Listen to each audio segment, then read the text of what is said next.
It's about time you play tennis like the pros, and now you can. Swing Vision is an app nearer the gods. It uses AI to track your shot speed and placement using just your phone. Opponent giving you dodgy line calls? Out! Challenge it instantly right from your wrist. Download Swing Vision for free and bring the Grand Slam experience home. Adidas Tennis is bringing the fun and flair to the courts in 2023, and you can find the latest Melbourne collection available now at tennis-point.com, your online tennis retailer. Tennis Point. Advantage you.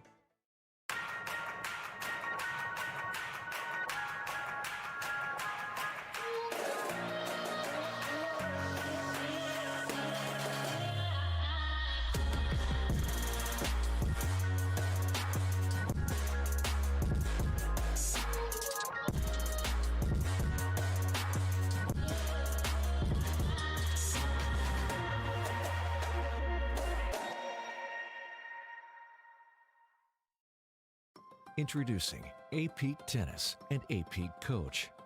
Everything tennis players need to become mentally tough, both on and off the court.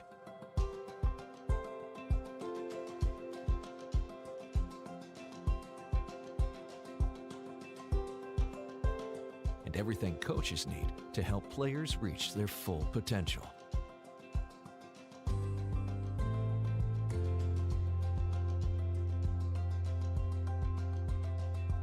Because we are extremely confident that A-Peak does work, we are offering free 1-month split testing to validate A-Peak's effectiveness when implemented correctly.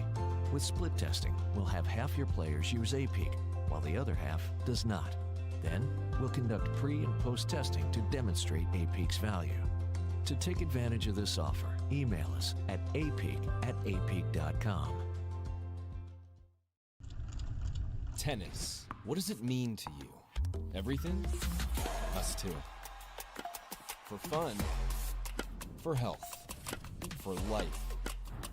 Tennis Point. Get the gear your game needs.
So at Oklahoma State, we've always prided ourselves on having one of the premier tennis facilities in the country. One of the aspects that wasn't living up to that was our indoor lighting, and so we partnered with Schwartz Interiors, who had the reputation of being the best in the business, and they were the easiest for us to work with. Dan and his group came in from day one and gave us a plan that would allow us to have the best lighting. And with us hosting the 2020 NCAA National Championships, that's what we wanted. We wanted to showcase our tennis facility as being one of the best in the country and being a venue that would allow us to host the best championship possible. Tennis is superb. Tennis is fire. Tennis is sick. Let's go. Tennis can change the world.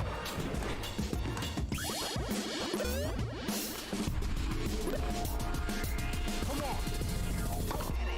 This is tennis too. Good morning. It's my first time. Not mine.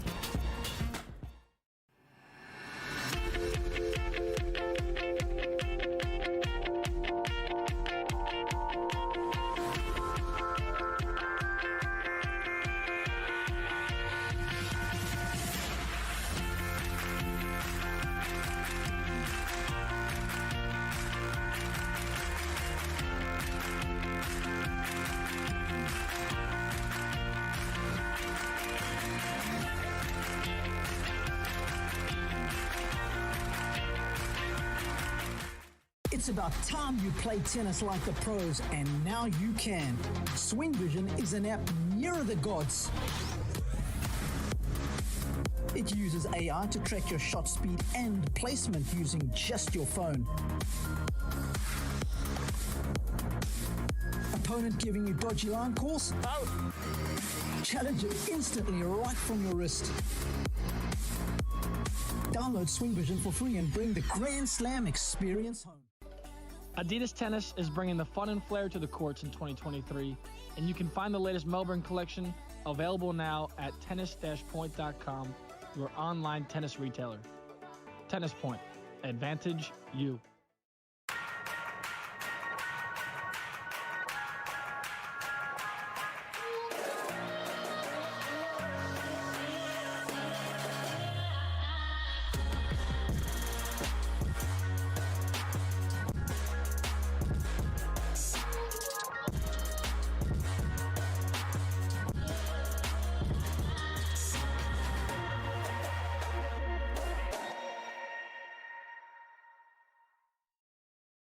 Introducing A-Peak Tennis and A-Peak Coach. Everything tennis players need to become mentally tough, both on and off the court.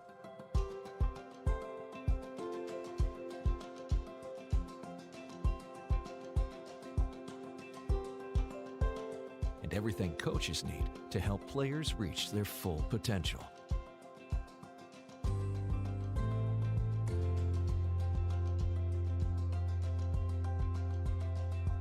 Because we are extremely confident that A-Peak does work, we are offering free 1-month split testing to validate A-Peak's effectiveness when implemented correctly. With split testing, we'll have half your players use A-Peak, while the other half does not. Then, we'll conduct pre- and post-testing to demonstrate A-Peak's value. To take advantage of this offer, email us at apeak@apeak.com. Tennis. What does it mean to you? Everything? Us too. For fun, for health, for life. Tennis Point. Get the gear your game needs.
So at Oklahoma State, we've always prided ourselves on having one of the premier tennis facilities in the country.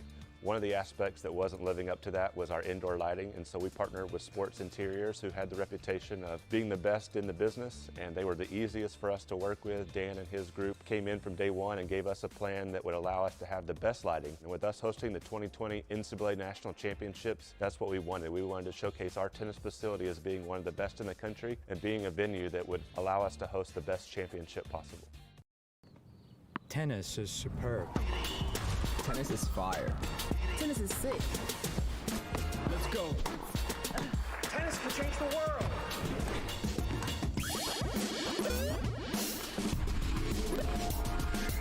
Come on. This is tennis too. Good morning. It's my first time. Not mine.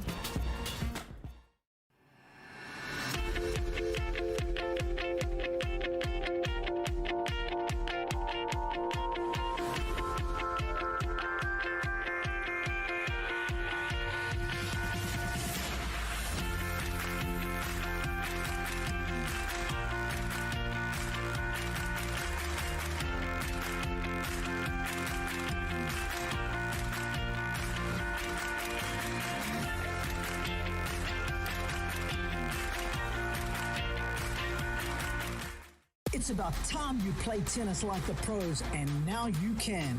Swing Vision is an app nearer the gods. It uses AI to track your shot speed and placement using just your phone.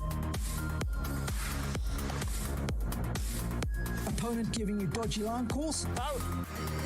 Challenge it instantly right from your wrist. Download Swing Vision for free and bring the Grand Slam experience home. Adidas Tennis is bringing the fun and flair to the courts in 2023, and you can find the latest Melbourne collection available now at tennis-point.com, your online tennis retailer. Tennis Point. Advantage you.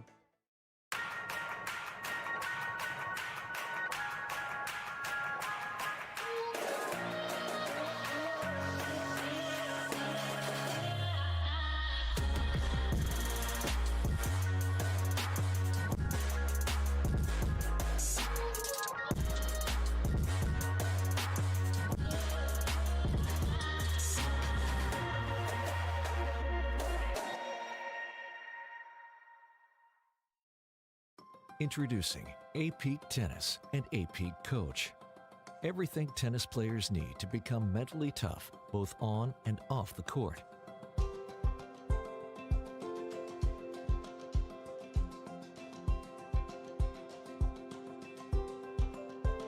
And everything coaches need to help players reach their full potential.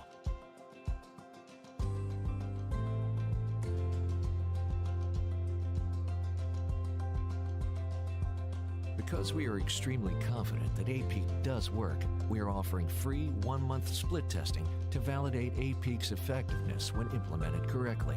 With split testing, we'll have half your players use A-Peak, while the other half does not. Then, we'll conduct pre- and post-testing to demonstrate A-Peak's value. To take advantage of this offer, email us at apeak@apeak.com. Tennis. What does it mean to you? Everything? Us too. For fun, for health, for life. Tennis Point. Get the gear your game needs.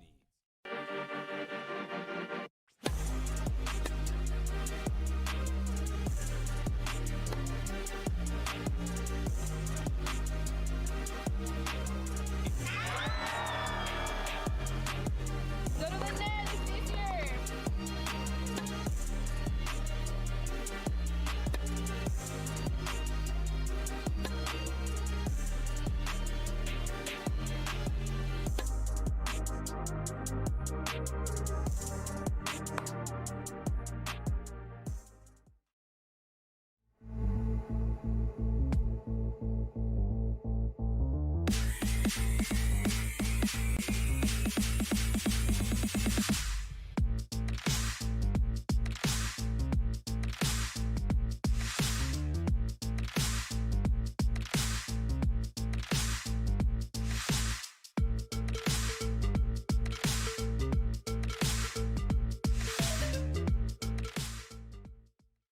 So at Oklahoma State, we've always prided ourselves on having one of the premier tennis facilities in the country. One of the aspects that wasn't living up to that was our indoor lighting, and so we partnered with Schwartz Interiors, who had the reputation of being the best in the business, and they were the easiest for us to work with. Dan and his group came in from day one and gave us a plan that would allow us to have the best lighting. And with us hosting the 2020 NCAA National Championships, that's what we wanted. We wanted to showcase our tennis facility as being one of the best in the country and being a venue that would allow us to host the best championship possible. Tennis is superb. Tennis is fire. Tennis is sick. Let's go. Tennis can change the world.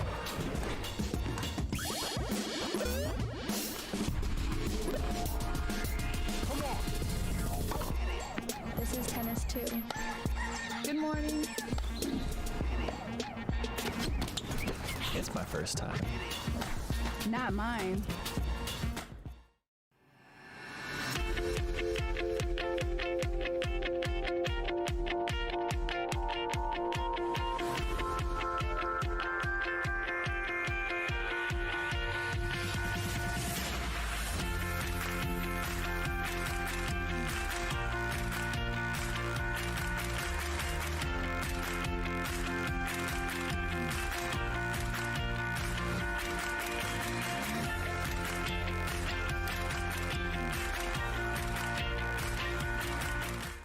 It's about time you play tennis like the pros, and now you can. Swing Vision is an app nearer the gods. It uses AI to track your shot speed and placement using just your phone. Opponent giving you dodgy line calls? Out! Challenge it instantly right from your wrist. Download Swing Vision for free and bring the Grand Slam experience home. Adidas Tennis is bringing the fun and flair to the courts in 2023, and you can find the latest Melbourne collection available now at tennis-point.com, your online tennis retailer. Tennis Point. Advantage you.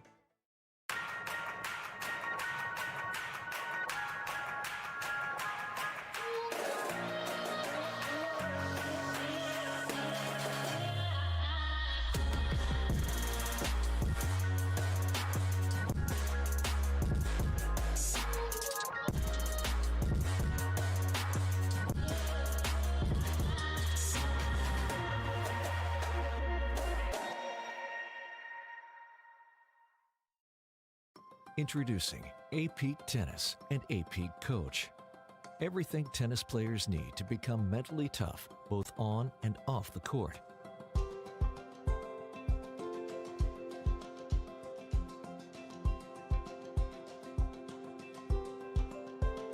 And everything coaches need to help players reach their full potential.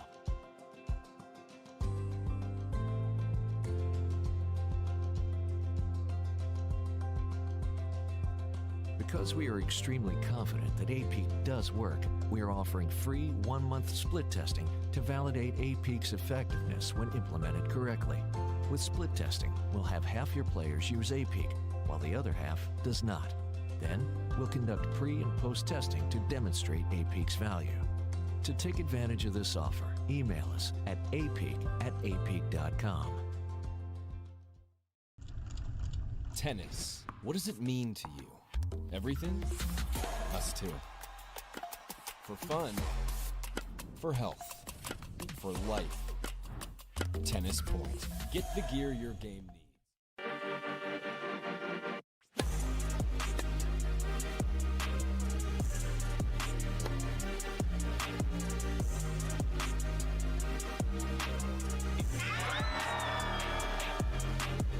Go to the net, it's easier.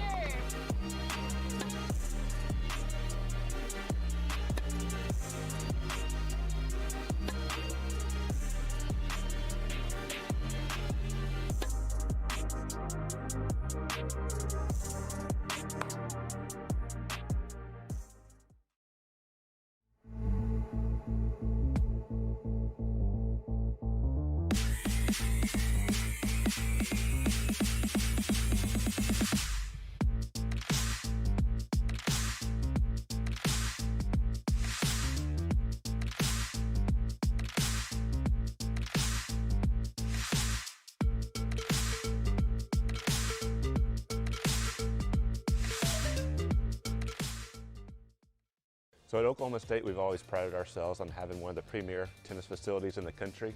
One of the aspects that wasn't living up to that was our indoor lighting, and so we partnered with Schwartz Interiors, who had the reputation of being the best in the business, and they were the easiest for us to work with. Dan and his group came in from day one and gave us a plan that would allow us to have the best lighting. And with us hosting the 2020 NCAA National Championships, that's what we wanted. We wanted to showcase our tennis facility as being one of the best in the country and being a venue that would allow us to host the best championship possible. Tennis is superb. Tennis is fire. Tennis is sick. Let's go. Tennis can change the world.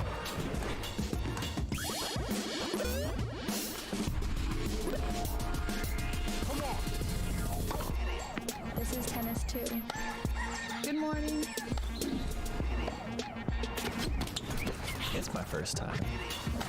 Not mine.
Good morning and welcome in, everyone, to quarterfinal Saturday at the 2023 ITA Division I National Men's Team Indoor Championships. Alex Gruskin joined by the legend, the Podfather. It's Mike Cation to break down what is always one of the most exciting days of any collegiate national event. It's quarterfinal Saturday for fantastic battles spread out throughout the day for all of you college tennis fans to enjoy. Mike, as we look back on yesterday, as we look forward to today, what is the prevailing themes you will be looking for? Well, I think today it's going to be who's more willing to be the attacking teams, Alex. I think that's what I keep seeing throughout the day yesterday.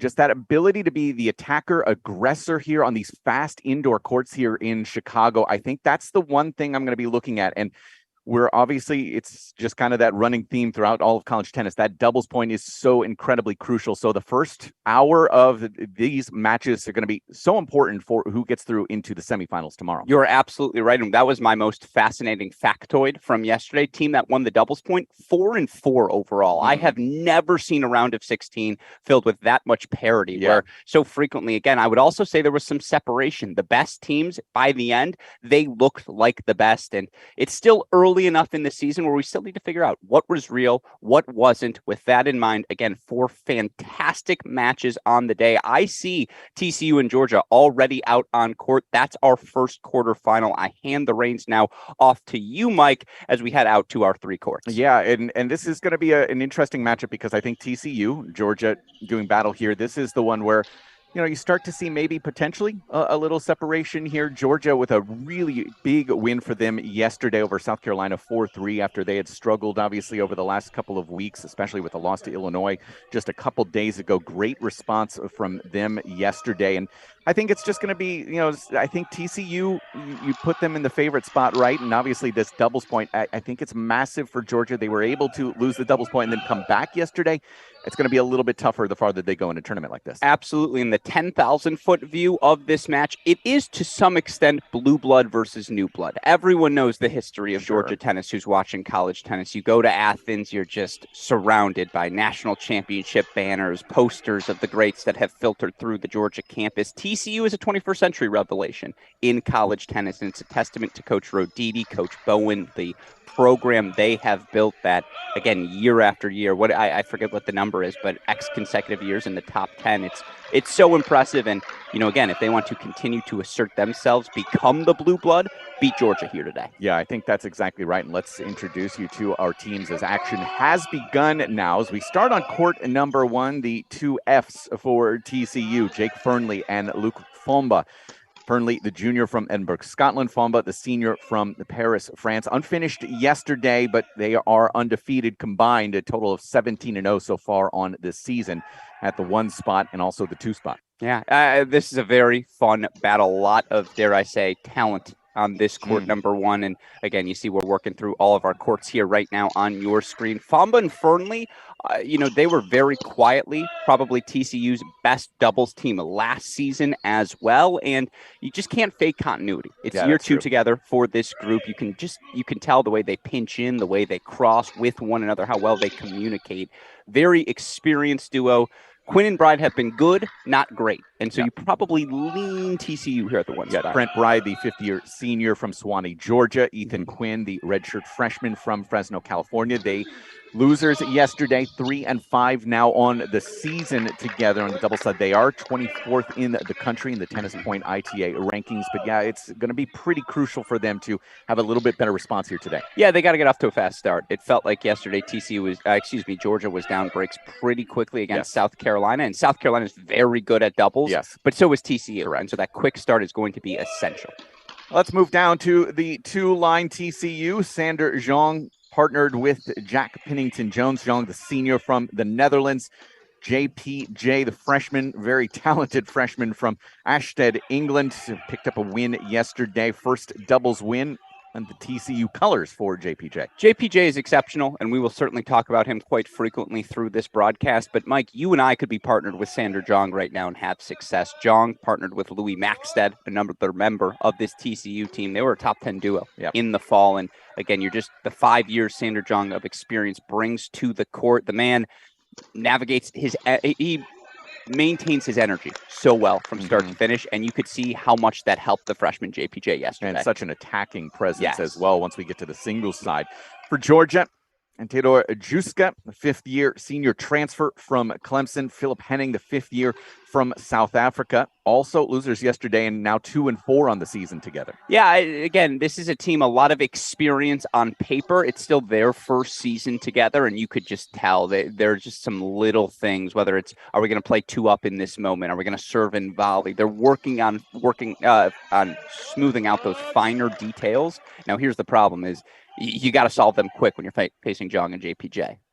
Moving down to the 3 line here today for TCU, it'll be the freshman Sebastian Gorsny, the junior Wimbledon champion on the doubles side in 2022, partnered with Pedro Vives, the sophomore from Palma de Mallorca, Spain. The Rafa Nadal Academy is where he trained. But yeah, that kind of experience at the junior level, moving into the 3 line for TCU is incredible. No, it's on paper again.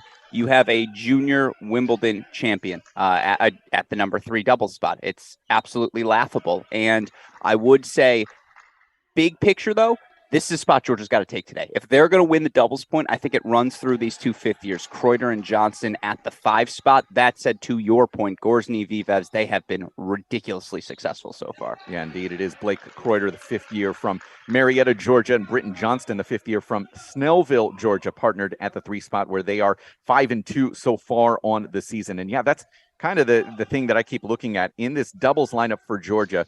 Ethan Quinn, redshirt freshman. Other than that, 5 fifth-year seniors. Yeah, it's interesting, but it's because you say 5 fifth-year seniors, and 4 of them have played together. 4 now, all 5 of those years. You have Bride, Henning, and again Johnson, that have been the core of what this Georgia team has accomplished over the course of this 2020s. So that's what we're looking at, big picture, as we go to our.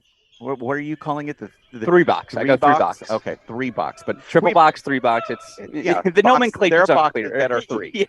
This really appreciate all the support that you guys were able to give us yesterday, and glad to be with you here on the day. A little warmer in Chicago today. Tennis Point is the title sponsor of the ITA Tennis Point Collegiate Tennis Rankings, which we were just referencing. The ITA Tennis Point Summer Circuit, and the official retail partner of the ITA, and we certainly appreciate their support here on this important weekend. No doubt about that. To be able to broadcast this event in particular, I say pound for pound the most efficient and exciting weekend on the college tennis calendar, because you have those consolation matches, right? And there are a wave of them throughout the course of today to follow. Yeah, and Baylor and South Carolina are doing battle right now, and that, of course, is available for you right now on the Track Tennis stream. Track Tennis is the official live streaming partner of the ITA, so you can definitely watch those here on the day. Just go to wearecollegetennis.com and pick up your favorite stream here on the morning and throughout the day for those consolation matches. We will keep you updated on those, but our focus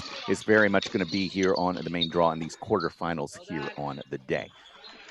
So no breaks as of yet into our second games on all 3 courts right now. Fernley and Fomba are serving in court number 1, which is the court closest to our broadcast booth. Fomba serving 40 love. If I'm Georgia, I want to go till 9:20 without getting broken. Again, just hold serve the first 20 minutes. Get us to 3-all. Get us to 4-all. I think you really do have to look at it in those blocks if you're this Georgia team, because I think they're an underdog coming into dubs. We do have a deciding point early. It is on the Georgia serve on court number 2. If we can pop that into our main screen on the serve of Philip Henning. It is love 1 on his serve. They're going to the ad side. You see that on the top left of your screen, but we'll get that to the big box for you. No, we're not, because Henning hits a big serve. There you go. So 1-all here. Fernley, Fomba, Quinn, and Bride. Might as well hop over that number 2 spot. Yeah. As we, again, try to see what's what. It is interesting. The 9 a.m. matches, there's I don't want to say a fatigue, but there's an eerie silence. Well, yeah, it is a completely different feel. And especially you get to 6:30, you're going to have more of a crowd as well. Sure. And typically, at least on a Friday night, it's going to be a little bit different on a Saturday, I would imagine. Took me 13 minutes to get here from the hotel. There was no traffic. Well, that was you running. Smelled that bad, huh? I was just impressed with the speed. I mean, it looked like Usain Bolt out there. My running noise. Okay. Yeah, in case you're curious. I was a little bit curious, yes. You see the 15 all spot. I do think on a principle standpoint, Georgia traditionally, they've been a serve and volley team, have they not, Mike? Yeah, sure.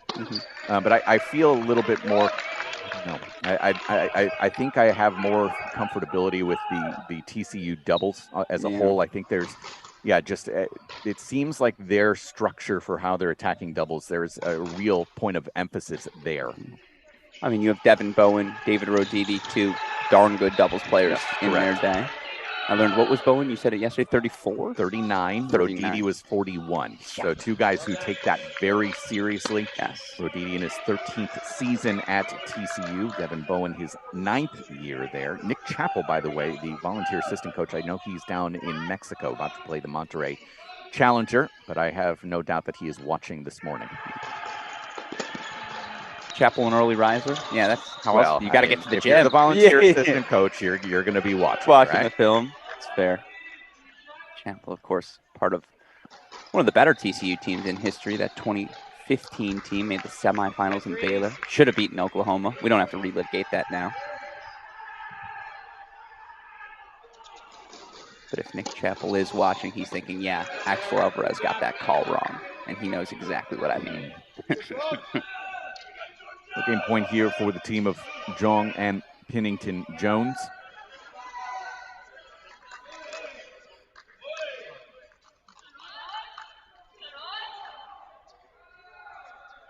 All right, so that is a nice, comfortable hold. Just the one actual break point so far, which is an interesting stat. Yeah, normally you're going to have a couple break points at this point of the match. But let's go over to 3 as we're actually in just finishing the first changeover for all 3 courts. So we'll move over to court number 3. Check out this match between Gorsney and Vives, Kreuter and Johnston. I think this is the one I circle for both teams. The reason being, if you can't beat TCU at this 3 spot with Vives and Gorsney, I just don't know how you're going to beat them at 1 and 2. You're not going to find 2 wins between those 2 flights because they have 2 top 10 teams in those top 2 spots. And so this is where I think if you're Georgia, you're Kreuter, you're Johnson, you have to be aggressive, but even more so, I think you got to be loud. I think you have to bring in the intangible things if you're going to knock off the underclassmen in this match. So much of doubles is about energy because of the fact that it's that short period of time, right? Just 45 minutes. It's a sprint. It is. I also think it's the most entertaining property we have in tennis, but that's a debate for another time. Yes, it is.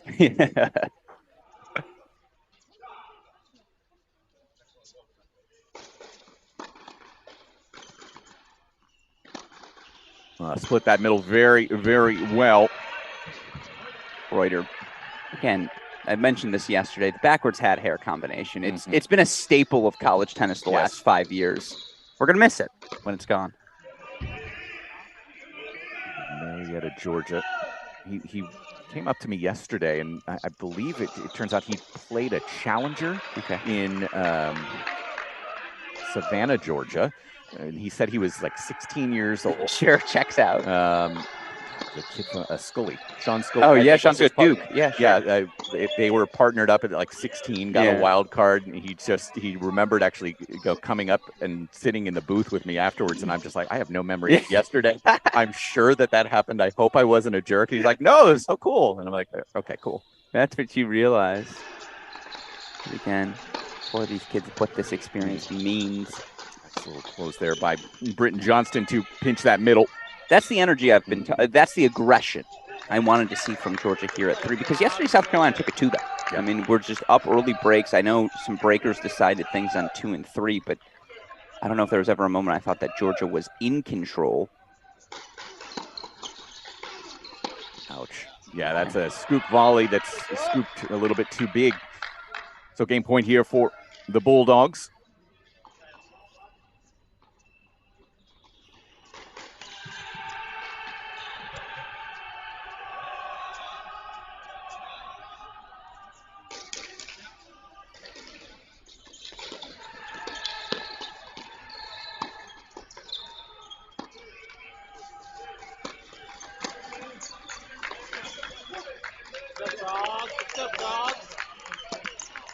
Can't believe that ball was not taken out of the middle. Yeah, that's one that's got to be taken. So 2-all here. And again, still just the singular break point across 3 courts so far. Let's go over to 2, where there is a little bit of an opening here for TCU. 15-30 right now on the serve of Juska. And this is where the one break point chance already was for this TCU team, and it gets back to Jong and Pennington Jones at 2. Come on now. And we'll slide wide there to 30-all. You mentioned this yesterday. JPJ, correct me if I'm wrong, challenger success in doubles, right? That's where the big challenger success was. Correct. Yeah. 25K title as well. Has a win over Vasek Pospisil. Also wins over Paul Jubb, Ernesto Escobedo. Sure. Again, very solid top 150, 200 names. And the question of whether he would be eligible or not this season was one of the biggest. Correct. Coming into January. Oh, fantastic move.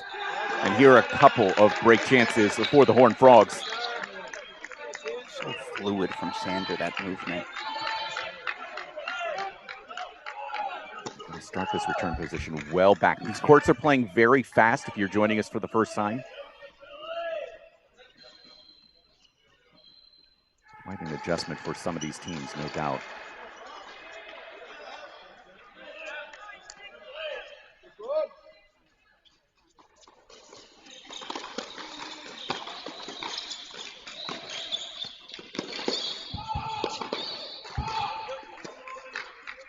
Oh, all the credit in the world to Philip Henning there. That reflex volley just to stay in it and finds the finish as well. A deciding point here.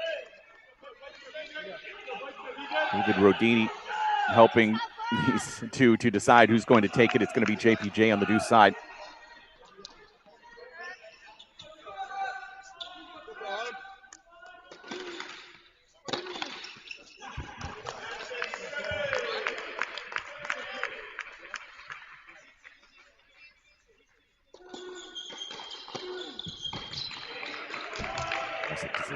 Here on the second serve return. Looks like he's going to stay pretty far back, though.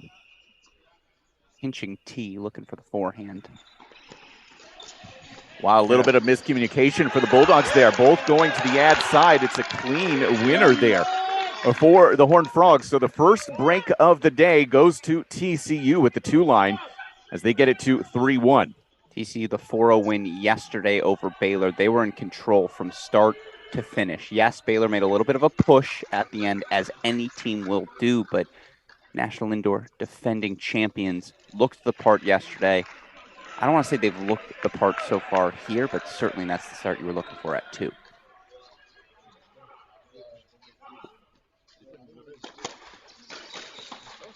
Yeah, that landed good. Yeah, fantastic return there.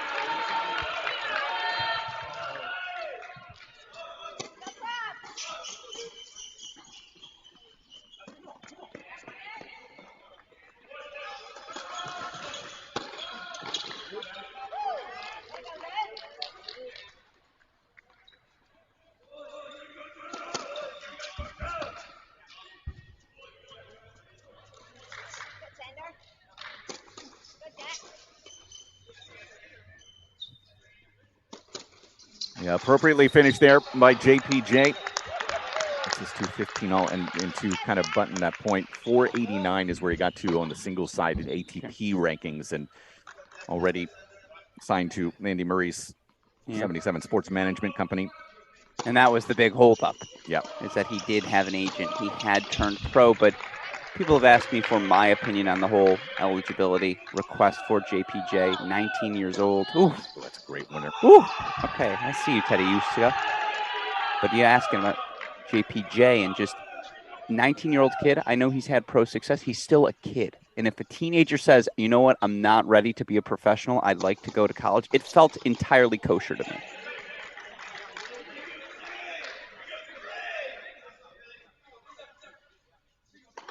Keep an eye on this point on 1.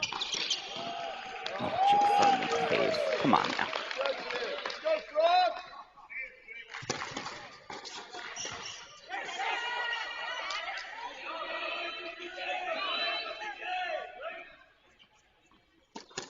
Well, that's twice now that Henning has not been able to find the proper angle, and JPJ has made him pay twice now. 30-all. Do you think he was trying to pull cross there? I thought that I first. don't know. Yeah, I was gonna say, I thought problem. that first one was a test of JPJ. Yeah, that second one just wasn't. I think both of them were supposed to go cross there. Yeah, and I okay. just don't think he found the proper angle. Sure. That happens. Yeah.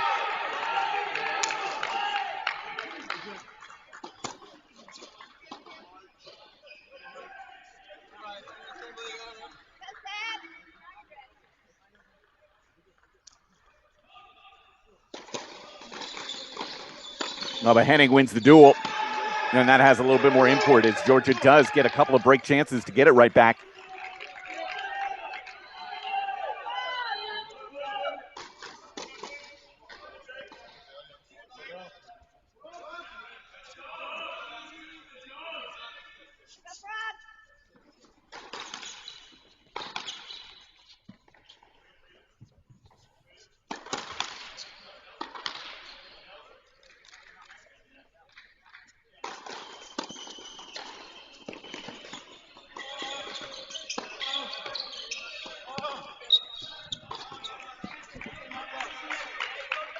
The deuce point coming up.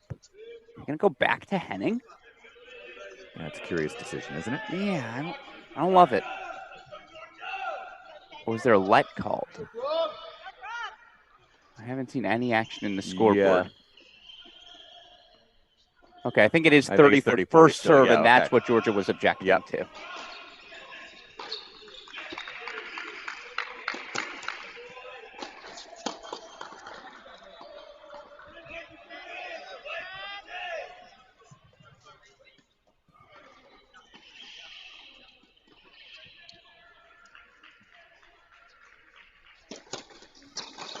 Oh my, what a reflex out of Teddy Juska as Georgia does get the break right back. We're level at 3-2. Fans, don't forget there's more tennis to play, skills to hone, and fun to be had. Go to USTA.com to become a USTA member as we go to court number 1. It's interesting here. Coach Roditi came sprinting over to the chair umpire. His argument was that it was a double hit. His argument was that it wasn't the one reflex, is that it took 2 swings to get that ball over. Jack Pennington-Jones made the similar case to no avail. As you see, Anthony, last name redacted, our head official, was right there on the spot to see it.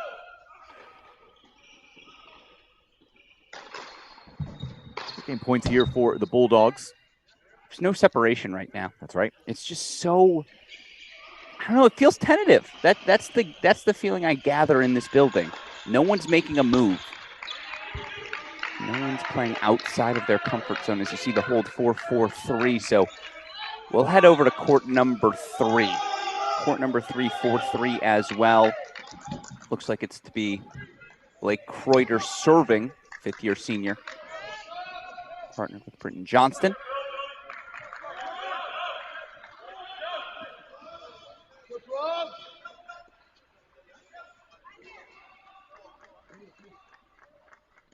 I say Anthony, last name redacted. It's a joke between the two of us. Anthony Montero, of course, head official. I love Anthony. Can you imagine your whole life, your job is to walk to court until you hear, Anthony, get over here. And he comes scurrying. I love Anthony. Such a kind man. See, yes, it is 4-3 here. Kreuter serving.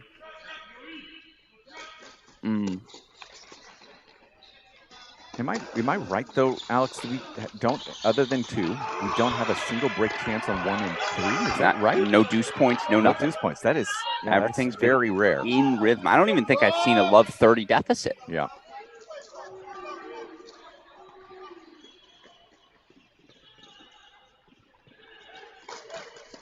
I see a comment on YouTube about the double hit we saw on 2.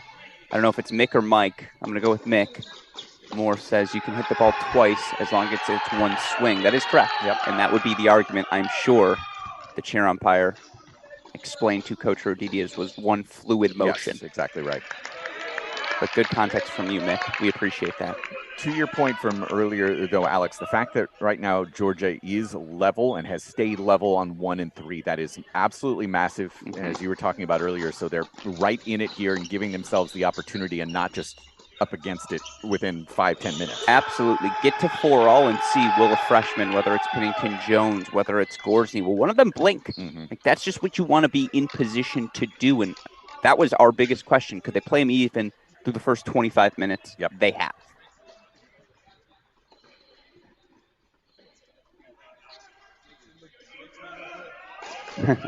By the way, guess who I see warming up on court right now, and this is just a testament to them. Ohio State out on court getting some swings in. They don't play till 6:30 tonight, Mike. Correct.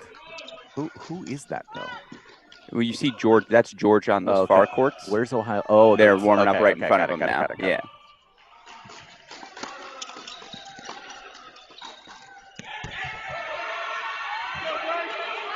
Impressive.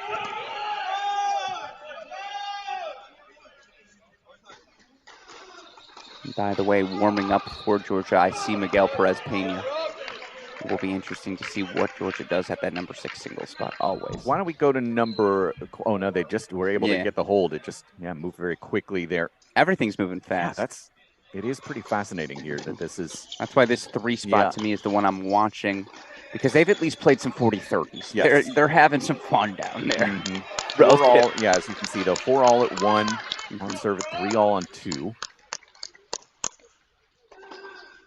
It does miss long, so the double fault does bring up a deciding point. First break chance on court number 3, and it goes to the Horned Frogs. Georgia had some double fault yips yesterday. Yes, they that did. Absolutely feel worth mentioning. Outside here for this deciding point.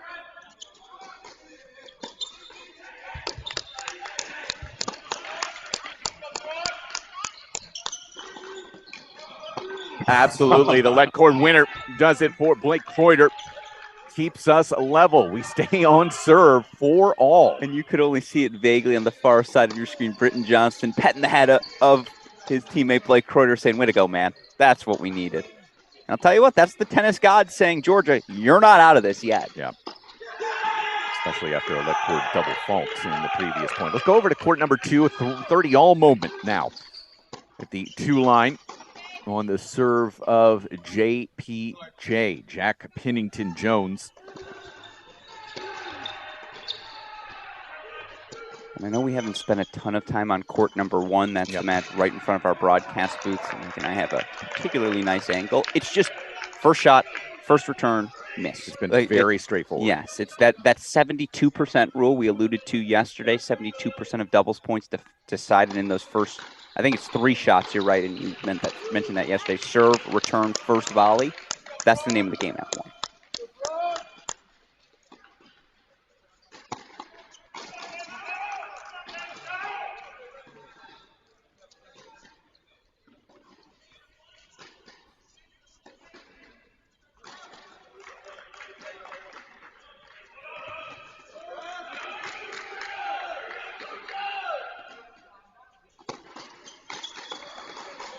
Well, that got high. That serve had some kick to it from JPJ.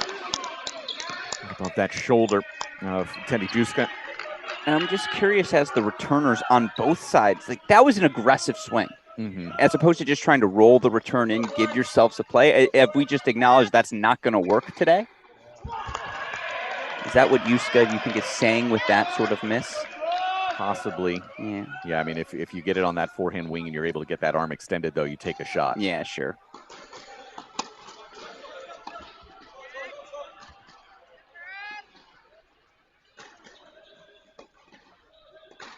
See 5-4 leads now on serve, TCU on 3.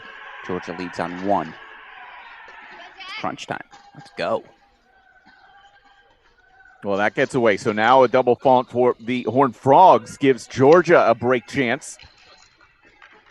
And the majority of the opportunities have come in this 2 line. It is a break point, deciding point. Right back to Henning. Absolutely. This time it makes sense. It does.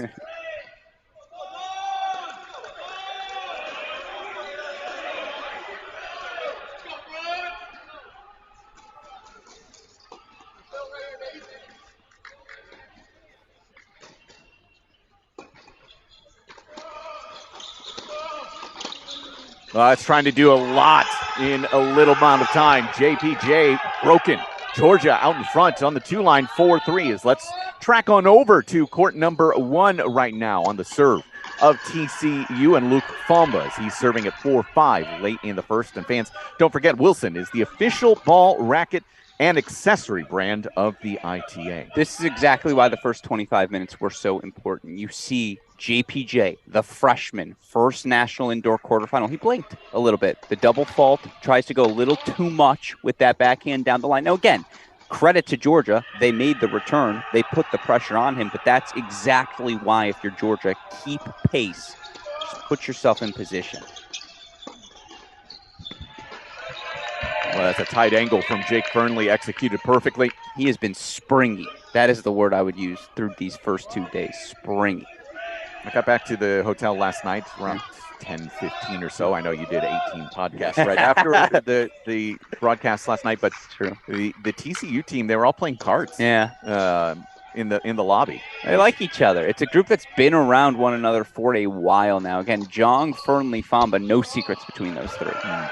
I was a little disappointed I didn't get asked to play. Play as a little gin rummy. Yeah, they're playing cribbage. There's no way they were playing gin. Bridge? They're under 25. There were actually 2 different card games going on in 2 different There's no way euchre makes it down to Texas, right? Oh, yeah, sure it does. Oh, really? I don't think that's what they were playing, but yeah. Yeah, because I felt like that's Midwest specific.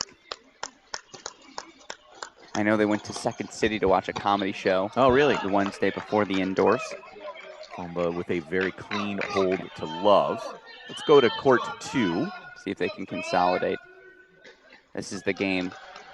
TCU got their original break-in. Can I just make sure to point out, you mentioned Second City. For those who don't know, it's where a lot of great sketch comedy, stand-up comedy acts have started over the last 30, 40 years. First off, Illinois has an actual comedy pipeline. Michael Costa, obviously on The Daily Show. Yeah. There's a women's player, Shivani Dave, who's also a stand-up comedian and starting to do big shows in New York City. That's awesome. But it's phenomenal. And also Annie McCarthy, who is also a former Illinois female athlete in tennis, also went through the Second City program and did stand-up for quite some time. I don't know why that is the case. I was, let's just say, an offer was extended for me to get a ticket, go with the team. I was devastated to say I couldn't go. Devastated. I was recording one of my 18 podcasts. Yes. But you hear about Second City, and it's delightful. I actually have, if you open up my Apple Notes, I've got, I would say, 13 really good jokes for the ITA Coaches Convention. Just a roast ready for you coaches as soon as I get the green light. Not here today. Is that a job you campaigned for? Yes, it's a job I requested. I said, "Hey, are the coaches bored? Because I got some ideas." 15:30 now on the serve of Juska. And again, this was the game that TCU took their original 3-1 break lead with. Still the only court with breaks. Well, that's a cannon into the body, and Sandra Jong brings up 3 break chances for the Horned Frogs.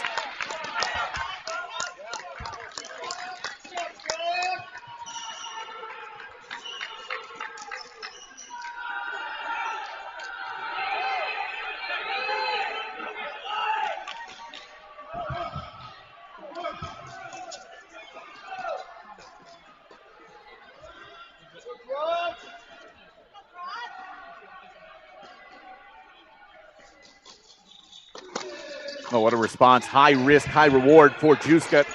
Finds it to 30-40. That was just rip. We'll see what happens. Wow. We did, by the way, just get a message from Margaret Spring on YouTube wondering if, she says, go Frogs. Okay. Is there a dog-friendly area to watch the matches in person tomorrow? I don't know the answer to that. Margaret, I'll try to see if I can track down an answer here. Yeah. Dog I'm going to guess no. Well, goodness. It's another double fault for the Georgia Bulldogs. And the Horned Frogs level it at 4. So 5-6 on serve, 4-all and 5-all. Let's go down to court number 3, where it is a 30-all moment on the serve of TCU. It's Pedro Vives, sophomore, serving.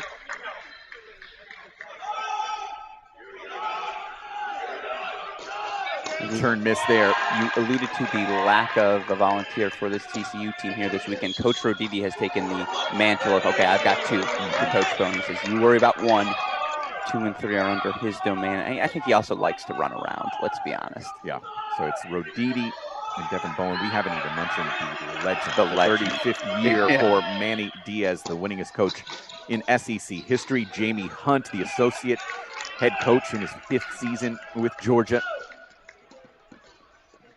Well finished there, and TCU is able to survive the moment.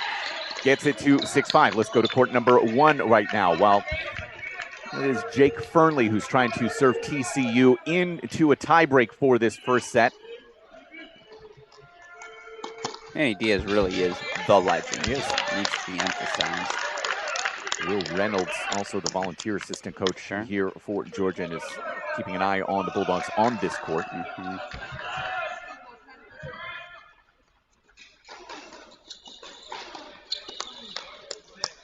He'll take that. Ends up being a body serve that was supposed to go tee.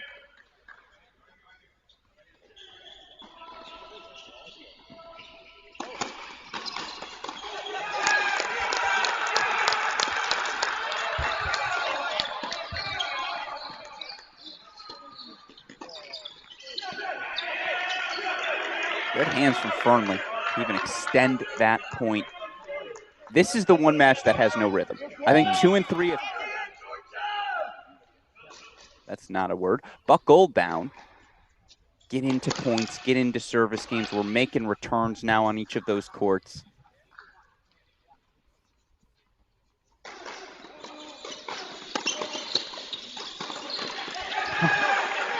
Trent Bride, a forehand slap. Well, this becomes a pretty big moment here as Georgia creeps to within 2 points of stealing this match. And right there, Trent Bride saying to Ethan Quinn, where do you want me? Ethan says, get to the net. Let's be aggressive here, even on this first serve. Absolutely love the aggression.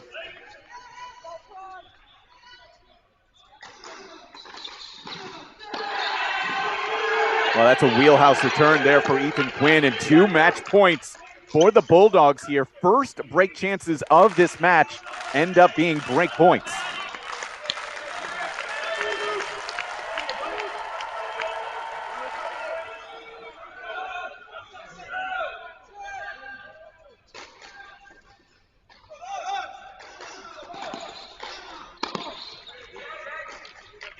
Oh, they called it wide? Long? I think it was out. I'm right on that tee. It was long, in my opinion. It was late. Okay.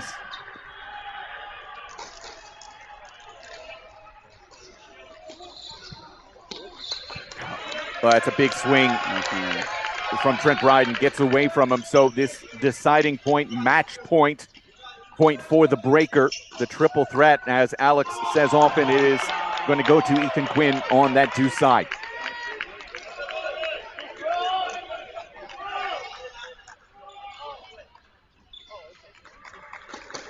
Ball comes over from 2. We will pause, reset here just for the moment. Now ready to go.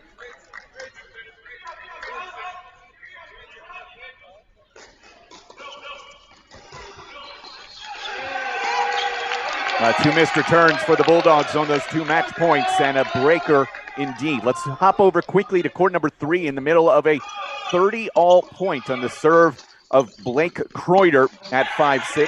30-all. Well, it just felt one was destined for a tiebreak. The first 6 games. Did get this point to 40-30, Alex. This Kreuter game it's been a roller coaster. 3 different times now. Vives returning on your ad side for TCU.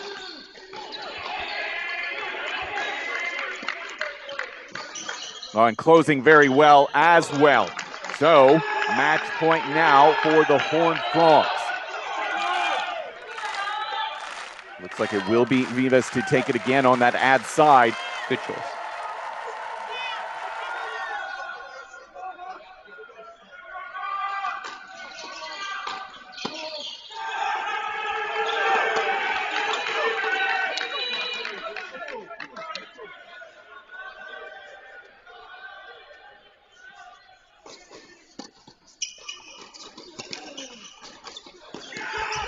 appropriately. It is Sebastian Gorsny providing that finish. So TCU strikes first. 7-5 on the 3 line. Now things to split here on 1 and 2. Tie break on 1. Right now it is Georgia serving 4-5 on the left side of your screen. Why was Seb Gorsny one of the top 10 newcomers? Did you see the aggression? That move to cross in that moment. It's playing to win. Very, very impressive. Again, speaks to the depth. If you're not going to get TCU at 3, now life becomes very, very hard. As you see, mini break to Georgia at 1. Trent Bride connected on a forehand return early in the breaker.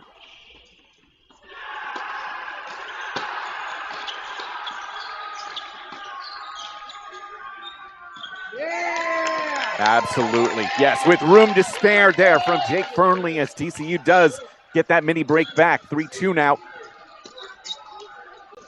Feathery. That is quite the lob.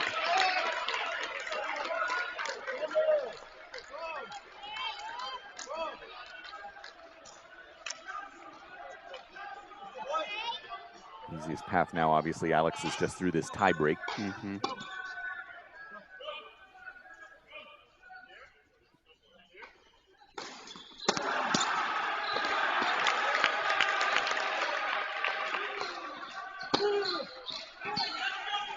Finding some feet there from Trent Bride, and Fernley sails it. 4-2. Georgia back out in front at the turn. Love the energy of Ethan Quinn. Big fist bump to Trent Bride. Well, he has had a tough stretch. We talked about it yesterday. He has losing records right now on both singles and doubles. Not indicative of the talent level, and you and I hypothesized that maybe it's because faster courts indoors. A guy who needs a little bit of time to unload and use those weapons appropriately right now. But yeah, this is a fantastic response from him here on the doubles side today.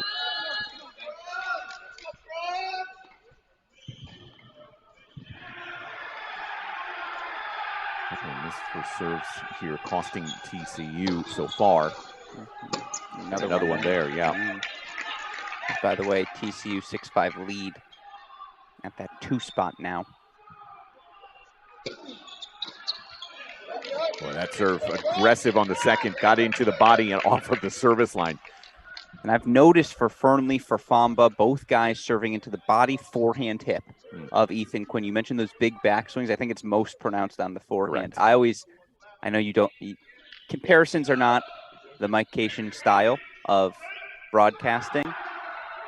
You see shades of Jack Sock with Ethan Quinn, how he gets after the forehand, how he looks to move forward, but he's also got that big backswing, which again, these quicker courts will expose.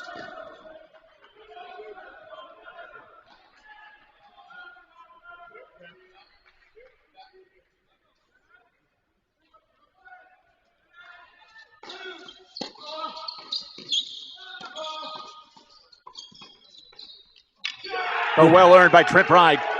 Right out in front there, 5-3.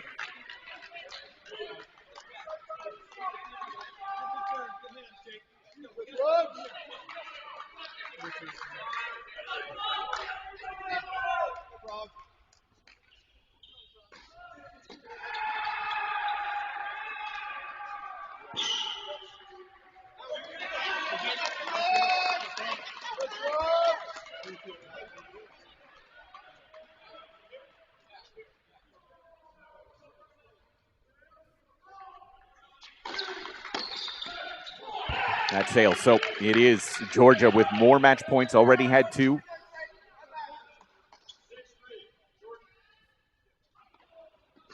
And of course, we're going to stay full for the match point. JPJ just had a floater that he might have hit all the way to Madison, Wisconsin. That ball is still running.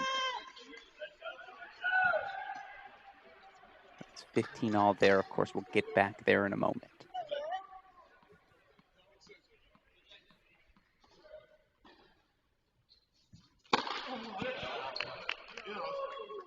No, Fumba thought he had an ace.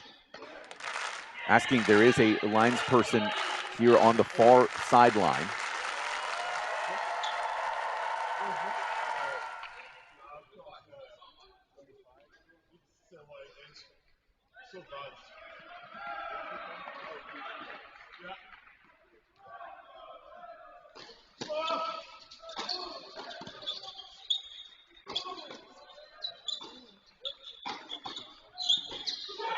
Well, what a massive win for the Georgia Bulldogs at the 1 line. After a tough loss yesterday, bouncing back and knocking off Jake Burnley and Luke Fomba in that tiebreak, 7-3. So it is 1-1 here, and it all comes down to the 2 line. And let the record show that's the highest level Bride and Quinn have played all season long. I mean, 6 service games up, 6 service games down against a team that could be argued is the best in the country. That right there, I don't want to say it's the turning point, but it's something to note. If Ethan Quinn comes out strong in singles today, perhaps you can explain his performance with that doubles win.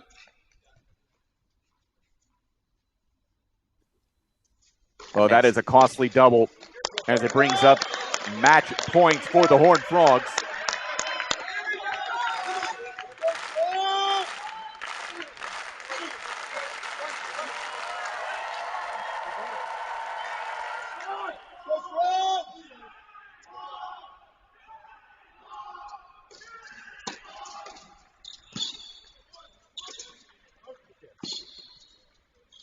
And that goes awry. TCU survives a big Georgia push and takes the doubles point with wins at the 2 and the 3 line. So it is TCU 1-0 heading into singles. That was really well done by the Horned Frogs. And look, if you're Georgia, that's about as well as you could have played in the doubles point. I think you come out of that in the huddle with no regrets. This Georgia team won the match after dropping doubles yesterday. So they've been in this scenario before, but boy, watching this TCU team play doubles, there are just no structural weaknesses to attack on any of the 3 courts. Fomba and Fernley didn't play well, and yet they were still in a breaker on 1. And then just the totality of athleticism, of power brought to the table by TCU at those 2 and 3 positions. That there's a reason why this team is the number 3 seed, a well-deserved 1-0 lead for the Horned Frogs.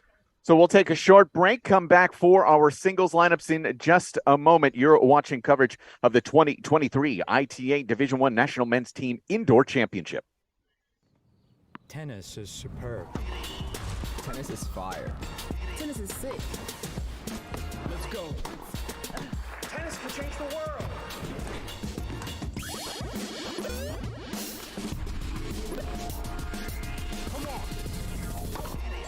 This is tennis too. Good morning. It's my first time. Not mine.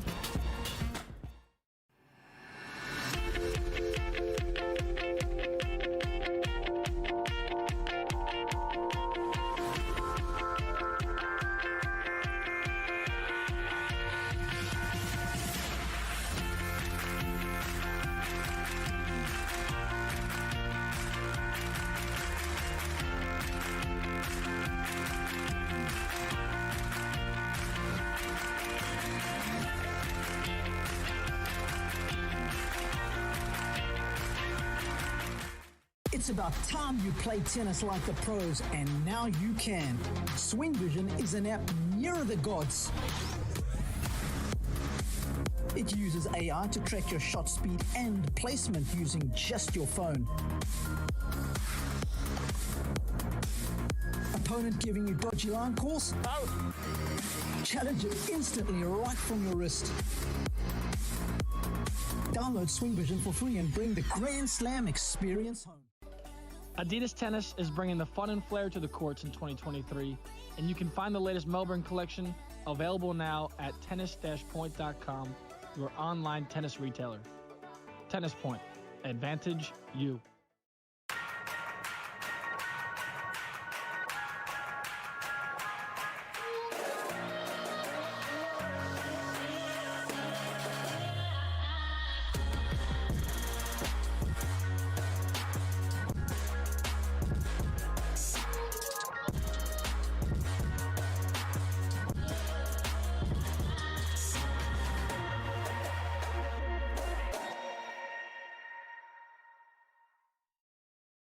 Introducing AP Tennis and AP Coach. Everything tennis players need to become mentally tough, both on and off the court.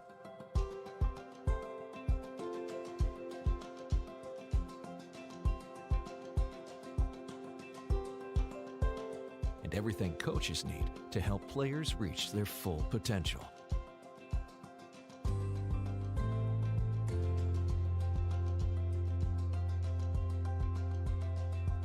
Because we are extremely confident that APEAK does work, we are offering free 1-month split testing to validate APEAK's effectiveness when implemented correctly. With split testing, we'll have half your players use APEAK, while the other half does not.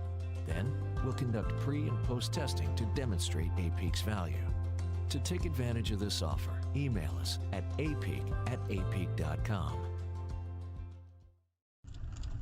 Tennis. What does it mean to you? Everything? Us too. For fun. For health. For life. Tennis Point. Get the gear your game needs.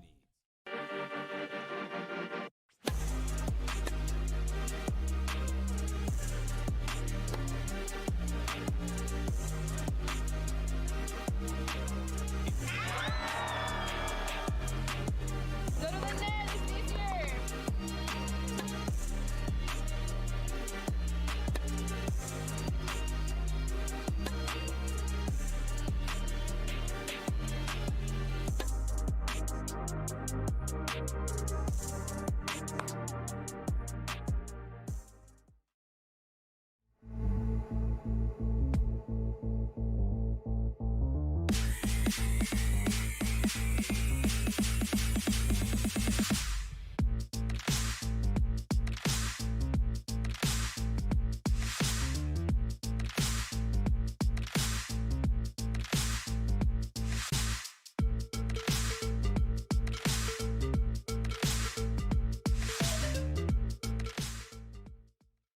So at Oklahoma State, we've always prided ourselves on having one of the premier tennis facilities in the country.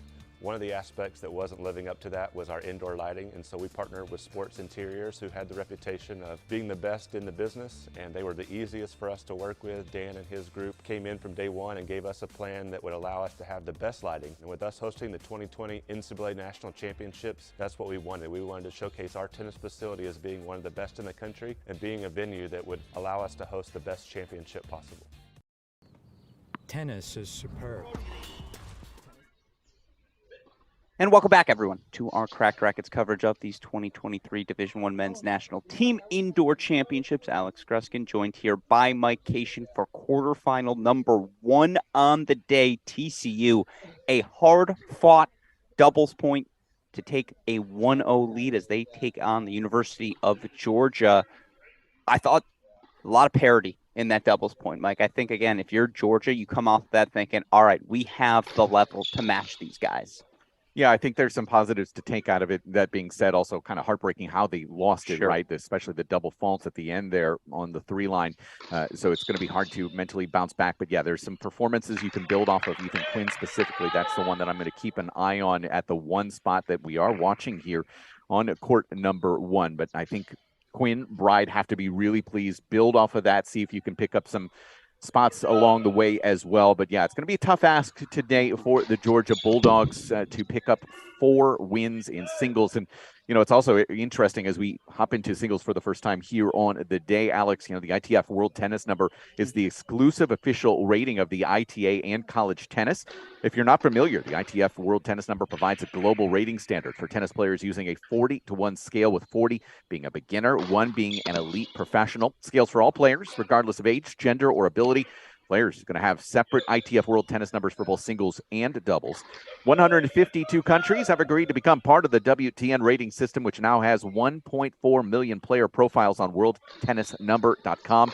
All college tennis players are assigned a WTN, as the ITA shares college match results with the ITF. You can find WTNs for college players on the ITA's wearecollegetennis.com website. And in terms of the WTN lineup comparison here today between Georgia and TCU, Georgia leading the way is Ethan Quinn here at the 1 spot, 3.51. It is actually a pretty drastic difference. The top player for TCU in terms of that world tennis number is Jack Pennington Jones at 3.05. He is the highest rated player in all of college tennis right now. Well, looking at the WTNs down, up and down the line, TCU has an advantage at all 6 positions. Correct. Not a single WTN is going to be higher in this Georgia lineup than it will be for TCU. Well, actually, Ethan Quinn's will be better than Jake Fernley's. Oh, because they switched. Spot. You're right, because there was a little flop there. So, yeah, let's walk you through it in terms of that. Ethan Quinn, 3.51. Jake Fernley, 3.67. If you go strictly by that World Tennis number, Jake Fernley should be playing 4 for TCU. That's what's crazy. But his incredible success that he had last fall, of course, putting him here at the top of the lineup for TCU, the junior out of Edinburgh, Scotland, Fernley. He comes in with the ITA ranking at number 17. Ethan Quinn on the other side, that redshirt freshman out of Fresno, California, number 5 in the country right now. We talked about it, though, the dual season. It's not been good for him yet. 2-6 on the season. I watched the first service game for Ethan Quinn. Whatever issues he might be having throughout the course of the year, I didn't see him in that. He hit 3 aces in that opening service game, and the firepower is just so evident. You've been around tennis enough, you can also tell body type-wise, like the calves and the fluidity, all these things. Superficially, I'm in love with Ethan's game. It's, again, flipping the results, finding the confidence. He's going to have a really tough test here today, as Jake Fernley will push him in every category. Yeah, let's stay here. It is 15:30. Want to see this opening service game for Fernley and how he responds after losing 6 of the first 7 points, or six straight service, 6 straight points, I should say. Yeah, tough start there, but good response here, getting a couple of free points here to get us to 30 all.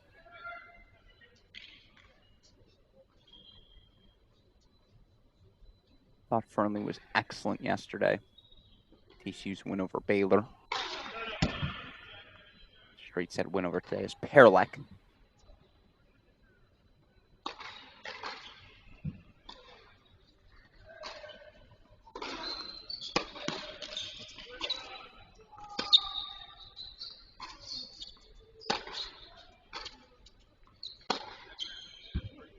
That rope sails on Quinn just a little bit, asking for confirmation. Indeed, it was a bit long. So game point here for Fernley. And the fall season, I mentioned it being so successful for Jake Fernley. Ethan Quinn winning ITA All-Americans, also not bad. Yeah, it's okay. Kalamazoo finalist, not the worst. Got a qualifying wild card into the U.S. Open. Match win against Ernesto Escobedo while they're in New York.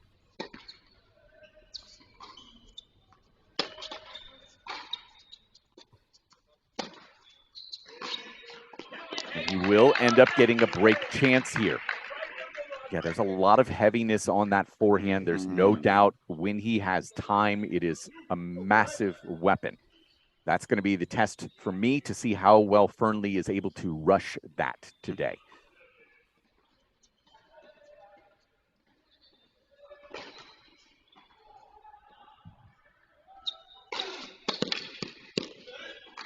Oh, well-placed serve there, and Fernley does sneak out a hold to 1-all as we move down to the 2 line. Don't forget, fans, Wilson is the official ball, racket, and accessory brand of the ITA. The 2 line features Luc Fomba for TCU, senior out of Paris, France, 8-0 now in the dual season. On the other side, Philip Henning, 5th-year senior from South Africa, who comes in as the number 8 player in the Tennis Point ITA rankings. It's the contrast of styles that makes this one so appetizing. Fomba, you see the size, you see the serve, the weapons he possesses, but Henning will track down everything. Henning will force Fomba to have to hit 2-3 extra shots, and sometimes Luc Fomba can get pushed behind the baseline. Sometimes he can get a little bit tentative. Henning could bait him into that scenario today. He'll have to, obviously.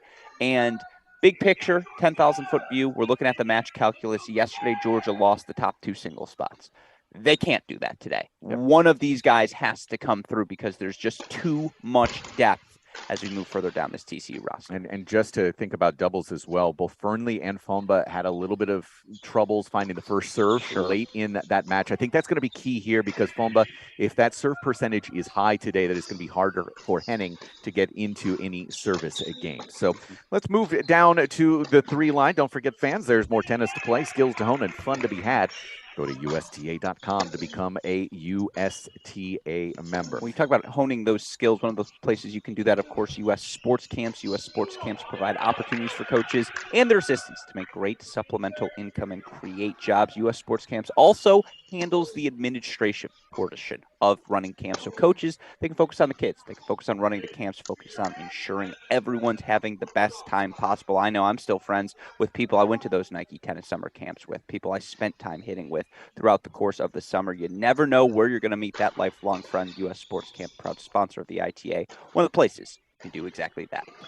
Big difference in age here in this one is Trent Bry, the fifth-year senior out of Sewanee, Georgia, for the Bulldogs, takes on Jack Pennington-Jones, the talented freshman out of England, who is still looking for his first win with the purple and black for TCU, Alex. And I think today's the day. If you're Pennington-Jones, Bride played the only three-set match for this Georgia team in singles yesterday. I may have done a little bit of eavesdropping in the practice early this morning, and you could just tell Bride was feeling it in his legs. He was getting worked on even towards the end of practice to ensure he was staying loose. He could be fit today. It's eventually. It's when, not if, for JPJ. I do wonder if today might be that day. All right, let's move us down to the 4 line. Sander Zhang, the senior from Amsterdam. Now 7-1 on the season for TCU, taking on another veteran, Blake Kreuter, the fifth-year senior out of Marietta, Georgia, now 6-2. And actually, this was yesterday, his first win at the 4 line on the season for Kreuter. I think it's a must for Kreuter today and a must for Georgia. Kreuter, not just good so far this season, he was the most reliable player in the Georgia Bulldogs lineup last year. Now, you're right. Coming up to the number 4 spot. That's a step up. He's facing the landlord today, Sander Zhang, a guy who has done so much winning throughout the course of his career. That said, when Georgia wins, it's usually because Blake Kreuter won along the way, and I think this one is a must for Georgia here at 4. Well, Kreuter went from 117 in the fall to 21 into the country. Just a phenomenal fall. And was that good? I'd like yes. It's not like a fluke where he played matches others didn't. He was that good.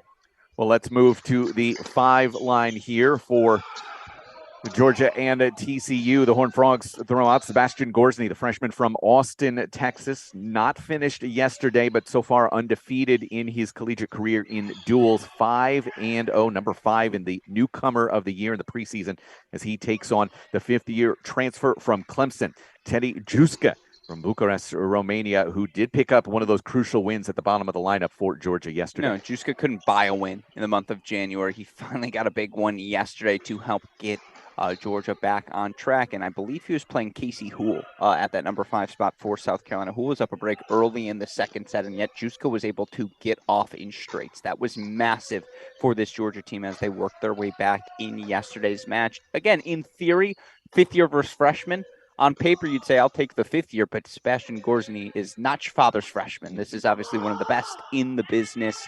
Fun contrast of styles. This should be a fun match. Yeah, that junior Wimbledon championship with Alex Mickelson, who will be playing at Georgia next year. Absolutely. So that is an interesting dynamic between it. I'm sure Mickelson has some mixed feelings, I think you would say, about how that is playing out here today. And as we move down to the 6 line, where we did just get our Well, it's actually our third break of the day. Breaks right now on 1, 4, and here on 6. Making up for lost time in doubles. Yeah, exactly right. Going. Miguel Perez Peña, the sophomore for Georgia out of Spain, now 5-2 on the season, all at the 6 line, a multiple-time clincher last year at this spot. Already with a break, 2-love lead over at Louis Maxted, the sophomore from England, who is so far undefeated on the season. I would say MPP was quietly the most valuable player for this Georgia team yesterday. It's not just that he won at the number 6 spot, it's how quickly he got off the court to just level things for this Georgia team after their rough start. To see him off to another fast start. MPP is not a guy who played a ton of indoor tennis in his junior career throughout the course of his life, and yet again, I think this is the best I've seen him play. Certainly yesterday, the best match I've ever seen out of him up the early break. That's all you can ask for. All right, partner, where do you want to go? Let's go back to number 1 because, I'm sorry, watching Ethan Quinn is beyond captivating. You're absolutely right. When you look at the forehand, and you've seen more tennis than I have, well, I like to think I'm narrowing that gap pretty darn quickly. But whatever that it is, when you're watching, you can just see it with Quinn. The ball's just a little bit bigger. The momentum moves a little bit more forward into the court. And yet, once again, Quinn down an early break here to Jake Fernley. Yeah, I'm gonna just go back to it. I think it's one of those things where we often think about big picture when we're watching a player as you are in that moment. There's also the minute thing here. Jake Fernley, an experienced player who knows, and especially with great scouting from David Roditi, Devin Bowen, knows if he can rush and rush and rush Ethan Quinn, that is right now where Quinn's deficiency lies. So it's a matter of just, yeah, sure, big picture is one thing, but in the moment is a completely different story. Well said. It's also, to your point, the testament to Coach Bowen, Coach Roditi, who have the scouting reports down to a T. Yes, they do. That is a very experienced coaching team, no doubt.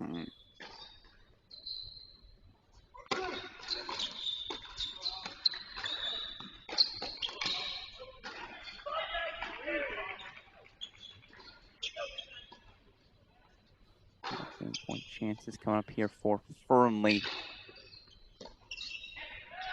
who has firmly ensconced himself one of these top 2 spots for TCU.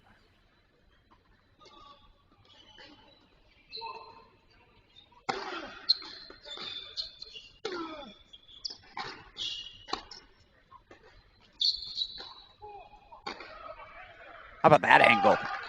3-1 lead. Jake Fernley on court number 1. We head over to court 2 now, where Luke Famba has himself a wee bit of an opening.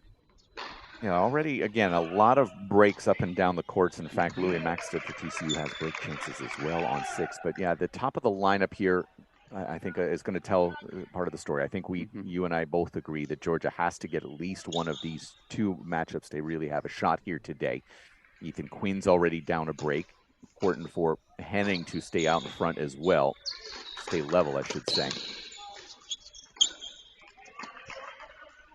It's actually interesting to me. I'd break it into the 3 unknowns and the 3 known commodities. So if you're a Georgia fan, right, the 3 unknowns in results so far this year: MPP at that 6th spot, Henning, Quinn. You're not sure exactly what you're going to get. Excuse me, I said MPP. I mean Theodore Juska at that 5 spot.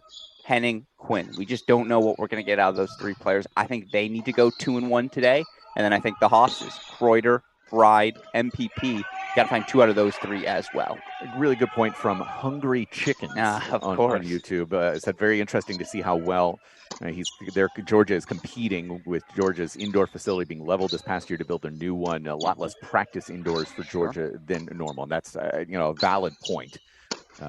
But yeah, that's why I think yesterday was such an impressive performance. And frankly, I think it also has to do with the fact that they got experience here inside this building, losing to Illinois a couple of days ago. It allowed them to at least have a little bit of comfort in terms of match play on these faster courts. Absolutely. And watching Illinois play yesterday, you respect the loss far more, given the level we've seen from that Illini team. And yeah, there was a little fire lit under or in the bellies, I suppose, of these Georgia athletes yesterday. I was also talking to one coach following yesterday's play who said, you got to keep in mind, though, in an all-SEC battle, Georgia is still Georgia.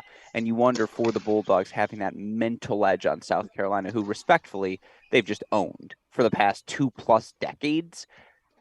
Again, TCU won't have that same respect, that same fear, dare I say, because they're not in the same conference. And you wonder how that translates today. But shout out to our returning champ, the hungriest of chickens, big college tennis fan. So we did have breaks on multiple courts. Right now, things have actually leveled, Alex. Sure. Break backs on several courts. There's only 1 break lead, and that is in the 1 spot, Jake Fernley, with that 3-2 break lead over Ethan Quinn. Everything else is level and on serve early. This is a silly thing. They actually had the serving marker wrong on court number 3. Trent Bride was never up a break. They just fixed the marker for you. Just fans at home. I was looking, Yeah, so for the fans at home, I noticed they switched it on the live scoring app. Okay. So I just wanted to clarify that for everyone. As you see the 2-all spot, credit to Henning getting out of a jam.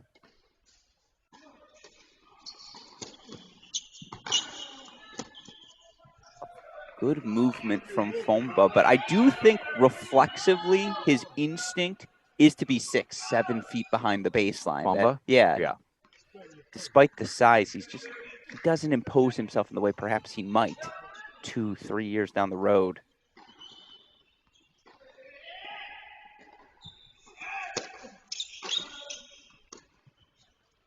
Phil Henning, laser.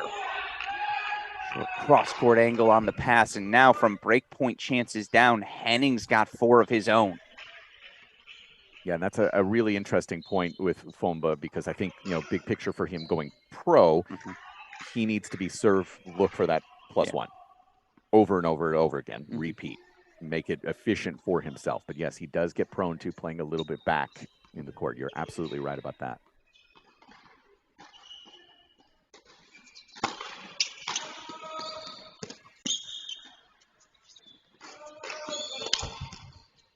Just long. Broken to love is Luke Fomba. So good response here. Philip Henning gets us to 3-2 with a break lead for Georgia as we move down to court number 5. Gorsny and Juska 2-all. It's going to be a deciding point as we hop back into court number 5. Fomba one-handed backhand technique. I'm not a technique connoisseur. I just know that it doesn't look like the others.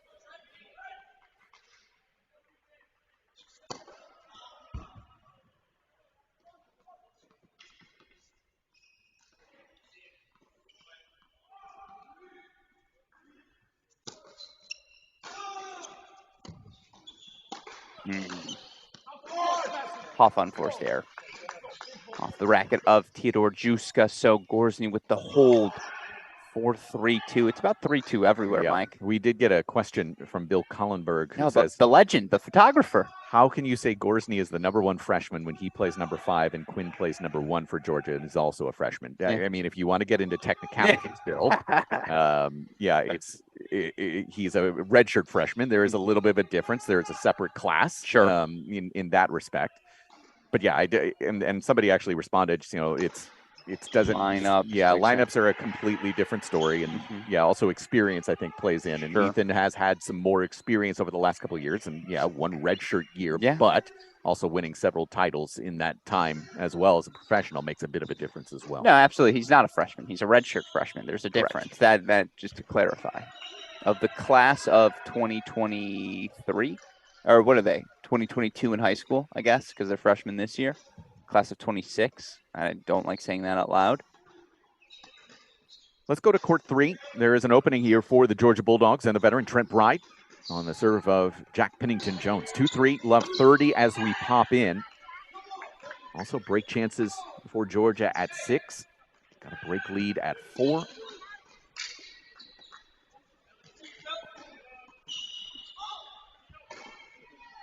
And actually, super producer Daniel Westhoff, I think we're ready to throw to the 3 box. We'll keep 3 on the big screen, but just to show you a little more of what's happening because it is so tight everywhere. Let's keep 3 on the main. I want to put 1 and 2 on the side. 1 and 2 on the side. I've been really impressed with the level on court number 1. I know Quinn's down an early break. I think he's playing fine.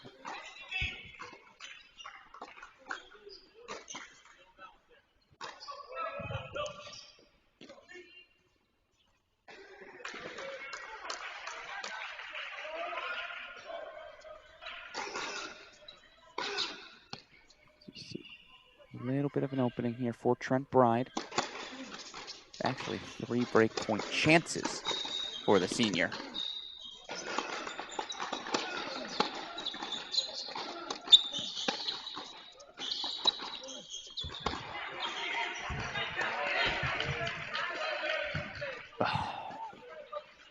And a reminder there, some of you may be wondering, why didn't they call let on that serve? You play lets here in college, and of course all these sets.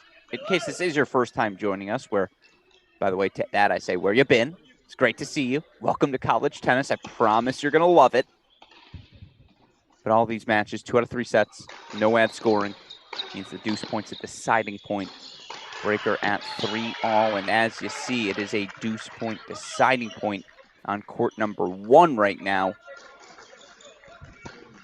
Fernley taking on Quinn. That's at the top of your screen. Actually, the deciding point goes to Jake Fernley. It's a 4-2 lead now for TCU. Just so you know, super producer Daniel Westhoff, that's scoreboard on court number 1. reflective of Famba Henning at 2. Here we go. Deuce point, deciding point on 3 as well.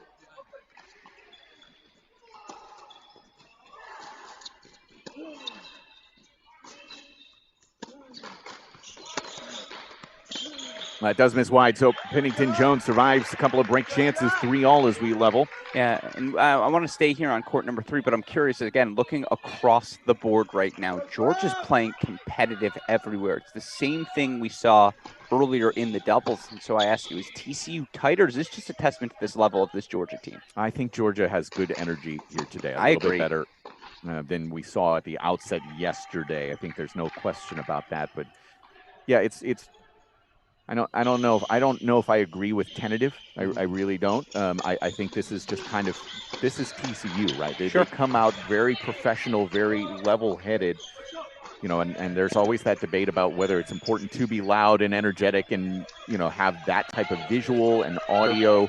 I guess it's called oral would be the first, that way of being enthusiastic. I don't think that's the TCU style. I think it's much more of the professional style. I think TCU is one of the best in terms of developing professionals in college tennis, and that's kind of what they do, right? They send you out. You are a professional. You are here to do a job, take care of business, and I think that's just who they are. It's very well said. They're very purposeful. Yes, they are in everything that they do, no doubt about it. You see Pennington Jones again, the 3-all hold. We'll go to court number 5 on the big screen, please. Super producer Daniel Westoff, as right now Seb Gorsny from break points down. Now break point chance of his own. 2 of them, in fact. He takes on the transfer, Peter Juska. Juska going from playing at Clemson, where he was at the 1 and the 2 spots, now to 5 in the lineup. That can be a good and difficult mental change. You are certainly relied upon pretty heavily. It is a deciding point now.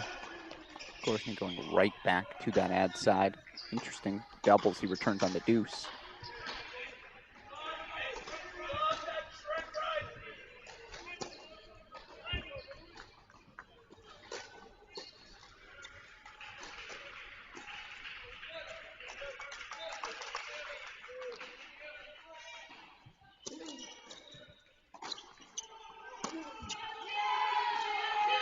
I think he missed it. Yeah, he did. You see that response, too, on the left from volunteer assistant coach Will Reynolds, who did play at Georgia about a decade ago. Facial hair shows that now. Very thick, mountainy beard. Nice. Will Reynolds is a decade out now. I don't like that. Of course not. But he's not Will Spencer. That's age different. catches up with all of us, Alex. It'll catch up with you eventually. Oh, it's... I don't think I wear a hat. I don't know if we're able to catch it. I think it might have just concluded on 6. Yeah, deciding point did just wrap up. And went to MPP because Maxted was less than thrilled, we'll say. So 4-1 there for Georgia at the 6 line. So break leads for Georgia right now at 2 and 6. And TCU just a singular break lead at 1. So again, still early in these first sets, but yeah, definitely a good bounce back so far from the Georgia Bulldogs. It's the rhythm. It's the same rhythm that we saw in the doubles. Again, that makes me ask, I always like to ask the question, whose pace are we playing at? Who's dictating the terms right now of engagement? I don't think anyone is. There's no dictation. As we go over to court number 1 quickly now, court number 1 on that big screen, please. Jake Fernley once again in a little bit of trouble on his service game. 15-30 spot now. Ethan Quinn keeps chopping at the bit, Mike.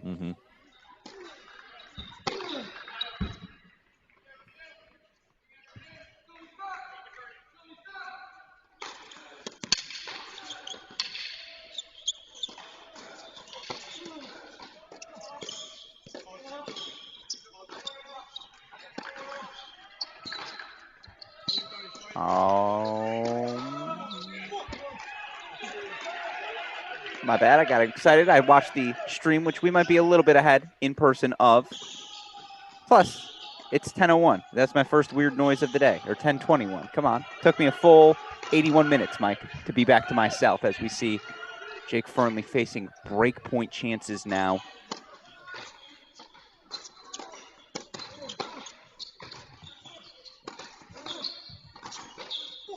Oh, you got to make a play. I love the attempt there from Ethan Quinn, just off the net cord. Yeah, on a full stretch, that's a tough ask. Yeah, exactly. But you see that target from Fernley again, just that idea that, okay, if Quinn comes up with something special, that's one thing. And Jake's he's been tough all weekend long. I know it's only match number 2, but we saw the same thing yesterday. Whenever Teddy Paralek began to make a push, Fernley said, "That's cute, but let's settle down over there, Teddy." The deciding point now, it's going to be on the deuce side, it appears, for Quinn, indeed. And you saw it on the bottom left of your screen. Fomba breaking back for 4-all.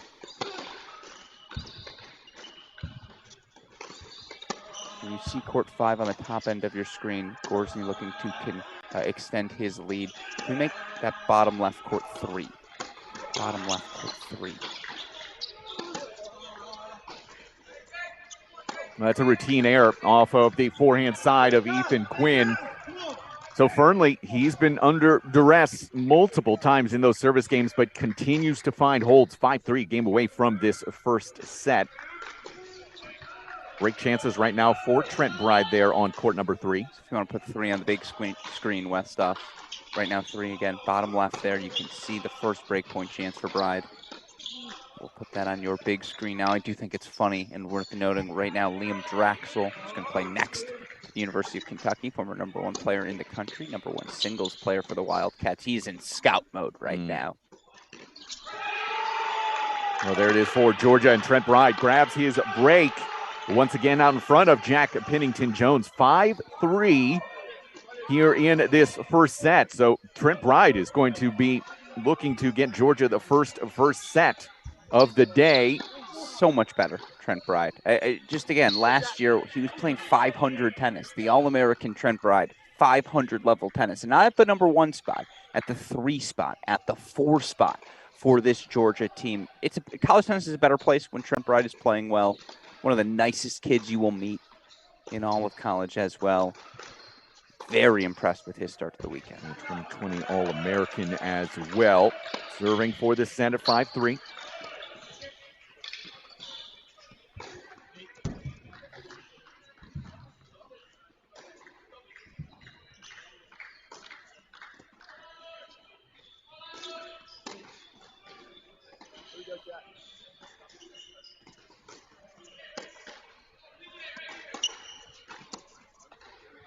If you're just joining us here today for the first time, Trent Bride, that 3-set win to clinch for Georgia yesterday.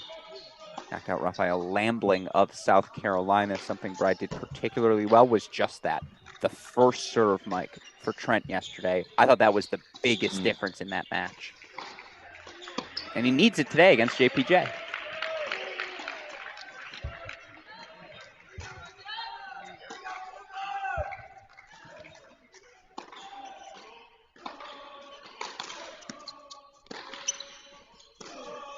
Well, JPJ has to do more with that initial forehand. Has time and goes right to a very comfortable forehand. Doesn't even make Bride move. So that is a big mental error there for Jack Pennington-Jones. Can we admit, though, good kick. Good kick afterwards. Solid contact with the ball. If we're on athleticism watch. He is British. Yeah. You expect that. Yeah. I'm just saying that's not what it would have looked like if it was me.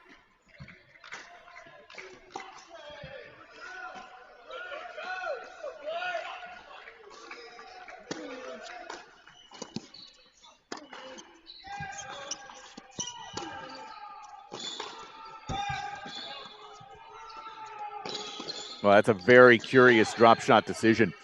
Bride takes advantage. Set points for the Bulldogs.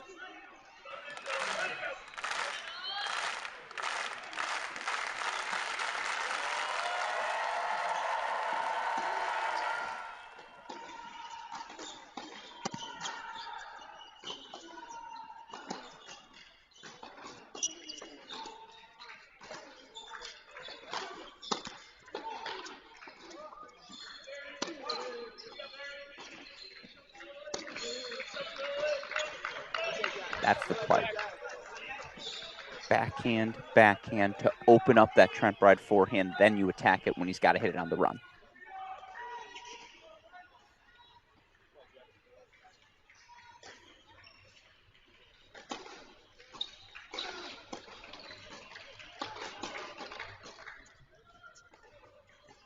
Fernley is serving for the set. You see that in bottom left. We'll go there next.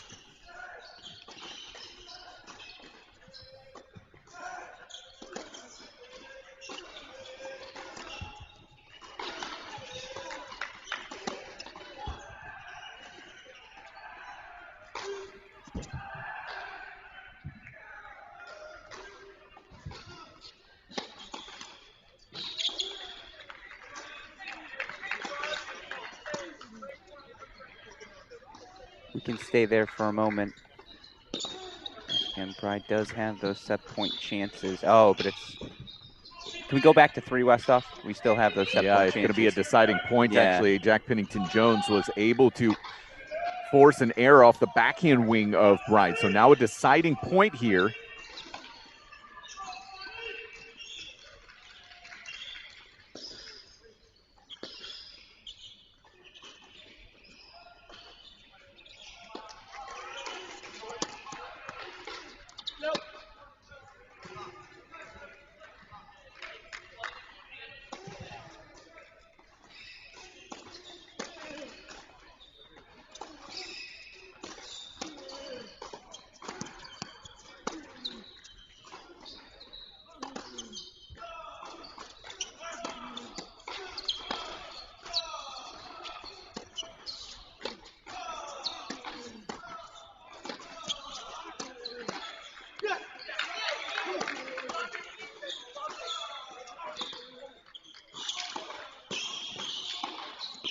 Well, that's just filthy stuff.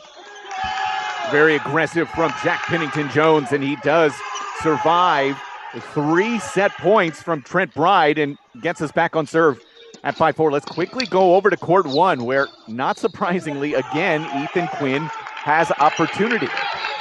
In fact, I think he just secured it. I think he did. And by the way, you see on the top of your screen court number 5 there. And can we make court number 1 court number 2, please? Court number 1, court number 2, as Fomba has himself set point chances as well.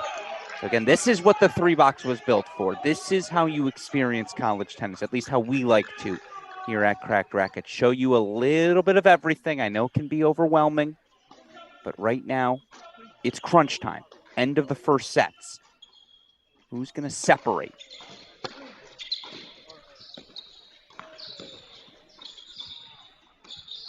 Well, phenomenal lob. Jake Fernley showed it yesterday as well, multiple times, but you see that set point for Fomba, bottom left. Backhand gets away from him. If you want to go full 2, Westhoff, I know sometimes full screen's the quickest. Just a full 2 here for the deuce point. Penning to serve. Yeah, so a set point for Fomba here. Top of your screen for the Horned Frogs. Sander Jong just broke as well to secure a set for Texas Christian University at the 4 line.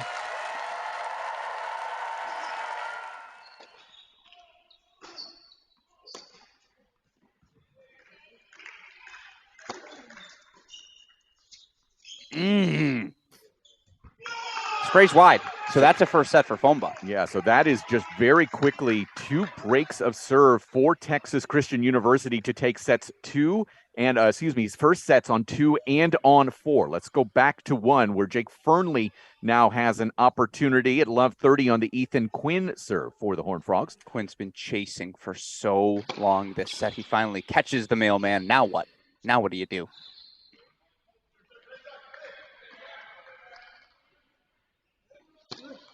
Well, that's not it. It's a double fault for Quinn. So Fernley, after breaking just moments ago, has 4 break chances of his own.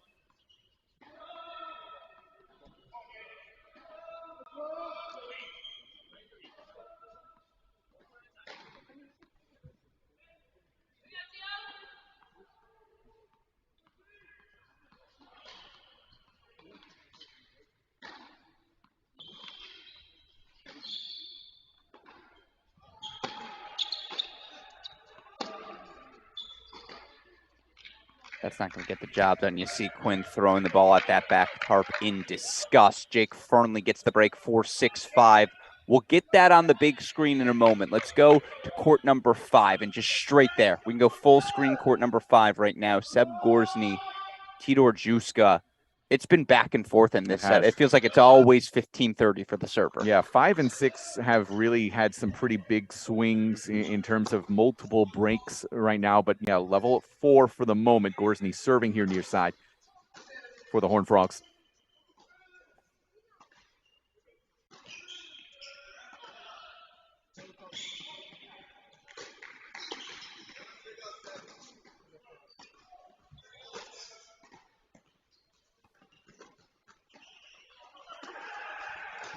All.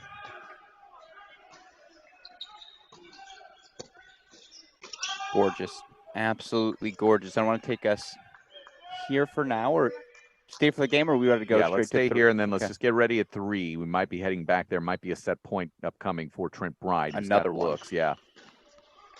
On the serve of Jack Pennington Jones. Oh, Gorsny very clearly thought he had that one. Yeah. Honey, who else did I did?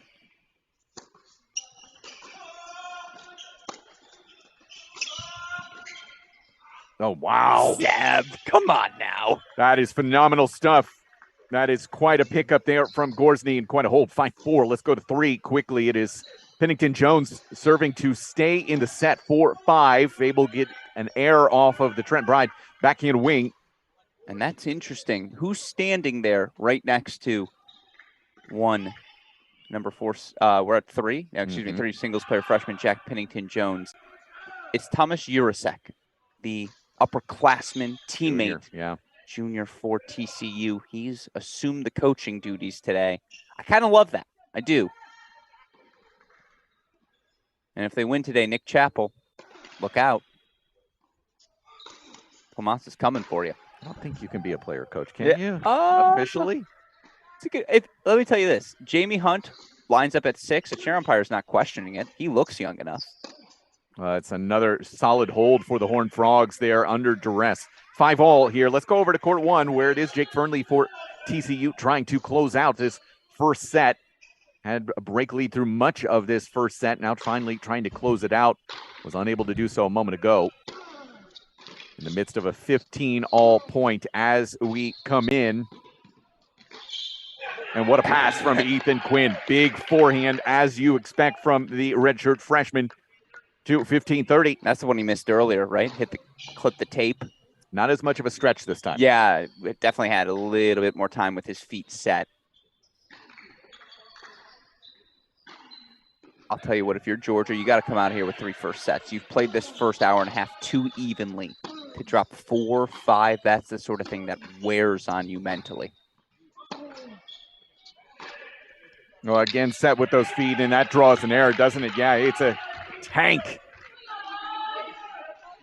So more break chances, 3 of them here for Ethan Quinn to force the breaker. Again, first sets so far, 2 of them in the pocket for TCU at the 2 and the 4 line. Everything else still to be decided.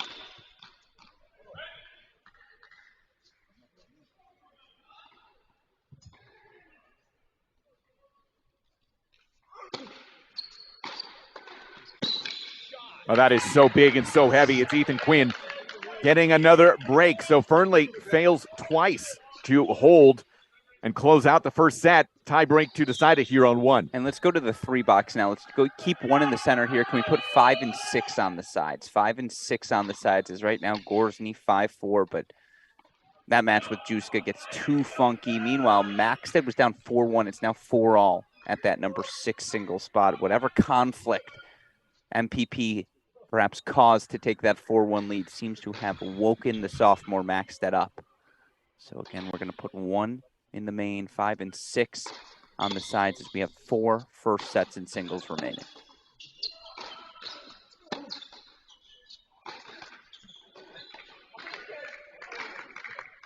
I can't not see Sock. I apologize, Mike, but it's just how he imposes himself with the forehand, how he looks to move forward with it, how he always looks for it. I'm not there. Yeah, Now, I know I said yesterday, and I said it last November as well in Champaign. Kyle Edmund is a much more reasonable. Okay. I see what you're saying there.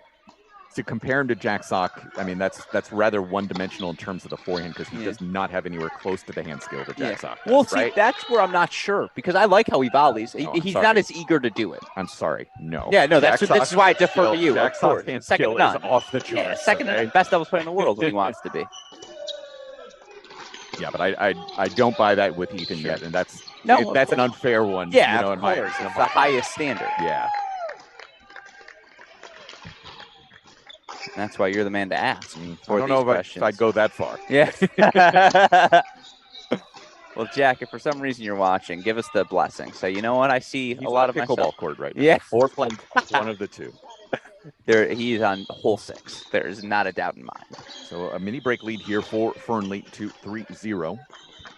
On court 6 there, you do see Louis Maxted does have a little bit of an opening there at 15:30 for TCU as well.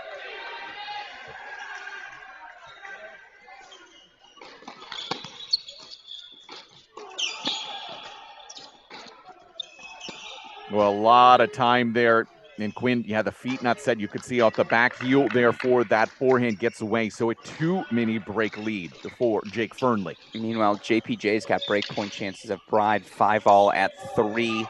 We can throw that in the bottom left where court number 6 is. We'll get back to Maxted, an MPP. But right now, JPP. That's way too many people. Can I be Alex PP? Is that going to work? You definitely should do that. Alex Perez Pena would sound way more legitimate. Oh, let me tell you.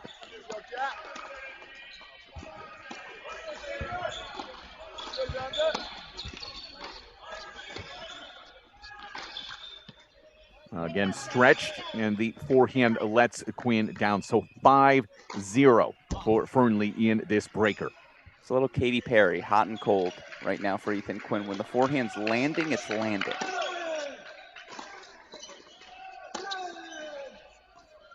Pennington Jones does break for 6-5. Quickly over to 6 in that spot, please. Maxted does have the break point chances.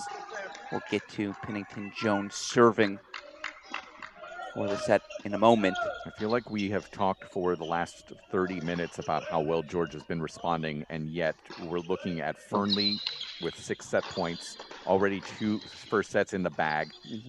Pennington Jones about to serve for it. I mean, it's scoreboard-wise says it's all TCU. And this was to the point I made about 15 minutes ago. They meaning Georgia, played too good of the first 100 minutes of this match, and it's now 10:40. It's been about 99 minutes exactly. They were too good to come out losing the doubles point and perhaps losing 4 first sets in singles. You just wonder with how well they're playing, if they can't take a lead in this stretch, that tells you how good TCU is, I'd like to say. Because, again, Georgia hasn't played bad. TCU's just a little extra, a little bit more. As Maxted now will serve for the set at 6 for TCU. So it is all Horned Frog to end these first sets. Term clutch comes to mind. Can you replace court number 6, please, with court 3? Pennington Jones is serving for the set. That is a rare lob miss from Jake Fernley, who's so good with it. And it's fascinating watching Fernley because now, of course, you think about the pro upside, right, for all of these players. And I don't know if Fernley has a non-negotiable weapon at his disposal, but a guy who's very good at everything. Well, he's a very good all-court player. Very good all-court player. Twitchy, too. There's just a springiness that he seems to bring. He's on Twitch? Yeah. What's the, I'm so bad with video game culture. I know nothing about Twitch or poker culture. Tennis culture, though, Mike. That one I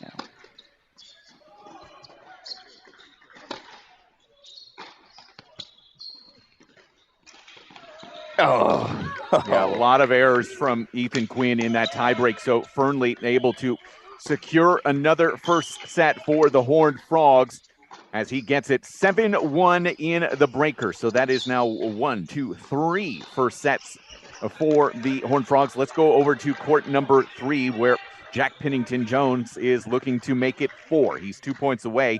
6-5, 30 love as we pop in. Now 1 point away as he won that last one. Bride going a little long on an approach shot, so he's got, as you see, 4 set points here. And if we can make 3-6, those are our final first sets here.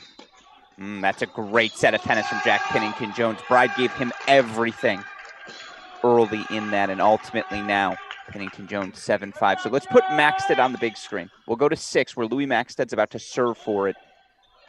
We'll replace court number 6 with a match we have not spent a lot of time with. Let's go over to court number 4. Remember when Kreuter had that early break lead? Now it's 6-4, 2-1. Sander Jong, the landlord, continuing to take collection at this number 4 spot. I've always said Alexanders are really good at tennis, Mike. Check the WTNs. What the numbers? Alexander, the top-rated name, according to my research of 2 seconds ago. I don't think you actually did anything. Your phone has just been sitting over with a blank screen. That's true. I can do team stat lineups off the top of the head. I'm not quite there with WTNs. We'll get there, though. It's 30 love here. Of course, now does feel like a good time to give thanks to our dear friends, Sports Interiors. Sports Interiors, the official lighting and ceiling liner of the ITA. You never realize how important the ceiling liner is until you do realize.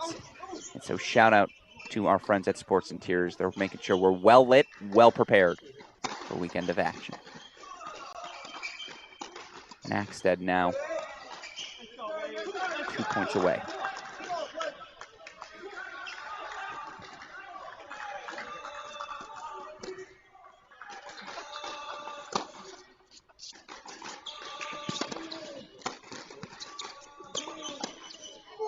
A nice little pass. Very comfortable with that little backhand dipper, but had good time, good legs. Creeps to 30 all.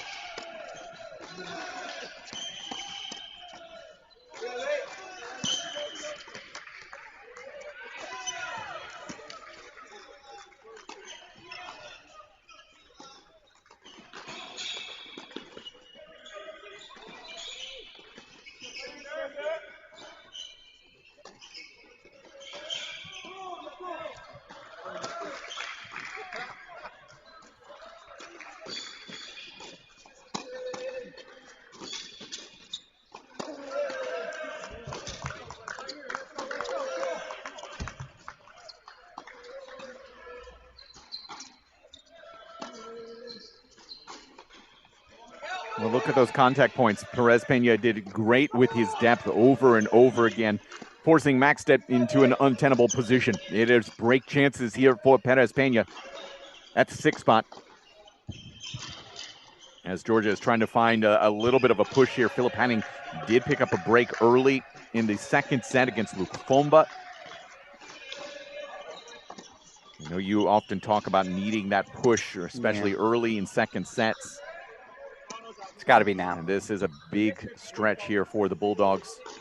And Diaz is just strolling around right now, trying to execute that himself as best he can. You actually see a coaching little do-si-do, for lack of a better term, right now for Georgia. They've switched things up. Everyone's moved a spot to their right. Deuce point, set point coming up here for Maxted.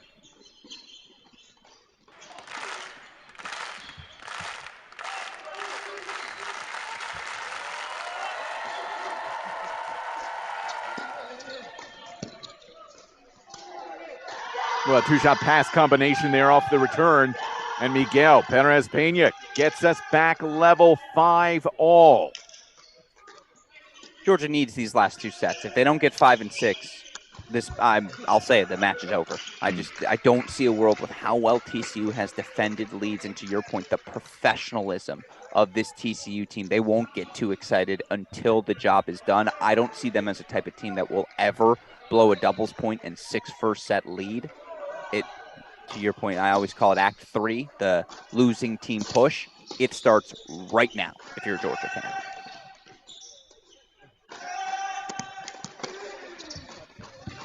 And I don't mean to be rude. Can we switch 6 and 5, rude to the Maxted Perez Pena families? Obviously, we'll get back to this one, but Seb Gorsey now is 2 points away. 6'5", 1530. He leads Theodore Juska. Fifth-year versus freshman.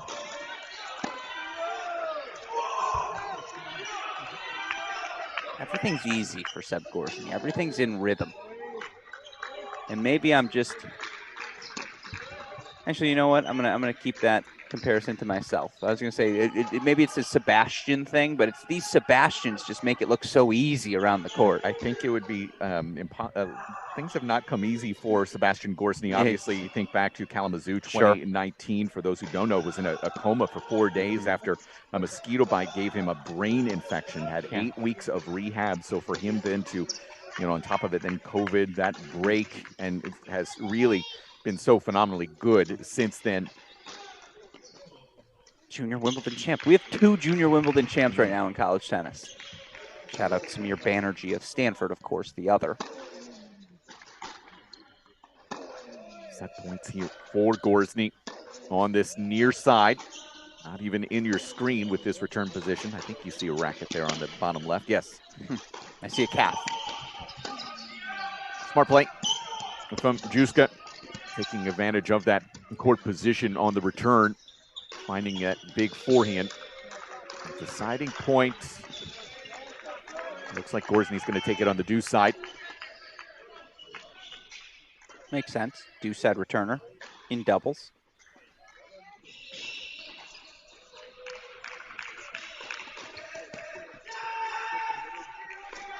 Just very good serve location. And it will be a tiebreak to decide things here on court number 5. So again, these are the 2 remaining first sets, right? Top left of your screen, 5 all there at 6. Tiebreak here on court number 5. Second set underway on 1, 2, 3, and 4. The only break lead is for Philip Henning of Georgia at the 2 line, 3-1. He has break point chances for 4-1 as well. He does.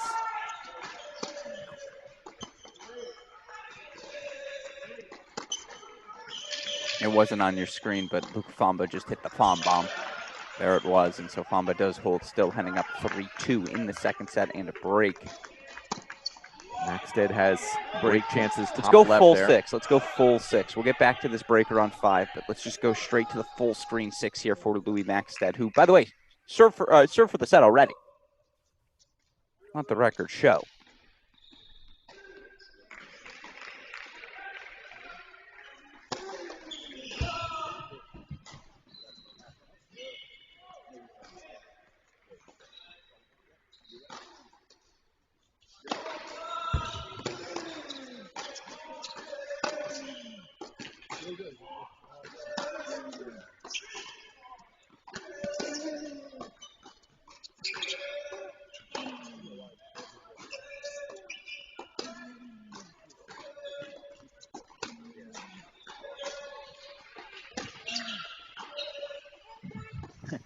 Let call, yeah.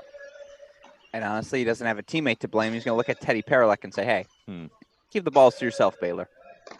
As Baylor, of course, taking on South Carolina right now on our far court 7 through 12. You can find individual links to that matchup over on the wearecollegetennis.com website right now. South Carolina 2-love lead. They take the doubles in a deciding breaker on 1, and then Casey Houle 6-love 6-1 win over Luke Koenig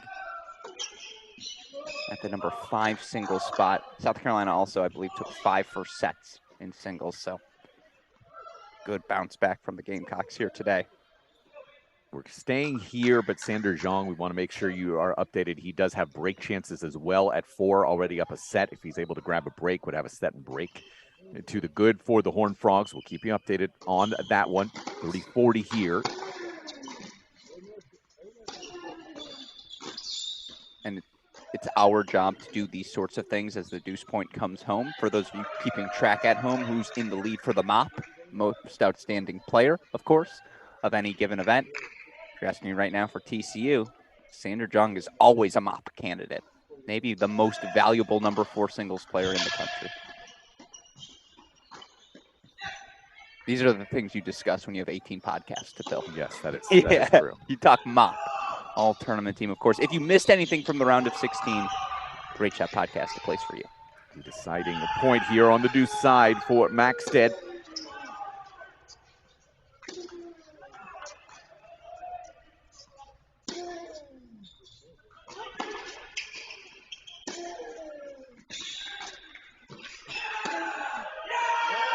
Backhand gets away from Perez Peña, so Maxted will have a second opportunity to close out the set. He'll serve for it in a moment at 6-5. We should point out that Kreuter was able to fight off those break chances, so he and Zhang at the 4 line, 3-all.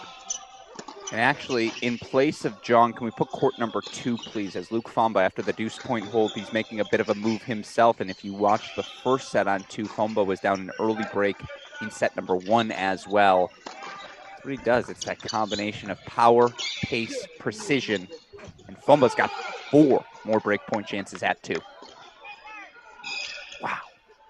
TCU. Again, 10,000 foot view here, Mike. You nailed it at the start. There's a pace they play with. It's a business trip. There's a little more polish to this group, in my opinion, than what we've seen from others.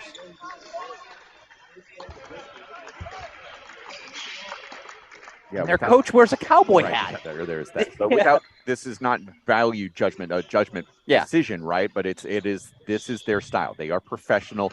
They are here to do business, and they really think about player development towards a professional look. Sure. For me, having been at Illinois, it's the same thing, I think, in terms of what Craig Tiley did at Illinois back in the early 2000s in terms of getting every player got a business plan of saying, this is how we intend to get you to this level so you can play professionally, which is your dream. Same thing is happening at TCU. It's not about winning necessarily matches on a day or winning team matches. It is about developing these players to be professionals, and the success on court happens as well as a result. Absolutely. And I don't mean to minimize what David Roditi has done, because he's the engine that has everything going for this TCU Horned Frogs program. But talk to anyone about Devin Bowen, and they will rave about his ability to develop players. There's no doubt about it, and he could be a head coach at any school. I bet if he told Cam Norrie, I'm ready to travel with you, Cam would say, I'll bring 2 coaches. Well, that's the interesting thing. I had a conversation for ATP Radio with Cam Norrie about the idea of coaching as a group, because they have a group text. Devin's still involved in that group text about how to help him from day to day, week to week. So he's still very much involved. Absolutely. In tennis. Alex Rybakov as well. I keep begging whenever they go down to Fort Worth, they get the invite to the Bowen household. I'm like, what do I have to do as a commentator to get that invite? And he just said, more, much more.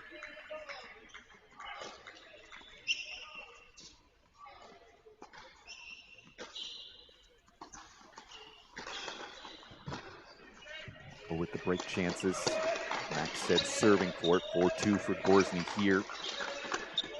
And again, all 3 of these sets. Henning set 2, Juska set 1, Maxted set, Perez Peña set 1. They've all got to go Georgia's way. And even then, that's only 3. They'll have to find 5 more sets in total. So Fomba does break back, 3-all there. Maxted 2 points away at 6. 7-6-3 love Jake Fernley at 1. It is the break lead.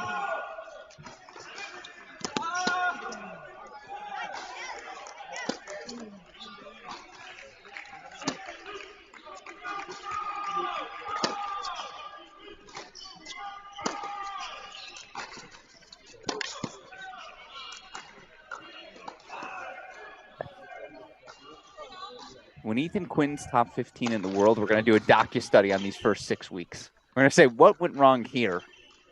What happened? Well, I think it truly is. He's got a down 3 love here. It's the speed of court. You think so? It's that simple? I really do. You can tell it's in his body, just like the contact point is not out in front, as was all summer. Slow, hard court right now is going to be Indian Wells. Yeah, like he's perfect like, for him. That is Northern California. Yeah. Slow, high bouncing. He will be phenomenally good. Yes, because his ball hits through any court. Yep.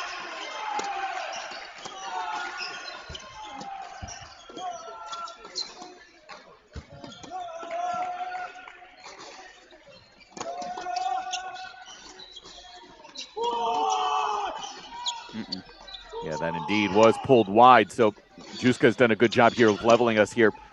5-all. And Westhoff, can you replace Fomba Henning? I know Henning's got an opening here, but Sander Jong has 3 more breakpoint chances to take a 6-4, 5-3 lead. So if we can throw court number 4 in that 2 spot. It's also going to be set point here. A pair of them for Maxted. Top left.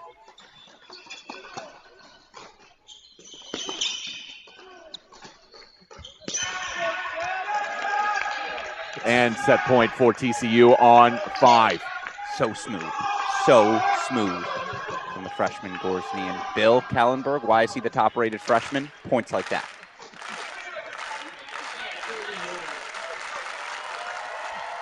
By the way, one of my first NCAA tournaments. First man I met, photographer Bill Kallenberg. I go, oh, you're the one Colette uses all the time. He goes, that's me. I've seen that name.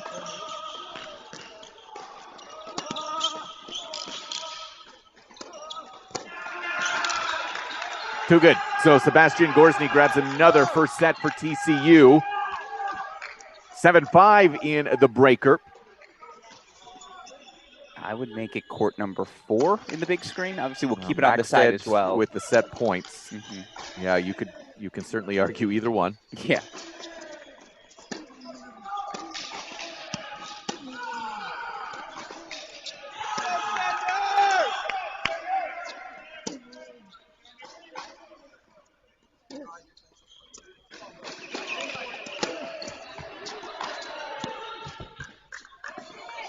Coiter, as you can see, has thrown the hat in disgust as Zhang has gone up 5-3. So while the first set still finishing over on court number 6, Sander Zhang is going to serve for the match for TCU. Meanwhile, Fomba deuce point at 3-all in his second set. He's quietly closing in. But Henning actually got the break. So Henning back out in front in set number 2. Again, will it matter? That's the question. Yeah, that was just back from Zhang, no doubt about it. Yeah, the quickest path right now for TCU is 1-4 and something. And then something, yeah. Yeah. That Fomba break. Yeah, you could see it very quickly at 3-0. Yeah, exactly. I think that's certainly a reasonable thought. And that's where, at number 3 singles, it's worth noting Trent Bride has taken an early break lead, though there is a deuce point break point chance back for JPJ. And we can put that at the number 6 spot, please. Well, he just got the break, actually. Oh, he did? He did. Just happened. Yeah,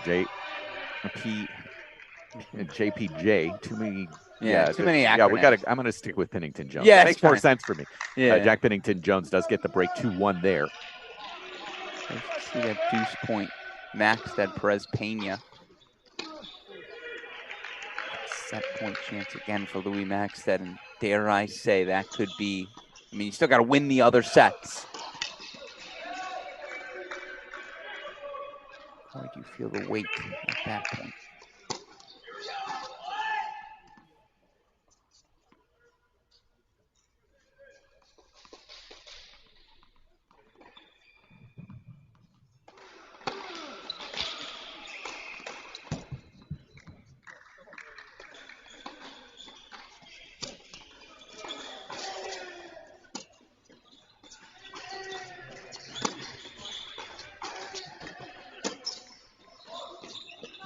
Hammer does not do justice how heavy the ball comes off the racket of Sander Jong.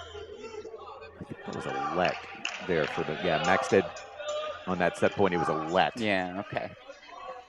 So you see 30-all, 2 points away is Sander Jong. Fernley 7-6-4-1.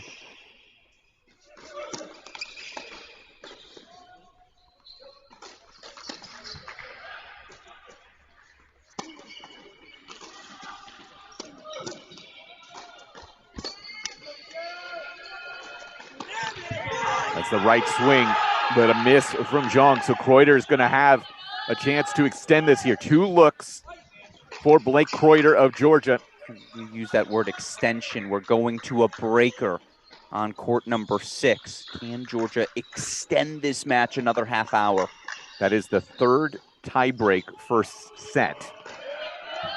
TCU obviously has won the other two on courts 1 and 5. And we had a breaker in dubs, right, at the number 1 spot. A lot of breakers. Bit of the level we've seen from Georgia from the start.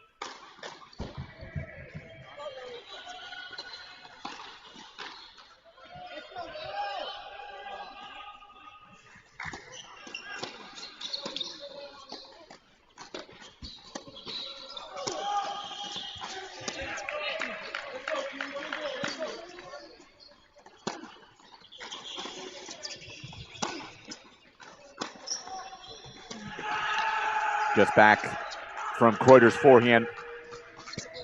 So it is a match point. First of this singles deck going to Sander Zhang. Jimmy Hunt's making a long plea on the call. He was standing right on that line. Now it's 4 courts down from us. It looked long to me. Yeah, I have no questions. Yeah. And I don't think Kreuter did either, truth be told. But match point for the landlord.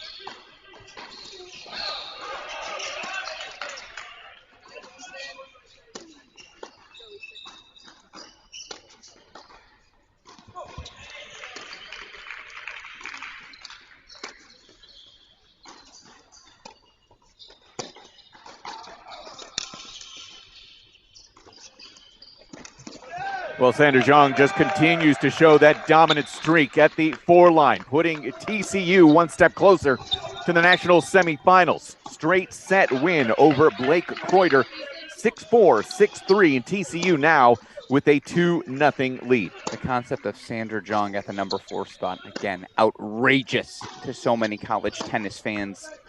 Zhang win after win after win. Past 4 years for this TCU Horned Frog team. Gets another one as we go to court number 3 on the big screen now. 2-1 second set lead for Trent Bride. A little bit of a window, 30-all though. Again, it's pretty close everywhere. Breaker deciding that first set at 6.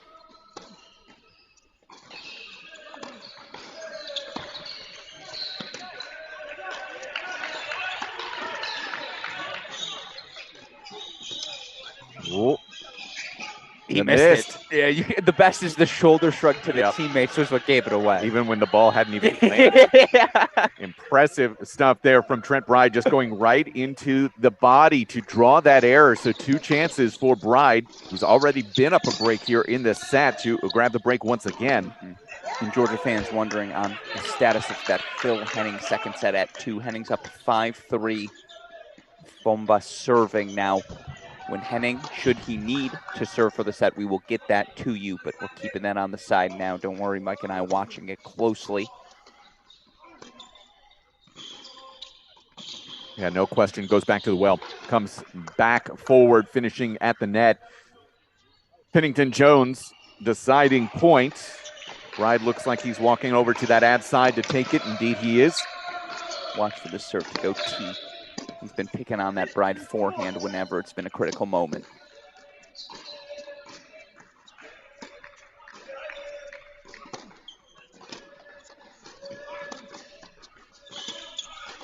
One, two, buckle my shoe. That's just routine stuff from Jack Pennington Jones.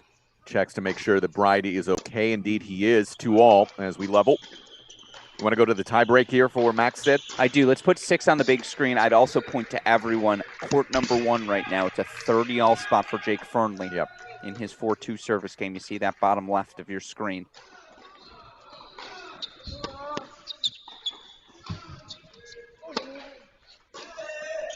Tough error for Ethan Quinn. A middle third forehand, Mike.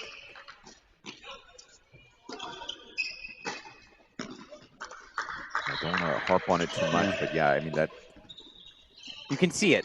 In person, it's very evident that that ball is late every time. Yes.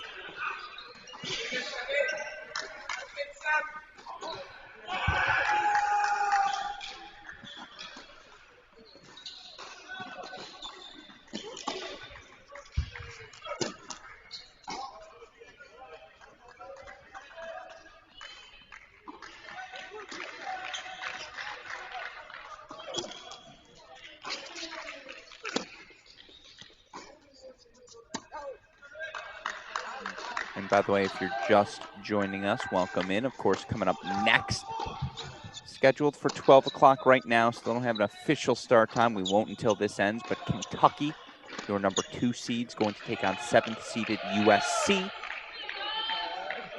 Alex Gruskin, Mike Cation here. Louis Maxted served for this first set up 5-4. Yes. He served for it up 6-5. He had set points in each game. So this 4-2 lead is actually exactly where Perez Pena wants him. Fernley was able to get the hold at 1, so he's at 5-2 now. So again, that is a very, pretty noticeable path to 3-0 for TCU. If Fernley is able to get one more, we'll keep you updated there. And if he does have an opportunity on the Quinn serve, we'll let you know. We actually need to put court 2 on your screen, though. And you see it in the bottom left. Yep, it's there. If he gets to the set point, do we go big?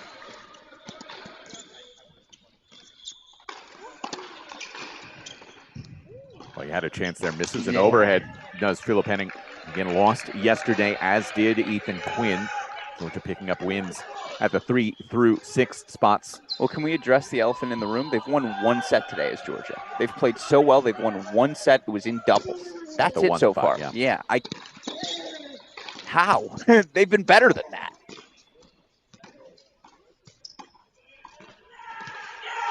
Louis. Great. Just shortened it to 2. That's an actual song. Yeah. Louis. Oh, yeah. I don't know the name, but I've heard the rhythm. Yeah. I'm going to guess it's like the Bee Gees. No, it's well before that. It's a gibberish song. Yeah, okay. Actually, don't know who did that one.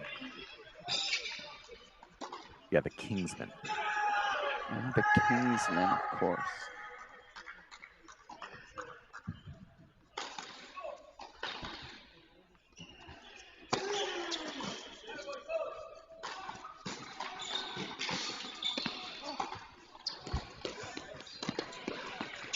On Miguel Perez Pena here. It's again, he is at the far end, obviously, at that level of the lineup, being at the 6th spot. We mentioned it yesterday, haven't mentioned it here today. There is not a unifying scoreboard here. Sure, so, it's you're able to see probably from his spot at the 6 line, he's able to see easily 5-4, probably 3. So he knows Georgia, his teammates, down at least at 5 and 4. No, the only 2 can see everything are the 3s and 4s. You're in the center, so you get to see everything. As you see, by the way, Henning does force the 3rd set, so that's a 2nd set now, finally on the board for this Georgia team. They're going to need to fight now. We put 3 in the 2 spot, please, as Trent Bride is trying to do exactly that. Yeah, it's going to be on Maxted's racket here. Again. 2 serves for it at 5-4.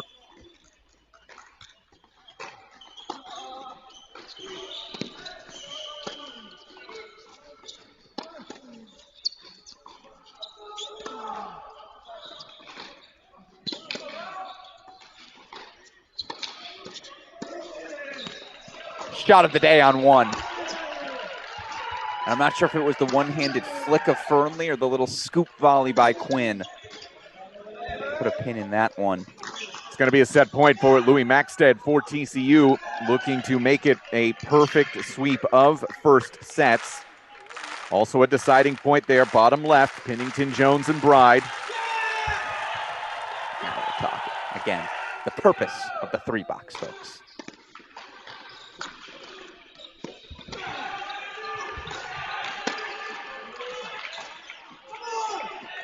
Of course, Maxted goes wide, so we play on. Forehand skills there by Will Reynolds. That's got to be better. Yeah, it's got to sweep. Burnley is serving for it. We're going to go there next.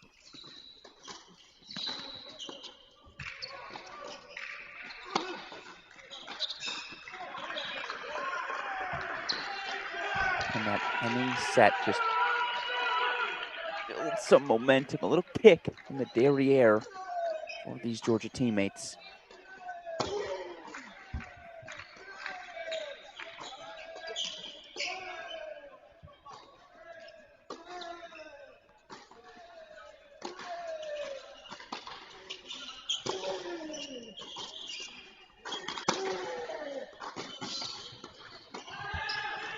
Well handled. Perez Pena has been under fire all set long and just seems to find ways to survive like a cockroach. It is 6-all here in this breaker. Keeping an eye again on Fernley and Quinn. 15-all now. As Fernley close to grabbing another point for the Horned Frogs. Has been in control from the outset of this second set, has Fernley. The junior out of Edinburgh, Scotland. Number 17 in the country and rising.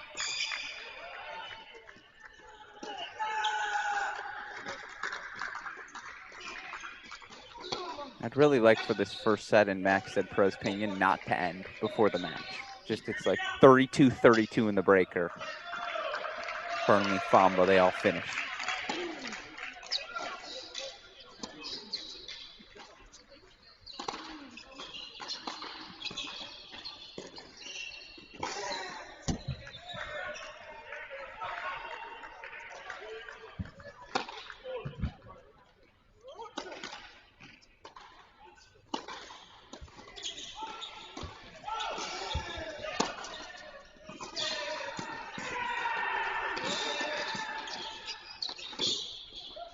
Well, Perez Pena has done it again. What a little flick, bringing up a set point. 30-all there for Fernley Quinn as well. Set point for Georgia.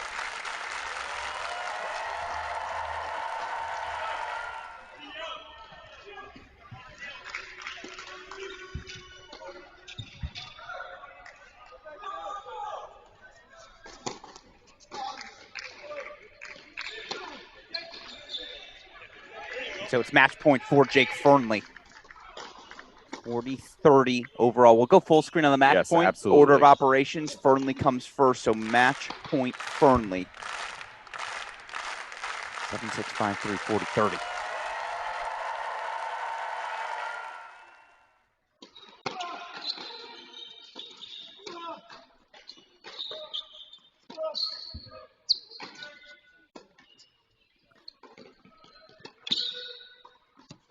Oh, what a reach by Ethan Quinn. Forces this deciding point, match point, break point. And Miguel Perez Pena does take a 7-6 first set. So here's a window. Georgia, this is the push. 8-6 in that breaker. So the first set for Georgia here in singles. At the first line. They hadn't got that one at 2.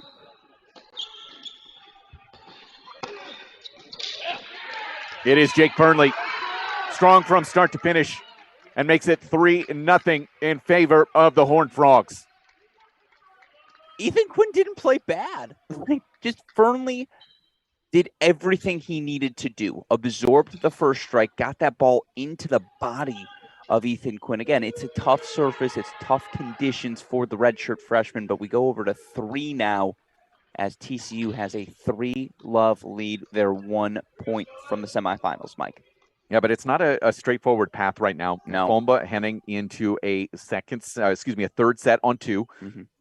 And Juska, despite being down for Georgia a set, 3-love with a break in line 5, and obviously just starting on the second set now on court 6. So it's not a straightforward path right now for TCU to get that 4th point quickly, unless it comes through Jack Pennington-Jones. That's the only one. The only way is JPJ? Is that what you're telling me? He's facing a break chance right now. It is 30-40 here at 2-3 with Pennington-Jones serving top of your screen.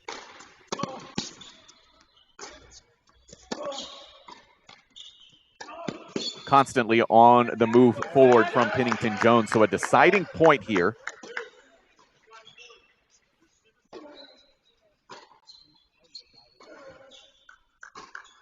Again, 2-3 game here in the second set with Pennington-Jones taking the first 7-5.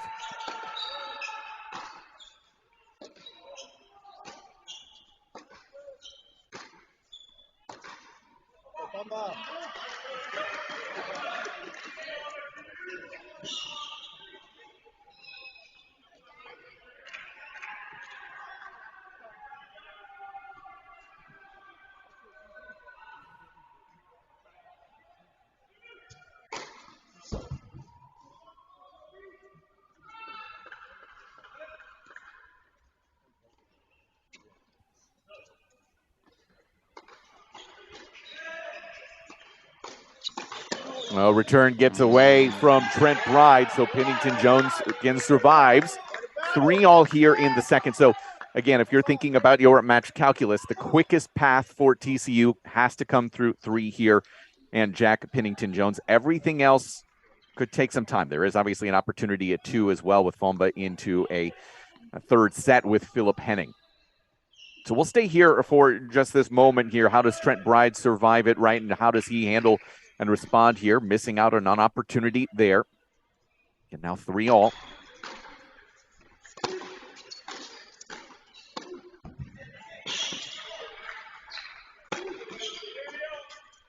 Handles it very well. Good attacking point to say I'm right back in it. And that's Bride at his best. He has to dictate because anytime he is hanging things short, Jack Pennington Jones is attacking. It's a very mature game style from the freshman, indicative perhaps of the pro success he had prior to coming to school. First serve, first strike. That's the name for Trent Bride to get back in this one. Yeah, to Pennington Jones's credit, wins already as a professional on that side, I should say, over Vasek Pospisil, Paul Jubb, former NCAA champion Paul Jubb, as well as Ernesto Escobedo. 2019 South Carolina, since I know some of you were wondering when and where for Paul Jubb. Who'd he beat in that final? Mike, this is your trivia question. No idea. Nuno Borges, 2019 final in Orlando. Very good match. That 2019 NCAA field, Borges, Jubb, Wolf, Blumberg, Kovacevic.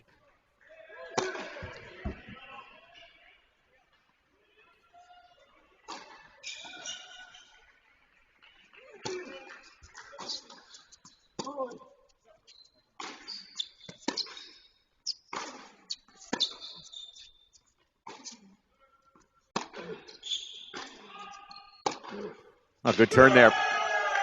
Talk about his forehand and how it's been such an issue over the last couple of years, Alex. Well, you look at the record for Trent Bride, and correct me if I'm wrong, 2020 All-American for Bride in that season, and played at the number 1 spot in 2021 for Georgia, where, look, he was winning 60% of his matches, but very, very suddenly, and it happened about January 17th, I will say, of last season. Bride's forehand just slowly began to spray, and you could see he was under 500 for the majority of last year in singles, based pretty firmly on the fact that each and every opponent knew, hey, play through that forehand, particularly when the going gets tough. And it's a credit to Trent. He didn't relent. He came back for a 5th year. He understands what he needs to work on. There was a racket switch. There was a mentality shift as well. He's looking to become more aggressive here in his final season. But, yeah, again, all the credit in the world to Trent Bride. The forehand, you see the big backswing. You see how handsy he is, how the circle is so emphasized as the take back. Pressure it with pace. We'll see if he gets in his head about it as this match goes on.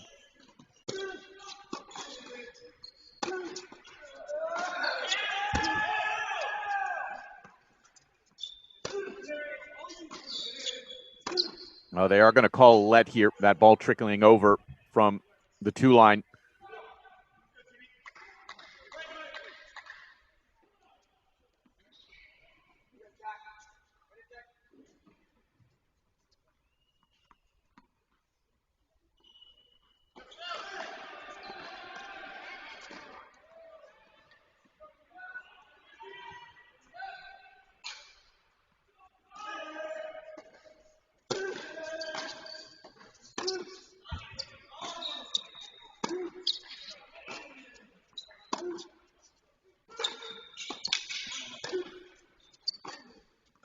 Oh, what a pass.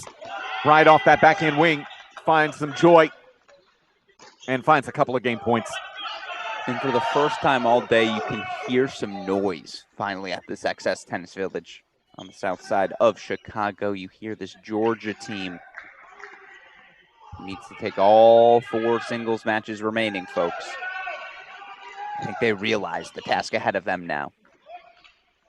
Yeah, even without that scoreboard, you certainly know it. Oh, the return error off of Pennington Jones's racket. Bride to 4-3. Let's go quickly to court 2. where Philip Henning of Georgia does have break chances against the powerful serve of Luke Fumba of TCU. 15:40 as we hop in. It is the third game of the third set on Fumba's serve. Indoors, it's a match you'd lead Fumba. His Luke size. did just come up with a big forehand up the line to find some success in 30-40. Georgia break chance on court 6 right now, a break in court 5. I mean, there is at least a path. There is a path right now for Georgia. It doesn't seem insurmountable. We said today they had to get one of the top 2. Yeah. Henning's trying to make that the case. Yesterday, they swept the 3 through 6 positions in singles. As by the way, it's official. South Carolina knocks out Baylor. Oh, there's your break. Sorry to interrupt, Alex, please, but yeah, Henning to 2-1. So again, you're seeing, a pathway right now for Georgia. Let's go to 6, where there is a break chance here for Perez Pena to start this second set with Louis Maxted. Just to finish the thought, South Carolina 4-love over Baylor. It's a good win. And they were up straight sets on 2 and 3 as well. That was going to be a 6-1. Mizuchi was going to get the win at 6, but wow. Great bounce back for South Carolina. Yeah, deciding point now for Maxted and Perez Pena here at the 6th line.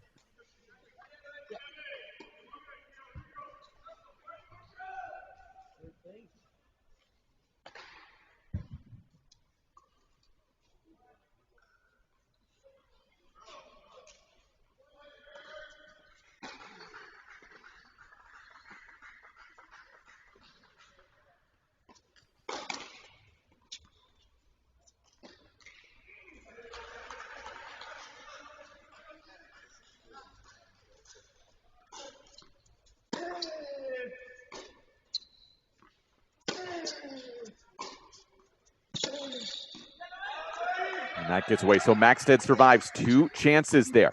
Able to get the hold, 1-love to start. Let's go back to 3. And we can actually go to the 3 box. Let's put 3 on the main screen, but this way you guys can see 3 of the 4 matches we've got still going on. Everything early enough that feels like the move here. We're going to put 3 in the big box. You want, let's go Henning, and let's go 2 and 5 on the sides, please. 2 and 5 on the sides. It does feel like that 6 box. If that match gets decided, that's another 2 hours. Exactly. Right? I mean, realistically, that's a much longer road there. And I do wonder, big picture for TCU, I bet we don't see Maxted tomorrow. I bet they go Vives tomorrow. I bet they try something else. Not that he's played poorly, but because now you've gotten a big sample size of Louis, and maybe you try a little different tomorrow. Well, to be fair, I mean, he was 5-0 up in the 5-love up in the third yesterday. So would have had that. It's just been 2 long matches. That's what I'm trying to point to. Fair. Yes. And you have those options, so why not explore them? I guess it would depend on the matchup, right? Sure. Who they're playing in the semifinal, what it looks like at that 6 line. That's just big hitting from JPJ. He's found that first strike pattern of either first serve or first approach to the bride forehand. He's having such success with it today.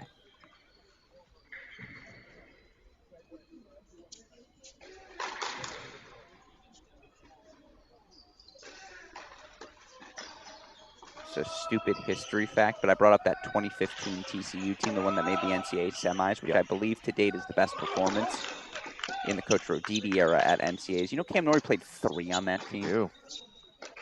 Was Chappell at 1? Yeah. Who's 2? I can see his face. I'll get there in a second. Okay.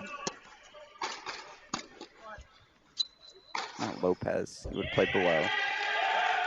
Shout out to you, Jerry, if you're watching. Not Reese Stalder, too ginger.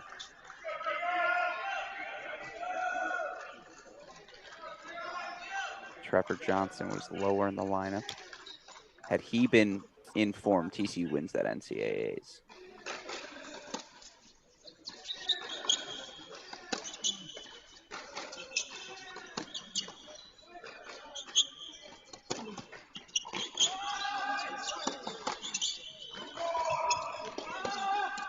You see JPJ holds 4-4 all. I'm racking my brain.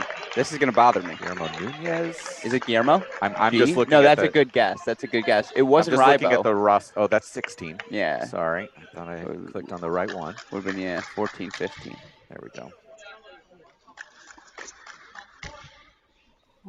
Blake. Arno Doc. Was it Facundo? Facundo. Facundo could have been him. Oh, it might have been G. Nunez. Yeah, Guillermo Nunez, Yeah. freshman. Better than Cam at the time. Who knows? And I think Cam I by will the end look might it have up. worked his way to 2. I could definitely pull some. Yeah, you keep an eye on the scores here. I got you as you see the 4-all.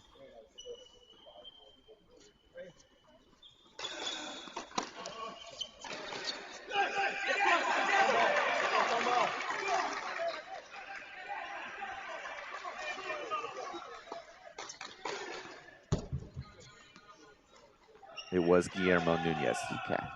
Cam at 3, Facundo Lugones at 4, Arno Doc at 5, Will Stein at 6. Yeah, Trevor Johnson did not actually play in that matchup against crazy. Oklahoma. He just wasn't quite right.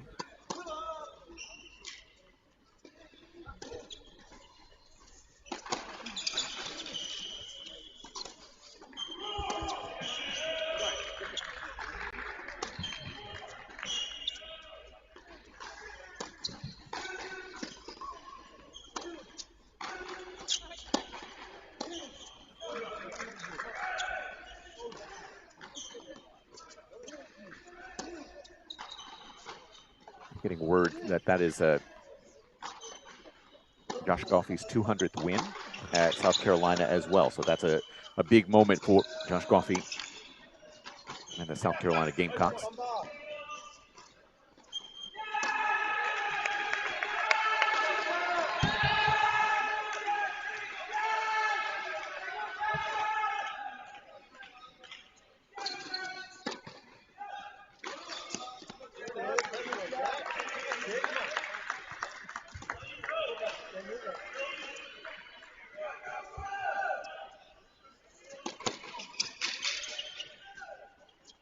Crucial there for Fomba to get that break back as well for TCU there. Top left screen.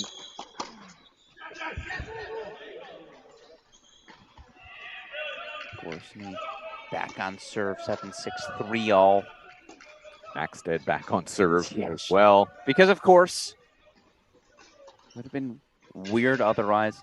Wow, Nunez played above Cam Norrie for a hot second. That's now sunk in.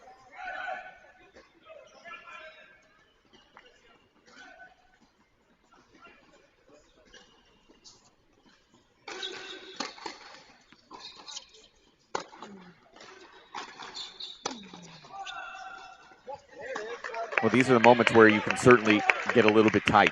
Serving to grab a lead here late in this second set.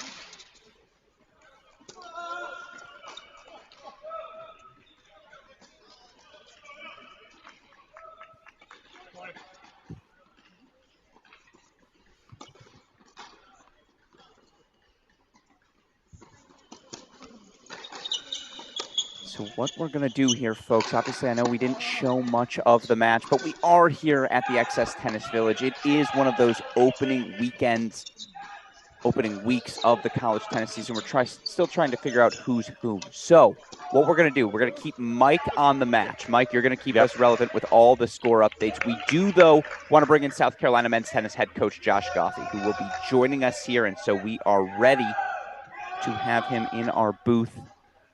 I believe Coach Goffey is sitting there. Coach Goffey, can you hear me? Yeah, we're good.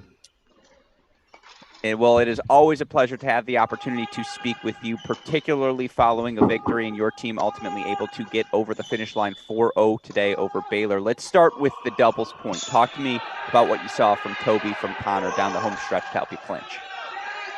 Well, good. I mean, so we can't forget that they were up 5-2 and let that lead slip. It looked like it was going to be a pretty comfortable doubles point, and it looked like they got lulled to sleep a little bit, to be honest, and let the intensity drop out of the match. And ultimately, they played a really good game there at 5-all, and then were able to get their feet back settled, get a good hold, and then they were the aggressors in the breaker. Ultimately, that's where you want to be. And you do take that 1-love lead, but I can hear it in your voice right now. You must not have been the most thrilled with your team after doubles, and at least to their credit, after that, they go out, they take 5 first sets in singles, and again, ultimately, you're through with 3 straight set victories. I know you wanted to obviously be in the main draw, still quarterfinals here competing today, but to see your guys bounce back the way that they did, what did you learn about your group through this victory? Yeah, I mean, that's exactly, we put that out in the table last night, is that we're going to find out what we're made of today. You know, we came in, we had our heart broken yesterday, didn't play the best match, underperformed, credit to Georgia, but, you know, we came in and we wanted to make a run here, and now we're sitting in the back draw, and everybody's got a hangover coming in from that loss yesterday. And so who can shake the hangover the quickest and get something to gain? And ultimately, our boys answered the call. You know, they went out there and treated it like another match. It was all about forcing errors today, playing solid, hard-nosed tennis, and the boys did that. It wasn't, you know, electric. It was solid, and that's what we needed to kind of stop the slide backwards here. And let the record show, college tennis fans at home, metaphorical hangover, not the literal hangover. Yes, the metaphorical. Yeah, Coach Goffey had the literal hangover, but the team, the metaphorical hangover. Right. But yes, with all of that in mind, my last question for you. Again, you guys got one more match to go tomorrow. I'm curious, again, as you look at that final Sunday, what's the next 24 hours look like for your team? What are you hoping to accomplish in this final day? Yeah, we're going to look at what we did great today. We're going to take that and we're going to move forward with it. You know, we really don't care who we play. I don't even know who we play next. It doesn't matter. It's at this point of the year, it's about us right now, and we'll start dealing with our opponents on the court when the match starts. But, you know, we're working on a few things here in our own team, and if we can bring those to the table like we did today, we'll be in a good spot. Yeah. Well, my last factoid for you, it was your 200th victory as head coach today. And what that tells me, A, is that you're old, but B, what I really want to know is what that means to you, 200 victories, what that says about this program. 200 victories. That's a long road to get there, and there's been a lot of blood, sweat, and tears. Not by every guy that's been here since my day one. You know, we went 6-18 in my first year, and you know that's where this program's come from. So that 200 means a lot to me, but it means a lot to the alumni as well. I noticed you avoided the age thing there. That's fine. No, Coach Goffey, obviously a massive credit to you. All you've built at South Carolina, 200 victories speaks for itself. And again, 4-0 winners today. Not much to complain. Go get some rest. We look forward to seeing you back out on court tomorrow. Congratulations to you and the guys, Coach. Thanks. Appreciate it. Of course. Head coach Josh Goffey, the South Carolina Gamecocks, 4-0 winners again earlier today against Baylor. Well, as that interview has progressed, you've been able to see here on the screen that TCU is looking very strong. Obviously, Sebastian Gorsny there, bottom left of your screen, grabbing the break at the 5 line. He is now 2 holds away from clinching it here for the Horned Frogs. Pennington Jones remains on serve here with Trent Bride. Luke Fomba with a massive hold after having broken back against Philip Henning, but that massive hold on a deuce point to get us to 3-2. And right now, on top of it, Louis Maxted, again, it would take a long time. Probably not going to see the end of that match, but Maxted with 4 break chances as well to take a break lead in the second set after losing the first. So things looking very positive right now for the Horned Frogs as they're looking for that semifinal berth. And again, 3-0 here in our match score, as you can see top right of your screen. But great to have you with us here on day number 2. Don't forget as well, there's more tennis to play, skills to hone, and fun to be had. Go to USTA.com to become a USTA member. Of course, after this indoor season completes, after this indoor event, most of these teams are going to be moving outdoors. A massive thank you to our friends at JMC Lighting for the official outdoor lighting partner of the ITA. I know they work with countless college campuses to ensure we can have some prime time under the lights of college tennis. Pennington Jones to 5-all. I want to keep a look here on, if we can. Do you mind going over to Gorsny and Juska for just a little bit of time? I defer to you. I handed off the reins with that interview, so you tell me where we're going. Yeah, so Sebastian Gorsny here is looking potentially at a clincher situation, although Luke Fomba there, keep an eye on that as well. But Gorsny, again, freshman out of Austin, Texas, not lost yet in the single side for TCU, number 5 in that newcomer of the year rankings in the preseason. You almost ask, would he be playing number one for 90% of other teams? Sure. The freshman, the hot shot, and yet it says about his character that he isn't making that demand. That he says, no, I'm going to TCU because I want to be a professional. Yeah. The point you've made about this program. Yeah, and I think that's a really important thing too. If you're able to have the luxury of having a freshman like that and play 4, 5, 6, so that they get that experience, some of the jitters are out of the way, as opposed to playing some of the tops in the country. If you have that luxury, is phenomenal. Well, Henning hits the deck. Spread eagle. Let's make sure he's all right first. He says he's all right. Yes. It is a big moment too there. Fomba looking for a break lead. That was also a sit down on the butt to avoid further issues. That was a good fall, an athletic fall, I have to say, from Henning. Well, Gorsny had a phenomenal fall, didn't he? Yeah. 5-3. Now a game away are the TCU Horned Frogs. So there are multiple ways that they can get this 4th point, and relatively quickly as well. TCU closing in on it.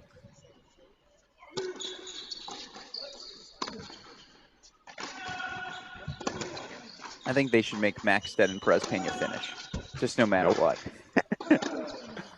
We've got other business to attend to. So if you want to move them to another court, we'll take them outdoors. We'll take them outdoors. That'd be fine. Yeah. And they hit the 5-hour mark.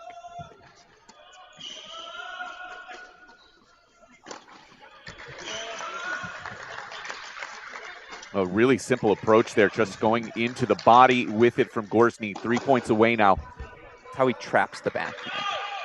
Love the shoulder turn, love the contact point he makes. And no Craig O'Shaughnessy, but that'll do.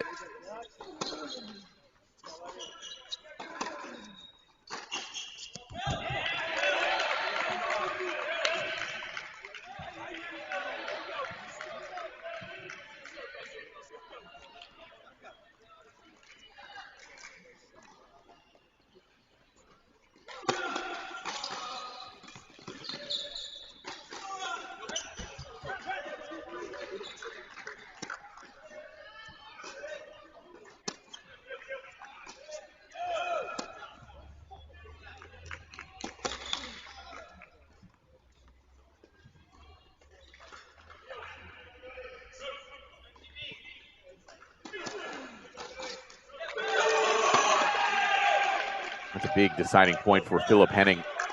Again, as you're looking for hope, opportunity, keeps him level 3-all. And if this match does end up 4-0, and this is a silly thing, but this is the most hard-fought 4-0 I've ever seen. I mean, Georgia did not play bad today. Ever? Yeah, 4-0. 4-0. Ever? Yeah. I'm racking the brain now. I'm like, whew, let me think. No, I've seen a 6-3 set 4-0, but I didn't watch it in person.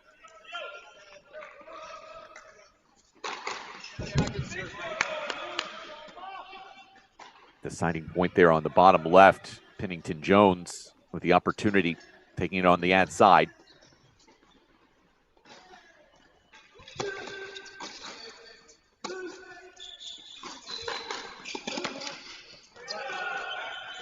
Going to be a let called there. So we'll restart that point.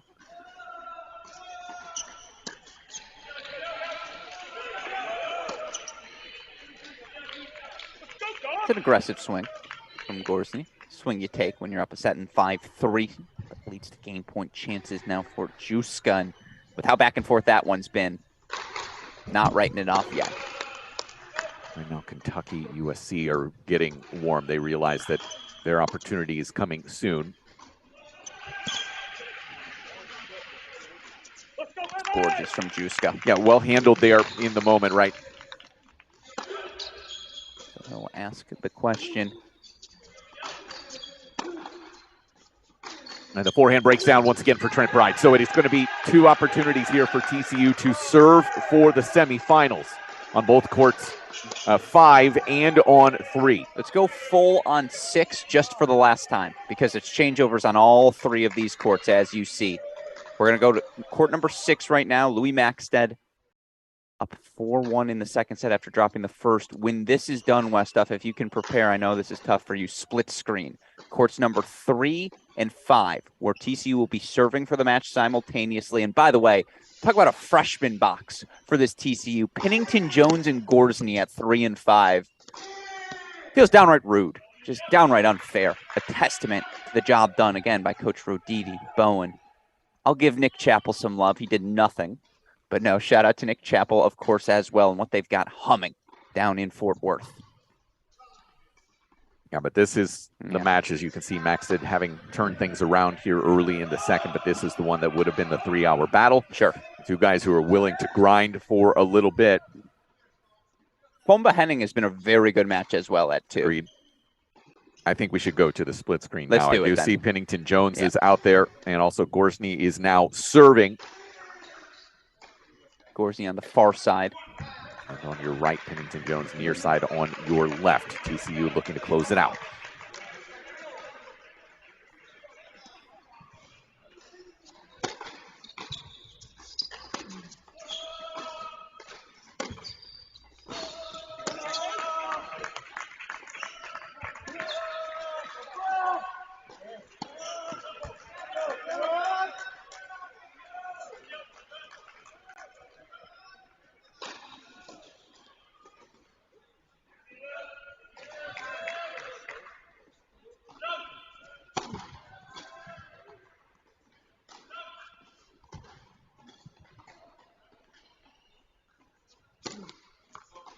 I think that's a double. It is 15 all there. Gorsney, it's a race here for these two incredible freshmen for TCU. Who's going to get there first? That double fault might kill Jack Pennington Jones and his opportunity. It's a gorgeous +1 backhand from Seb Gorsney. So it's match point for the match for the Horned Frogs.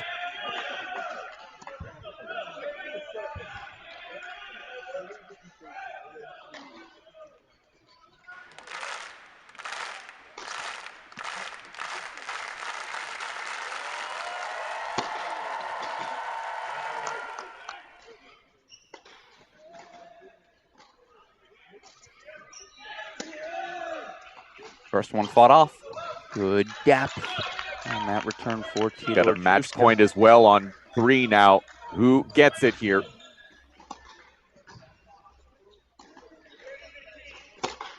It's Jack Pennington Jones, the freshman, first victory of his dual match career. Could it have come at a better time? I'd say no. The freshman sends TCU to the semifinals once again, 4-0 over Georgia. But folks, that's not your father's 4-0. 3 hours, 44 minutes, 2 hours, 44 minutes on court. Absolute war from this Georgia Bulldog team, who I think can come out of this weekend right now saying, you know what? After the start against Illinois on Wednesday to beat South Carolina after dropping doubles, they played, I would say, 9 competitive matches. Every single set, every double set was some sort of battle here in our first quarterfinal, but we knew it coming into the season.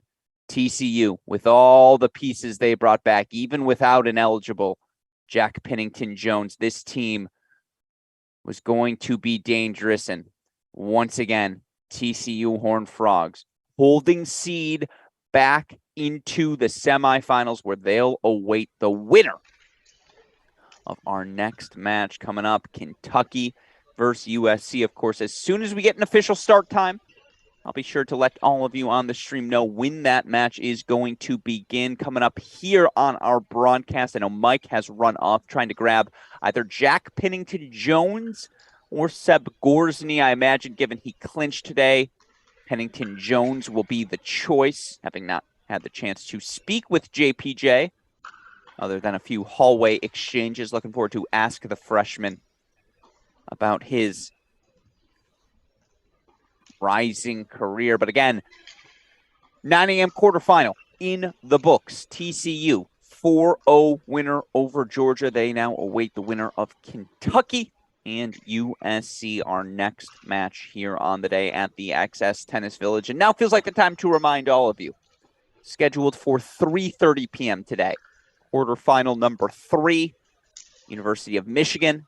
Number 4 seeds taking on defending NCAA team champions in the University of Virginia. Then the nightcap. Boy, is that going to be fun. Ohio State, your top seeds, pushed last night against the host Illinois. They're going to face a Texas team that played arguably their best match in 2 seasons. Texas 4-0 winners last night over Wake Forest. And it's a really impressive result for the Longhorns. The team has never had the most national indoor success, but did, I suppose, beat defending NCAA champs University of Florida last season in the first round. That said, again, TCU, the story here this morning, they're the defending national indoor champions. It's how routine this TCU team makes everything look. And looking back at the scores, Fernley, 6-3 over Ethan Quinn. He broke Quinn in the 3rd game of the match. Never looked back from there. Of course, Phil Henning dropping the first set the way he did on serve indoors against the big serving Luke Fama. That's about all you can ask for out of Phil Henning. I mean, again, Sander Jong, the landlord, rent was due. It was paid. 6-4, 6-3 for the 5th-year Jong, who just makes life look so, so easy. And then, obviously, a massive credit to their freshmen for this TCU team. Jack Pennington Jones, Seb Gorsny, each winners overall on the day. And again, I believe we have Jack Pennington Jones preparing to join us here on our Cracked Racquets broadcast. As soon as he's in here, obviously, I'll show that to you.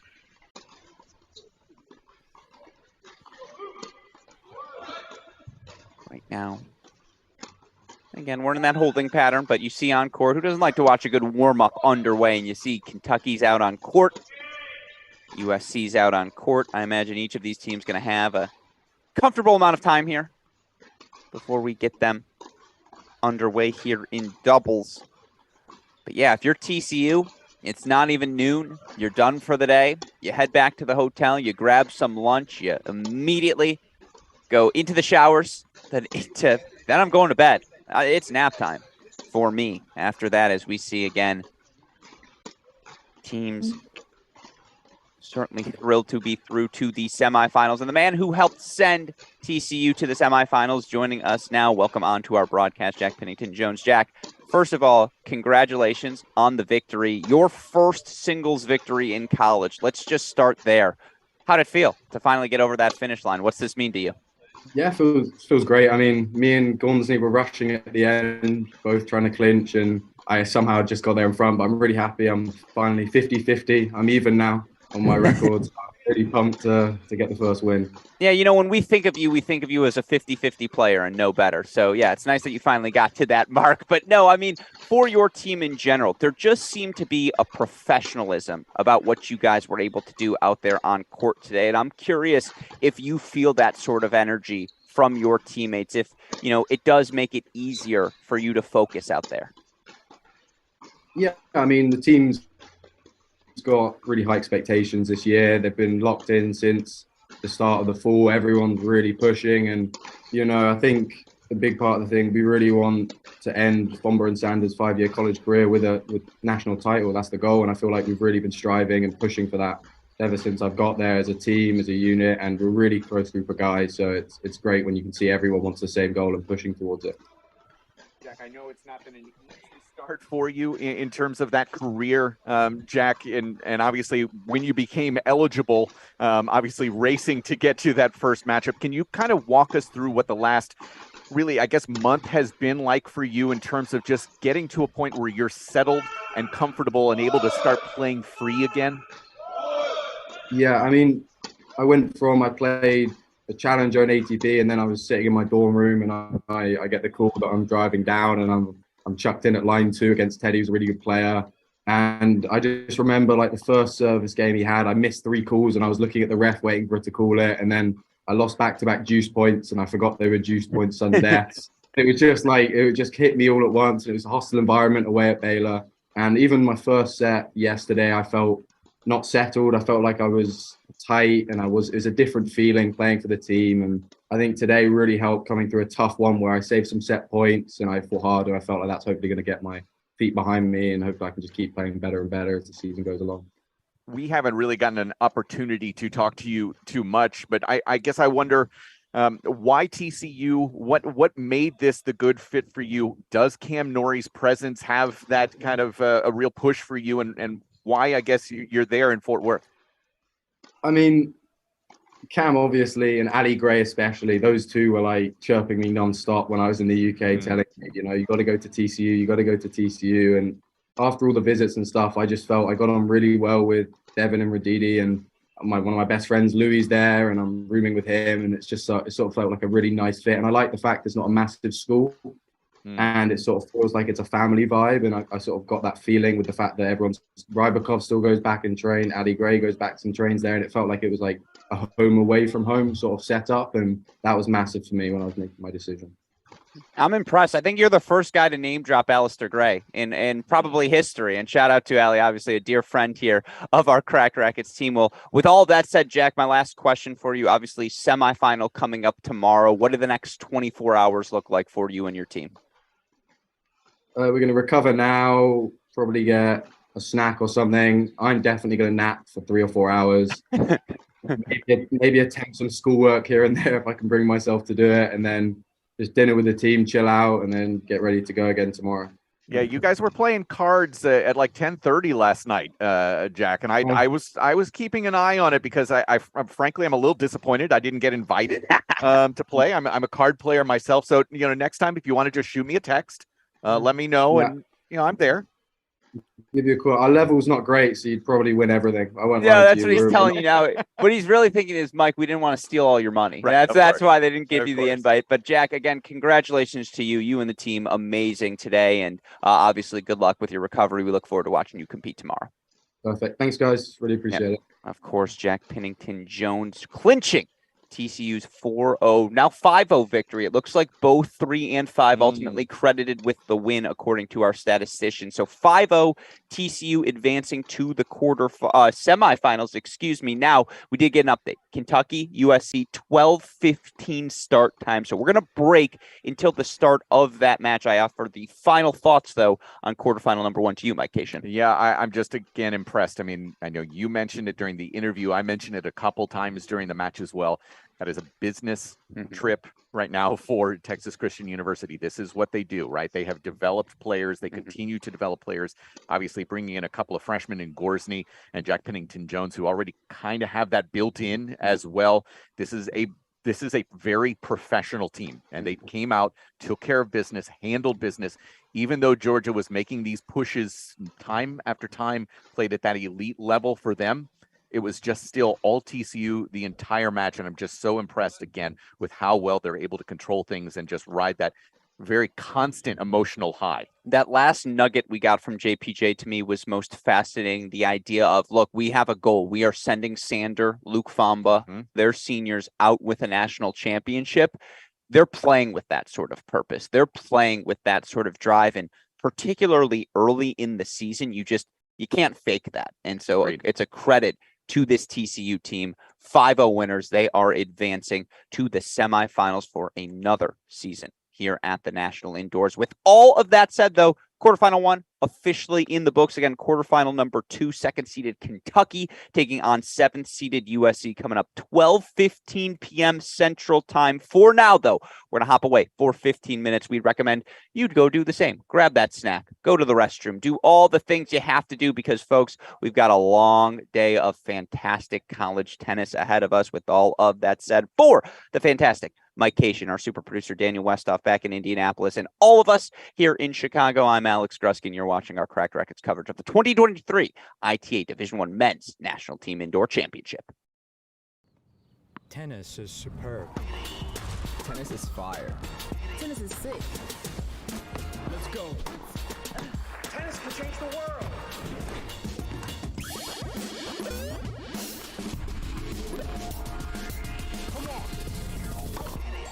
This is tennis too. Good morning. It's my first time. Not mine.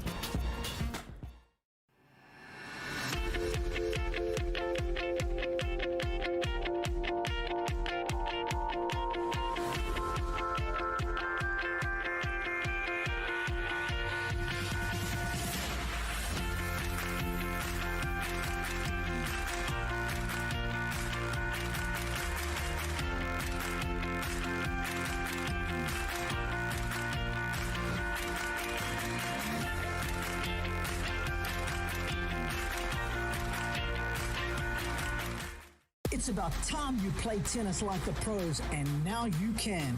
Swing Vision is an app nearer the gods. It uses AI to track your shot speed and placement using just your phone. Opponent giving you dodgy line calls? Out! Challenge it instantly right from your wrist. Download Swing Vision for free and bring the Grand Slam experience home. Adidas Tennis is bringing the fun and flair to the courts in 2023, and you can find the latest Melbourne collection available now at tennis-point.com, your online tennis retailer. Tennis Point. Advantage you.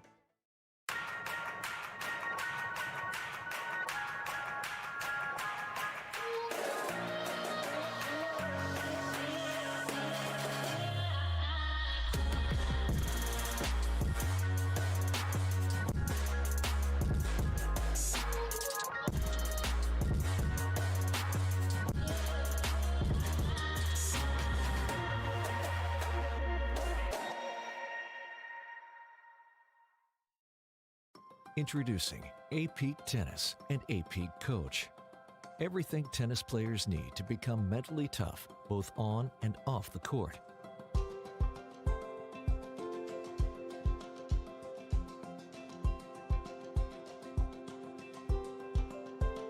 And everything coaches need to help players reach their full potential.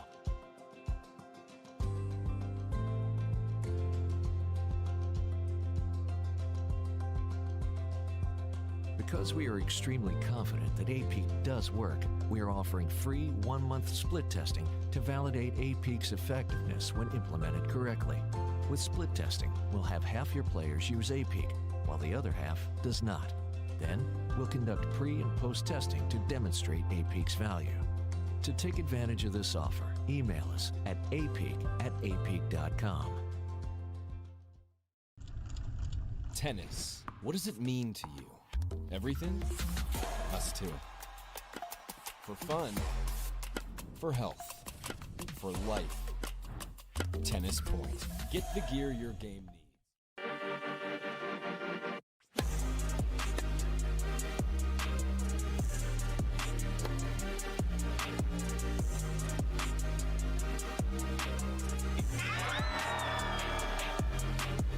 Go to the net, it's easier.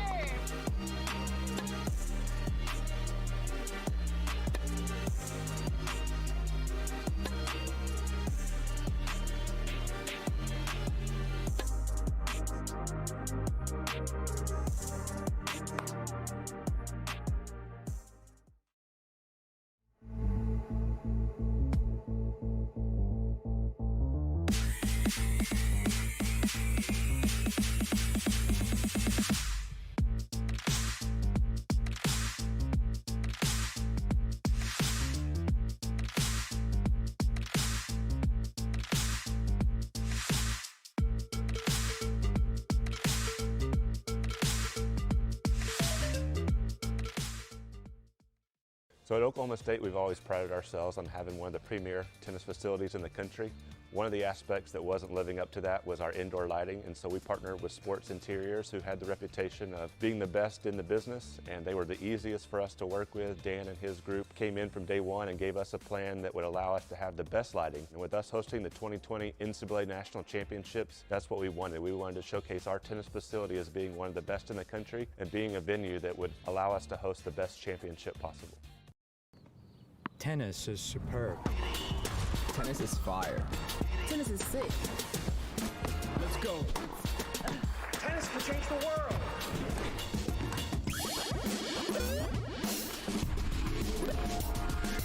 Come on.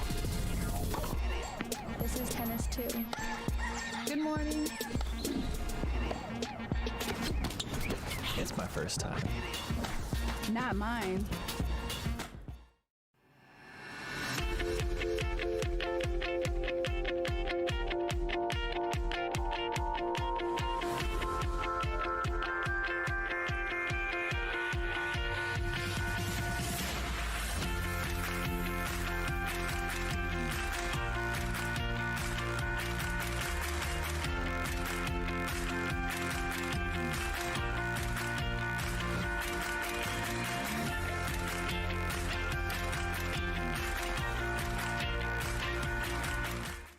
It's about time you play tennis like the pros, and now you can. Swing Vision is an app nearer the gods. It uses AI to track your shot speed and placement using just your phone. Opponent giving you dodgy line calls? Out! Challenge it instantly right from your wrist. Download Swing Vision for free and bring the Grand Slam experience home. Adidas Tennis is bringing the fun and flair to the courts in 2023, and you can find the latest Melbourne collection available now at tennis-point.com, your online tennis retailer. Tennis Point. Advantage you.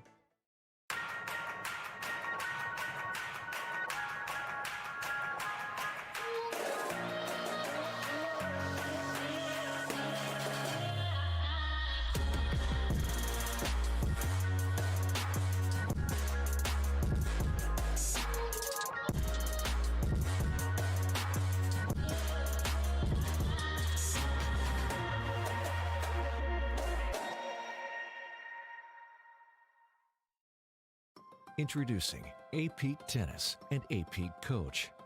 Everything tennis players need to become mentally tough, both on and off the court.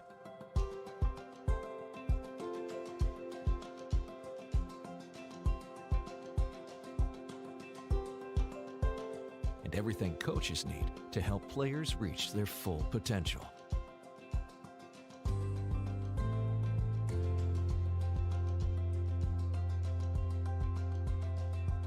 Because we are extremely confident that A-Peak does work, we are offering free 1-month split testing to validate A-Peak's effectiveness when implemented correctly. With split testing, we'll have half your players use A-Peak, while the other half does not. Then, we'll conduct pre- and post-testing to demonstrate A-Peak's value. To take advantage of this offer, email us at apeak@apeak.com. Tennis. What does it mean to you? Everything? Us too. For fun. For health. For life. Tennis Point. Get the gear your game needs.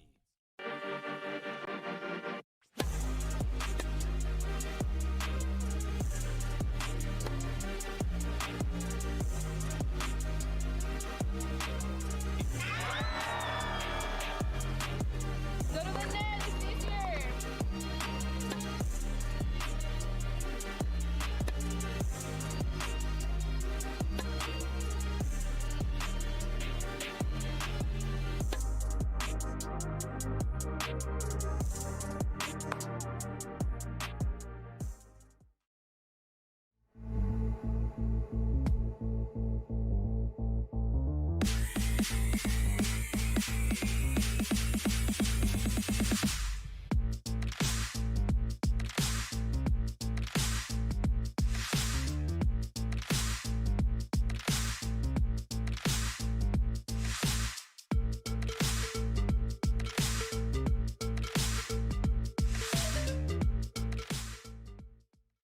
So at Oklahoma State, we've always prided ourselves on having one of the premier tennis facilities in the country.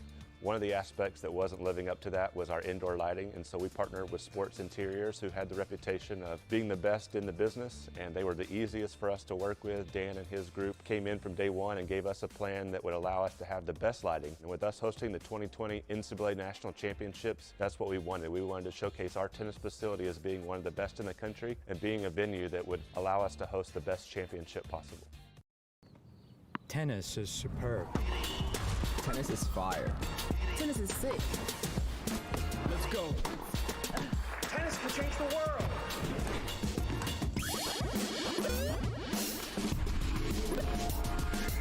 Come on. This is tennis too. Good morning. It's my first time. Not mine.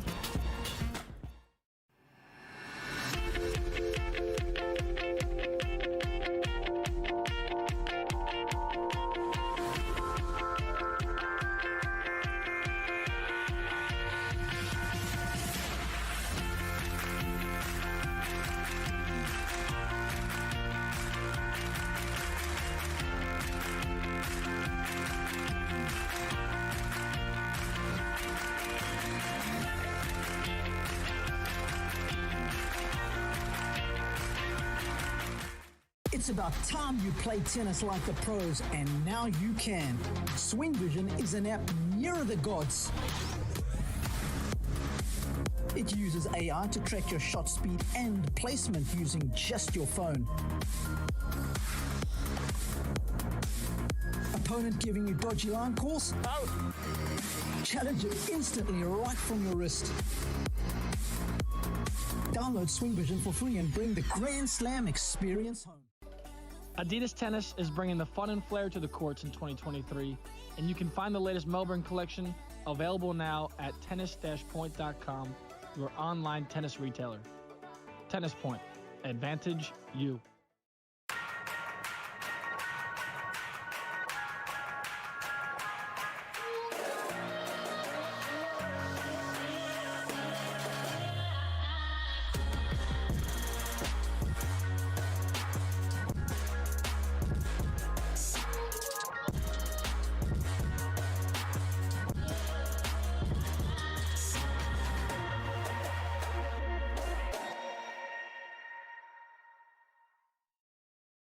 Introducing A-Peak Tennis and A-Peak Coach. Everything tennis players need to become mentally tough, both on and off the court.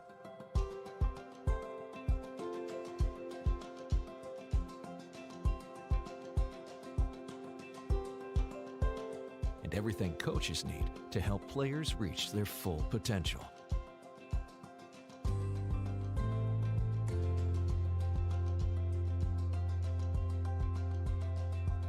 Because we are extremely confident that A-Peak does work, we are offering free 1-month split testing to validate A-Peak's effectiveness when implemented correctly. With split testing, we'll have half your players use A-Peak, while the other half does not. Then, we'll conduct pre- and post-testing to demonstrate A-Peak's value.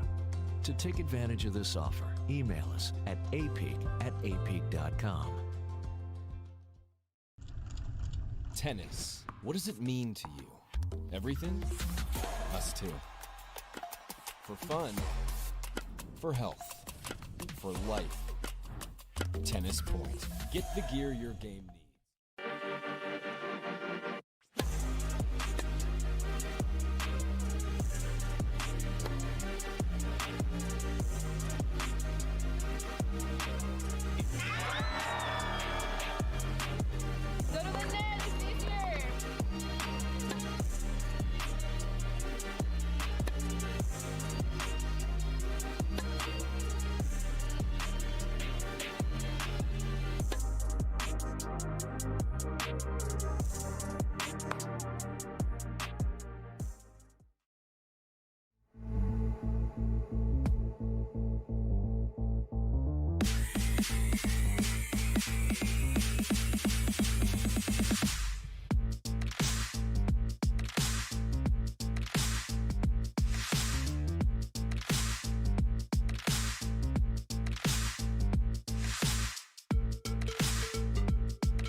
So at Oklahoma State, we've always prided ourselves on having one of the premier tennis facilities in the country.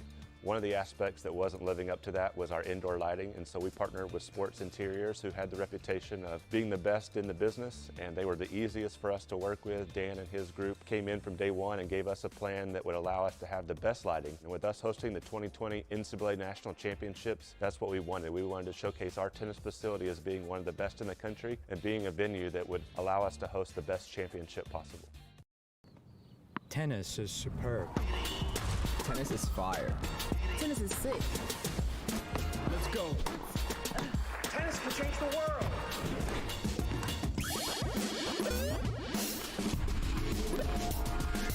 Come on.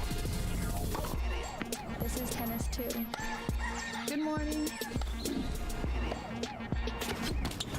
It's my first time. Not mine.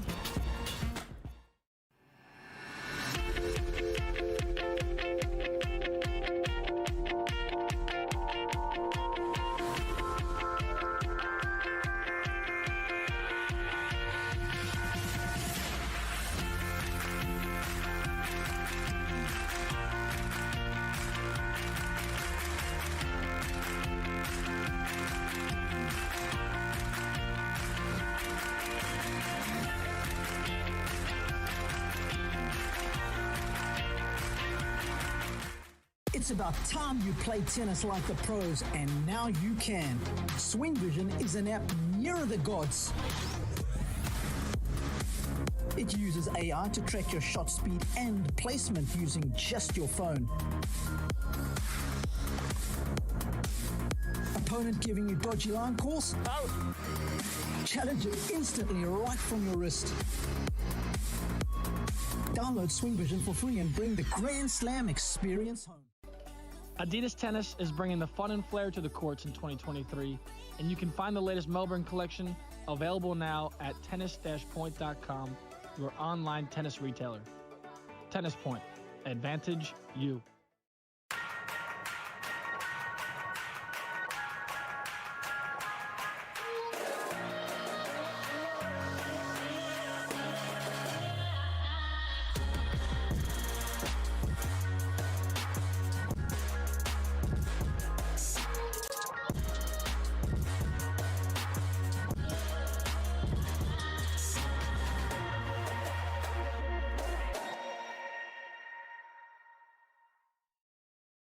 Introducing A-Peak Tennis and A-Peak Coach.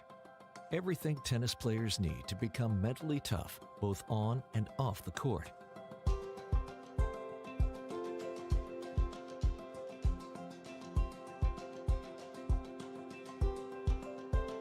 And everything coaches need to help players reach their full potential.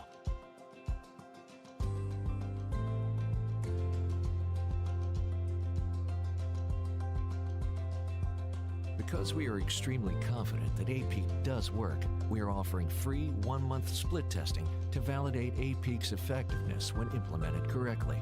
With split testing, we'll have half your players use A-Peak, while the other half does not. Then, we'll conduct pre- and post-testing to demonstrate A-Peak's value. To take advantage of this offer, email us at apeak@apeak.com. Tennis. What does it mean to you? Everything? Us too. For fun, for health, for life. Tennis Point. Get the gear your game needs.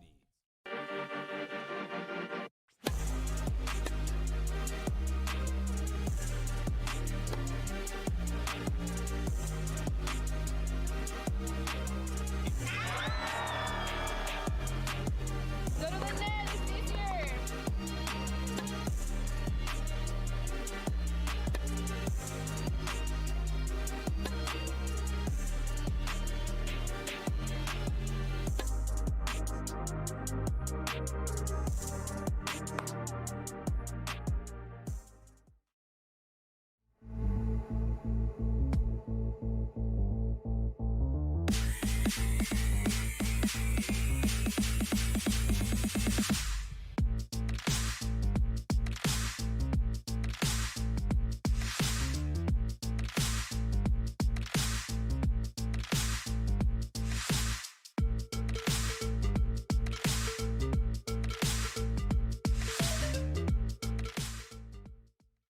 So at Oklahoma State, we've always prided ourselves on having one of the premier tennis facilities in the country. One of the aspects that wasn't living up to that was our indoor lighting, and so we partnered with Schwartz Interiors, who had the reputation of being the best in the business, and they were the easiest for us to work with. Dan and his group came in from day one and gave us a plan that would allow us to have the best lighting. And with us hosting the And welcome back, everyone, to our Cracked Racquets coverage of these 2023 ITA Division I Men's Team Indoor Championships. It's a mouthful to say every time, doesn't make it any less exciting when we do. Of course, we've now reached quarterfinal number 2 here on day 2 of this event. Number 2, Kentucky, going to take on number 7, USC. Alex Gruskin, joined, of course, by the great Mike Cation to my left. Mike, was a fairly steady, although competitive, first quarterfinal. TCU a 5-0 victory, ultimately to advance. What do you expect here in quarterfinal number 2? Yeah, I'm definitely excited to see Kentucky play and how USC handles it as well. But Kentucky, you know, we just talked about Texas Christian University with their win earlier here over Georgia. They came out very professional, businesslike. you're going to hear a lot more in this particular matchup, and a lot of it coming from the boys in blue. Kentucky, incredibly loud, and that has really been such a big part of their success. And it starts obviously with Liam Draxel at the top of the singles lineup, going to be playing in the 3 doubles position here. But yeah, I definitely feel, as it often is, this doubles point is key. Both teams coming off of really difficult 4-1 wins yesterday that felt a little bit more difficult than maybe that scoreline might represent. But yeah, this first 40 minutes going to be pretty crucial. Absolutely. And the thing about this USC team, they might not be as openly vocal, but there has always been just a confidence to Trojan tennis, and it dates back to the Peter Smith days. Of course, now Brett Macy, formerly Peter Smith, the legendary NCAA USC head coach. Brett Macy was his assistant at the start of that 4-peat run, and so that Trojan DNA, the thread from teams past to the current squad, it runs through head coach Brett Macy. I think it transcends this program, too. As well as assistant coach Eric Johnson, who was part of 3 of those national championships. Absolutely. And Stefan Dostanic, who, of course, in 2020 was a member of the national indoor winning USC Trojans. And so, yes, they're an SC team. Yes, they're an LA team, but this team knows how to get after it indoors. They know how to compete, and dare I say, in terms of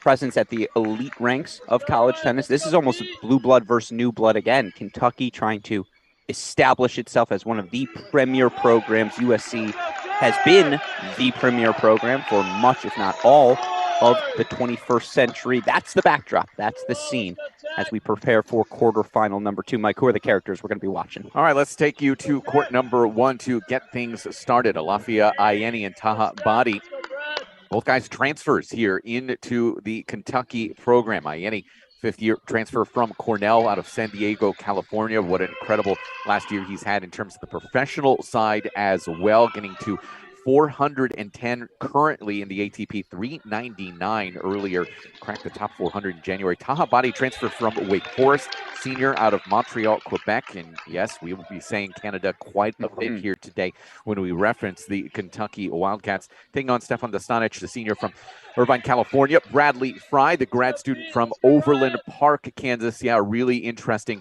matchup in this one. The number 12 team for the USC Trojans. When the Trojans win the doubles point, it typically runs through this number 1 position. You look for Dostanic. He and Fry partnered together last season. They had so much success as a duo at the number 1 spot, and now you have a year more of continuity. You have a year more of experience as well. I think you would lean USC to start here, but again, don't count out Ayeni Badi. That is a talented duo. Interested to point out that both of these teams lost yesterday on the 1 line. So going to be interesting to see who is able to fight off that loss a little bit better. So that's our 1 line as we move down to the 2 doubles matchup. Kentucky featuring obviously a very good and experienced doubles team. Joshua Lapanat, the junior from London, Ontario, Canada, and J.J. Mercer, the redshirt junior from Huntington, West Virginia, the transfer from Ohio State. This was the switchback for Coach Kaufman, head coach for Kentucky. Cedric Kaufman made that decision. He didn't like the progress of their doubles the first 4 weeks. He just didn't think the teams were clicking. Initially, it was Draxel Ayeni at the number 1 spot. They were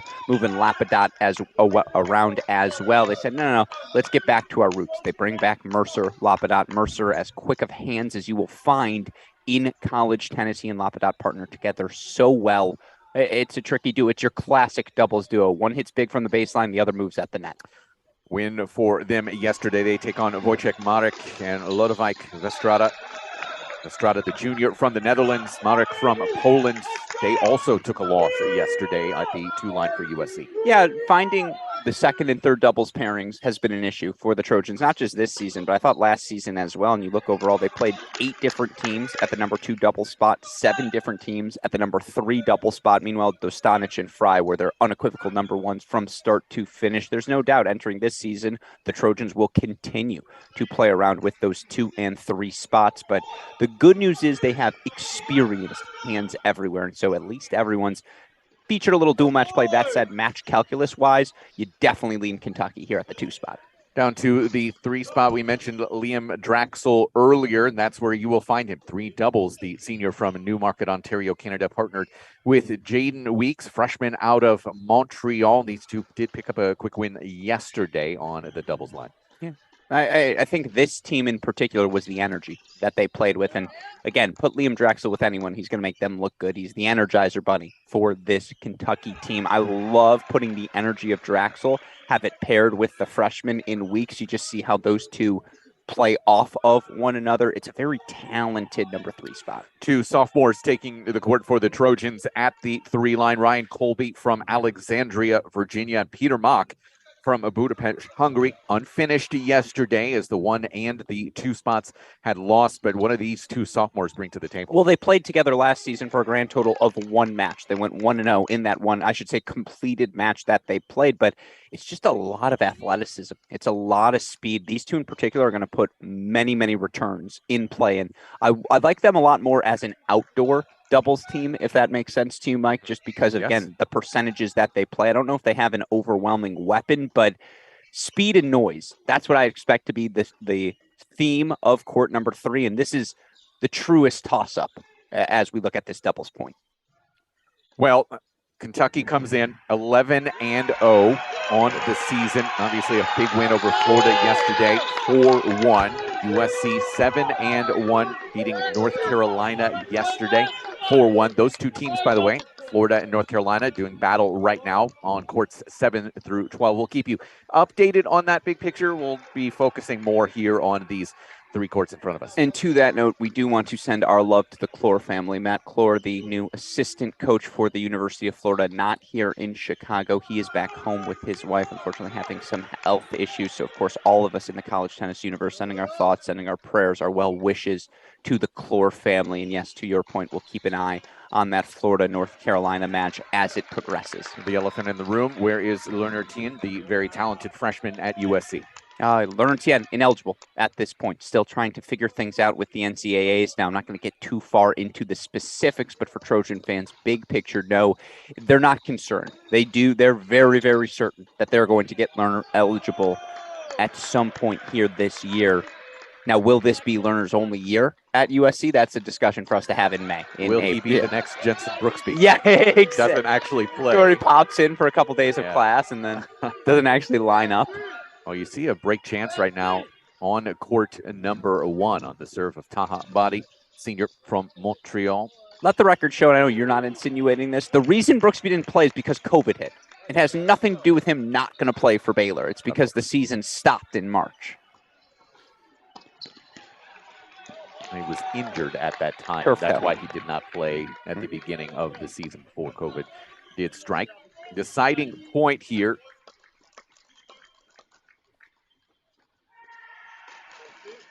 Alafia Ayeni, a different type of vocality for Kentucky, much more internally focused with his outward expressions.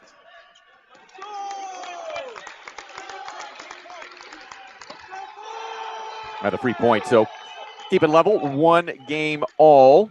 But yeah, it's interesting for us. Many of you probably were not with us for that first match, but this one already, we're 10 minutes in. It is much louder than what we saw with TCU and Georgia. Just a completely different style of college. It's new. It's a new match. This is the college tennis we expected to see all weekend long. And again, ask any 19-year-old kid to wake up at 9 a.m. It's not going to work well for him mentally, I suppose, in terms of an outward, verbal, emotional, energetic presence. And by the way, that's why TCU is such a good 9 a.m. team, because they are a business trip. I see them in the gym at the hotel 6 a.m. They're getting loose. Then they're here at 8, getting loose again. Just very process-oriented.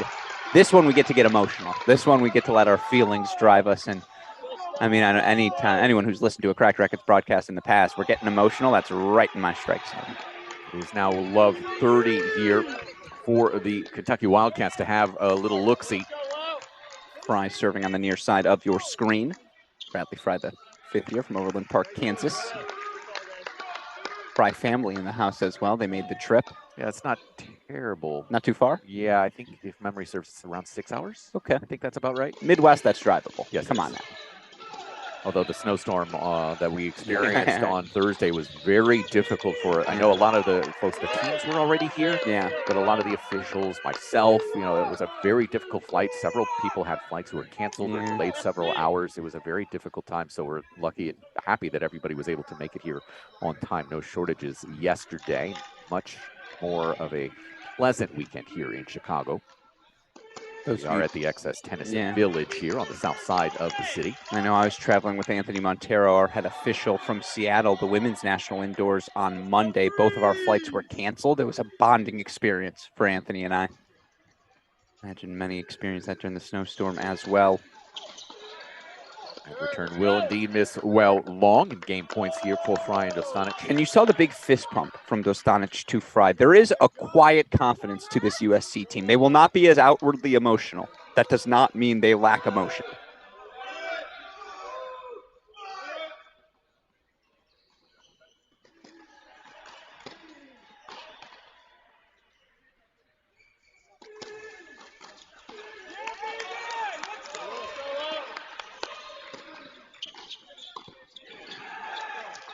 Missed it.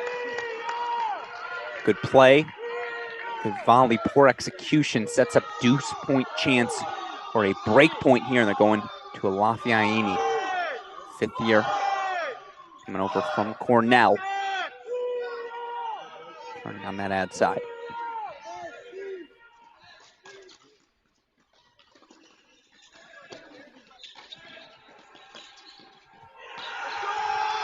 And that volley gets away from Bradley Fry, so there's your break. Kentucky out in front, the first break of the day, 2-1 in favor of the Kentucky Wildcats. Mike Cation and Alex Gruskin joining you here. Don't forget, Tennis Point is the official title sponsor of the ITA Tennis Point Collegiate Tennis Rankings, the ITA Tennis Point Summer Circuit, and the official retail partner of the ITA. As we referenced all of those rankings earlier in our introductions, it is relatively early in the ranking season, if you will. Fall season leading into this spring season, and so many players, obviously, some of those professional events that they played in the fall, maybe taking them away from some of the collegiate events. Well, it's always ranking season in college tennis. Come on now. Certainly. Is that different than cuffing season? When does that happen? Yes, is my answer to that question. Yeah.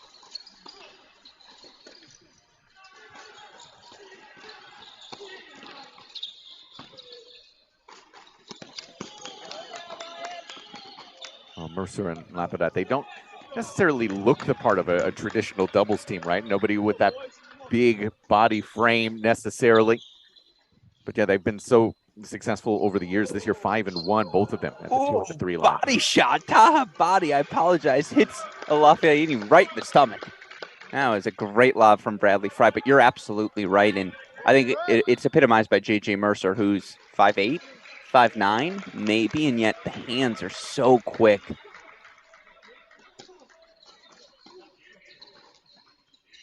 Forehand into the net tape there, but yeah, there's an aggression these two play with.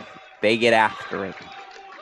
You're gonna get if there's a win today for Kentucky, you will see a leaping, hugging jump from J.J. Mercer at some point. On the other side, Marik and Estrada, both with losing records so far in the dual match season. On the doubles side, now 2-4 from Marik, 2-3 for Estrada. Marik serve big. He has that weapon to bring to the doubles court, but yeah, neither of the, well, I'd actually argue, having seen them more, that Kentucky too, the far more conventional doubles team. It's for USC, it is a little singles on the doubles court. No doubt.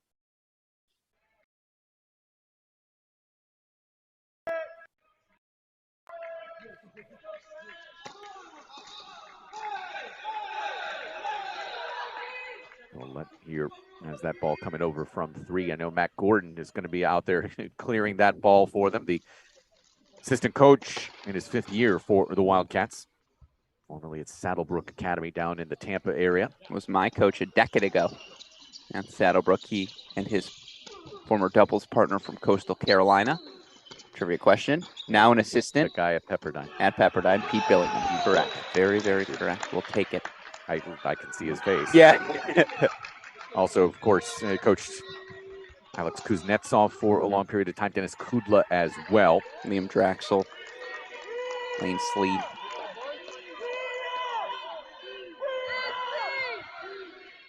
Got married this summer as well. I didn't get invited. Nor did I, for what it's worth.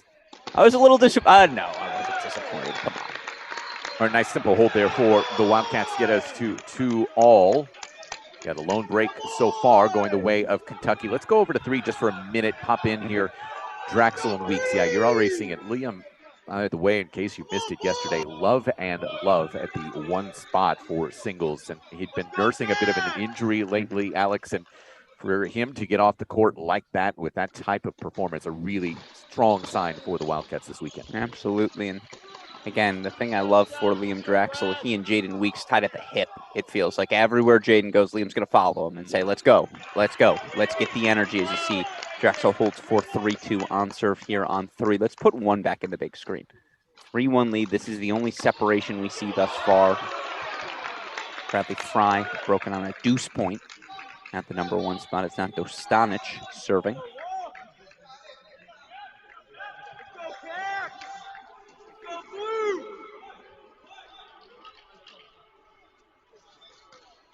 It's always interesting to see the coaching arrangements. Tells you perhaps where the coaches' heads are at going into this. It's Bryce Pereira, the volunteer assistant, coming over from UCLA. Similar in age to both Dostanic and Fry. So we'll keep you with your friend. We're going to worry on the young ones. Yeah, on the other side, Kentucky, the volunteer assistant coach, Brian Draxel, Liam's father. He is down on Liam's court. Shockingly. Well, yeah, no, you're not wrong. You're not wrong. I mean, you never quite know if you want to have that. Of course, yesterday we had Liam after the match. I asked him, Matt Gordon tells you one thing, Dad tells you another. Who are you listening to? And shout out to him for taking the question seriously. And you could see the conflict in his face. He was like, I don't know, man. It would be tough. That would be a very difficult decision. Yeah. It's there from body to get it to 40-30.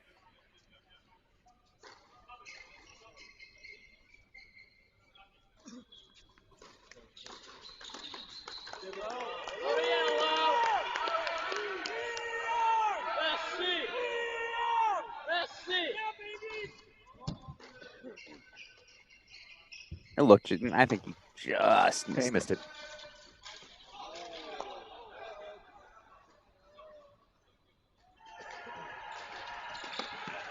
Very good body serve. Gets us to 3-2. Let's go back to 3 where it is Colby and Mock for USC. Taking on Drexel and Weeks.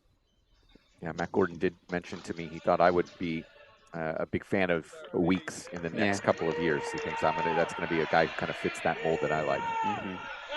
Cedric was raving about the freshman Weeks' athleticism, the explosiveness, the twitchiness.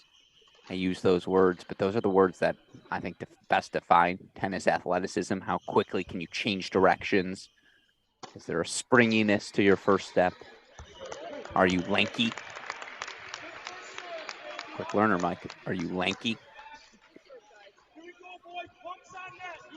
Are you also lengthy? These are 2 separate questions. I don't know. You're right. 40-15 moment here. That's for the Mock Trojans. serving, I believe, on the near side.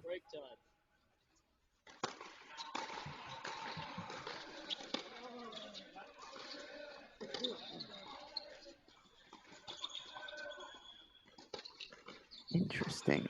Hearing some We Are SC chants in the crowd. And I did a little walk down the overhang for those curious right now. From the angle your camera is, there's an overhang where all the fans sit. 50-50. Surprisingly, there were more Trojans here than I expected. Chicago that's why it's such a great opportunity. This city in particular, so many people obviously coming to the city. I mean, it's similar to New York in that you have a lot of people who migrate here, even from California. But yeah, you're gonna see a good amount of former Trojans here for sure.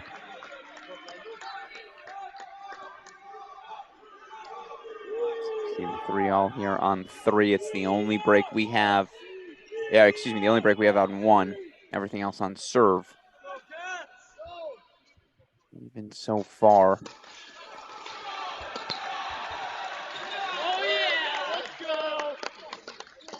I know doubles partners, there is supposed to be a chemistry, a synergy.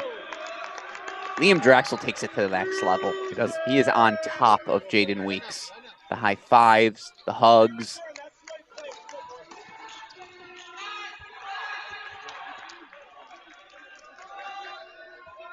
the best sort of, I suppose, upperclassmen. Let's go over to court 1, where we do have a tense moment here.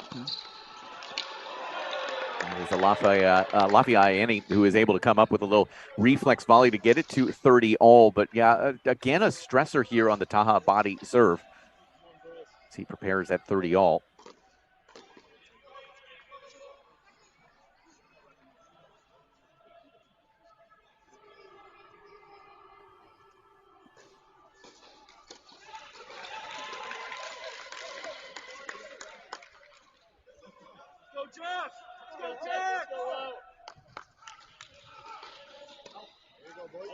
That's a double, and it is 2 break chances here for the Trojans. Yeah, there's a little Trojan fan section. Who was Dostanic looking at? Not the cameras, not you at home. Trojan fan section right above the court. Ooh, it's more Bullis.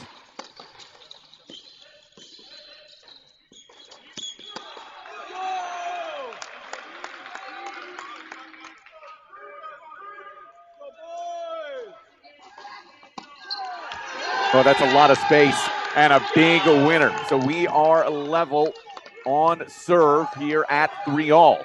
I have never seen Dostanic so outwardly emotive, especially this early in a match. That's a sign to our team, hey, we're back. Let's go, guys. And it's on serve everywhere, correct? It is indeed on serve everywhere right now.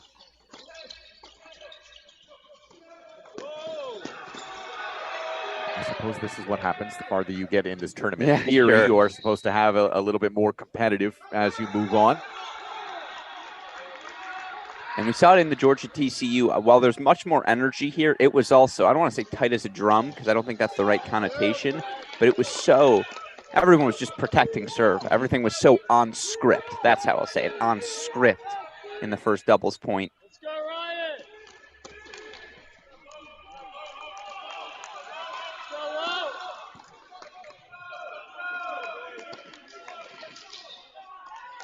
The JJ Wolf slider T. Yeah, I don't think we give JJ nearly enough credit for how far he gets out wide with the racket on. It's the most impressive. It's ridiculous. Yeah, it's we go back. You go to an old school reference here to Washington Redskins back in the day in the early '80s, where they say that we're gonna run a sweep. Yeah. You know it's coming, and you're not gonna be able to stop us. And that's what it is with JJ Wolf. You know that slice serve is coming, and he dares you to stop it and take it away, because then he'll flatten out and go either out wide or up the tee with a flat serve. Oh, look out. Okay, body. Can we go full on 3? Full on 3. We do have breakpoint chances. Draxel Weeks. Love 40. Opening here. Nice exchange. Prepare for the celebration. Oh, my God. Draxel gets it. He might do a lap around the building.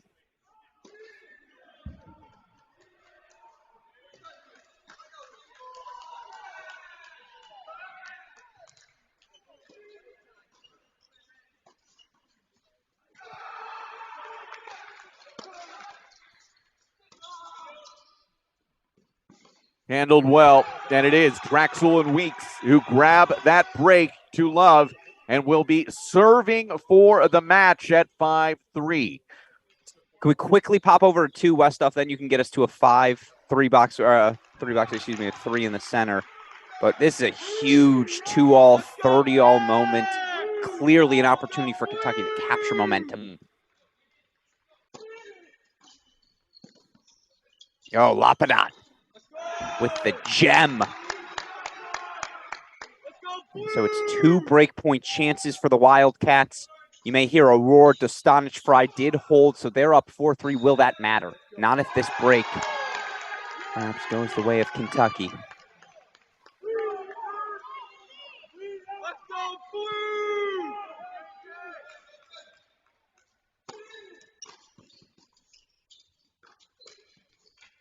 Oh, what a get. Lapadot grabs the break for the Wildcats. They lead 4-3, so break leads on 2 and 3 for Kentucky. Let's go down to court number 3. It is Liam Draxel who is serving for the match. 5-3, 15 love. Let's make it 30 love very quickly here on the serve of Draxel. Matt Gordon, I don't want to speak for Mike, but I liked that. That was really nice from Weeks. Very casual.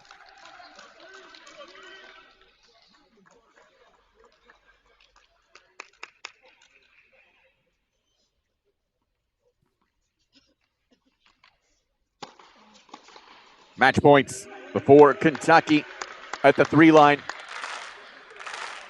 Going to have 4 opportunities at it.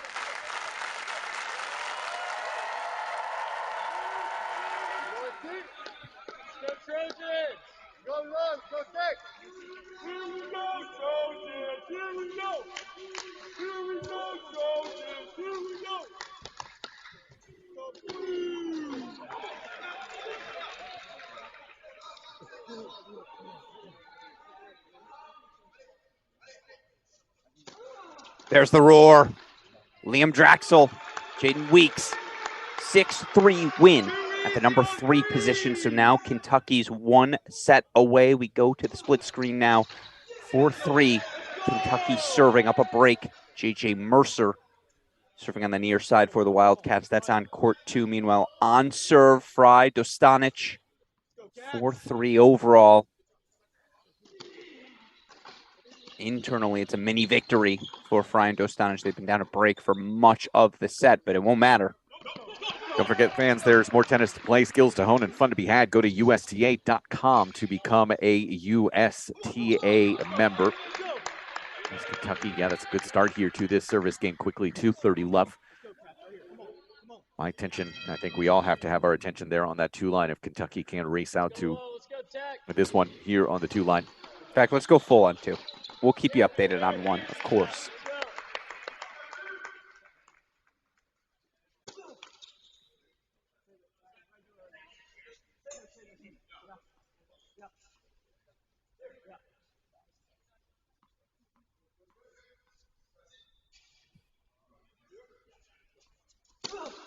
Gets away. If you are popping in, by the way, looking for coverage of North Carolina and Florida, that is all available to you on Track Tennis. Track Tennis, the official live streaming partner of the ITA. All of those matches getting underway in singles in just a couple of minutes. North Carolina winning the doubles point down there against Florida with wins at the 2 and the 3 line. Florida did win at the 1 line, but wins there 2 and 3 for North Carolina to grab that doubles point. It's back-to-back days for the Tar Heels. They take the doubles point, and with it, much needed one-love victories, a testament to. It always helps to have a former U.S. Open semifinalist, which they do in Tripp Phillips on their coaching staff, but of course, a very nice start for them. Almost got right into Joshua Lapadat. So now 30-all, real tester here for the Wildcats. 4-all on 1 right now.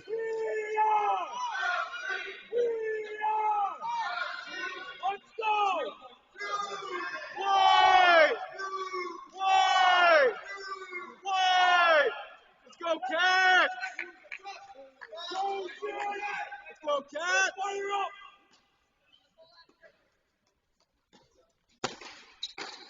A nice smart finish. It's a good angle and a game point. Bunks down on that backhand. That's so hard to do. That made it look so casual.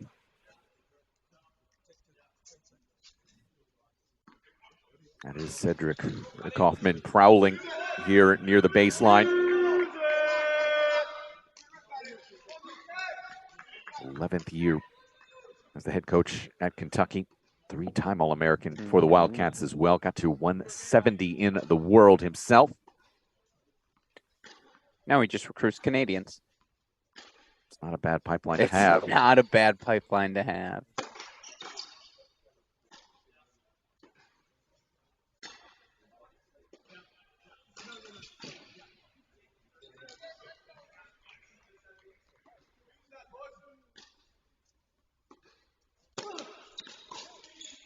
Well, that's a wild miss on a relatively routine backhand.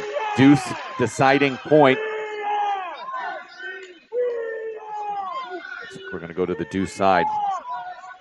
Cedric Kaufman, a little which side do you guys want? Sort of motion.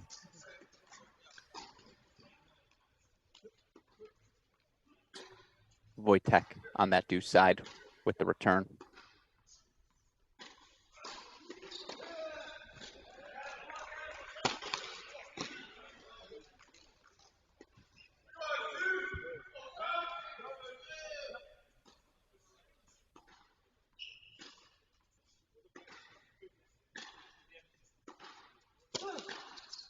That had to be finished. And he gets paid, does USC, as we get the break to 4-all. So let's go to the split screen now. as we are for all both of our matches, and USC in a little bit of trouble at the one spot, 15-30.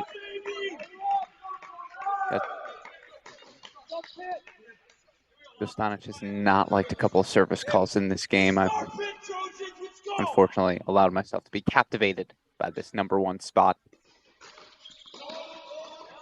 Well, he's not going to like that at all. Misses long with the double. It's going to be 3 chances for the Wildcats at the one spot.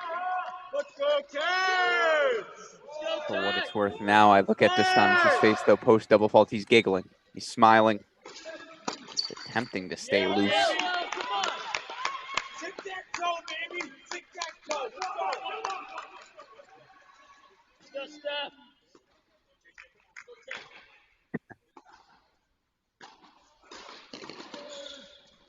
Now Taha. Taha body with the gem down the line. And do you hear that on your stream? We are UK. That is direct mockery. And that's what happens when the fans engage. One side starts, the other side responds. Good or bad, it's a break for Kentucky 5-4. Yeah, so now again, it's on their racket at the one spot this time. It'll be a Lafia serving. Oh, that's a tough ask. Breaking the fifth-year senior. That serve, I would say, is his calling card. It's the moneymaker for now. It's actually on body serve. That has been that's where they've gone in first. Yes, because they want to have a Lafayette at the net. It's Another good decision, yeah, it's a stronger yeah, situation for them.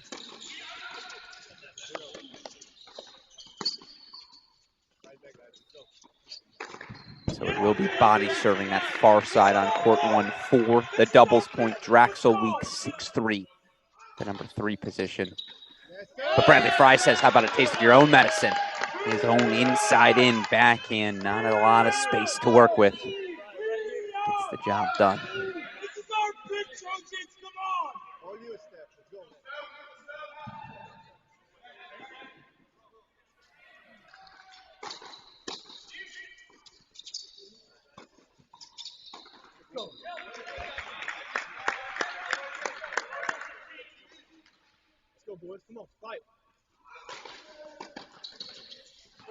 Well, that's what you're looking for. Ianni comfortably finds that finish. And yeah, when you talk to professional doubles players, that ability to finish with the first volley is so crucial, right? Ianni does it very well here at the college level. So smooth. That's the difference between the superhumans and us mortals. How easy a Lafia makes that look. Has to work on the split step. Yeah. That is actually a big point of emphasis for him as he moves into the professional ranks. Kind of a little bit of a bum rush from time to time as he's moving forward. Oh, Bradley Fry, 2 return winners. Talk about clutch. Team's down 4-5. Kentucky's serving for the doubles. He comes up with those 2. Here we go, Trojans! Here we go!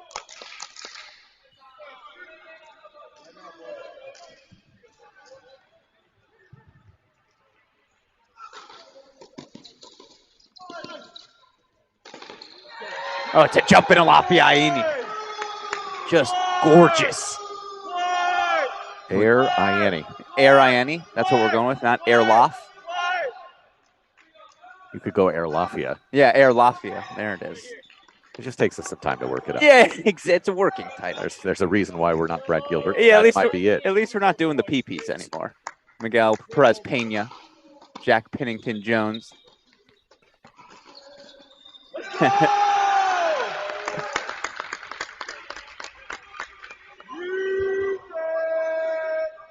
Well, that's going to set up match point for the Wildcats.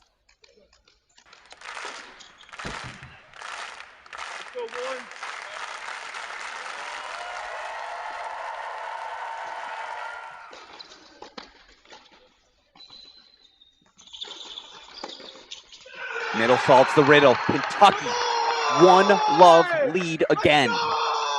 This time via the 1 and 3 doubles position. It was Draxel in week 6-3 on 3. Then it's Body Ianni. 6-4 decision at 1.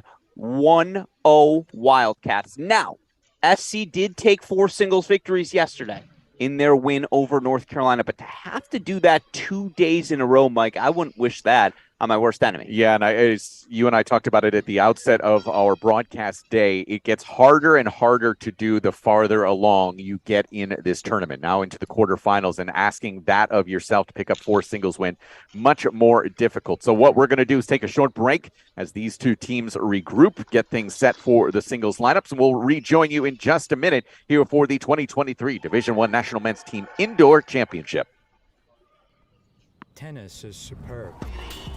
Tennis is fire. Tennis is sick. Let's go. Tennis can change the world.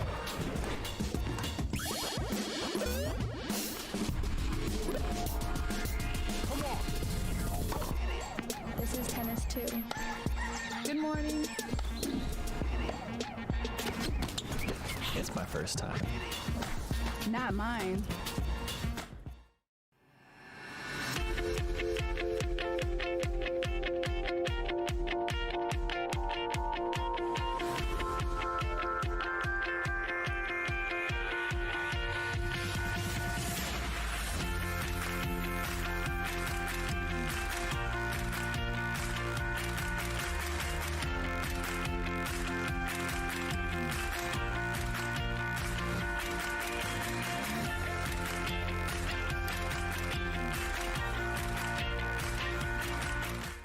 It's about time you play tennis like the pros, and now you can. Swing Vision is an app nearer the gods. It uses AI to track your shot speed and placement using just your phone. Opponent giving you dodgy line calls? Out! Challenge it instantly right from your wrist. Download Swing Vision for free and bring the Grand Slam experience home. Adidas Tennis is bringing the fun and flair to the courts in 2023, and you can find the latest Melbourne collection available now at tennis-point.com, your online tennis retailer. Tennis Point. Advantage you.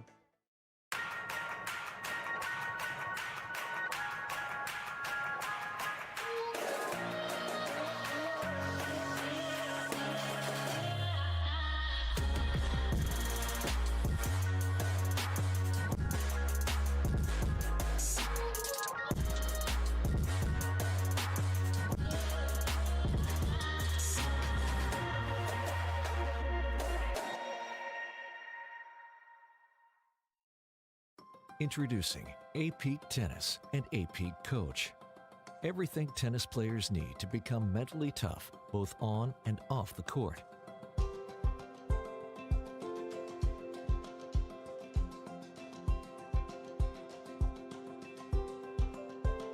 And everything coaches need to help players reach their full potential.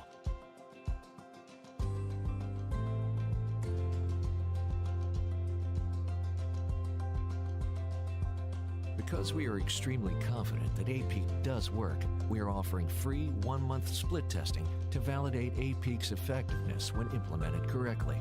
With split testing, we'll have half your players use A-Peak, while the other half does not. Then, we'll conduct pre- and post-testing to demonstrate A-Peak's value.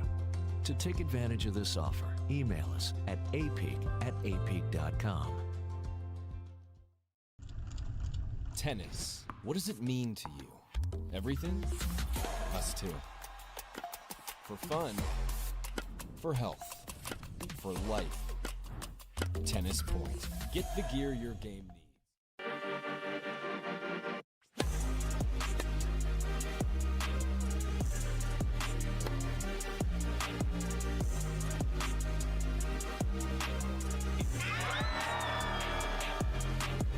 Go to the net, it's easier.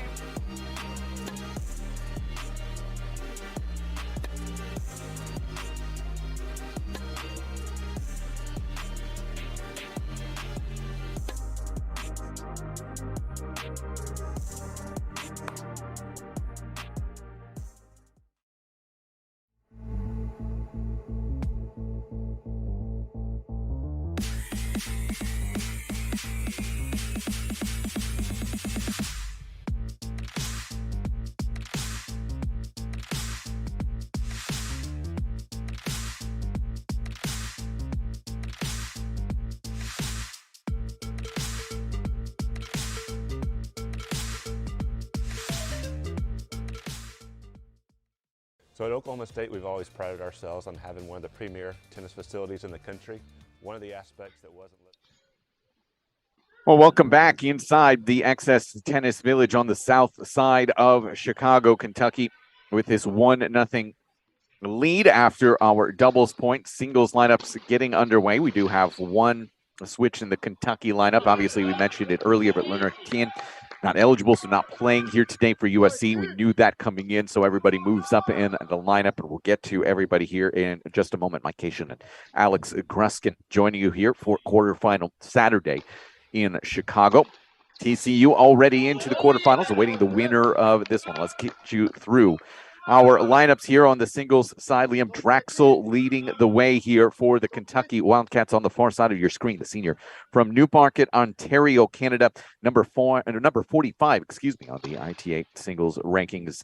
Has been a guy inside the top 500 in the world in the singles rankings as well for the ATP, taking on Stefan Dostanic, number 35 currently in the singles rankings here in collegiate tennis, senior from Irvine, California. I'm 98.6% sure that the last time USC won a match without Stefan Dostanic winning was 2019. Now, what's notable about that 2019 season? Stefan Dostanic was not on the roster. When USC wins, it's because Dostanic is leading the way. He was maybe the best player in the regular season of college tennis last year. Lost just one dual match at that number one spot. We joke about the race to be the guy in college tennis. Stefan Dostanic, Liam Draxel, two the guy candidates. If USC comes back today, it has to start with Dostanic at one. Moving down to the two-line, Alafia Ayeni, the fifth-year transfer from Cornell with an incredible fall season professionally. Also is at 66 in the ITA rankings right now, sponsored by Tennis Point, taking on Peter Mock, the sophomore from Budapest, Hungary, who's at 34 right now. Yeah, Mock won the clincher yesterday. Yes, he Come did. from behind, 3-set win over Ryan Segerman. It's not an entirely dissimilar matchup, Mike, is it, with the aggression Alafia plays with? It is a little bit more uncontrolled aggression Well from said. Alafia as he moves Spontaneous, forward. is that a better word? That might be. I think there are a lot of words you could use. But yeah, as he continues to grow into the player he's going to be. But yeah, Mock yet to lose here on the season in singles, now 6-0 after clinching yesterday for the Trojans. Ayeni now 6-2 at the 1 and the 2 spots for Kentucky. Moving on to the 3 line, Joshua Lapadat for the Wildcats, the junior from London, Ontario, win yesterday. Moves his record to 7-2 on the season, taking on Wojciech Marek, the sophomore from Poland, who also had a win 6-2 so far here on the year. Well, I mentioned it for Dostanic. I would say on the flip side for Kentucky, when they have done any winning over the course of the last year, it has run through the court of Joshua Lapadat. Now, last year it was at the 4 and 5 spots. This year it's here at 3. But, I mean, how good was Lapadat yesterday in his straight set victory? And, again, looking for this in straight set victory over Jonah Braswell as well, by the way, one of the top freshmen in the country. This is an interesting one. Wojtek can run a little streaky at times, and again, Lapadat's the perfect opponent to make him pay, as he already has the early breakpoint chances. Let's stay here for these break chances. Move on down to our bottom half of the lineups.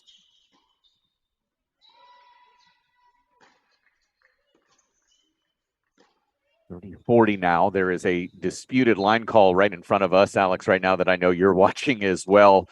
Draxel called the ball wide. Dostanic strongly disagrees, I think is the way we could put it. So there's your break for Joshua Lapadat. Quickly, Kentucky grabbing a break at this 3-line, 1-love. Draxel and Dostanic, as we're moving down to the 4-line, they are jawing at each other right now. It's going to be that sort of match. It really is. And Dostanic is going to look at Draxel and say, you think you're going to be punching from the top today? You're not. Taha Abadi for Kentucky, the senior from Wake Forest, the transfer from Wake Forest, I should say, now 8-0 on the season. Unfinished yesterday, but what a year he has had so far for Kentucky, coming up some big clutch wins for the Wildcats. Takes on the grad student from Overland Park, Kansas, Bradley Fry. Yeah, Body's been a rock.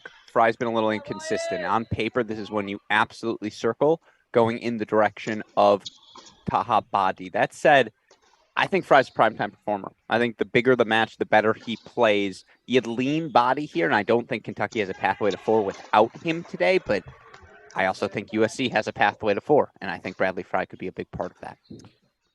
Don't forget, fans, Tennis Point is the official title sponsor of the ITA Tennis Point Collegiate Tennis Rankings, the ITA Tennis Point Summer Circuit, and the official retail partner of the ITA as we move to the 5 line. And this is where you do see a little bit of movement in the Kentucky lineup. Jaden Weeks is out.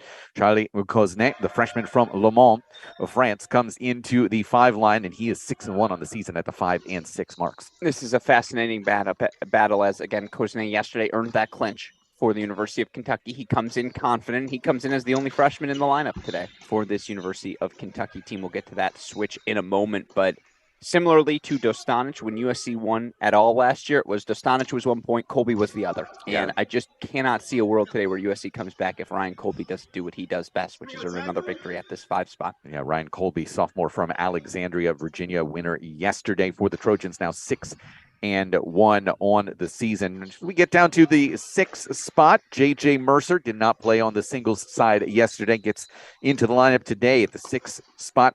Redshirt junior, transfer from Ohio State, originally from Huntington, West Virginia, taking on Lodewijk Westrada, the junior from the Netherlands. I thought Westrada might have the opportunity yesterday to deliver big for his Trojans. He did take that first set, 7-6, was down 4-1 in the second. The reason I bring that up, he likes to get his court time in. He likes to play those long, extended rallies. And look, indoors, JJ's not going to let that happen. He's going to hit the slice. He's going to move in. He's going to put some pressure on Westrada. That said, when I watch this matchup, I just wonder, can JJ Mercer actually hit with enough pace to consistently hurt Westrada throughout the course of today? Again, if this one ends, I would lean SC, and it probably means things are going well for the Trojans, but this one could very well go unfinished. I'm going to go through your match calculus here in just a moment. Okay. Just a reminder, of course, that the ITF World Tennis Number is the exclusive official rating of the ITA in college tennis. The ITF World Tennis Number provides a global rating standard for tennis players using a 40-to-1 scale, with 40 being a beginner and 1 being an elite professional. The scale's for all players, regardless of age, gender, or ability. Players are going to have separate ITF World Tennis Numbers for singles and in doubles. 152 countries have agreed to become part of the WTN rating system, which now has 1.4 million player profiles on worldtennisnumber.com. All college tennis players are assigned a WTN as the ITA shares college match results with the ITF. You can find WTNs for all college players on the ITA's wearecollegetennis.com website. And so, you know what all the cool kids are saying? WTN, Mike, what the number? What's that number? World Tennis Number, proud sponsors of the ITA.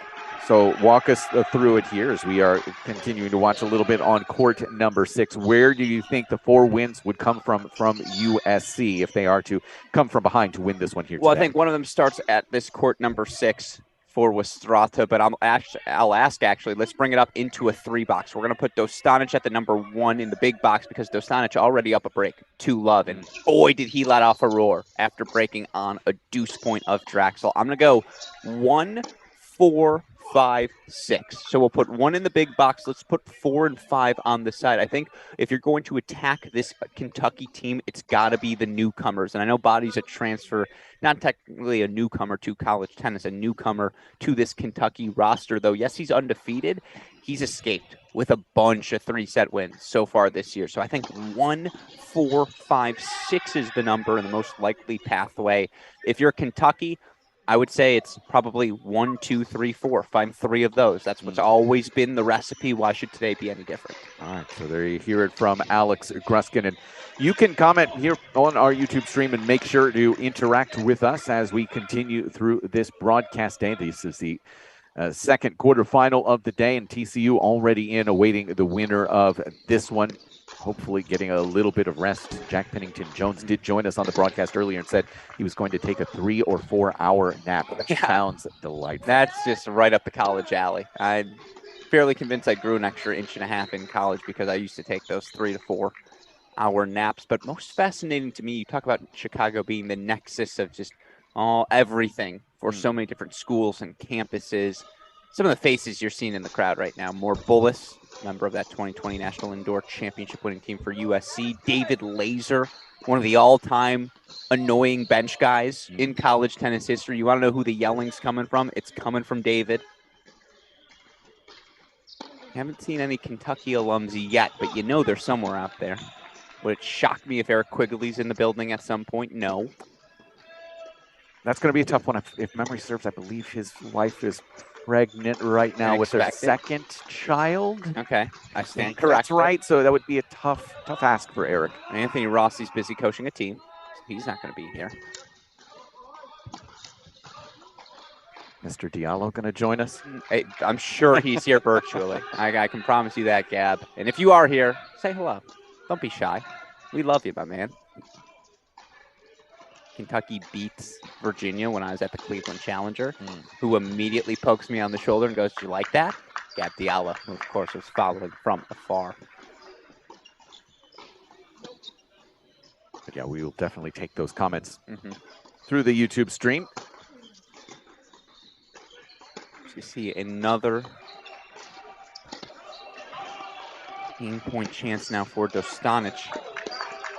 Meanwhile, on court number 2, Alafiaini chances to go up 4-love in the first set. Unable to do so, though. Peter Mock finally on the board for 1-3. And we'll jump around a little bit everywhere. Let's see if Dostanic can get out with the hold.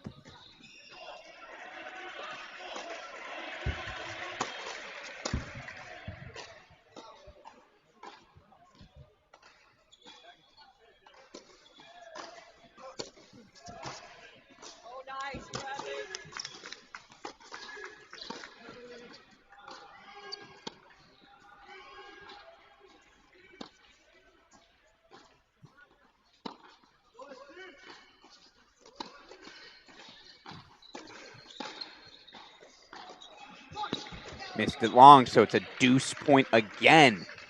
Coming up on court number 1. This is what you come to expect when 2 of the top 10 players in the country do battle. Yeah, and Draxel obviously so feisty. Interesting though, he served 2 bagels yesterday and quickly out of the gate 2-love down. Yeah. Dostanic also won a 6-1 first set against Cernak in about 20 minutes.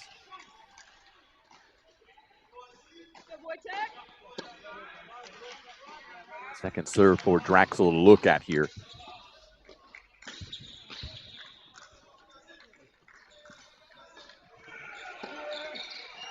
Oh, off the net court. Absolutely, and no apologies. Yeah. No apologies from Liam Draxel, who does get the break back 2-1 here in the first. I went through and looked at the world tennis number for these 6 matchups, Alex. According to the WTN, you're going to have wins for Kentucky at the 1, 2, 3, and 4 spot. Yeah. USC winning at 5 and 6. Well, that's the calculus. Yes, there you go. Now, that's selling Dostanic short. Let's just be clear. I imagine the gap between him and Draxel is not the biggest. It's 0.24. That is which big. at that That's level is actually significant. pretty significant. Yeah. Wow. What the number? There you go. World tennis number. I think part of that maybe for Draxel a few more professional events. I also feel like Bradley Fry did not play a ton of pro tennis over the course of the summer, course of the fall. Yeah, that's actually a big gap between him and Taha Badi, 3.72 versus 4.21. Probably the biggest gap, right, of any individual. Oh, maybe except for 6. Yes, 6. There's a big gap between Westrada and JJ Mercer. It's a roughly 2 points total gap. And which is why, again, if you, as I said in the match calculus, 1, 4, 5, 6, I think the further down the lineup you go, more benefits the Trojans. This is where, I'll just say, if Gab Diallo's here, I mean, come on now. Well, top 5 looks like. No, this having Diallo, Draxel, and Ayeni, and the ability to rotate the 3 of them at the top of the lineup. I think when you think big picture Injuries, here, everything.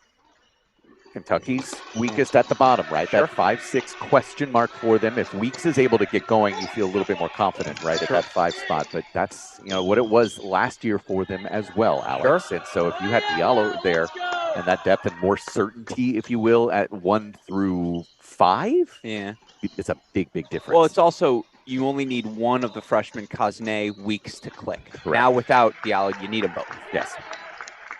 And to ask any freshman, let alone both of your freshmen, to perform at that level, it's a big ask as we look. Let's get 5 on the board, please. 5 is 2 all 30. You actually see it bottom left. Yep.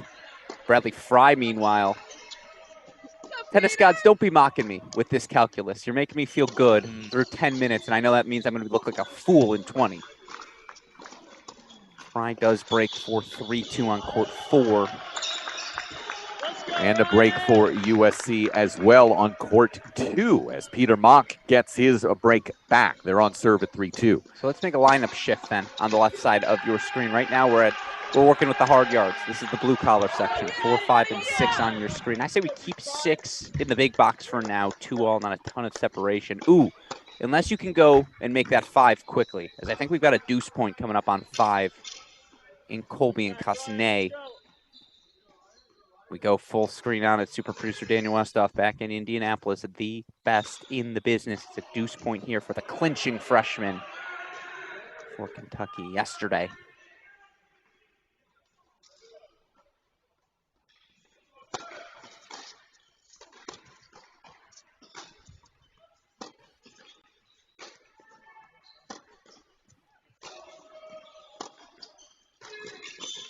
It's just a gutsy play up the line from Cosnet to grab it to 3-2 as we hop back into this 3-box.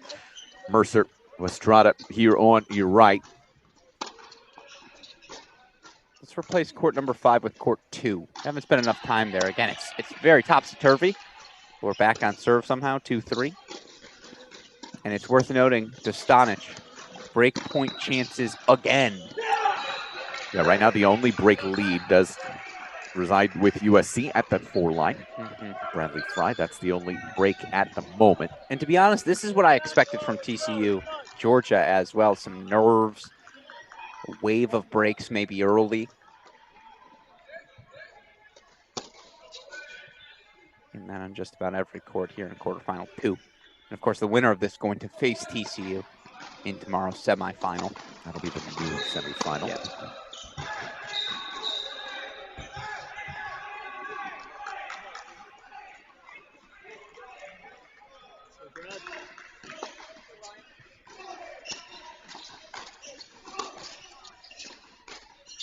Four break chances right now for Mercer here for the Wildcats.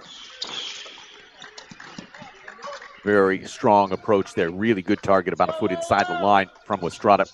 And I think that's the play today. Big targets to Mercer. Mercer wants to be doing that. Mercer's the guy who hits the +1, who looks to move in whenever possible. Westrada, 5-time Dutch junior champion. It's not bad.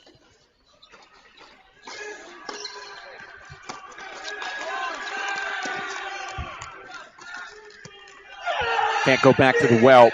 And J.J. Mercer grabs the break for the Wildcats. 3-2 at the 6th spot. Let's throw 1 to the big spot. Excuse me, 1 as Stefan Dostanic has indeed earned that break again. 3-1 lead. That's 3 breaks in 4 games. Yeah, it's as expected, right? At the number 1 singles spot? Yeah. No. Yeah. Just a little funkiness here. It is. To your point, it's funky everywhere. Mercer's now up a break. Dostanic is up a break, but of course Fry gave his back, so we're just hopping around. Nothing consolidated. He's been trying to inch ahead.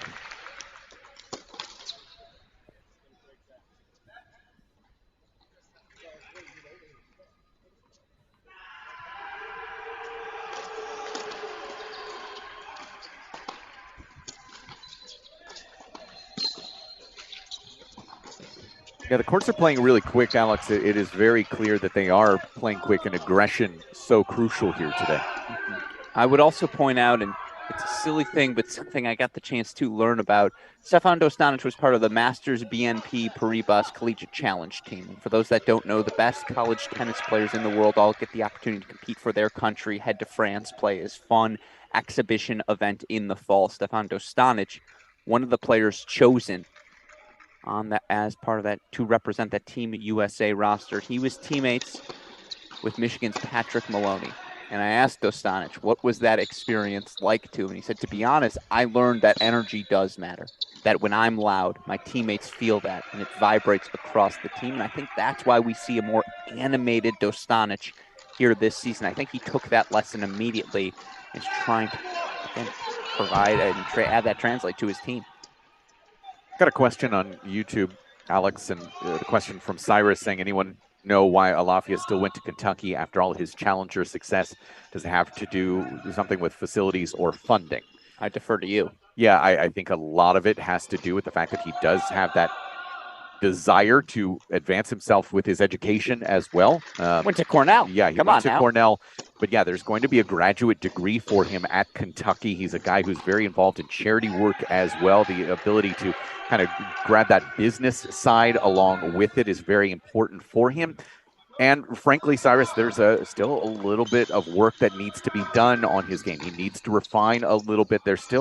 It feels a little bit out of control as he's moving forward, and maybe one extra year to work with strength and conditioning and kind of get some new eyes on his game and Cedric Kaufman and Matt Gordon and just work to make that aggression towards the net a little bit more efficient is huge for him. It's also really good competition. This is more broadly to college than it is to Alafia specifically, but you're practicing every day with Liam Draxler. You're practicing every day with Lapidat, with the body. I promise you Gab Diallo still comes to town from time to time as well. And you know what's really nice? When you have a beautiful state-of-the-art athletic facility with every weight you could imagine, every anti-gravity recovery device you could hope for as well, you get to use all of it for free. So that's precisely, it's the best 5 months of training. No disrespect to Cornell, but you go from Ivy League resources to SEC resources.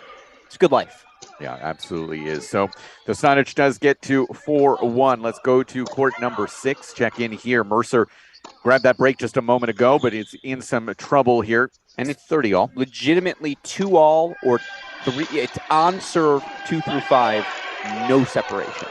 And although I do want to throw 5 in spot of number 2, please, or go full 5 if you can quicker, Westhoff, because we've got another deuce point in that Colby Cosnay 5 singles affair. Throw it on that top left screen as you see.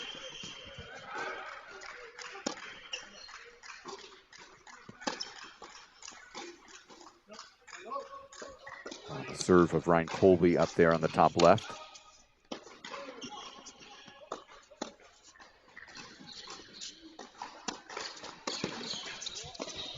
Got away from him. That forehand sprayed. And Grosvenor for Kentucky does grab a break at 3-2.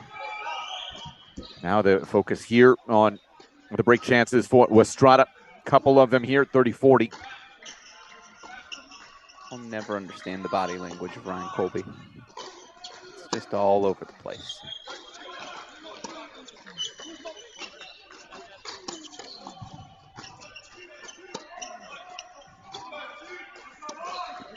That gets away from Mercer, so back level there at 3-all. Fans, don't forget the California Sports Surfaces, the official court surface of the ITA as we go to the court surface on court number 3. 2-all, 30-all for Marek and Lapidat at court 3. That was really good. Well done, Mike. I've been keeping an eye on this one. For Wojtek, it's been all about the first strike. He's either landed the first strike so far in this match or he's lost the point. I just think that's something to note in this match moving forward.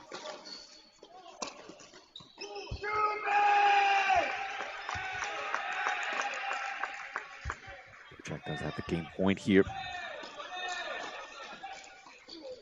Yes, they're just a tad bit back there.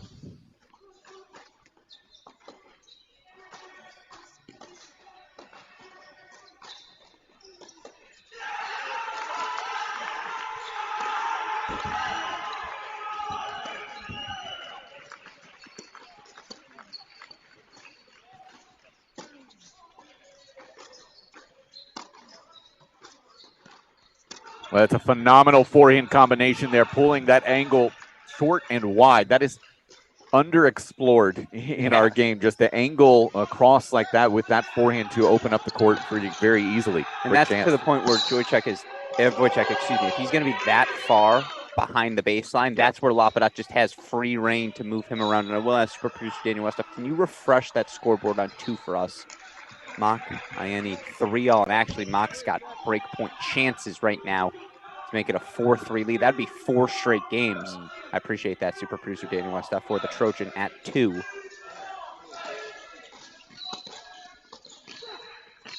Well, Marek, good pressure applied there, so he does fight off the break chance to get to 3-2. Do you want to go to 2?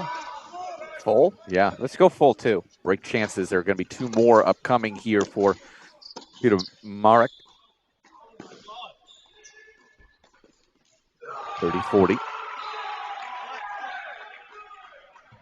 It's good tennis.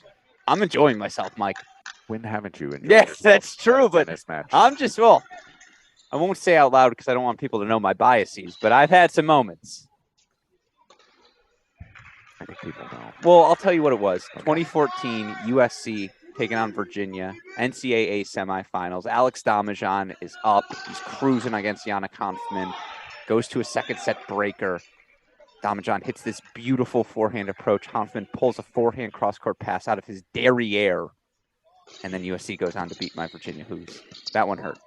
At the time, my former Virginia Hoos. What a response there from Alafia Ayeni to get it to deuce. Yeah, that's really good hands and adjustment. You know, and listen, I want to make sure I say with Alafia, yeah, there's some refinement that's going to be coming with his game. He has incredible hands. The hand-eye coordination for him is phenomenal. And that's what has made him a successful collegiate player. He fights off another chance to get it to 4-3, but there is, in terms of getting to that next level. And I don't mean to interrupt. Yeah, go ahead. Quickly to 4 because Body's got a set point. We'll go full. Carry on. 400, going from 400 to top 100. There needs to just be that refinement so that he's able to take it to the next step and find that ways to attack a little bit more from the baseline to add and be complementary to his incredible hands. So let's go to this set point for Body. 4 of them here.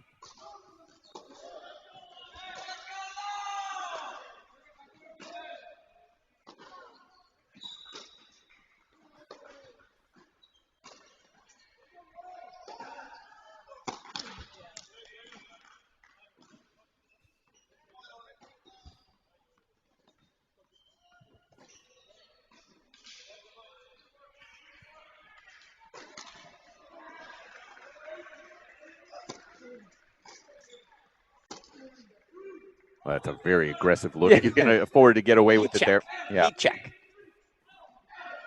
Credit to Body. I would say foundationally, this was the most clear-cut matchup given Fry struggles, Body undefeated. I think foundationally, this was the one coming in. Kentucky coaches probably said, okay, let's take 4. We'll build from there.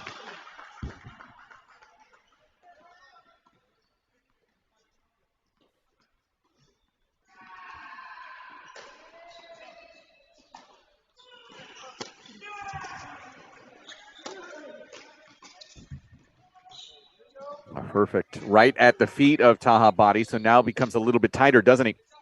As Fry stretches it to 40-30.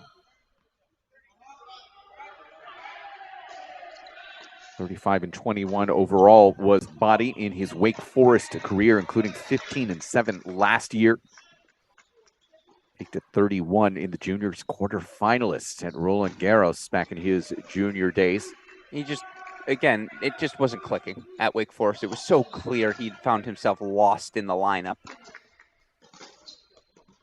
Oh, Brett. Oh. My, what a response.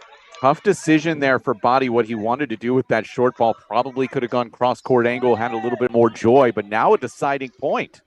Let the record show probably, definitely. I agree with you there, Mike.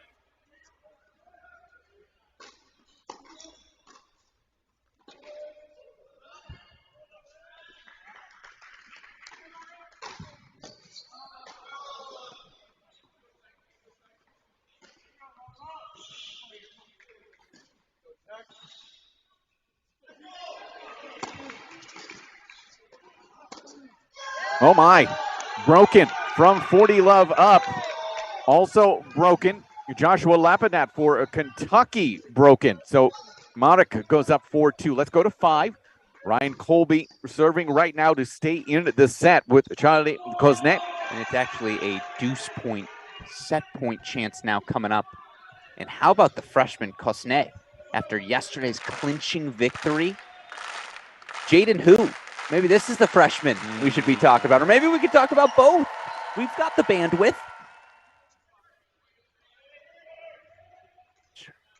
Say the first name for me, because it's not Charlie. Charlotte. Charlotte. Charlotte. I like his backhand. I got a lot of comments from them about him yesterday saying it's rare you see a one-handed backhand like that. Yeah, it's a little bit Justine and Yeah, sure. like that kind of a swing. Sure. Blair Henley-esque. No, I mean Blair's that backhand is patterned after Henry. But I was going to say don't give Cosne that sort of Blair Henley credit. Okay. Come on, he's not there yet. Okay. When you're top 30 in the country, then Yes, we'll talk to I think him that's in fair. the college rankings. Regardless, 5-3.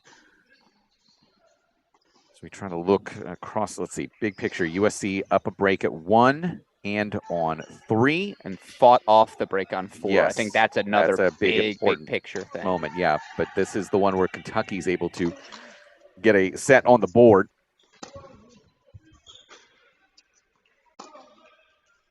Oh, yes. Oh, yes. What a point. What hands. What a flick of the wrist. Tell you what, the high backhand volley is a lot easier when you hit the one-handed backhand. That's true. Have that forearm strength inherently built in.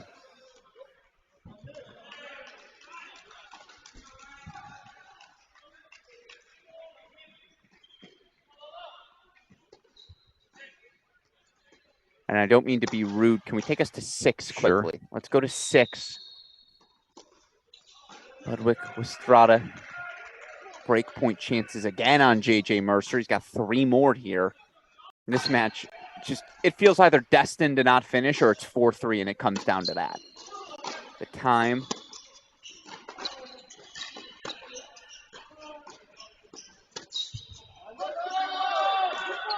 And it does get the break. So, 4-all now on court number 6. Let's go back, please, to court number 5.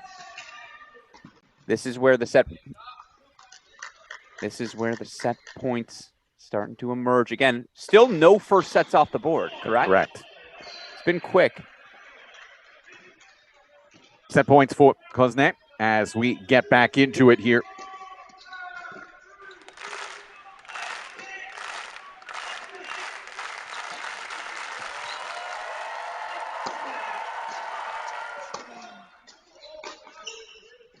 Yeah, that's Ryan Colby for you. He'll do that on a win. And I do want you to know, keep 1 in the queue, please, super producer Daniel Westhoff, as Stefan Dostanic is 2 points away. In fact, if you can bring up a split screen for me of 1 and 5, please. 1 and 5. Dostanic is 2 points away. You're the best. Thank you, Westhoff. 5-3. You see, meanwhile, again, 3 more set points here for Cosne.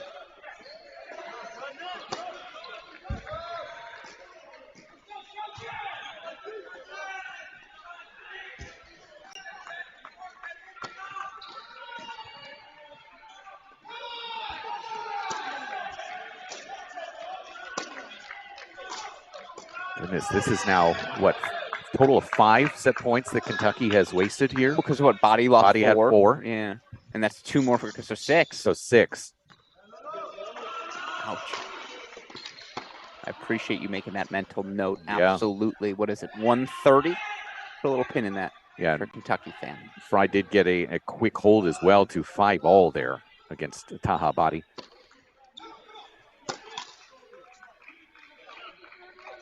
Double fault there for Dostanic to get us to 30-all there.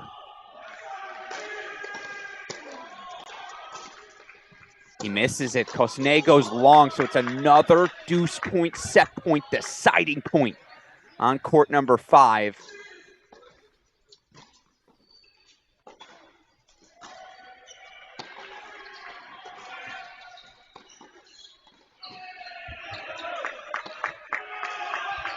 Oh, that lands good. Oh, he calls it long. It's an overrule. An overrule. Dostanic celebrates as he grabs a set point. 2 of them. Draxel furious. But a very quick and decisive overrule there. Yeah, there was no hesitation from the chair. At all.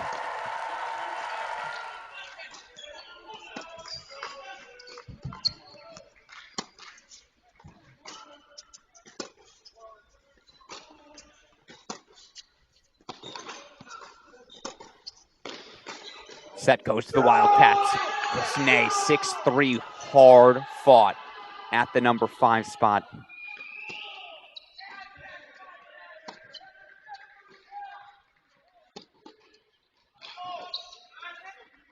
Oh, I was going to say, call that one wide. Yeah. I was just say that is gutsy. That would be some gumption. You get overruled, go right back to the well.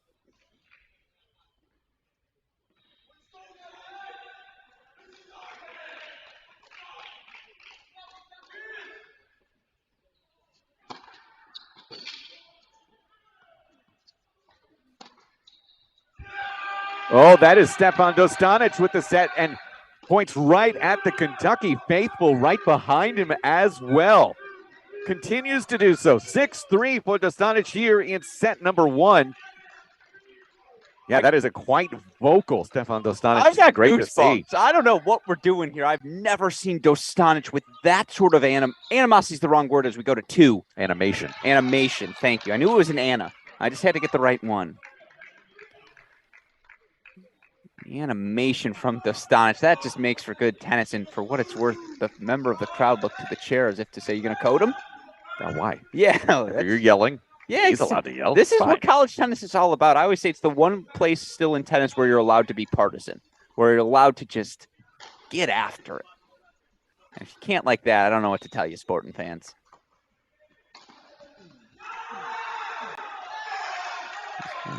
Court number 2, it's set points for Alafia. That's a wild forehand spray.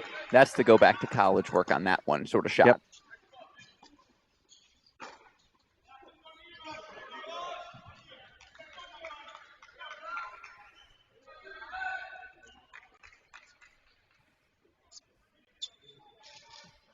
So, and he's going to take it, I think, yeah, on the deuce side here.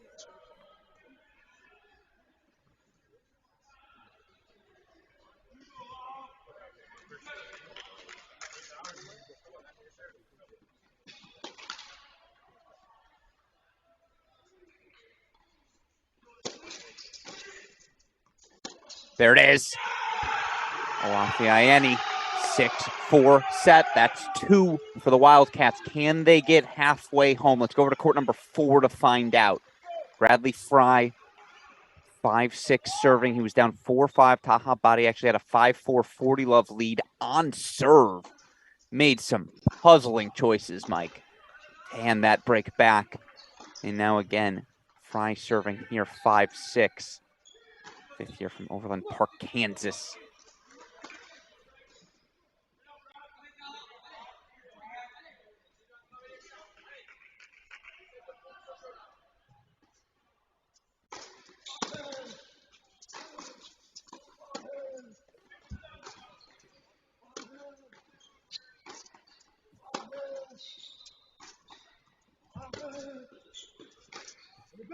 He's yanked wide. So, listen, another random fact, and I need to find out a little bit more. Bradley Fry, in his bio, listed that one of his hobbies is magic. Now, what I don't know is it like sleight of hand magic, or is it Magic the Gathering? Oh, I don't know the answer to that. Could be either one. Yeah, it could be. I believe they call that MTG. Okay. Magic the Gathering. Interesting. See, I think it's the magic to make a love 30 lead disappear. That's what he's certainly hoping to summon here after the double fault. Puts Body 2 points away from the set again. Although I do want to go split with 6 as Estrada is also 2 points away from the set for the USC Trojans in that match on court number 6.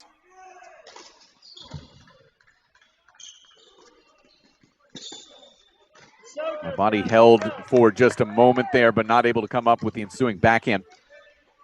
Now we're able to go to this 2 spot with Strada on the left for USC. And that's court number 5 that you're showing from a camera perspective, West Stuff, just so you know, as we see the switch here now.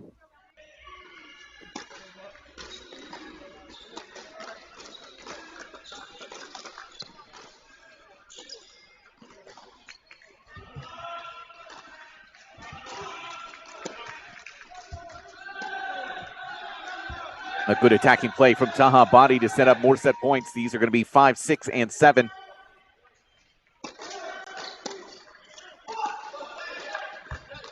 Big swing from Estrada.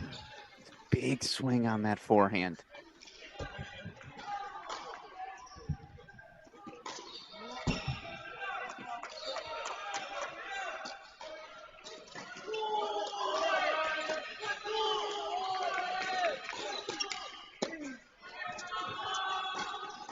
Turns from unlucky to very lucky for Taha Badi. And he grabs another set for the Wildcats. 7-5 over Bradley Fry as we move in to this here on court number 6. 40-30 as we join it. Beautiful defense to offense. Just that's the longer the point, the more physical it becomes, the better for Westrada. They'll let the record show. 3 first sets for Kentucky now, right? They get Kosnay, they get Ayeni, they get Badi. That's right. 2, 4, and 5. It is a set point here for USC. Realistically, you could be looking at a split 3-3. Well, now they need at least one 3-set victory. Yep. Let the record show. Yep. It's now a necessity for this Trojan team. Which also means if I'm Virginia, if I'm Michigan, go chill. Go relax. I'm standing nowhere near the courts as we see so many people filtering out. That 3:30 match going to be between Michigan and Virginia.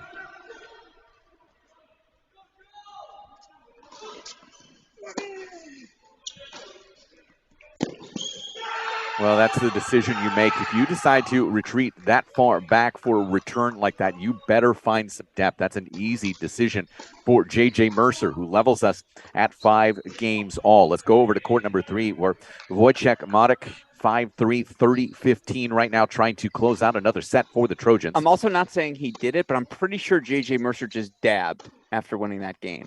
I haven't seen the dab since 2018? 19? No, I feel like it was before that. Yeah, it's been, maybe I was in college. But I'm fairly certain that's what I just saw him do.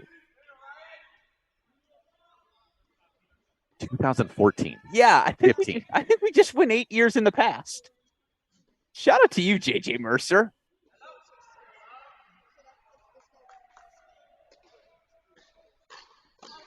And Wojciech Marek 2 points away. And now it becomes almost a necessity for these Trojans, who only have the 1 first set. Stanic at the 1 spot.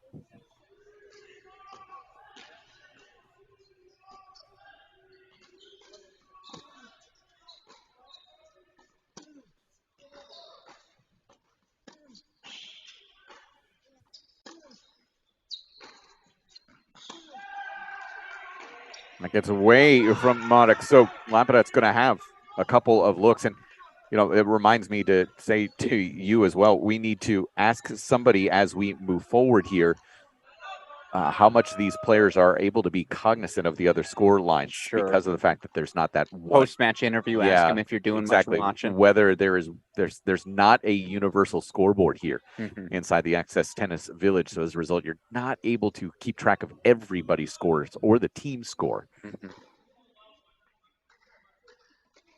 They do have the littlest monitors right next to court number 1. But let's be clear, you can't see that on 7, let alone 4. Yeah.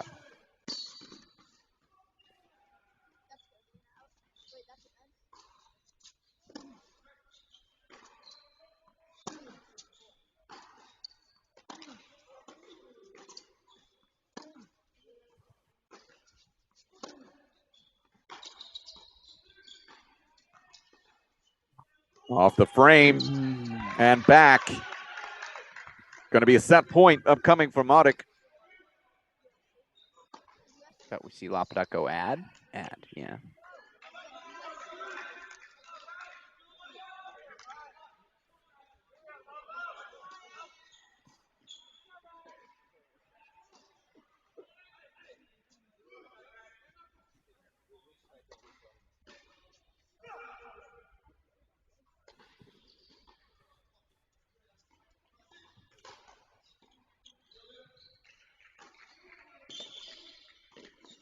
That's a set on the board for the USC Trojans, 6-3, the way of Wojciech Modek. And that's 2 first sets now for USC at the 1 and the 3 lines. Just a single first set left to be decided. That's on 6, where we will go now. And you saw the huge fist pump from USC head coach Brett Macy. He knows this is a moment. USC plays a bad 10 minutes, this match will slip away from them. Kentucky already has the pathway. 3 first sets at 2, 4, and 5. All they got to do is protect their leads there. Interestingly, USC with breaks at 2 and 5 to start the second sets. I actually think 5's the one. If you're SC, you're like, you are fine losing that first set. Ryan Colby does this all the time.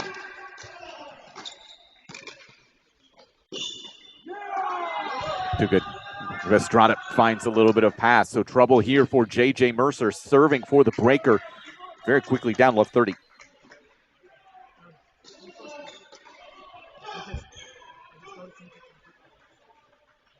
But how many times have we seen this story in a J.J. Mercer service game this first set? Problem for Estrada just doesn't have that finishing shot.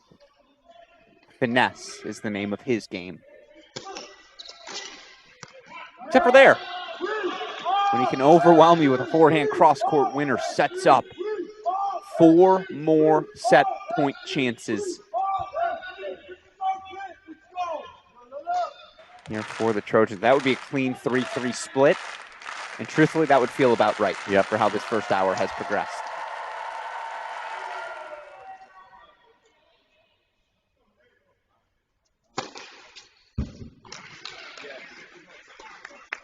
Calls it back.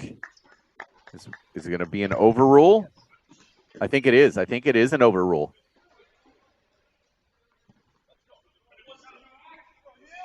And Eric Johnson's going to say, come on, just move on. New assistant coach for the Trojans. And it's impossible for us to tell far side of the camera. No lines people yet, though. That does feel worth mentioning. Mm-hmm.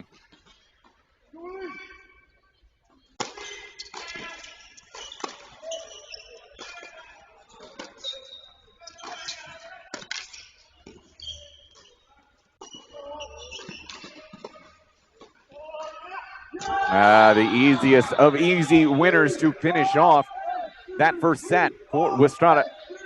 7-5 over Mercer. So indeed, as Alex mentioned, it is a 3-3 split in our first sets. Let's go to court number 4. Bradley Fry lost that first set for the Trojans to Taha Badi, 7-5. In a little bit of trouble in his opening service game. Down love 1, love 15. And we see, again, just a quick reminder, we addressed it earlier, but I see Luis has asked, Cristo has asked, a couple of you tuning into the broadcast have asked, where is Lerner Tien, the superstar freshman for these USC Trojans? Unfortunately, Lerner's just not eligible. Yeah, he's got to figure out all sorts of things, right? Don't we all? Financially, spiritually, no, financially, getting eligible. You play in a U.S. Open first round, there's just all sorts of papers you got to fill out.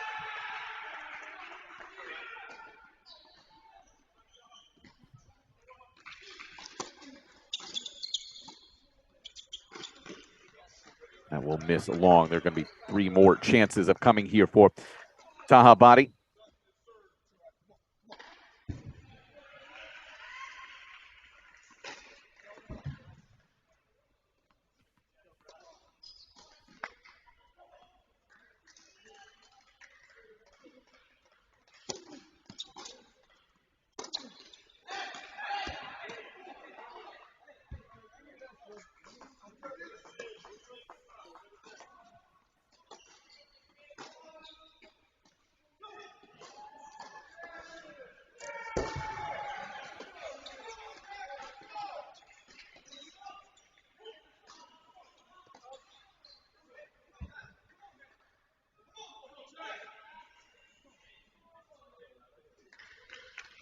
So it is the early 2-love lead here for Taha Badi. I'm not going to make the Megan Thee Stallion song reference. I know you're all thinking it. I'm thinking it too every time we say Badi.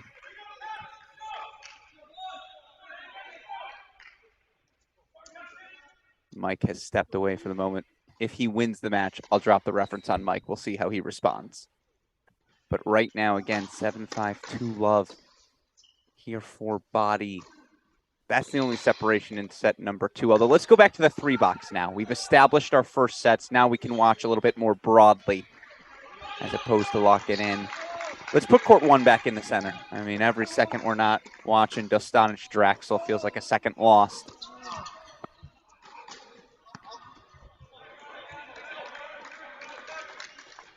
(6-3) first set goes to Dostanic. 1-2 right now on serve in set number 2.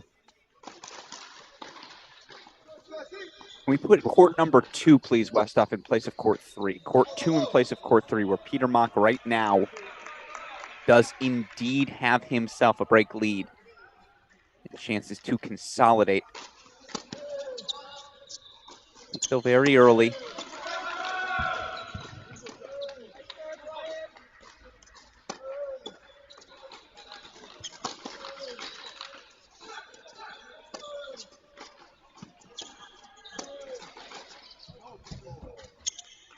I mean, just ridiculous down the line backhand from Miami.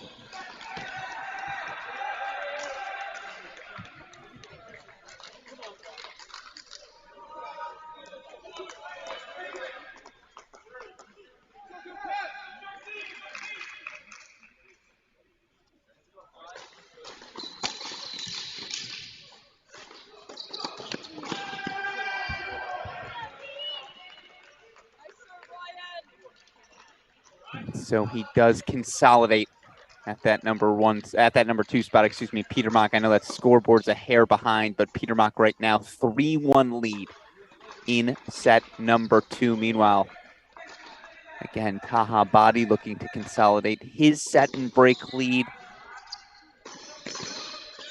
Credit to the Trojans who dropped the first sets at 2 and 5. They are now up breaks on both spots.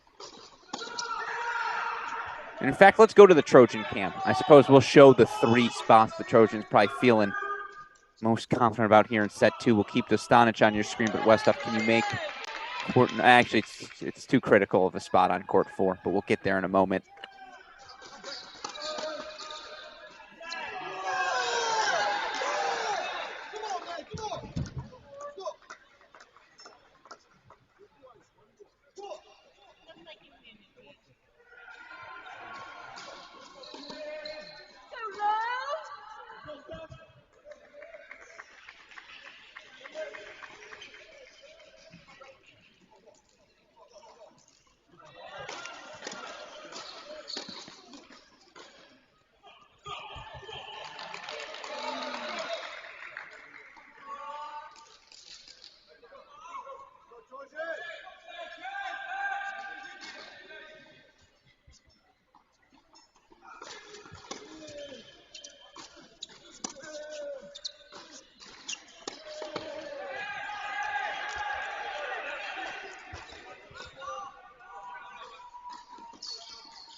Body missed that? He does. Oh, no.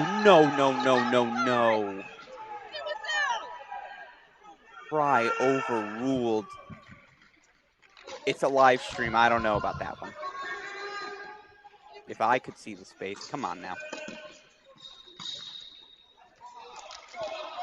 It's tough, but that's the way it's played. So 3-love now. Taha Badi leading on that number 4 spot. Bradley Fry is going to offer a diatribe, full monologue to the chair. Not once has that monologue ever been helpful. So 7-5, 3-love. Body now leads at 4. Well, Peter fans, Mock now the 4-1 lead. I apologize. Yeah, no At the worries. number 2 spot. So let's swap out those sides. We currently have 2 and 4. Let's go 3 and 5. Full swap. Fans, don't forget that Tennis Point is the title sponsor of the ITA Tennis Point Collegiate Tennis Rankings, the ITA Tennis Point Summer Circuit, and the official retail partner of the ITA. And Drexel here on your right. Taha Body with the 3-love lead down there at the 4 line. Napadat at the 3 spot there, top left of your screen. Daniel Westhoff doing all of the work for us here on the production. And yeah, an opening there for Ryan Colby to really put this second set by the wayside. Liam Draxel there on the bottom right. Yeah, he's pointing at the U.S. No, that was at his ear towards the USC folks. Oh, no, that was to a teammate. I saw the teammate chair I don't point know. at his head. It's to both. Can we say both? Yes. Yeah. Yeah, it has been Chippy. yeah. Chippy. And that's what it's all about. I mean, come on now.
Just a phenomenal close there from Dostanic, just well constructed from start to finish. So it's going to be a deciding point here on court number 1. Looks like we're going to go to the ad side, it appears. And just to provide context, you're better at doing this than anyone. This is pro level stuff at the number 1 stuff.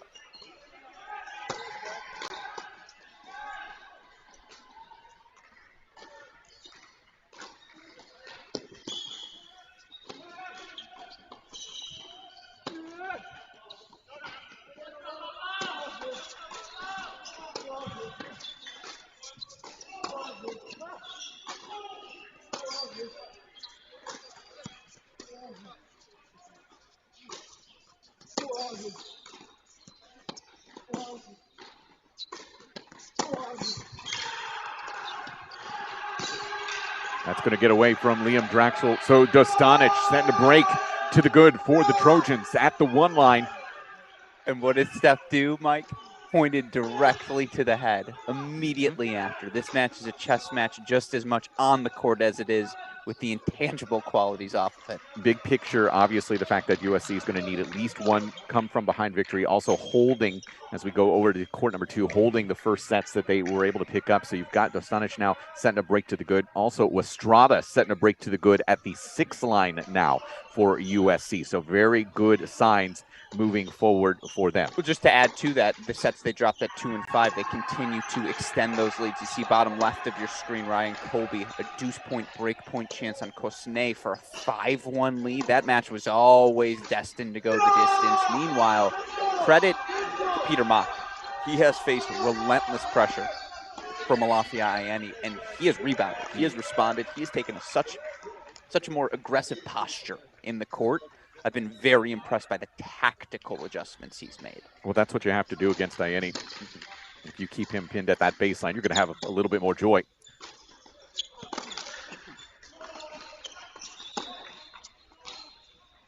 Although that was perfectly placed, that forehand with great depth, opening up the court to grab a couple of chances here for Ayeni. Technique is so, I don't want to say unique because there's no degrees of unique. It either is or isn't. Shout out Professor John Bacon for teaching me that fact. But how close he places the ball, how close he hits the ball to his chest. I have not seen something like that in quite a bit of time.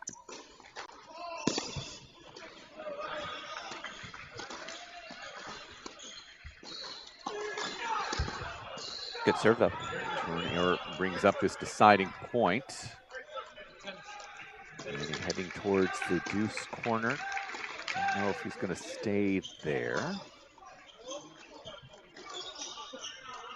We're able to see he's starting to sneak back towards that ad side, and that's exactly where we'll go for this deciding point.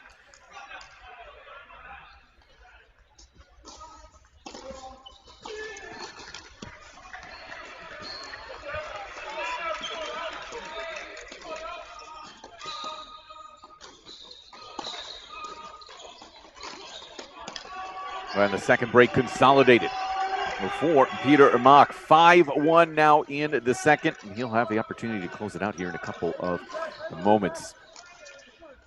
Where do you want to go, partner? Let's go to 3, I would say. That is a 30-all moment right now. Marik and Lapadat taking the first 6-3, 1-all now in the second at 30-all. But yeah, this feels very much in doubt, this matchup at this stage. I think we're going to have a spot where we might be at 2-all for a while. Again, to your point, with Strada, Dostanic handling their business respectively for the Trojans. It is worth noting that that business is being taken care of by Taha Badi as well. And overrule, no overrule, I don't care. Badi now a 7-5, 4-1 overall lead. That's really tough to overcome at 4 for SC.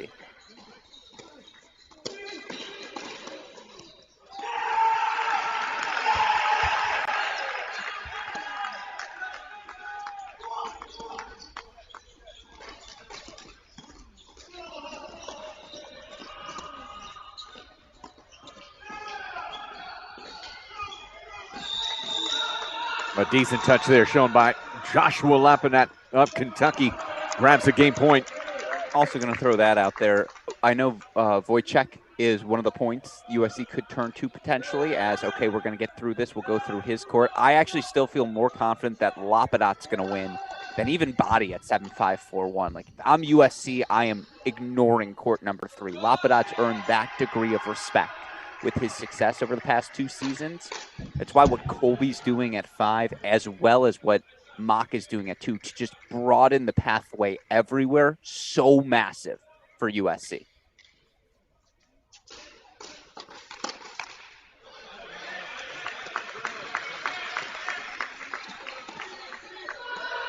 I got away with a rather average overhead Lapadat there, so he does get the hold to 2-1. As we go 2 on the big screen, please. 2 on the big screen.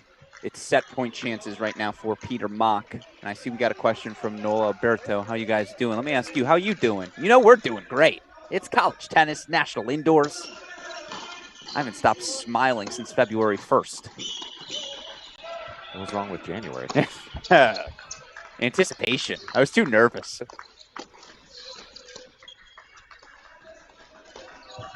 And nowhere near it, so that set getting away from Alafia Ayeni. Peter Mock stepping into the void. Split sets on 2 after that 6-1 second. So USC, Kentucky heading to a third out there on the 2 line.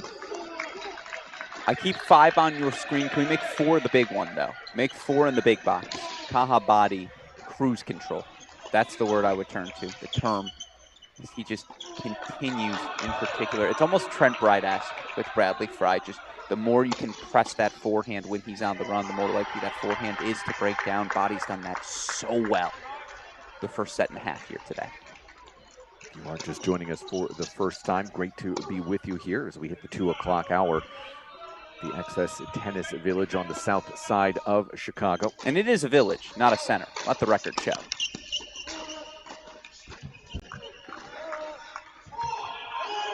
TCU already into our semifinals tomorrow. Win earlier over Georgia. You know what I was thinking is, literally as you said, I go, that was today? That was earlier today? What a year these 5 hours have been.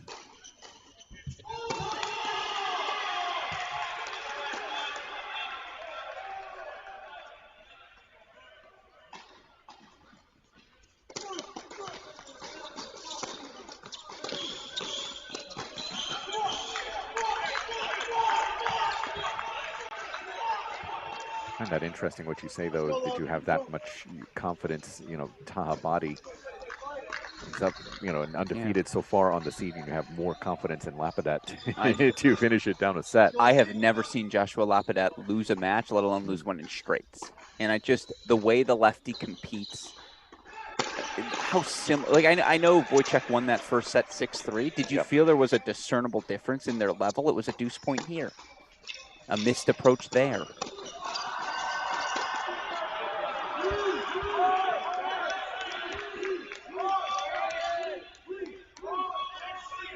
Plus, I'm weird, Mike. As you know, every so often you got to fire a take to make sure people are awake. As we right now try the game point chance, gets out of it. So let's go full on 5, please. Full on 5 here is Ryan Colby. If he can force a third, all of the sudden, now the Trojans have a path to 4. Now a realistic winning pathway exists.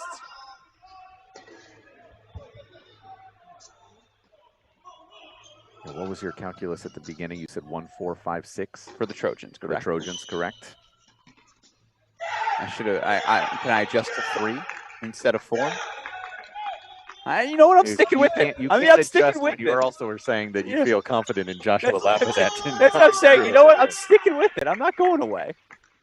Although, as soon as we're done, in fact, can you put this on the big screen, West up? I want to, if we can, go to court number 1, which is just perennially on the precipice of explosion. Dostanic serving up a break 4-3, but boy, oh boy. What a dipper there from Ryan Colby. So he does have this opportunity in front of him.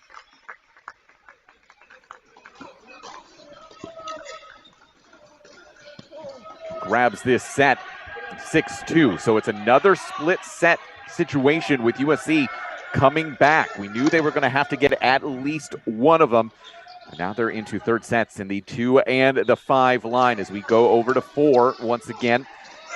The hot body 7-5, 4-2 over Bradley Fry, serving 30 love. We got a very interesting question from Caleb Getz. Has any team won on the men's and women's side in the same season? Now, North Carolina did it in 2021. Happened to be on the call for both. Since we have him right near us, and I think this might be funny for a comment for those tuning in. Coach Goldstein, did Stanford men and women win the indoors at the same time while you were there?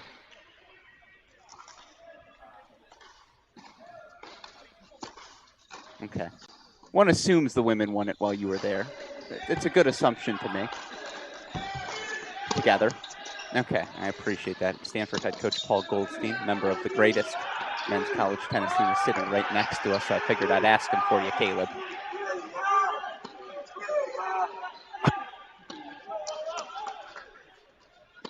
You just got spoken to by Colette Lewis. Yeah, but that's what she gets to do. She keeps me grounded. Alex did say just a couple minutes ago that he'd never seen Joshua Lapadat lose, let alone in straight sets. Colette Lewis hopping into the chat. You did see Lapadat lose to Ross at NCAA final last year. That was the clinch, though. That was the clinching match. That was the final loss. You did watch him lose. I did see it. This is true. I was so focused on the other match calculus. Yeah. So Body does get it to 5-2 and that's why she's the GOAT. Let the record show. There's no question. You see up there in the top left, it is J.J. Mercer looking for a break chance. He's got 2 of them here. Now he has 1 as that returns Sales off that forehand wing. By the way, in case you didn't hear Coach Goldstein, he wasn't sure if the women had won the indoors the same year that they did, but he said we both won NCAAs together, which in the end is what it's all about.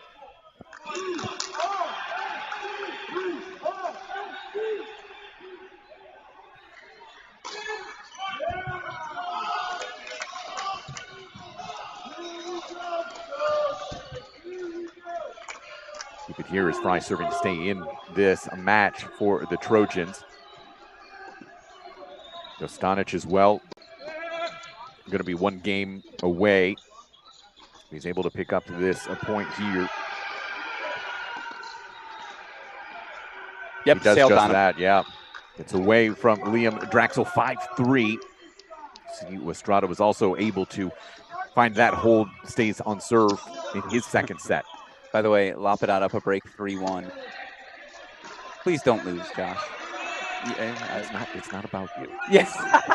Stop it. It's not about you. That's it's fair. about the That's tennis fair. that's in front of us. Well, I just want 3 sets. That's why I You want to asked. be right. Yeah.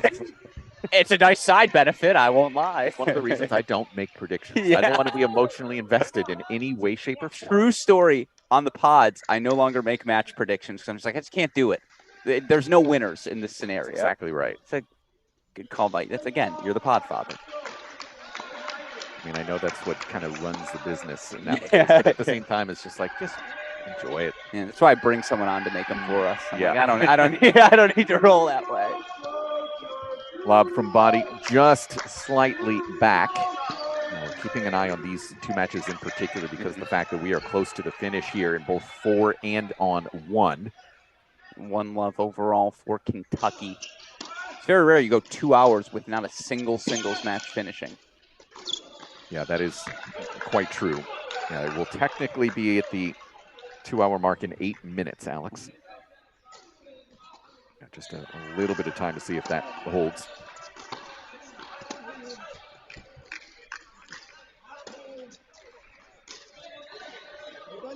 So you see that go long. Caleb gets correcting me. I meant the 21-22 season. No. 2021 season. I did mean that. I was right. You're wrong. When UNC men lost was 2020, Caleb. That's when they lost to SC. They beat Baylor the next year.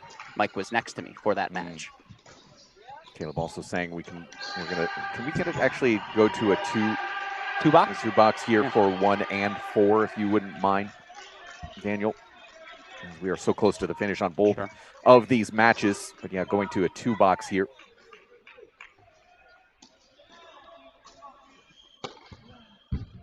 Appreciate that. You get the double Drax. That is a scary, scary sight. So the 1 will be on your left, 4 is going to be on your right here in just a moment. Dostanic moves 2 points away now with that double fault from Liam Draxel.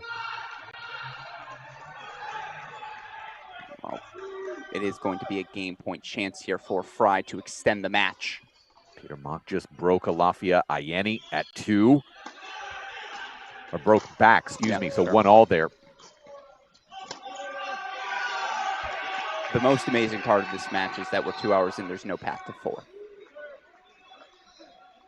Everything's still pretty open. Each of these sides.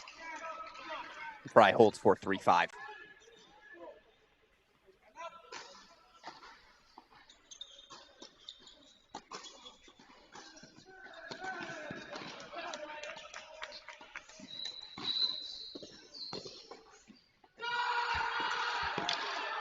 All inches explored, but it's Stefan Dostanic who steps into that void. It's 2 match points for the Trojans.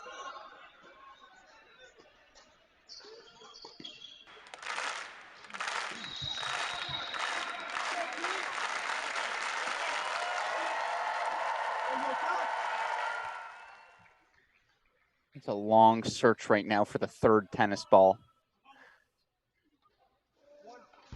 That's just cheeky. Just cheeky from Draxel. Yeah, Body is 2 points away himself on serve.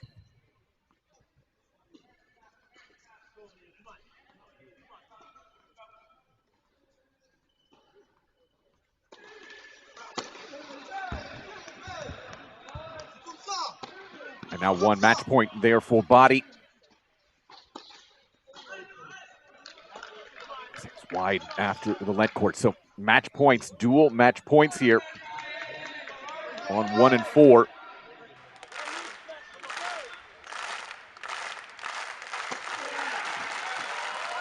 Taha Body makes it 2-0. Kentucky straight sets over Bradley Fry, 5-3.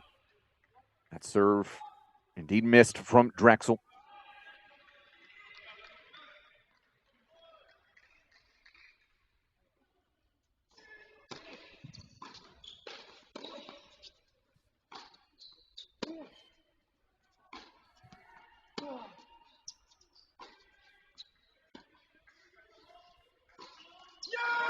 So much fight, energy from the 4th year, Liam Draxel, extending the match.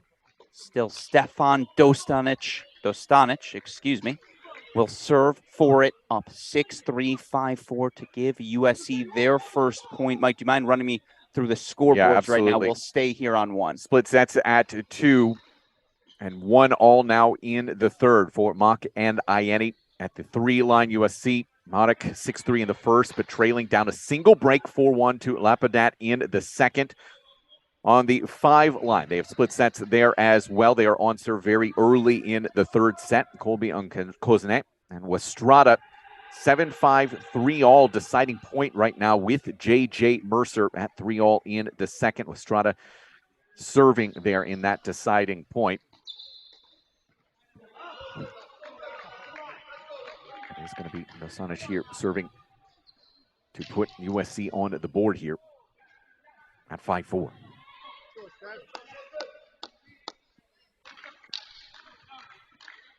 Colette Lewis providing the memory that Paul Goldstein, Stanford head coach, could not. Colette informing us that the 98 Stanford women did also win the national indoor title. That checks out. 90 Stanford tennis was playing chess. Everyone else, not even checkers. So, by the way, Taha Badi now 9-0 overall on the year? Yeah, correct. 9-0 at the 3 and the 4 spots. It's a good addition on the portal, I'm going to go ahead and say. I'm going to check that off as a win for Cedric Kaufman.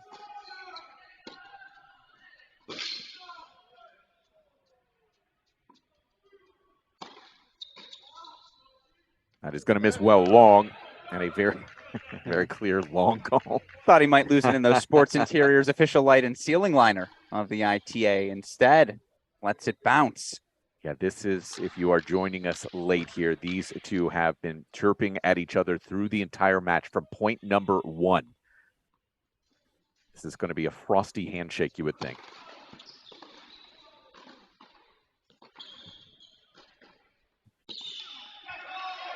Well,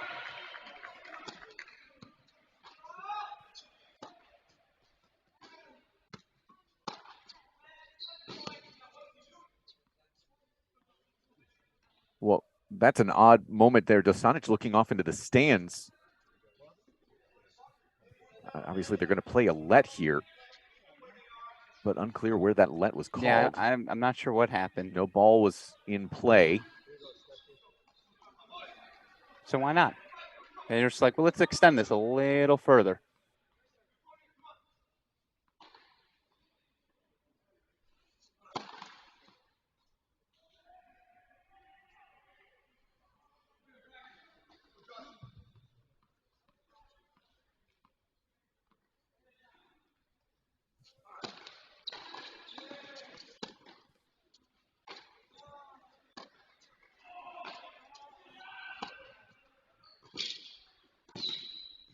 It's as good as it gets. Stefan Dostanic, 2 points away from delivering the Trojans their first point of this quarterfinal. I'm not going to say top 100 stuff. I leave that benchmark for you to clear, Mike, but it's as good of a college match as you'll see at the number 1 spot.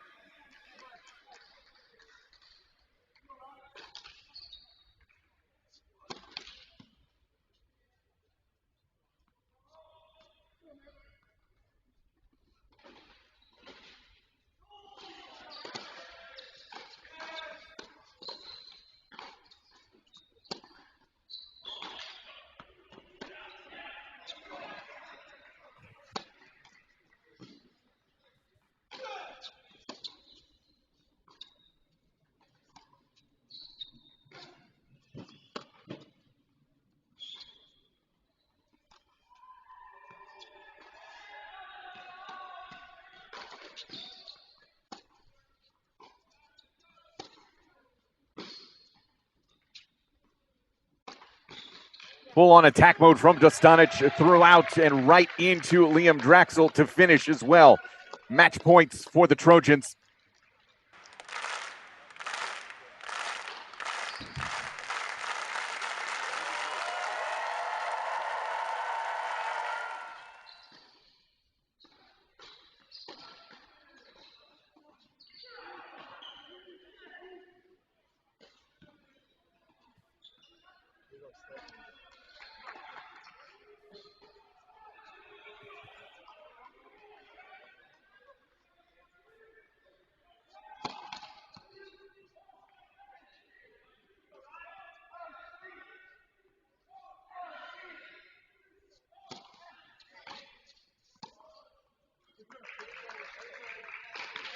First one fought off.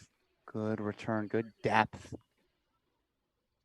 In the midst right now, we're staying here, but a deciding point down on 5. Again, that's early in a third set, Colby and Kozne.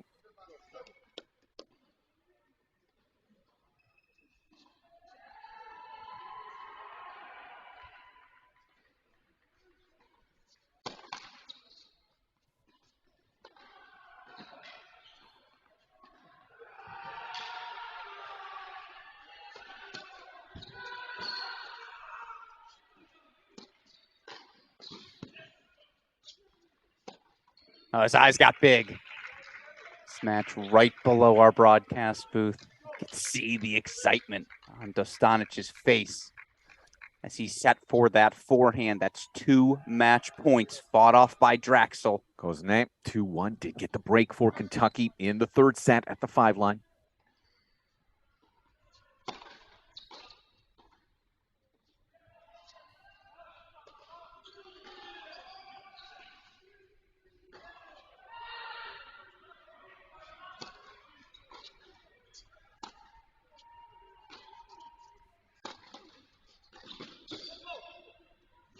Hard fought and well earned. Stepan Dostanic puts the Trojans on the board. 1-2.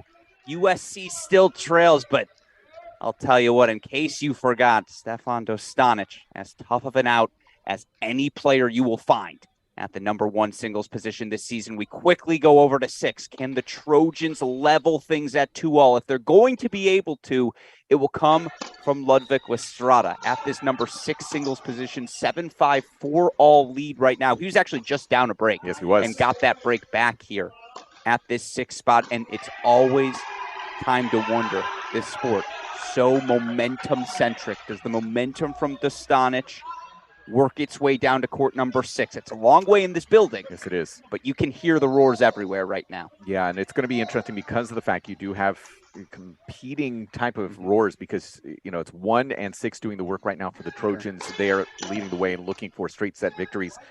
Kentucky's making good pushes right now you saw obviously Taha Badi at 4. Kozne grabbing a break at 5, also at the 3 spot. They are up a break in the second set with Joshua Lapadat looking to push that one to 3. So they're kind of the middle of the order right now, going the way of the Wildcats, the extremes going the way of the Trojans. I call them the corners, but I like the extremes as well. Right now. Is it worth going to the 3 box? You want to stay Sure, here? if you want Yeah, let's go to a 3, because right now Kozne is looking to separate himself. So keep this match, please. Court 6 in the center. If you could, though, Westoff, throw 3 and 5 on the side for me. 3 and 5. Lapadat up 5-2, looking to force a third. Kozne, again, looking to consolidate that early break lead. He was the clincher yesterday for the Wildcats. Contribute here again today.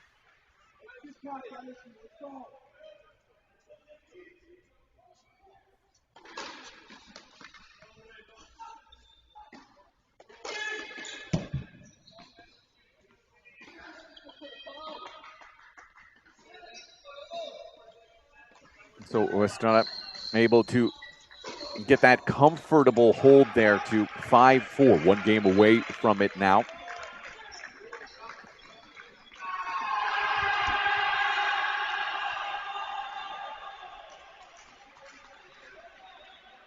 Kozne looking to consolidate down there on the left. The Mock Ayeni right now, they are at 2-all.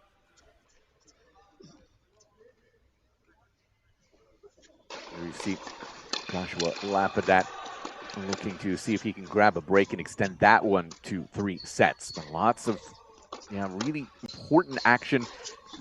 The match here on the big screen at 6 is the only one that's close to a finish at this stage.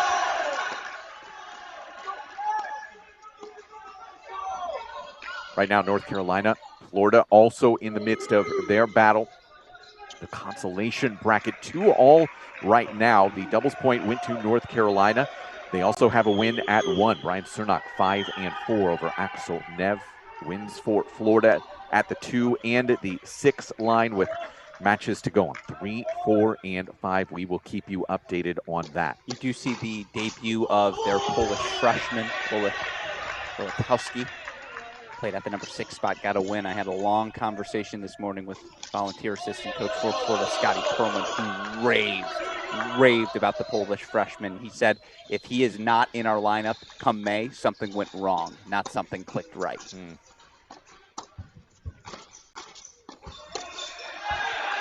Can we actually take and put 3 in the big screen as it is Joshua Lapadat for Kentucky with set points? He's actually going to have 4 of them as the returner.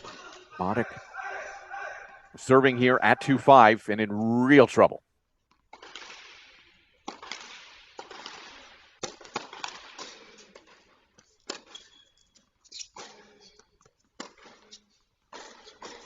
Get back to 6 in a moment.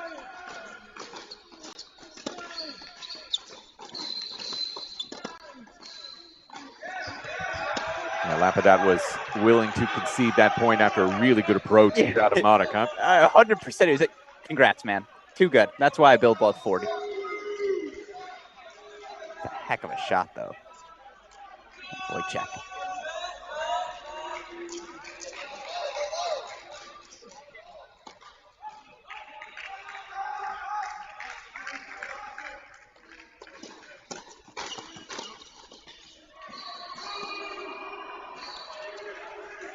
Goes after it once again, yeah. So big swings here from Wojciech Modik. Both approaches linear to get it to 30-40. The Mercer down the line forehand error means Estrada is 2 points away on 6. You see that top left of your screen as well. Go there in a moment after the conclusion of this game here for Modik and Lapadat.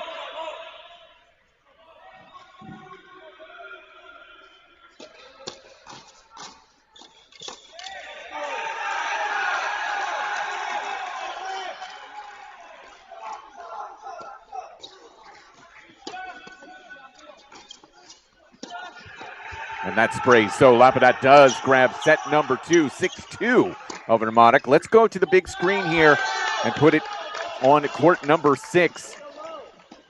As Ludwig Vestrada actually going to have match points. He will have 3 looks at getting this match level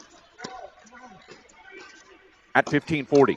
Has moved the ball so well today, has stayed within himself. This is just a very cookie cutter performance, and truthfully, that's what the Trojans have needed.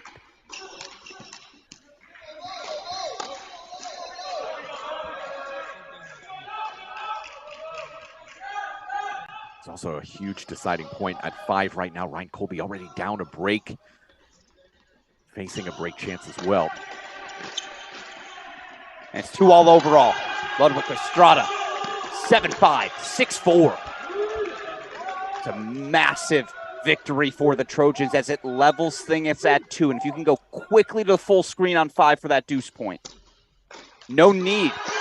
Colby holds. Return goes into the net. Needed that for the Trojans. Still down a break, but 2-3 overall. And this is where right. Yeah, I was going to say, please take it away. Yeah, let's now go to this 3 box because we're down to 3 matches. 2 out of 3 gets it done, and obviously all 3 matches into a third set. This is kind of what you expected once you get into this quarterfinal. These opportunities where it's going to be really decided. Some clutch performances from some of the big names in college tennis.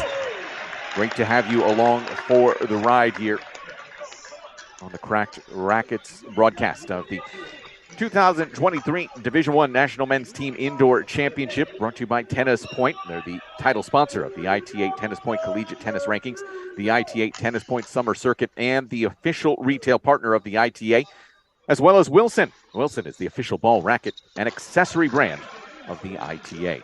Great to be along for the ride, and about an hour away from the next match, so there will be some spacing. Sure. I think. Well, maybe. We'll see. You're looking at the last match just went to a third set, an hour. I think we'd feel comfortable saying it'll be pretty close to a 3:30 start at worst for our next matchup as Michigan takes on Virginia.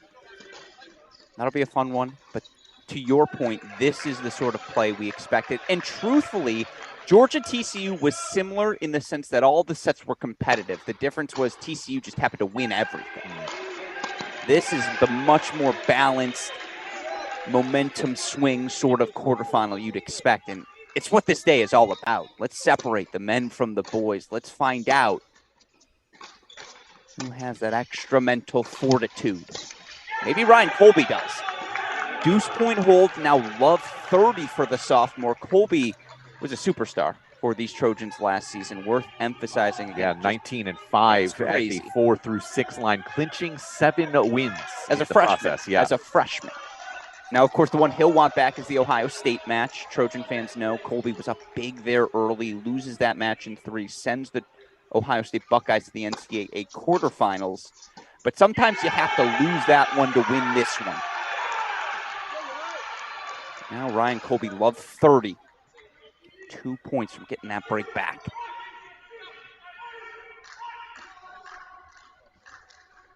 His name, meanwhile, so far has only lost twice in college. 6-1 in the fall, 6-1 now in the spring. So he's had a lot of big victories, but this one would have a little bit of extra import.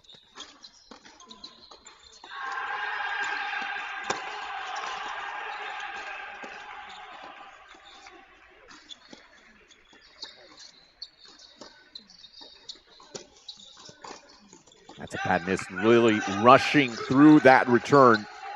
Wants to provide a little bit of pressure there, certainly understandable. But yeah, got very tight to the body.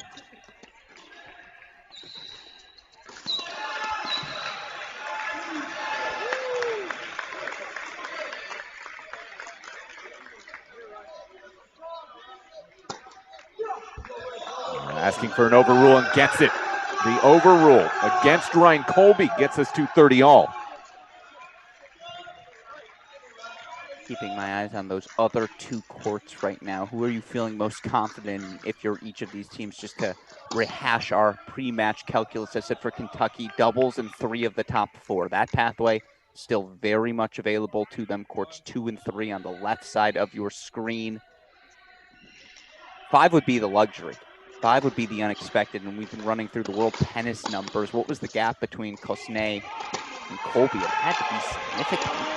Kosnay 4.95, Colby 4.09, so it's a pretty significant difference between the 2. That's a full-fledged upset. Point difference? That would be rather large, but an opportunity here for Colby to get back level. 2 chances for him here, break points for the Trojans.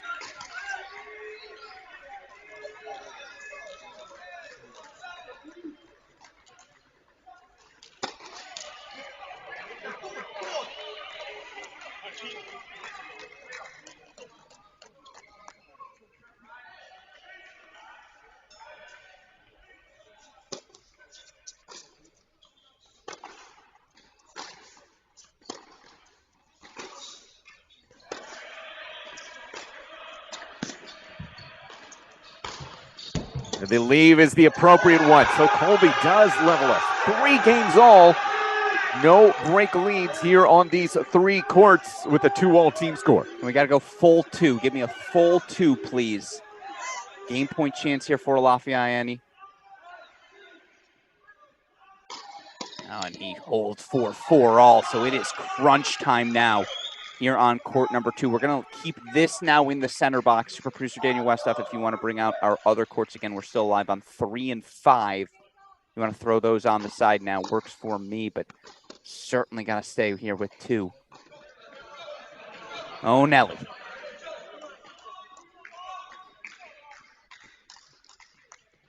Nelly's on a tour of casinos through the country right now. Actually, he's really kind of fallen on hard times. Fair, but it's hot in here. Dun, dun, I'll stop there. Yeah, that was rough. And more importantly, please don't take off all your clothes. Yeah. That would be illegal. Yeah. Peter Mock here, 15 love. And I said when he won the match, we ended up, we were in the middle of things, top Oh, body, that I was okay. going to drop the Megan Thee Stallion and just start body-yaddy-yaddying you. But I didn't. I matured, and I waited for now.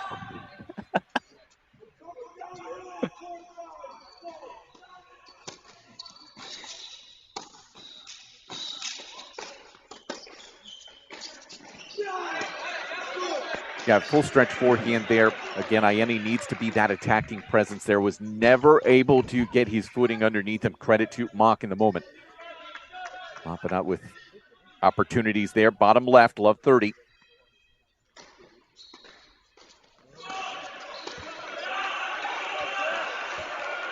The point you made earlier, though, I think, yeah, USC looking 2 and 5. Mm-hmm. That's where you're looking for USC to pick up those points. There is an energy in the building. Trojans have gotten loud. Yeah, crowd is filling in pretty well as well. North Carolina has just knocked off Florida 4-2. Wins for North Carolina doubles 1, 3, and 5. It's a really good win. It's a very good win for this North Carolina team, who I think is more tier 2, that top 8 seed conversation, than they are further down towards 16. Just wide there from Mock with these game points. Pop it out there, break chances. Down bottom left. And so Iene went on full send there with no joy. It is Peter Mock to 5-4 in this third set, 1 game away from giving the Trojans their first lead of the day. Let's go to court 5.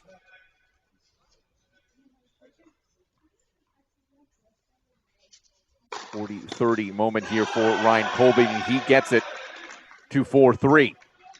Let's go to 3 right now. The only place where action is underway. Lapadat with these break chances.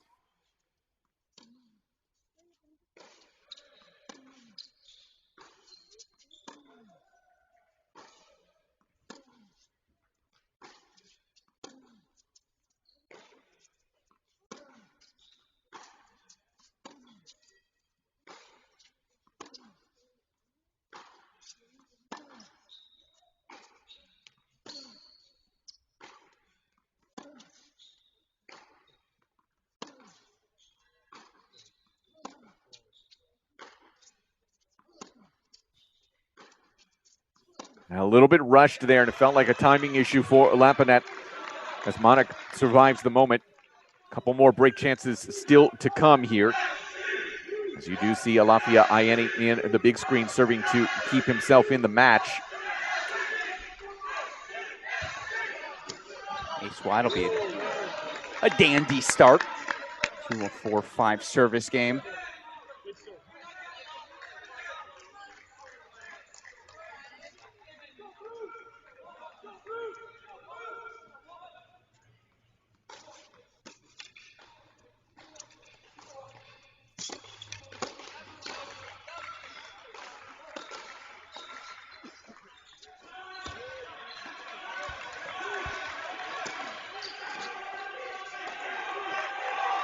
By the way, you see Wojciech Merrick has worked his way all the way back to deuce.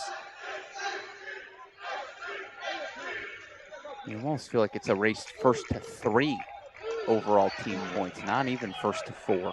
Put that scoreboard pressure on.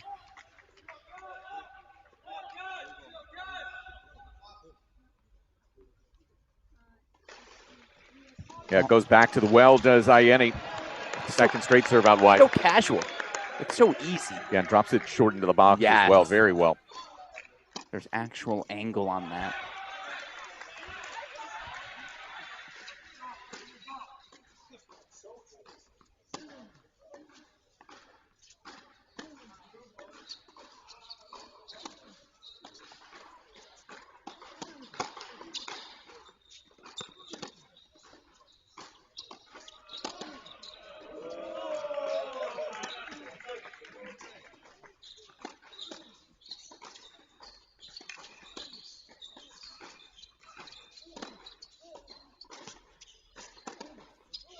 That gets away from the Trojans, and Kentucky up a break early. Lapadat to love in that third set at 3. Iene with game points. Closne with good points, game points, excuse me. They're good too. They are good Let points. the record show.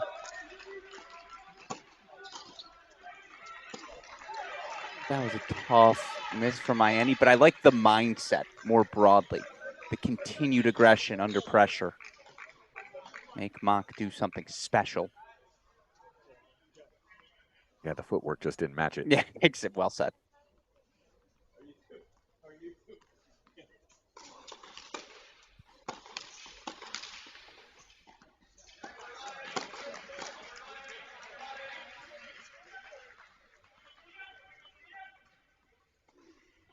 Oh my, that one gets way away from Alafia Ayeni. So here we go, a match point for USC, looking for their first lead of the day. Can Peter Mock deliver? Matt Gordon going to come over, have a word with Ayeni. And I agree with Mock. Stay the heck away from that deuce side slice.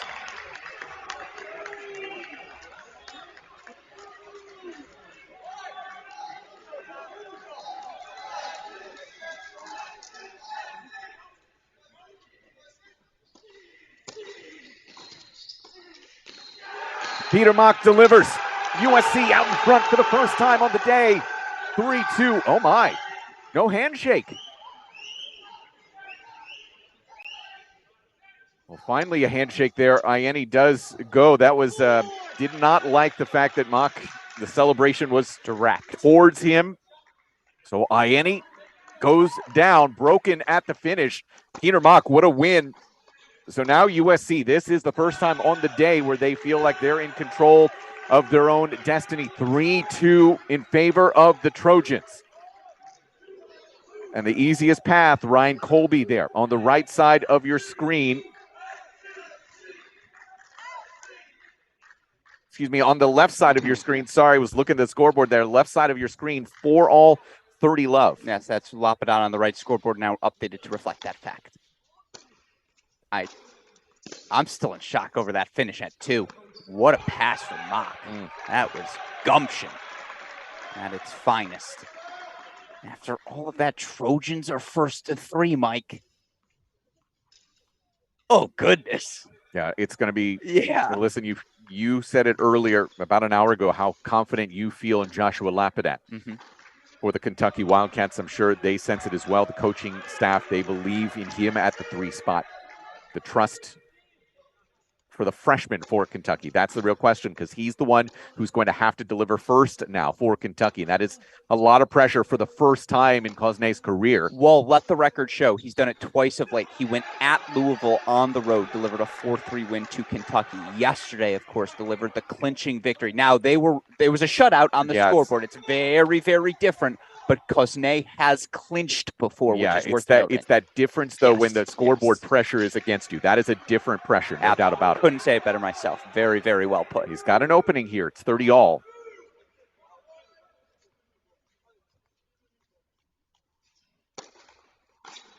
Well, that's confident playing from Ryan Colby, going serve and volley, getting the easy finish and a game point. Also means with the fact that 1 and 2 are now open, the teams in our next match, Michigan, Virginia, going to get onto at least one of these courts here to start getting warm for their quarterfinal, which will come up not before 3:30.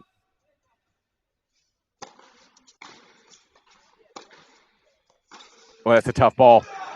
Didn't quite get down for it, and so it's a break chance for Kentucky. It's just straight up a deciding point, as super producer Daniel West, if you can change that scoreboard on court number 5, that left side of your screen. It is 4-all deuce. Thank you, Westhoff. Let's see, so we're going to stay on the deuce side, I believe, indeed.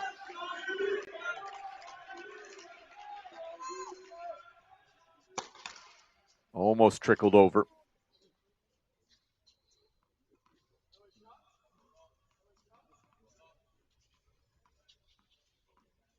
So second serve for Cosnay. Will he attack? Indeed he will. The return winner. And Cosnay, 5-4, grabs the break for the Wildcats. He will serve for the match. Such aggression from the freshman under pressure. You asked the question, will he jump on it? He did. And that's going down swinging. That's playing to win, not playing not to lose. For a freshman to have that sort of gumption, so impressive for this Kentucky Wildcat team. And again, It's worth noting Kentucky made a lineup shift today. They brought Charlie Cosnay up to that number 5 spot, playing Mercer at 6. No Jaden Weeks. The freshman pulled after what I thought was a pretty good doubles performance. He and Draxel ultimately earning the victory at 3. But right now, Cedric Kaufman's feeling like a Nostradamus. He's feeling very, very wise in his lineup decision. That said, 5-4 is not 6-4, and we'll see if the freshman can get over the finish line here. On top of it, the fact that Lapadat maintaining that presence, able to consolidate his break, get it to 3 love. Certainly the confidence that the Wildcats have in Lapadat at the 3 line. But yeah, all the eyes right now for the moment on that young freshman from Le Mans, France, looking for his 7th win of the dual season. Maybe none bigger. Second serve to start here at 5-4.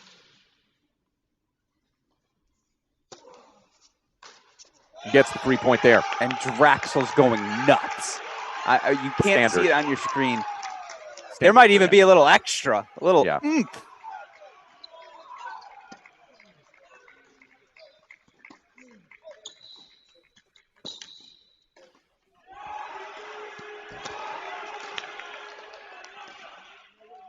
That was a call. Yeah, so that was an out call on that serve is what it was there on your left.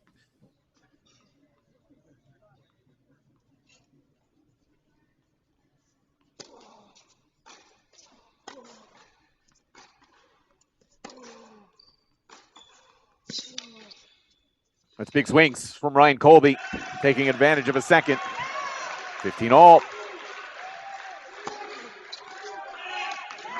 I thought right now for Wojciech Marek how important it is for him to just hold, stay tight at this moment with so much attention, obviously going down there and understandably towards court number 5. Really important for somebody for USC to maintain some presence with him. And head coach Brett Macy is there. He is with Wojciech Marek. He is not focused at all about what's going on 5. He'll leave that to assistant Eric Johnson, volunteer assistant Bryce Pereira, and the guys. That's all 3 first serves missed for Cosnay here.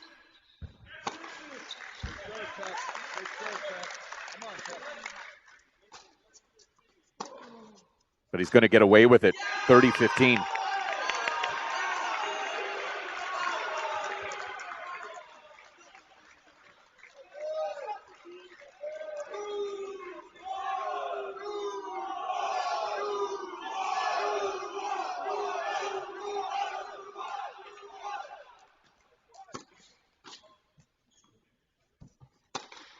Now 4 missed first serves here for Cosnay.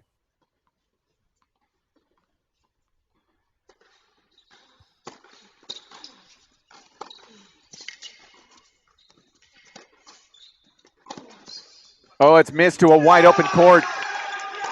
Match points for the Wildcats. They'll have 3 opportunities here for Cosnay. And Lapadat just got overruled. That's his 3rd overrule, I see. Wow.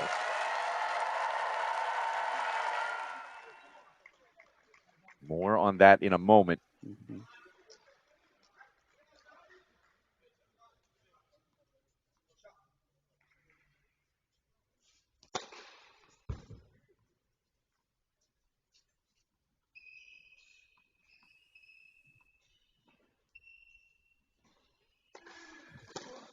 Listen, this serve has disappeared right now for Cosnay. He has not made a first serve in this game at all. And yet he still has match points.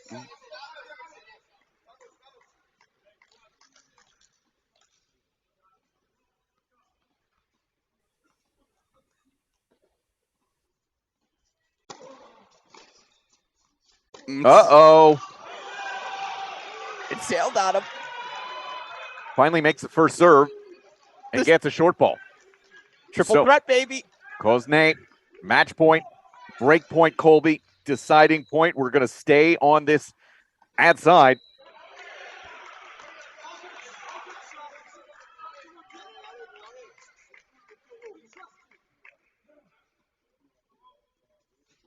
Cosnay gets it done. Ooh, and That's a racket toss, and Cedric Kaufman immediately says, hey, are we bringing that point penalty over? Yeah, I think we will. I think they are. Regardless, 3-all as Cosnay, 6-4 in the third over Colby.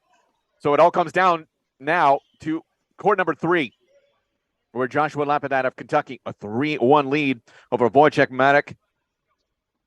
It is 15-love.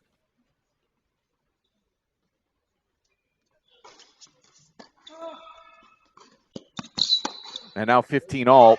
Let's see, I have not seen any movement from an official to tell anyone. Tell our chair umpire here Brett on 3. Macy, though, irate over something that was communicated to the chair. That's why I asked. I also saw a correction. The chair said 2 overrules, not 3. Okay, 2 overrules. 2 overrules, which makes a big difference. Yep.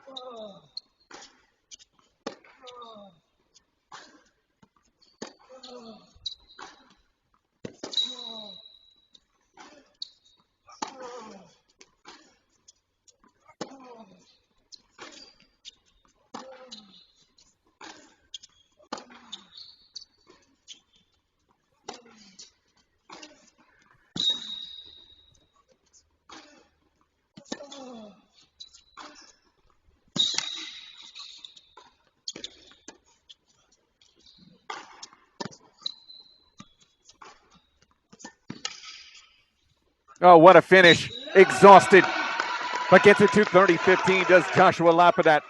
Legs are weary, but stays out in front. Such good tennis.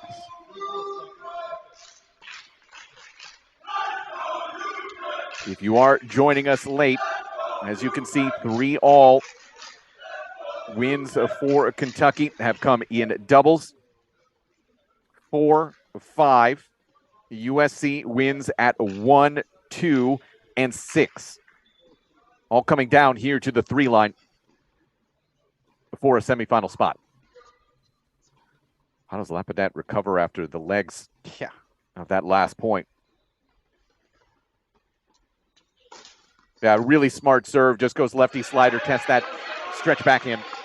The question for me is, how does Wojciech Marek play any sort of offense in this third set? It just feels like Lapidat constantly has him on the run. Even the return positioning, you can't see him. He's outside your screen. And there's his head, bottom right side. You see it peeking.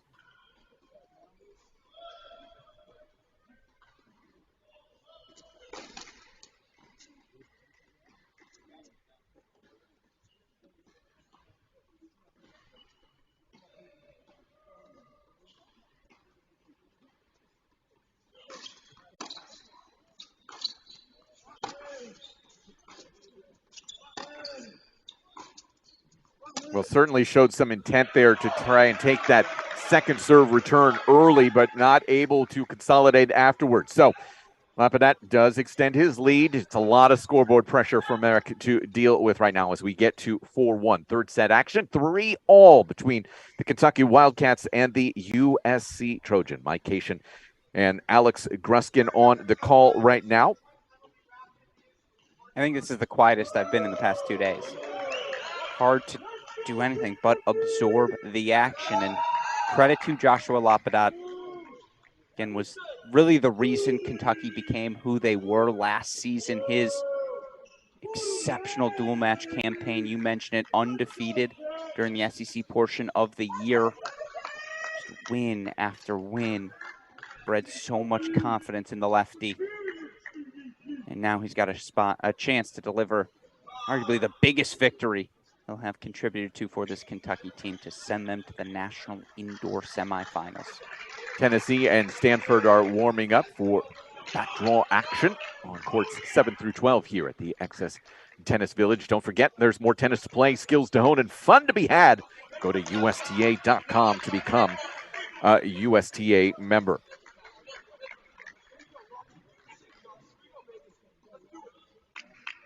Are we starting this? Is this where the This is point where penalty? the point penalty comes in. That is a tough ask for Merrick How to do deal with. how do they 1-4. pick that? I think they waited till the next game.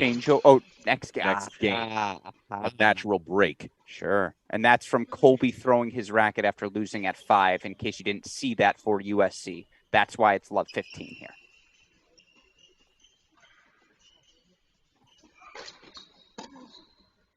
Really good response there. It's such a tough ask. Does nothing wrong, does Merrick immediately in a hole love 15.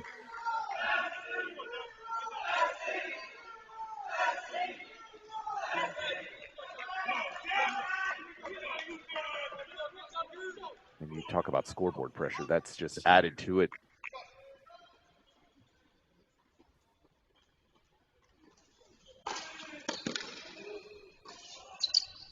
Two freebies, though.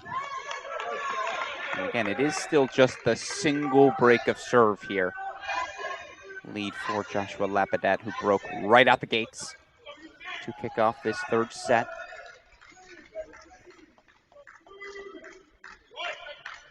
My question, when's the last time we saw Wojciech Merrick hit a volley? Get to the net. Not his DNA. Yeah.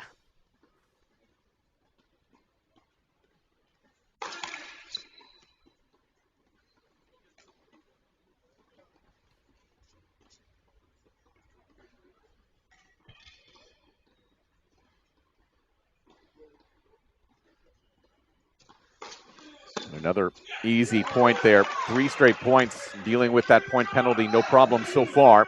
Game points from Eric. Maybe it was a little bit of a blessing.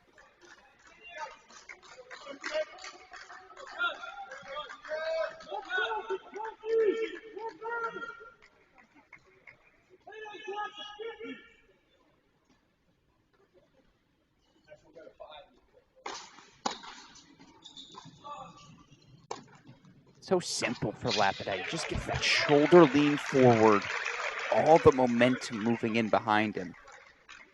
Last year, Lapadat 3 clinchers for the Wildcats.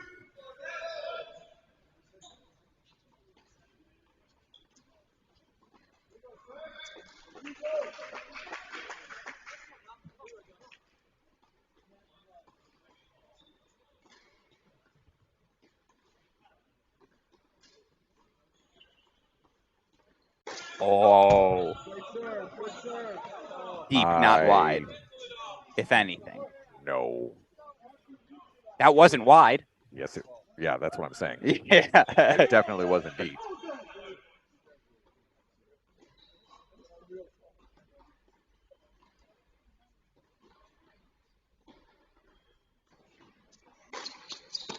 Well, from simple to very complicated. Lapadat, a break chance at a deciding point. Going to keep it on this ad side. Joshua Lapadat can put this out of reach. I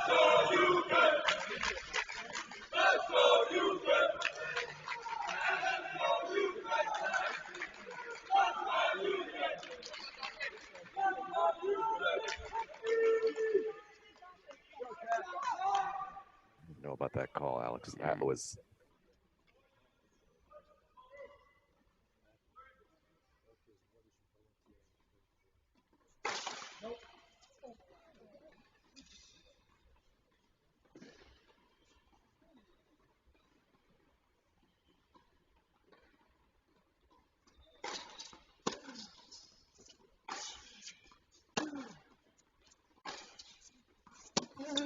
Well, the point penalty does come back to haunt USC.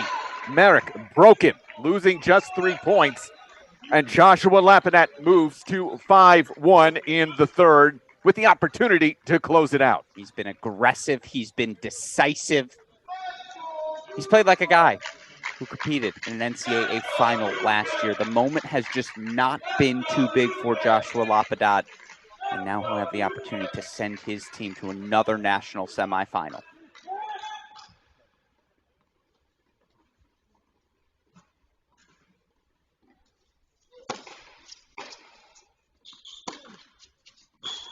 Yeah, you can feel like the wind is out of the sails right now for Maddock.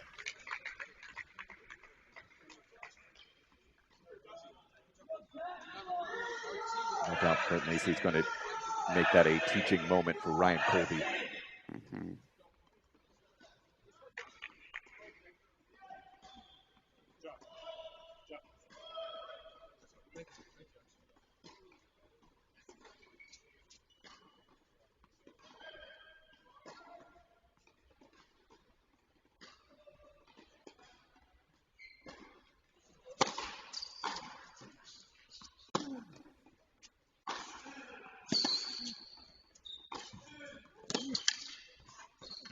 A smart decision there from Eric, just going with a very safe target, not trying to do too much, testing the legs of Lapadat. It's a good volley. Mm-hmm.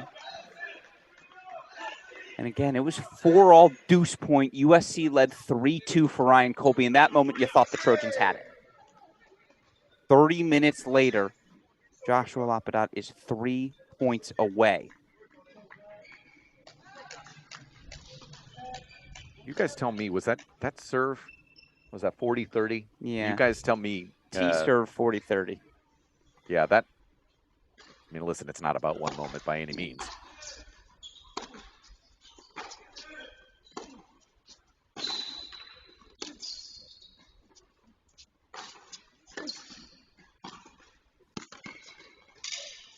Oh, wonderful stretch there. Lapadat so calm and confident. 2 points away now.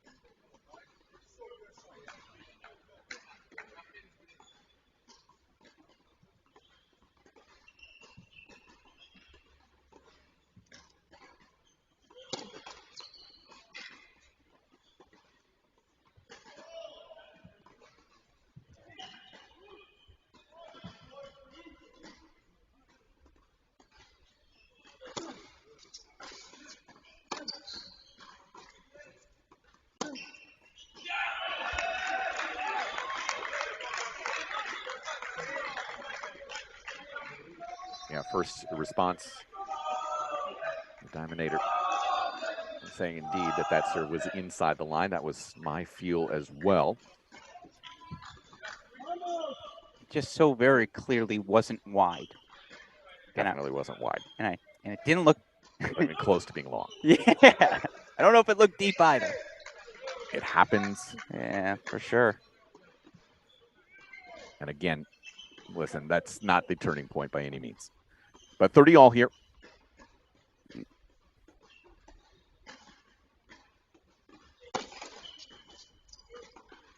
That is called long. I agree. That baseline's right on our line, the smallest of smidges. Match point for the Wildcats.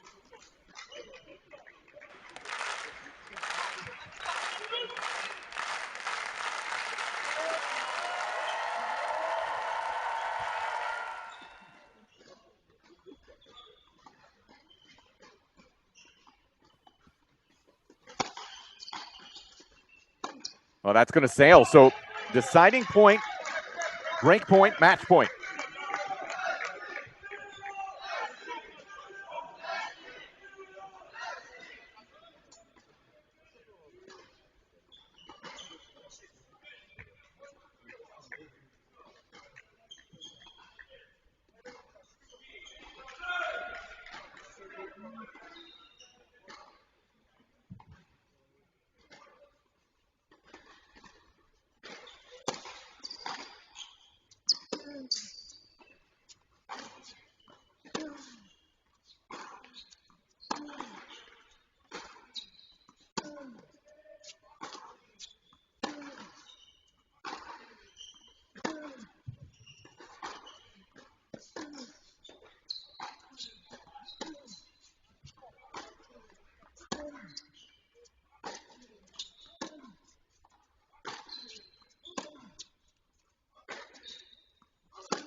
That's Joshua Lapadat coming through in the clutch for the Kentucky Wildcats.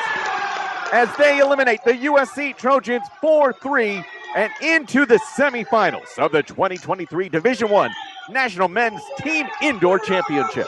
What a performance from Joshua Lapadat.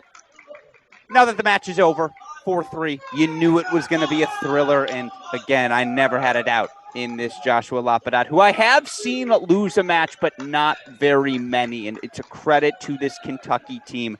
They did it in an unorthodox path. It was the freshman Kosnay coming through in the clutch. It was the doubles for this Wildcat team coming through in the clutch. New year, new Wildcats, they're through to the semifinals. Yeah, very impressive performance because, again, when you have Liam Draxel, one of the first guys off the court, on a negative side for Kentucky, you have those worries, right? That's a guy who's going to battle for 2.5 hours, and so you start to have some questions. And obviously, 6 has been such an issue for Kentucky over the last 2 years, falling there as well, but able to come through in the clutch. And yeah, the freshman performance at 5, Kosnay, 6'4" in the third, is going to be the one that I think sticks with me for just a little bit of time as he's able to get through. I know we're going to talk to Joshua Lapadat here momentarily as soon as he recovers. That was just, again, to this Kentucky team's credit. Clearly, whatever happened last season, whatever started to click down in Lexington, it has translated through to this year. There is a belief amongst this Wildcat team. And you know, again, from top to bottom, did Draxel win? No. Did he send the energy he needed to send at the number 1 spot? Do his job? Absolutely. The fact, though, that Kentucky lost at both the 1 and 2 spots and go on to win this match, it's time to start talking about Kosnay as the real deal freshman. He has just come through now too many occasions. I know it's only 3, but 3 in your first 6 weeks.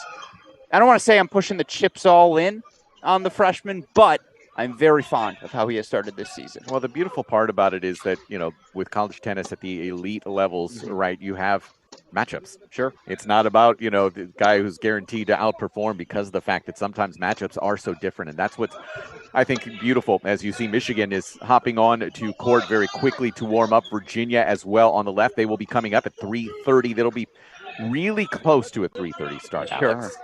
So I was going to say like 3:36 if I had to guess now. Yeah, that is typically how it'll work at a 30-minute warm-up time for these two teams who finally are getting on court. They were anxious. They were ready as we get towards that 3:30 block. As you can see, Michigan warming up. And, yeah, the semifinals starting to fill in tomorrow. 12 o'clock, it'll be TCU and Kentucky. And fans will have Joshua Lapadat here coming up in just a couple of seconds. He's on his way to join us here on the broadcast. Other half of our draw to get underway next. As you can see, Virginia, Michigan, followed by Ohio State and Texas. I can't believe the magic here for this Kentucky program. I can't emphasize that enough. You wondered last year, everything broke right for the Wildcats at NCAAs. They played a perfect match against TCU. Then they played maybe the best match I've ever seen from an individual team in terms of exceeding your expected level. After dropping the doubles, they were going to win 6 singles matches against Ohio State in last year's NCAA semifinals. Now, you know, they come into this event with pressure. You see on your screen, they were the number 2 overall seed. They take care of conference opponent Florida, and then man, I mean, again, the SC team was good enough to win. Like, they played well enough to win that match. And Ryan Colby, 4-all deuce. That's a moment we'll remember. Well, you mentioned it, and what pops into my head immediately is that TCU-Kentucky matchup from last May. Yeah, and now that we get to see it again here in the National Indoor Semifinals, and TCU, this is kind of what they're building towards, right? This ability to avenge that loss 1 year ago. And I believe, by the way, we are going to have Joshua Lapadat here for us momentarily. But you're absolutely right.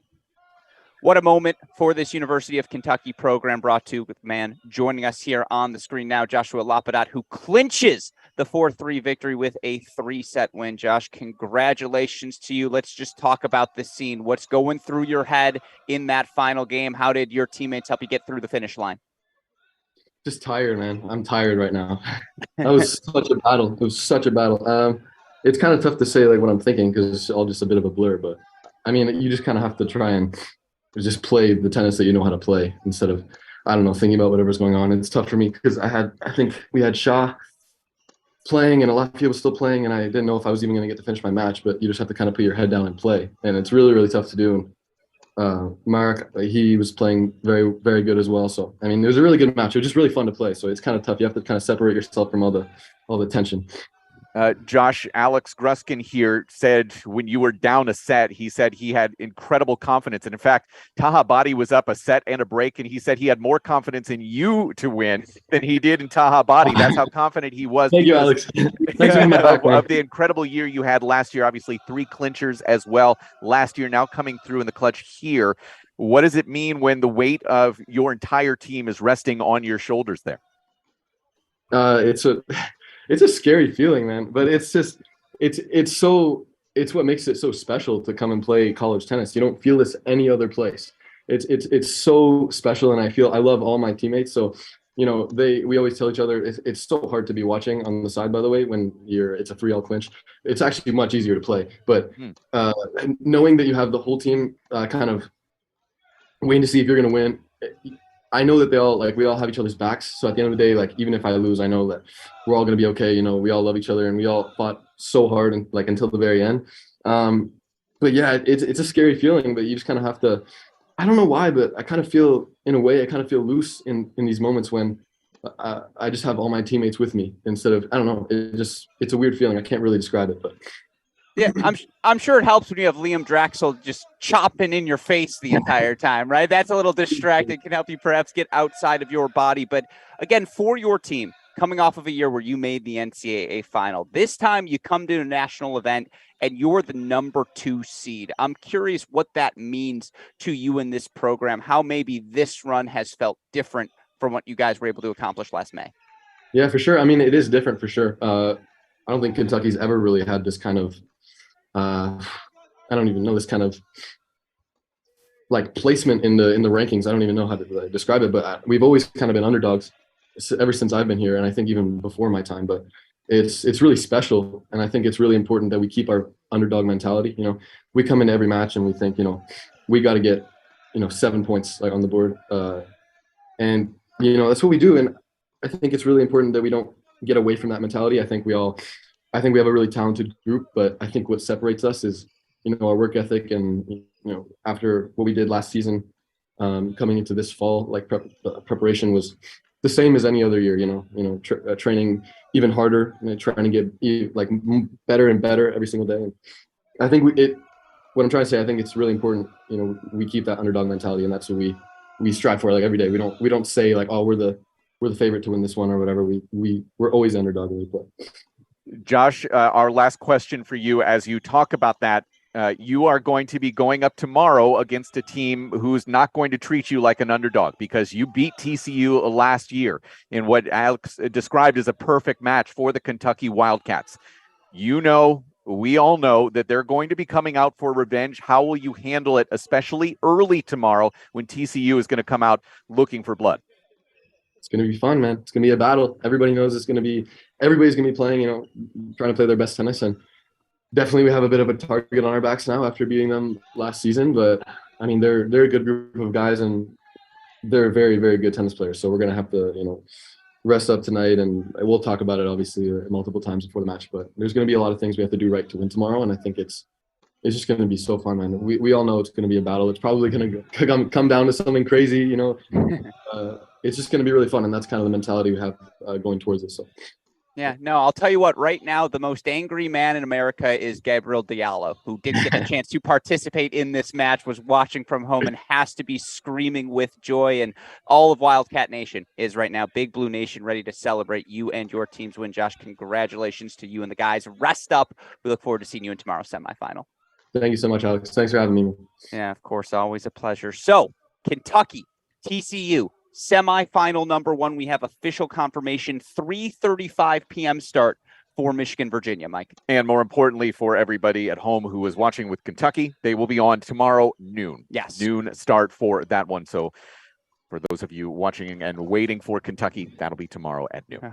Oh, boy. What a match. What a front half to our quarterfinal session. Now, the best part, we still have 2 more thrillers to go, as we just alluded to. Coming up, 3:35 p.m. Central Time. It'll be 4th-seeded University of Michigan taking on your defending NCAA champions, Virginia. After that, the top seed, Ohio State Buckeyes, taking on the Texas Longhorns. If you can't get amped for that, I just don't know what to tell all of you college tennis fans. With that said, what Mike and I are going to do, take a second to recharge our batteries. Of course, we always recommend you do the same. That said, don't wander too far as the action continues to heat up here at the 2023 ITA National Men's Division I Team Indoor Championships. With that in mind, for fantastic Mike Cation, our super producer Daniel Westoff in Indianapolis, and the entire ITA team here in Chicago, I'm Alex Gruskin. You are watching our Cracked Racquets coverage. We'll see you all in about 20 minutes. Tennis is superb. Tennis is fire. Tennis is sick. Let's go. Tennis can change the world.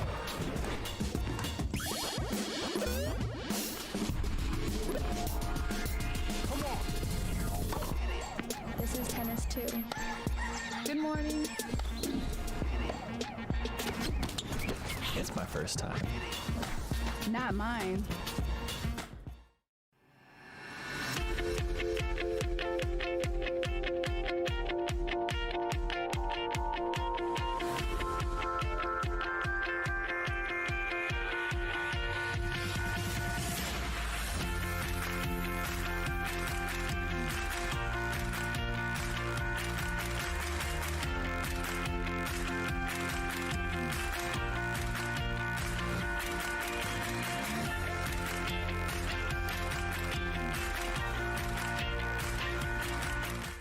It's about time you play tennis like the pros, and now you can. Swing Vision is an app nearer the gods. It uses AI to track your shot speed and placement using just your phone. Opponent giving you dodgy line calls? Out! Challenge it instantly right from your wrist. Download Swing Vision for free and bring the Grand Slam experience home. Adidas Tennis is bringing the fun and flair to the courts in 2023, and you can find the latest Melbourne collection available now at tennis-point.com, your online tennis retailer. Tennis Point. Advantage you.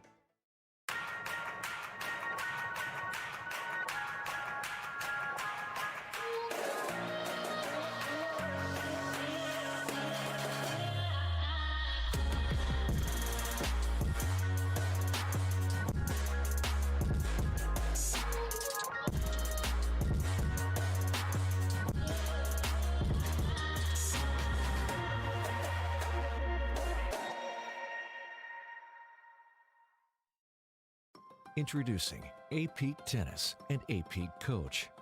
Everything tennis players need to become mentally tough, both on and off the court.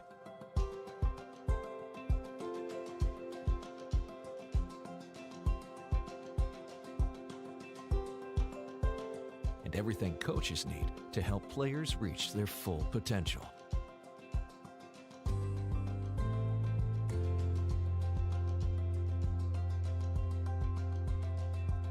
Because we are extremely confident that A-Peak does work, we are offering free 1-month split testing to validate A-Peak's effectiveness when implemented correctly. With split testing, we'll have half your players use A-Peak, while the other half does not. Then, we'll conduct pre- and post-testing to demonstrate A-Peak's value. To take advantage of this offer, email us at apeak@apeak.com. Tennis. What does it mean to you? Everything? Us too. For fun. For health. For life. Tennis Point. Get the gear your game needs.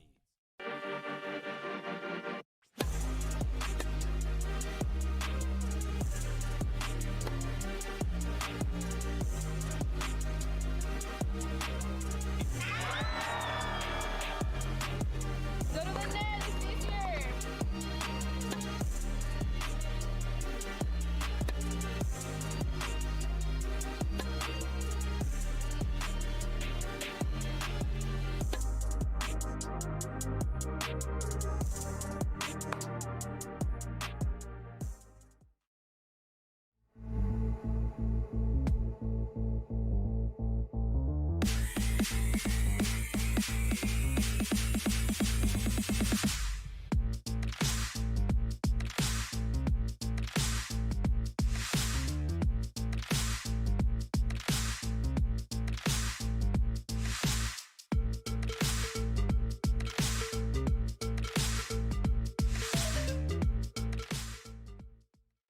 So at Oklahoma State, we've always prided ourselves on having one of the premier tennis facilities in the country. One of the aspects that wasn't living up to that was our indoor lighting, and so we partnered with Schwartz Interiors, who had the reputation of being the best in the business, and they were the easiest for us to work with. Dan and his group came in from day one and gave us a plan that would allow us to have the best lighting. And with us hosting the 2020 NCAA National Championships, that's what we wanted. We wanted to showcase our tennis facility as being one of the best in the country and being a venue that would allow us to host the best championship possible. Tennis is superb. Tennis is fire. Tennis is sick. Let's go. Tennis can change the world.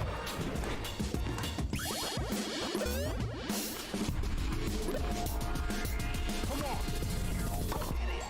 This is tennis too. Good morning. It's my first time. Not mine.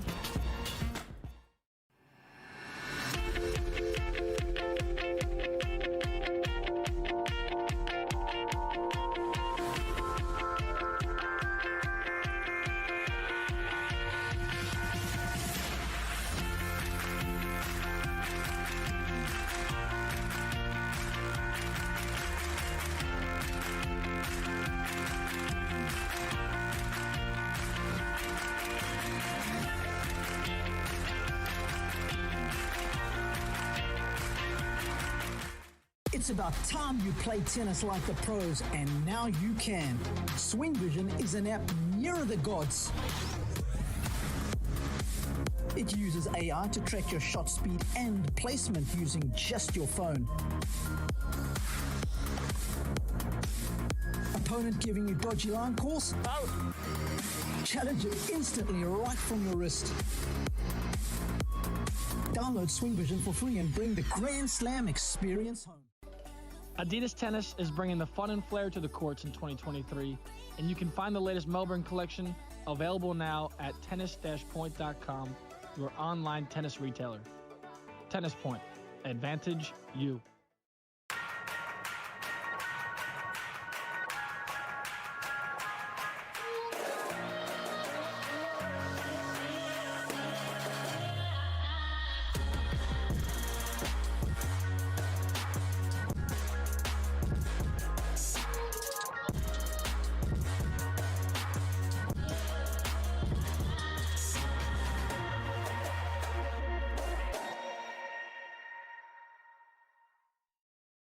Introducing A-Peak Tennis and A-Peak Coach. Everything tennis players need to become mentally tough, both on and off the court.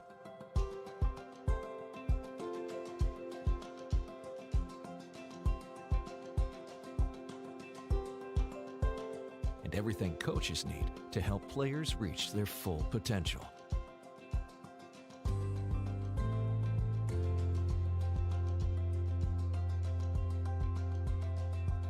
Because we are extremely confident that A-Peak does work, we are offering free 1-month split testing to validate A-Peak's effectiveness when implemented correctly.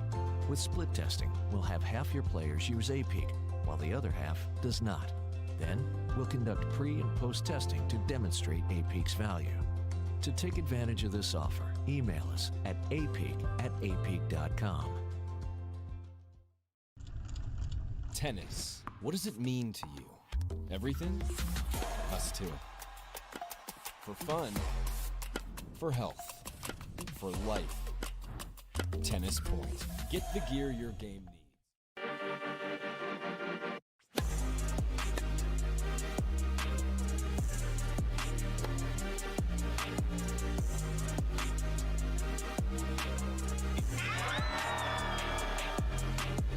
Go to the net, it's easier.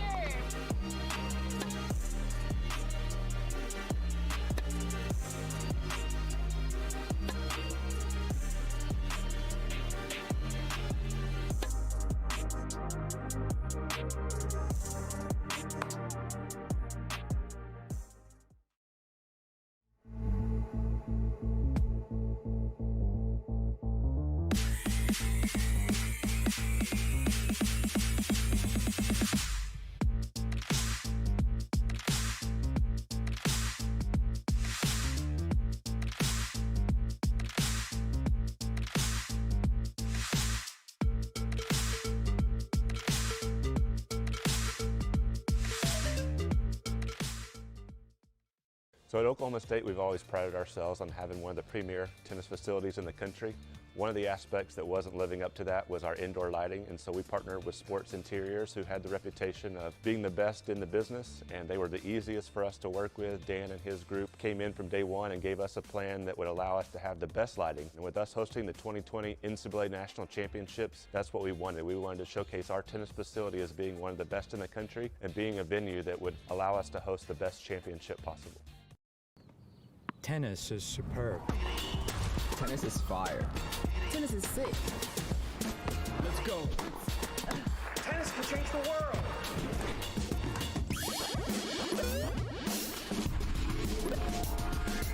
Come on. This is tennis too. Good morning. It's my first time. Not mine.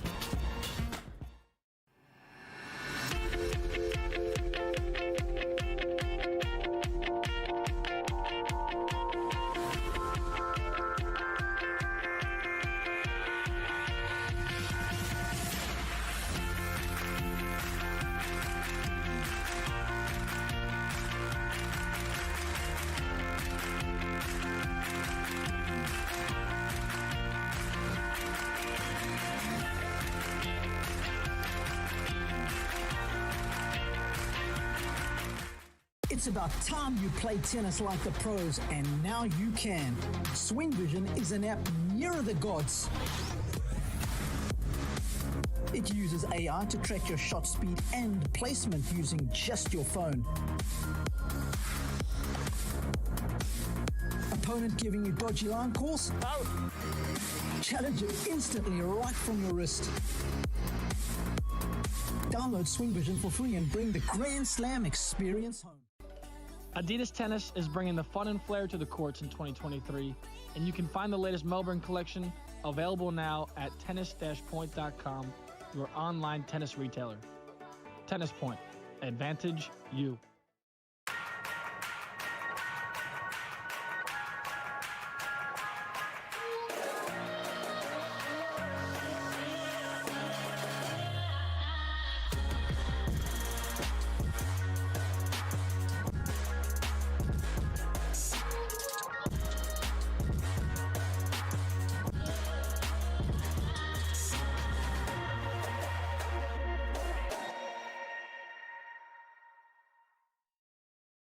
Introducing A-Peak Tennis and A-Peak Coach. Everything tennis players need to become mentally tough, both on and off the court.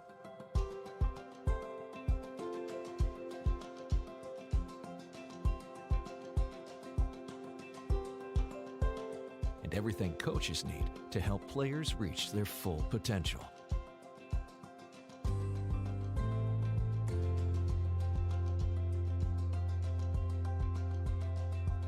Because we are extremely confident that A-Peak does work, we are offering free 1-month split testing to validate A-Peak's effectiveness when implemented correctly. With split testing, we'll have half your players use A-Peak, while the other half does not. Then, we'll conduct pre- and post-testing to demonstrate A-Peak's value. To take advantage of this offer, email us at apeak@apeak.com. Tennis. What does it mean to you? Everything? Us too.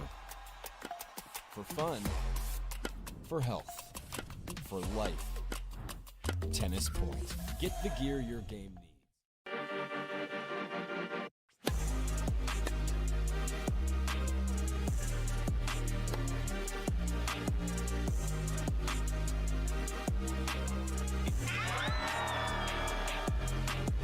Go to the net, it's easier.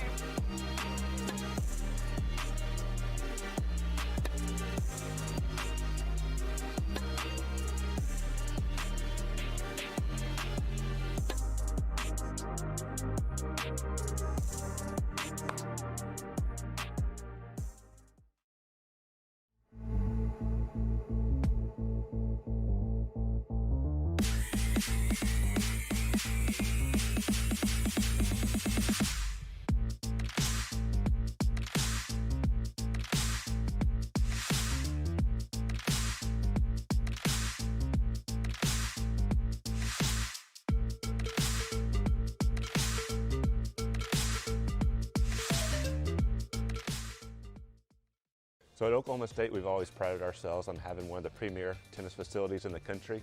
One of the aspects that wasn't living up to that was our indoor lighting, and so we partnered with Schwartz Interiors, who had the reputation of being the best in the business, and they were the easiest for us to work with. Dan and his group came in from day one and gave us a plan that would allow us to have the best lighting. And with us hosting the 2020 NCAA National Championships, that's what we wanted. We wanted to showcase our tennis facility as being one of the best in the country and being a venue that would allow us to host the best championship possible. Tennis is superb. Tennis is fire. Tennis is sick. Let's go. Tennis can change the world.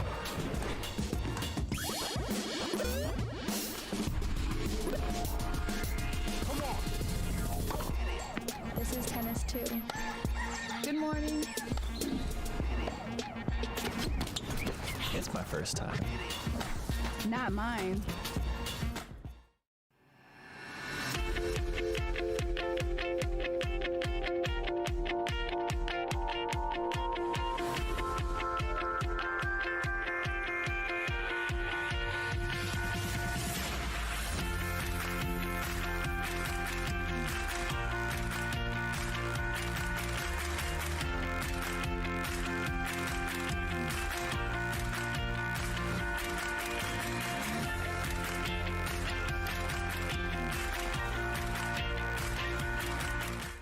It's about time you play tennis like the pros, and now you can.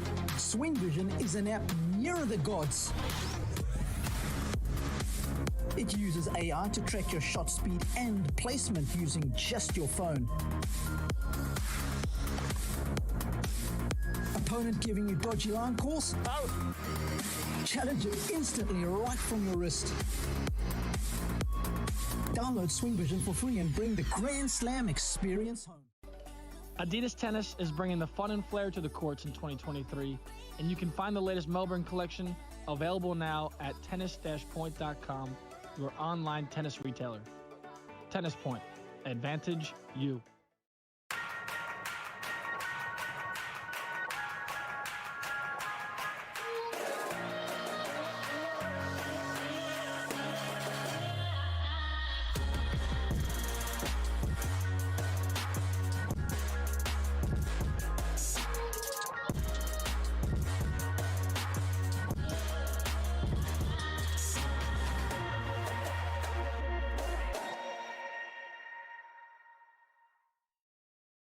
Introducing A-Peak Tennis and A-Peak Coach.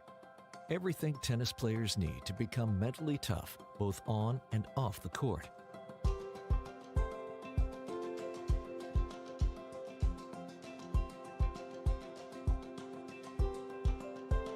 And everything coaches need to help players reach their full potential.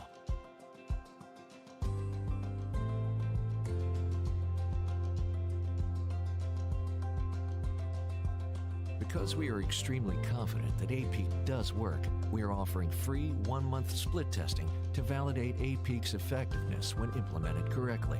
With split testing, we'll have half your players use A-Peak, while the other half does not. Then, we'll conduct pre- and post-testing to demonstrate A-Peak's value. To take advantage of this offer, email us at apeak@apeak.com. Tennis. What does it mean to you? Everything? Us too. For fun. For health. For life. Tennis Point. Get the gear your game needs.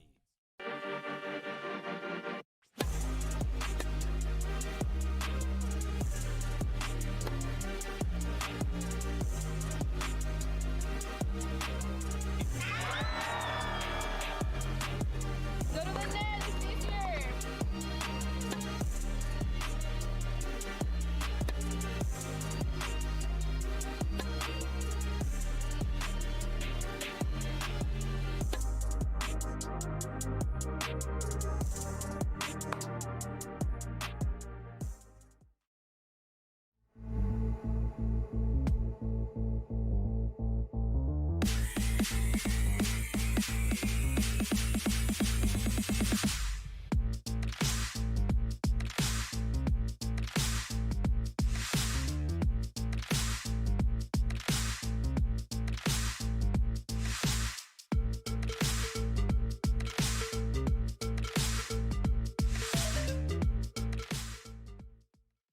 So at Oklahoma State, we've always prided ourselves on having one of the premier tennis facilities in the country. One of the aspects that wasn't living up to that was our indoor lighting, and so we partnered with Schwartz Interiors, who had the reputation of being the best in the business, and they were the easiest for us to work with. Dan and his group came in from day one and gave us a plan that would allow us to have the best lighting. And with us hosting the 2020 NCAA National Championships, that's what we wanted. We wanted to showcase our tennis facility as being one of the best in the country and being a venue that would allow us to host the best championship possible. Tennis is superb. Tennis is fire. Tennis is sick. Let's go. Tennis can change the world.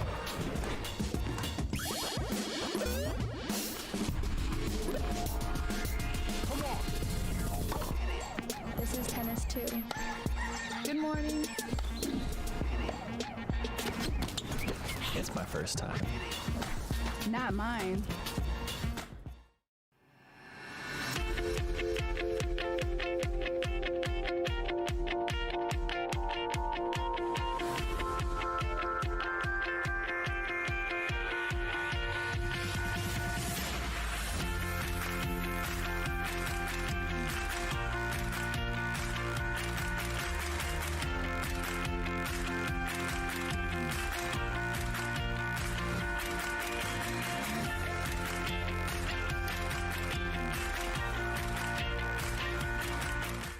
It's about time you play tennis like the pros, and now you can. Swing Vision is an app nearer the gods. It uses AI to track your shot speed and placement using just your phone. Opponent giving you dodgy line calls? Out! Challenge it instantly right from your wrist. Download Swing Vision for free and bring the Grand Slam experience home. Adidas Tennis is bringing the fun and flair to the courts in 2023, and you can find the latest Melbourne collection available now at tennis-point.com, your online tennis retailer. Tennis Point. Advantage you.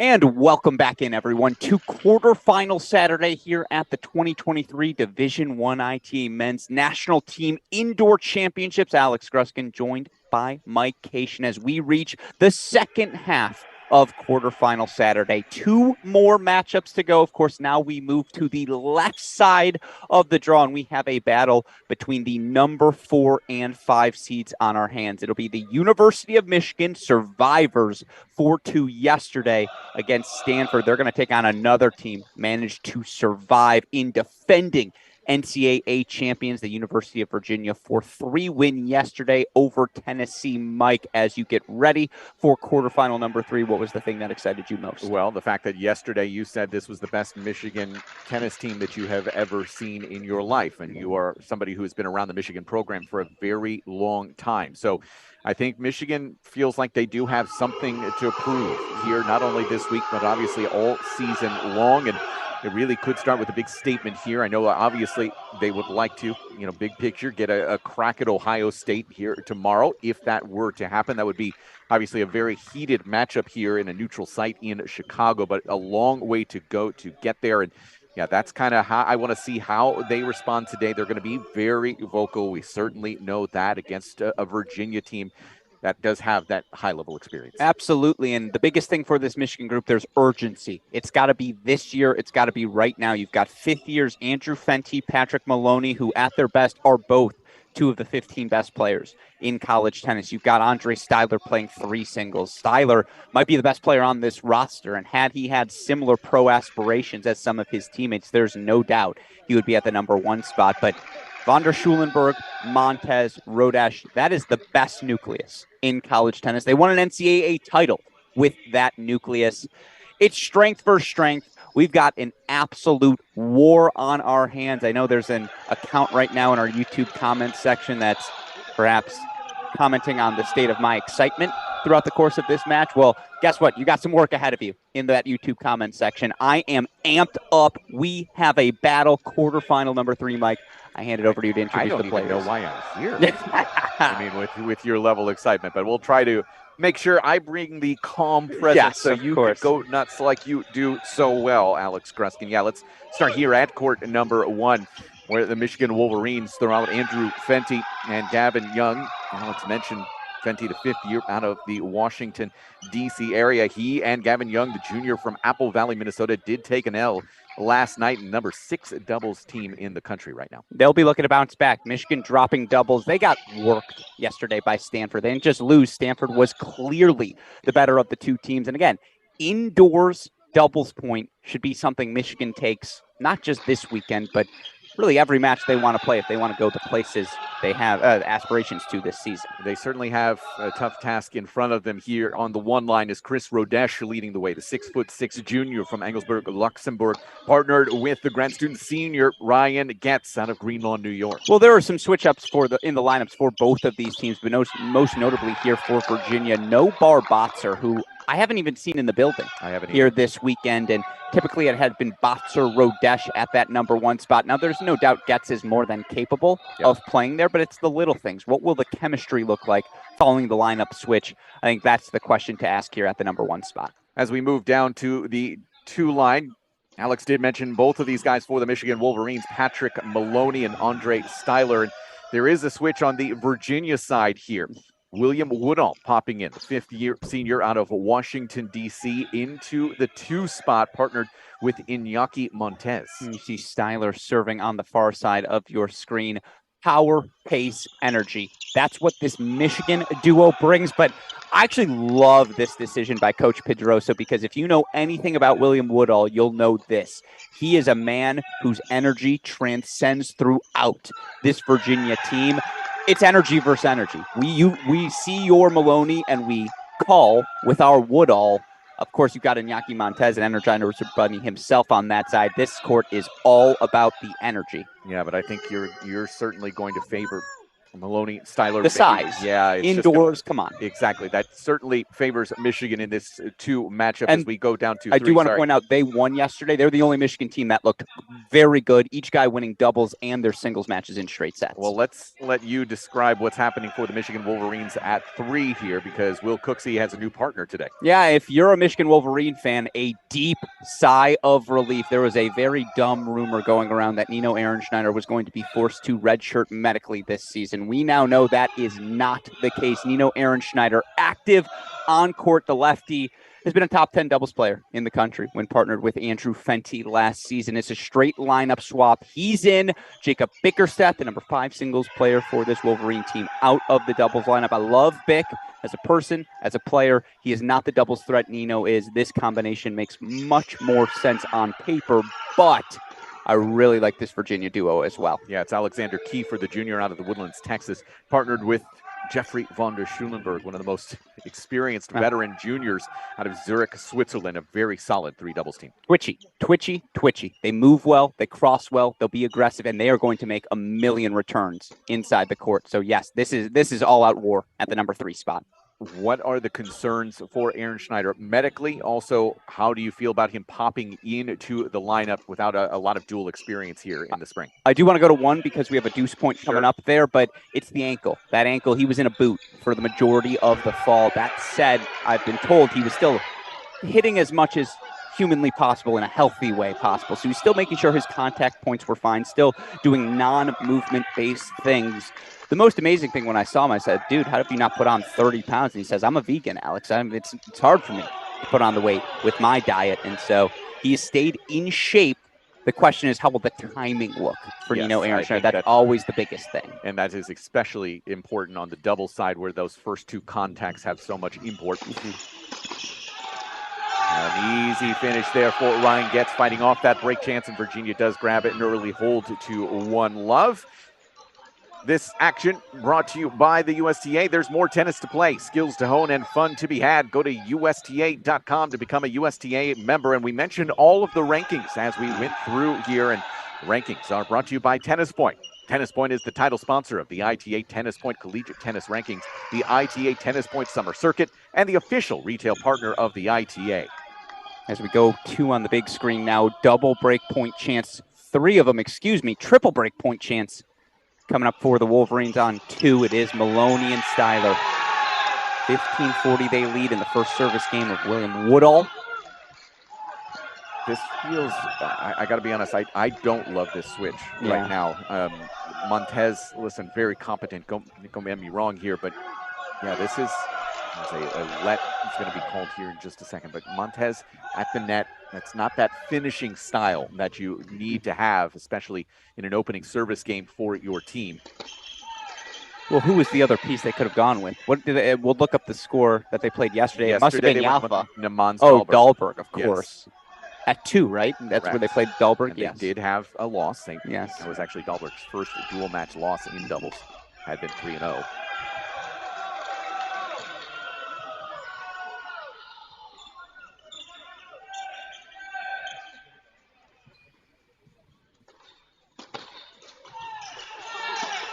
Yeah, that's exactly what I was talking about. The fact that Iñaki Montez a little bit more on the diminutive side, doesn't have those long arms, and that's an easier pass on a ball that's not hit particularly well. So it's a quick break for the Michigan Wolverines here at the 2 line, 2 love. And it'll provide no solace to Virginia fans. You saw it the same way I saw it, the same way Will Woodall saw it. He thought the serve was out. That's why he didn't move on that return of serve. I don't blame him for seeing it that way. He didn't ask the chair, though, which is what you got to do. So it is the 2 love first break, first blood goes to the Wolverines.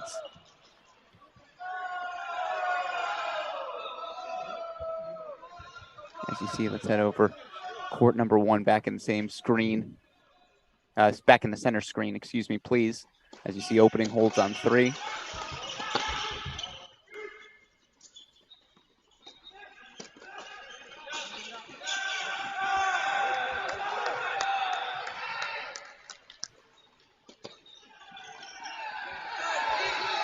Will get away and sails. And Andrew Fenty, you see the right leg sleeve here today. He did not have that on yesterday. I think it's both fashion and function. Knowing Fenty as I do, sure there's soreness on day 2. Of course there is, but he's rocked that sleeve on more than one occasion. Yeah, just noticeable that it was for sure not there yesterday, is there today. Maybe it looks better in the all-white unis. Yeah, so definitely going with it on the arm and the leg. Did have it on the arm. Yes, correct. And that one's pure fashion, as well as sweat. It's a sweat preventer. Sorry for the imagery. Let's go over to court number 3. Yeah, that's a little bit of an opening here for the Virginia Cavaliers. 30-all moment. And 1-all. In my head, Alex, I've already kind of penciled in Michigan with a win at the 2 doubles line. Okay. Especially with that early break right now. So it feels like Virginia's going to have to pick up 1 and 3 too. And let's be clear, pencil, not pen. Because Iñaki Montez, you just never know what you're going to see. Gets away. Yeah, indeed, just a little bit long from Alexander Kiefer. I always thought coming into this match for Virginia, 3 was going to be the spot no matter what. And they had to split 1 and 2. If anything, I think that's the way to look at it if you're Virginia. This 3 is where you're circled in on. And I think it's worth noting Scott Brown, who at times has been the doubles guru for this Virginia team, he's located on that 3 spot. I don't think that's a coincidence. So there's a hold 2-1 on serve at both 1 and on 3. Let's go over to 1. Serving for the first time on the day is Ryan Getz. And I'm not sure I like a coaching staff more than I like Virginia's on paper. Andres Pedroso, standout at Duke, an assistant for multiple national championship winning teams as well. Scott Brown, contributor, of course, to some great Vanderbilt teams as well as some great Virginia teams in history past. And then Trent Huey. You add him to the squad as your 3rd coach? Come on now. Yeah, that is a doubles guru. High is number 18 in the world. Trent Huey, who's on this court right now. You see him on the left portion of your screen as Fenty grabs at that point. Will McDevitt pops into our YouTube chat, says Ryan Getz doesn't get as much love as he deserves. Him and Ross, Johnny Ross, that is, were both nearly unbeatable last year. 4 and 5. Watching what Ryan Getz did at the number 4 singles position in that final against Kentucky, that's as strong as a singles performance as I've ever seen. A straight set winner in that NCAA final. His forehand's gorgeous. Just how round the ball comes off his racket, the action on that ball. Ugh. we got plenty of love here, I promise you, for Ryan Getz. Great will miss long. Yeah, so quickly to 2-1. I got to be honest, as we go down to court number 3, where is Johnny Ross? He has been playing. He played a few futures. Yeah, a couple futures at the beginning of the year. Where is he? Spiritually or physically? Physically, literally. Your mouth to God's ears. Who knows? We are in his hometown, right? We're in Chicago. That is correct. You'd think maybe he'd come. We'd have to kiss the ring. I don't see him. I haven't seen him either. He's hanging out with Bots or somewhere. For serving here at 1-2.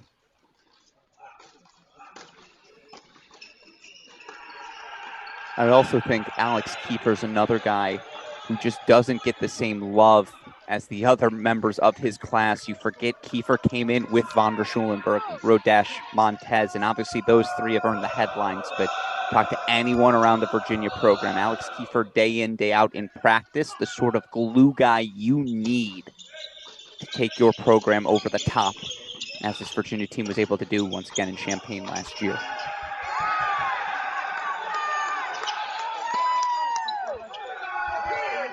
And you see, by the way, Aaron Schneider there on the ad side of your screen at number 3. He's bouncing. The ankle looks good. It's my early assessment.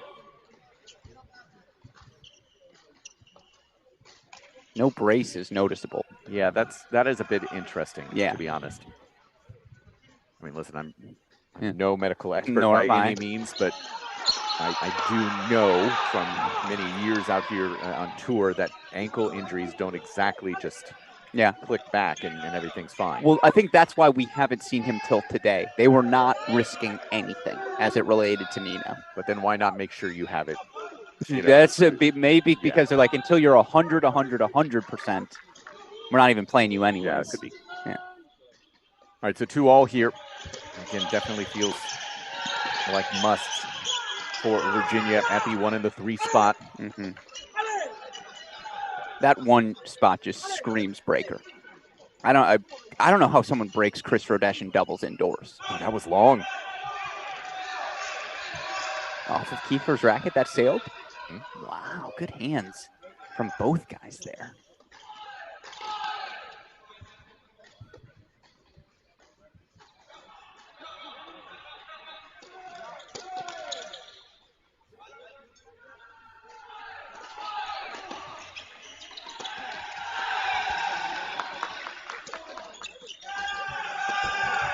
Footwork out there, can't find that roller. Indeed, missed just long. Let's go over. Can we pop 2 in quickly? Even if we go big screen with it, it's a break chance. Is it a de facto match point almost? Yeah, it does feel like it, doesn't it? On the serve of Iñaki, Montez facing a break chance.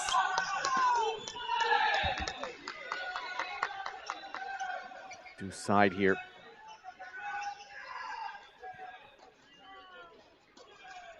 And that will miss long, and you hear that roar from Iñaki Montez as he keeps his team tight. It's just a single break right now. Let's go to 3. Let's go back to 3. You are clearly keeping an eye on Nino. Yeah, well, I mean, this Michigan team will not be the best version of itself unless he is fully healthy. I also don't think this is the final way we see these Michigan teams. I know Young, Fenty, top 10 in the country, Maloney, Styler haven't lost together. Oh, watch on 2, everyone. This is your tennis point moment of the weekend coming up on 2. Oh. Yes, sir. Iñaki Montez. What a shot. Iñaki bringing the goods as always.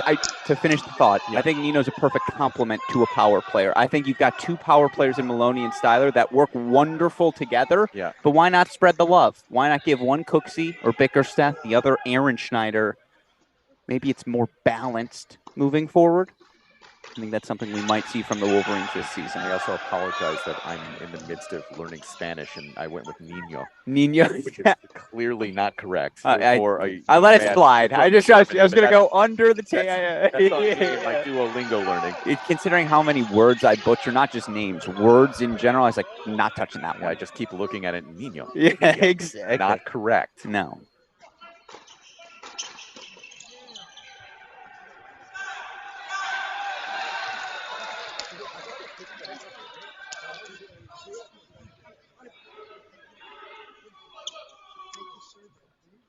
I think that score is incorrect here. That is not 40-30. Yeah, that's not right. It is 40-30 for Michigan.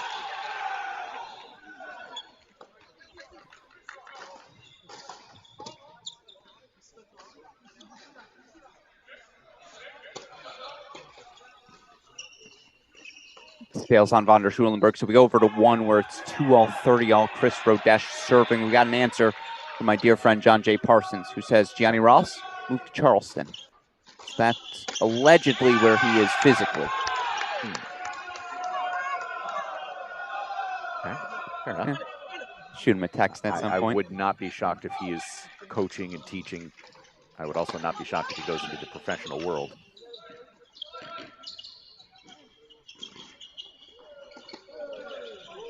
You know, Gianni Ross was Andreas Pedrosa's first recruit. Can we make that? Can we make that joke? Yeah, still.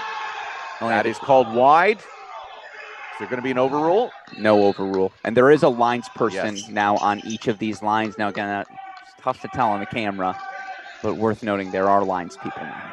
Let me just ask this question. Do you think if we talk to Trent Huey, shave the mustache, do you think we could throw him out there in the 2 spots? I think he's actually, given Maloney's mustache, given some of the mustaches we've seen this weekend, I think he shaves it. He looks a lot older than if he keeps it. Tries to sneak his way in as it's a break point chance. 2 of them for the Wolverines here on 1. Stays in. That does not. It's a break for Michigan. They now control things on both 1 and 2 lines. Break leads both. Horrible jinx by me. I ask, how do you break Rodesh indoors? That's how you do it, folks. As we head over to court number 3 now, it's your only set still on serve. Michigan extending their lead 4-1 up a break on 2. Now the 3-2 break lead on court number 1. Should also point out that Tennessee right now is playing Stanford in our back draw right now. Doubles action is underway. Looks like there's actually a doubles point for Tennessee right now. And don't forget, all of that action is available for you on the Track Tennis streams. And don't forget, the Track Tennis is the official live streaming partner of the ITA. Of course, all those links available individually on the ITA website, wearecollegetennis.com.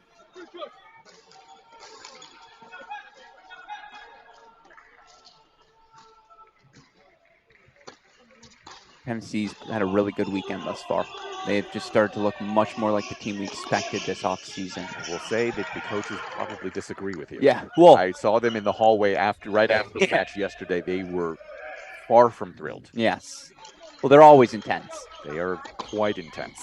One of them, I even said, I hadn't seen in a while and just got completely ignored. Just kept on walking past me. I'm not even going to take offense to a situation like that. But the intensity that those guys have.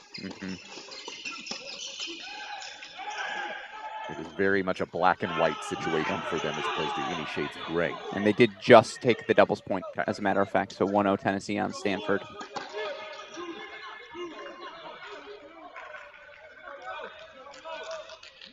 Watch the hands on 1, everyone. 15 love here for Fenty serving.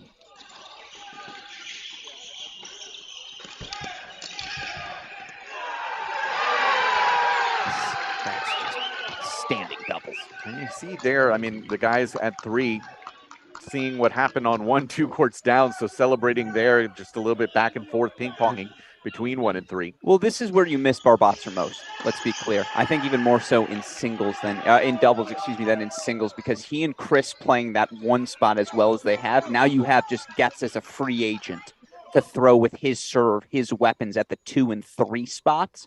That's why, if you're a Virginia fan long-term, throw out these doubles lineups. You're not seeing this in May. I promise you. Yeah.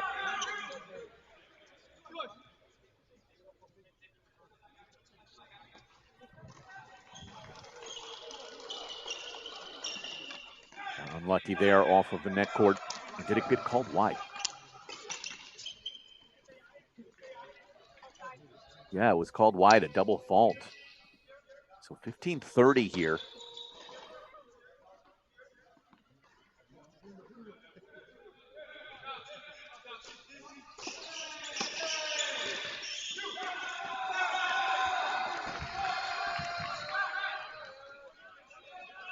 Oh, no, it wasn't 30-15. Yeah, okay.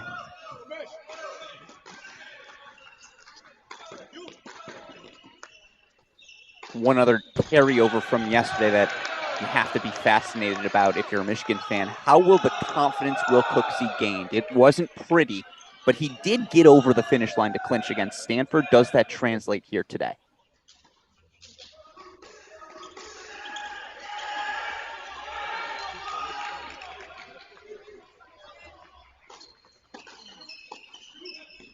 Love that play from Jeffrey. Love that play. Yeah, right into the right hip, draws the air. It feels pretty desperate right now. Yeah, it's for Virginia, no doubt. It's now or never. Down breaks. But yeah, you just, to your point about Bourbon, you just don't hear anything right now from the Cavaliers. And Iñaki Montez tried just a little bit.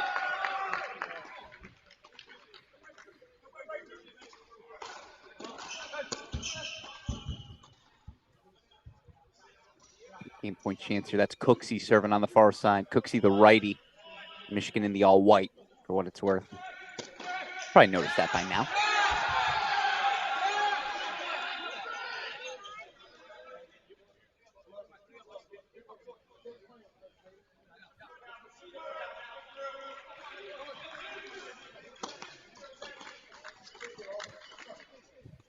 Sent to the stands. So Cooksey, Aaron Schneider, hold 4-4-3. Still, right now, the scores to watch are on 1 and 2. Michigan with the 4-2, now 30 love lead at number 2. We'll put that in the big box. Bring that to the center of your screen. Meanwhile, it looks to be Ryan Getz serving for the University of Virginia. 2-4. Now 15 love at that number 1 spot.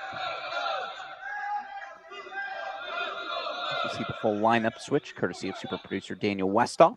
Truly the best in the business.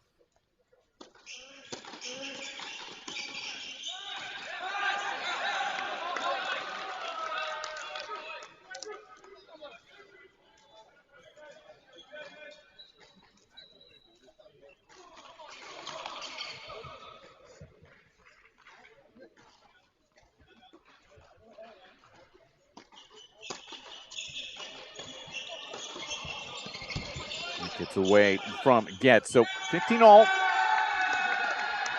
Styler Maloney do hold 4-5-2 on court number 2.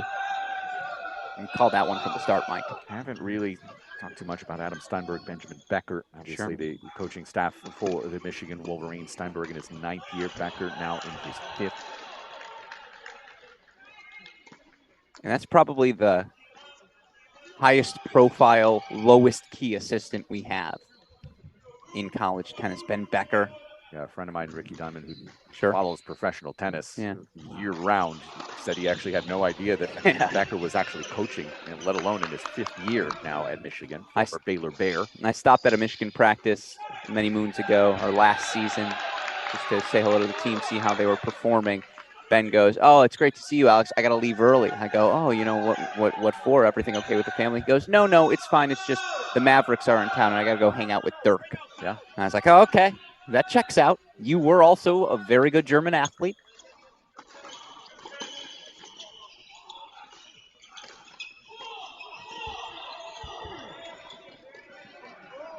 A really good reaction there from Rodesh. And Dirk was at the Australian Open, of course. A little bit of a hit with Alexander Zverev while he was down there. Loves tennis. Huge tennis fan. I don't think he made it to the Dallas Open this year. I don't think he was there. I think he was back at home.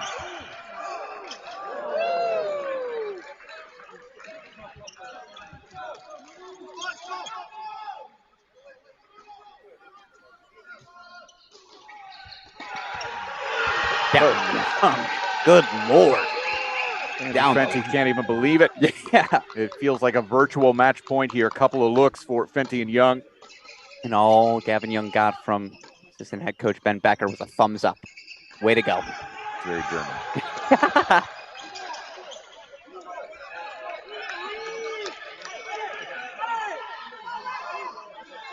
Meanwhile, break point chances coming up for Michigan at 3. It could be breaks everywhere for the Wolverines momentarily.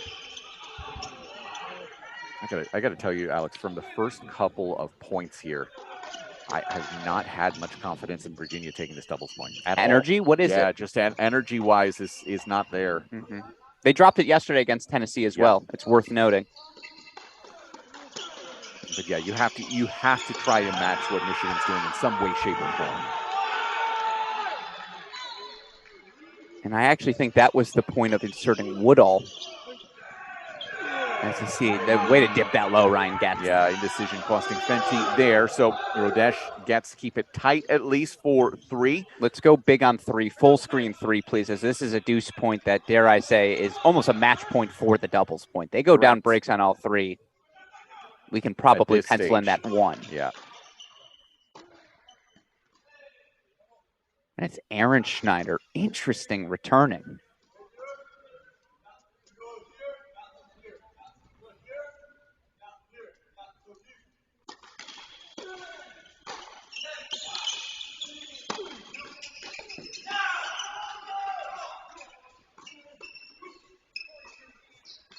Well, there's no question about those hands. It's another break for the Michigan Wolverines as they take a 5-3 lead.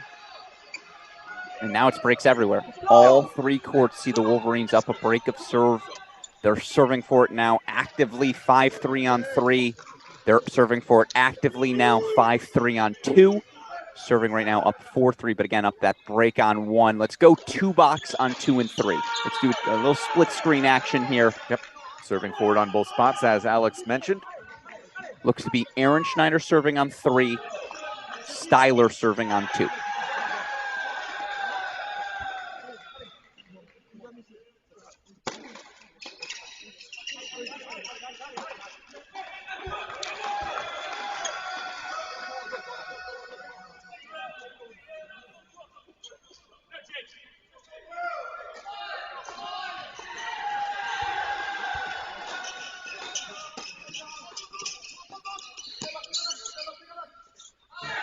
Good effort from Iñaki Montez, as you expect, but on the defensive throughout this doubles point.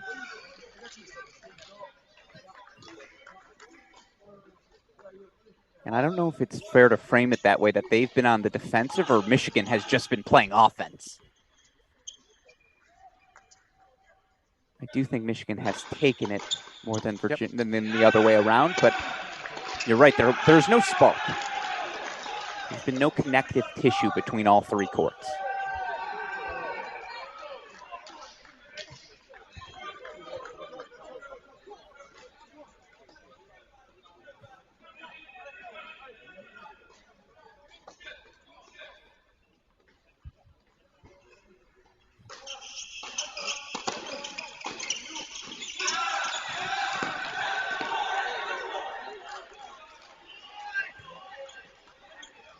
So match points now. 4 of them at the 2 line. And if you can wipe that scoreboard on 2 for us, Westhoff, please. A hair ahead of us.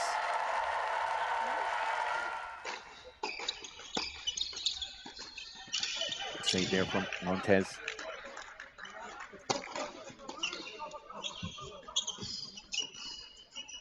Match points Michigan on 2 and 3 now. Double match point for the Wolverines.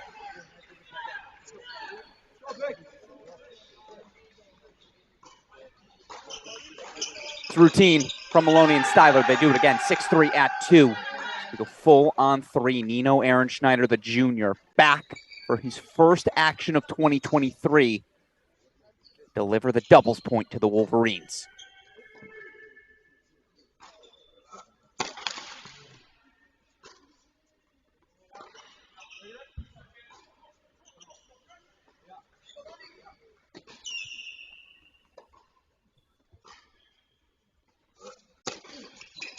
Doubles goes to Michigan. 1-0 lead for the fourth-seeded Wolverines. That doubles point was not close at any point. That was maybe the cleanest doubles point we've seen so far this weekend. Yeah, that was just a complete different energy between the two teams, and it showed. And I'm very curious to see what Andres Pedroso, Scott Brown, how they handle this meeting in between doubles and singles, because the spark needs to be lit quickly. Yeah, it's going to be a quick talk. Again, I'm not going to invoke T Swift and say the shake it off line again. I alluded to it right there. I will say, you'll say, guys, we've dropped doubles points before. Forget that one. Short memory. We go back out there for singles. We did this yesterday against Tennessee. Am I happy we have to do it again? No. Do I know that we are capable of doing it again? Absolutely. And so this Virginia team will not be intimidated by an 0-1 deficit. On the other side of the equation, though, after how poorly they began yesterday's match, whatever the team meeting was between yesterday and today, it worked for Coach Steinberg and the Wolverines. All right, so we're going to take a short break. Come back with the singles lineups in about 5 minutes. You're watching Cracked Racquets coverage of the 2023 Division I National Men's Team Indoor Championship. Tennis is superb. Tennis is fire. Tennis is sick. Let's go. Tennis can change the world.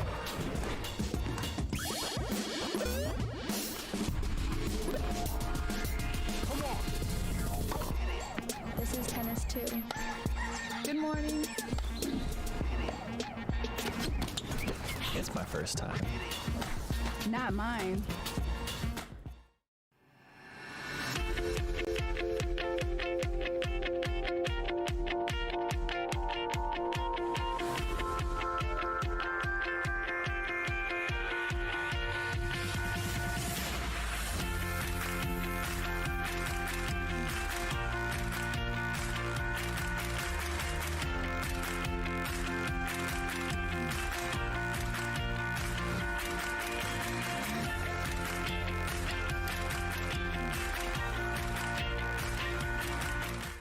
It's about time you play tennis like the pros, and now you can. Swing Vision is an app nearer the gods. It uses AI to track your shot speed and placement using just your phone. Opponent giving you dodgy line calls? Out! Challenge it instantly right from your wrist. Download Swing Vision for free and bring the Grand Slam experience home. Adidas Tennis is bringing the fun and flair to the courts in 2023, and you can find the latest Melbourne collection available now at tennis-point.com, your online tennis retailer. Tennis Point. Advantage you.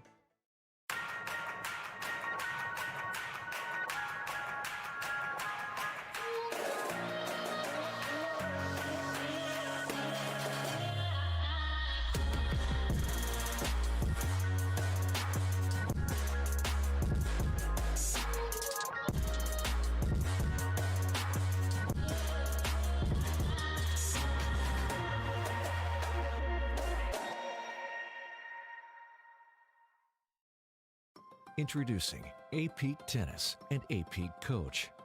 Everything tennis players need to become mentally tough, both on and off the court.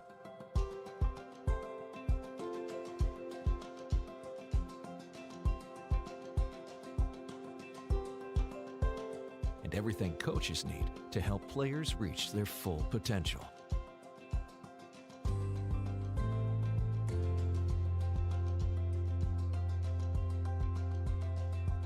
Because we are extremely confident that A-Peak does work, we are offering free 1-month split testing to validate A-Peak's effectiveness when implemented correctly. With split testing, we'll have half your players use A-Peak, while the other half does not. Then, we'll conduct pre- and post-testing to demonstrate A-Peak's value. To take advantage of this offer, email us at apeak@apeak.com. Tennis. What does it mean to you? Everything? Us too. For fun, for health, for life.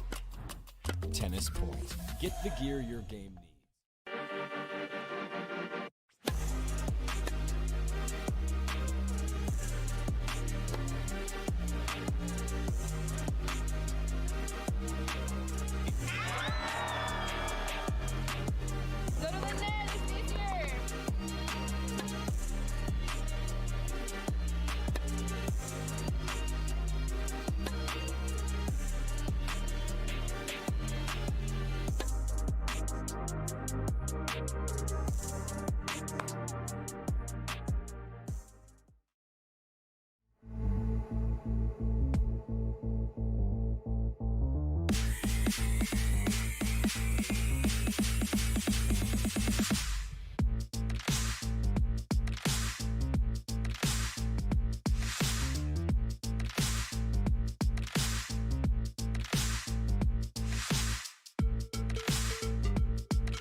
So at Oklahoma State, we've always prided ourselves on having one of the premier tennis facilities in the country. One of the aspects that wasn't living up to that was our indoor lighting, and so we partnered with Schwartz Interiors, who had the reputation of being the best in the business, and they were the easiest for us to work with. Dan and his group came in from day one and gave us a plan that would allow us to have the best lighting. And with us hosting the 2020 NCAA National Championships, that's what we wanted. We wanted to showcase our tennis facility as being one of the best in the country and being a venue that would allow us to host the best championship possible. Tennis is superb. Tennis is fire. Tennis is sick. And welcome back, everyone, to our Cracked Racquets coverage of quarterfinal Saturday at the 2023 ITA Men's National Indoor Championships. Alex Gruskin joined by Mike Cation, 1-0 Michigan in our third quarterfinal of the day. And to quote Mike, wasn't particularly close in the doubles, was it? And the energy has to be better here from the jump for the Virginia Cavaliers. And listen, they are not one of those like pure energy teams like you do expect from Michigan, like you do expect from Tennessee, Ohio State, right? This is a much more controlled atmosphere for them. But yeah, there has to be, it doesn't always have to be that audible scream necessarily, but something has to show in terms of what they perform on the court now quickly for them, or otherwise Michigan could run away with this in maybe 2 hours. And just to the flip side of that, yesterday after dropping the doubles point, Michigan came out with such urgency. And it was Maloney on 2, Styler on 3, Gavin Young on 4, who just, even Fenty losing his match in straight sets, they played with an energy and a determination that they need to have here right now. If you're a Michigan, if you're Pat Maloney in that huddle after the double, you say, guys, we're down 0-1. Let's continue that same intensity we saw yesterday. If they can do that, it's really hard to find 4 singles wins against any team. It's a tough challenge for Virginia from here. Fans Wilson is the official ball, racket, and accessory brand of the ITA. Don't forget there's more tennis to play, skills to hone, and fun to be had. Go to USTA.com to become a USTA member as we take you through our singles lineup, starting here at the 1 spot. Andrew Fenty, the 5th-year senior from Washington, D.C., did take a loss yesterday, now 6-2 on the season, taking on Iñaki Montez, the junior from Pamplona, Spain, also coming off of a loss yesterday, his first loss in the dual match season. This one's got to go to Virginia if you're, again, at home following these Who's. Iñaki Montez, the beating heart of this Virginia singles lineup, and none of us can forget last year, down 5-1 before the rain delay. He comes out, he beats Sam Riffis in the NCAA quarterfinals, ultimately sends his team from there really to the championship. And I do think, again, any comeback today for the Who's starts with Iñaki. You certainly think that it's going to be much more attacking on the Michigan side, and how does Fenty kind of contend with that? It's a much better matchup today for Andrew Fenty, because physically Fenty's ready for any challenge you throw at him. The problem is if you have a weapon that you can hit to his forehand in particular, that forehand will break down technically. It's just a bigger backswing for Drew. And so I do think, again, I think this match has 2 hours written all over it. If Michigan wins, I don't think this finishes. If Virginia wins, it's because Iñaki came over the top here. At the 2 line, big serving, the name of the game here between these two. Patrick Maloney, the 5th-year senior from Oyster Bay, New York, the Michigan Wolverine leader, 7-0 so far this season, 1 through 3 spots. Chris Rodesh, 6'6", junior out of Luxembourg, only 1 loss on his season as well, Alex. It's all about the energy in this match. How does Chris Rodesh respond to the energy, the intensity of Patrick Maloney? Simply put, Maloney has not lost much since the start of last season, and his rise, his leap from good to great, much like with Joshua Lapadat, who we saw elevate Kentucky to the semifinals, you could argue Patrick Maloney is the Joshua Lapadat of this Michigan unit. He's the beating heart, he's the intensity, but he has never faced a challenge quite like Chris Rodesh. This is strength on strength. I'll tell you what, our 50 minutes, win or lose, this match is over. Moving down to the 3 spot, Andre Styler for Michigan, the senior out of the Czech Republic, 7-1 now on his season at the 1 through 3 spots, taking on Jeffrey von der Schulenberg. Now 8-0 for von der Schulenberg, Swiss junior. Yeah, this match is on number 3 only in name. I mean, this is 2 players who can, on the right day, beat any other player in the college tennis universe. And to have this match at the number 3 single spot, if there was ever going to be a battle that epitomizes the depth, the talent we see in the men's college tennis game right now, it's this matchup at 3. Moving down to the 4 spot, Gavin Young, 6'4", junior from Apple Valley, Minnesota, representing for the Maize and Blue. Also undefeated, 7-0 on the season. Has played all of his matches so far at the 4 spot, taking on the grad student Ryan Getz out of Green Lawn, New York. 8-2 now for Ryan Getz. Gavin got a huge victory yesterday, taking out Stanford's Nishesh Basifareddy. Of course, Nishesh, ITA fall match champion. One of the top 10 players in the country, win healthy. But of course, Basifareddy was limited to one-handed backhands only yesterday. Getz comes onto the court with a one-handed backhand each and every day. Now that right there is what Gavin Young does best. He gets in, shows off the athleticism. Gavin Young's going to be really good for a really long time for the Wolverines. And of course, son of Purdue men's tennis head coach Jeff Young. Tennis is in his blood. Let's stay here with these break chances for Ryan Getz. We did get a question about where is Bonser. We frankly don't know. The text is being sent. Okay. Dear Bar.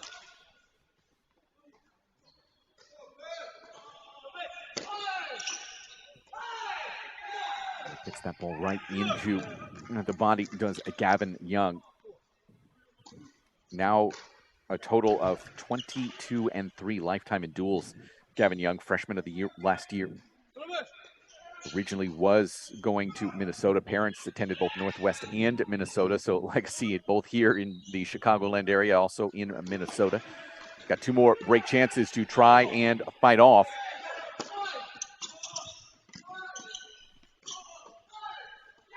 That's well done. Finds that two-handed fisted volley into the corner. So it is a deciding point in this opening service game at the 4 line.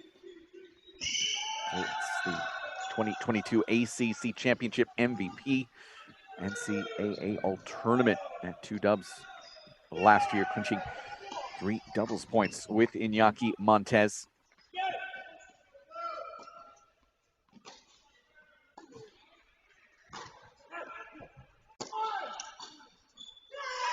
Quite a hold from 40, Love down. And Gavin Young grabs the opening hold, and we're off and running on 4s. We move down to 5. Jacob Bickerstaff gets into the singles lineup here, the junior from West Bloomfield, Michigan. Unfinished yesterday, 5-1 so far on the season, taking on Alexander Kiefer, the junior from the Woodlands, Texas. Unfinished, but one of the big winners for the Wolverines yesterday is him just lingering at that number 4 spot, and especially in set number 3, separating himself. You could just see what that did for Will Cooksey on court number 6. And so again, sometimes you don't have to win. Sometimes you just have to not lose, and that's enough for your team. Doesn't go down as a victory in the record book for Bickerstaff, but he was a big contributor to yesterday's result. Alexander Kiefer playing 3, 4, 5, and 6 for this team. A lot of depth, obviously, for Virginia, but slotted here at the 5 wing, an ITA scholar athlete. As we move down to the 6 spot, Will Cooksey does get the call at the 6 spot once again. Again, the original turned in lineup had Bjorn Swenson there at the 6 line, but Cooksey has played twice now here in Chicago as he takes on a really talented freshman, Måns Dahlberg from Gothenburg, Sweden. This is another one that has to be a Virginia point here today after dropping the doubles, and I loved what I saw from Dahlberg yesterday. His ability to move the ball around the court, the physicality that he brings. You see, it's already a 2-love break lead, as you alluded to, for Dahlberg here.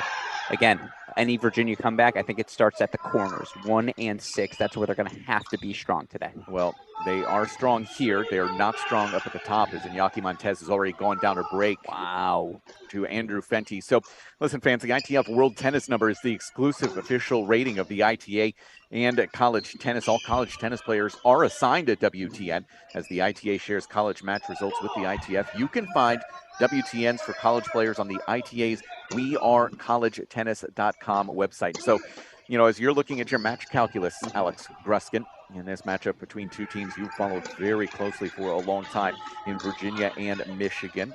Michigan with 1-0 lead. I do have in front of me the world tennis numbers for the 6 matchups. Where do you think the wins come from for Virginia to pick up 4 wins? And then I'll let you know what the world tennis number lineup comparison is. Well, it's definitely von der Schulenburg's 1 at 3, because Styler doesn't play tennis when it's not the dual match season. So that's got to be 1 for Virginia. I'm going to go ahead and say, Dahlberg obviously at 6 is 2. Montez has better pro results. Fenty has better college results. I don't know if Virginia's going to be favored at 4 single spots because Gavin's probably a little higher than Getz. I'm going to say Michigan's favored at more spots than Virginia. At worst, it's 3-all. That said, I'm going to go, if there is a path to 4 for Virginia, 1, 2, 3, 6. Okay. So Virginia is actually favored with the world tennis number in 1, 2, 3, and 4. Oh, and 4. That was the other one. See, 1, 2, 3, I could guess. Gavin, I thought with his college results might have the edge. It's a very slight one there. Gets favored 3.70 to 3.76. Yeah, okay. Very close here, with the exception, actually, Montez a heavy favorite against Fenty. Yeah, that's the one that's shocking to me. But honestly, not. Again, it's professional. And indoors, too. And indoors, it's a completely different thing, right? So very different. What the number? Shout out WTN. Thank you for making me feel smart today. And thank you for supporting the ITA in this national indoor event. Well, let's stick here. It is a 30-all moment as Will Cooksey is trying to get on the scoreboard here for the Wolverines.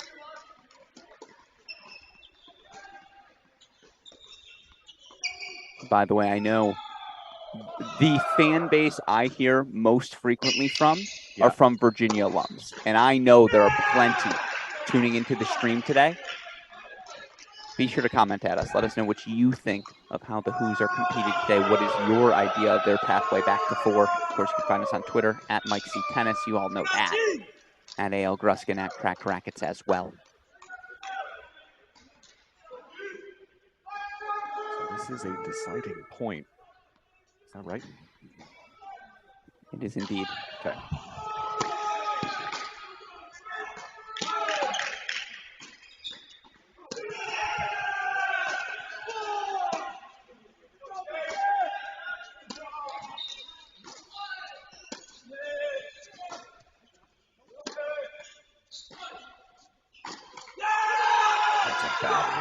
With plenty of time to load up on that forehand wing. So a little bit of a respite there for Will Cooksey as he gets it to 1-2 down a break early to Mons Dahlberg as we head over to court number 4. Break chances for Ryan Getz. More break chances.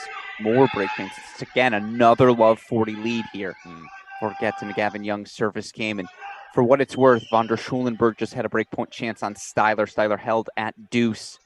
Fenty, the 3-love lead at 1.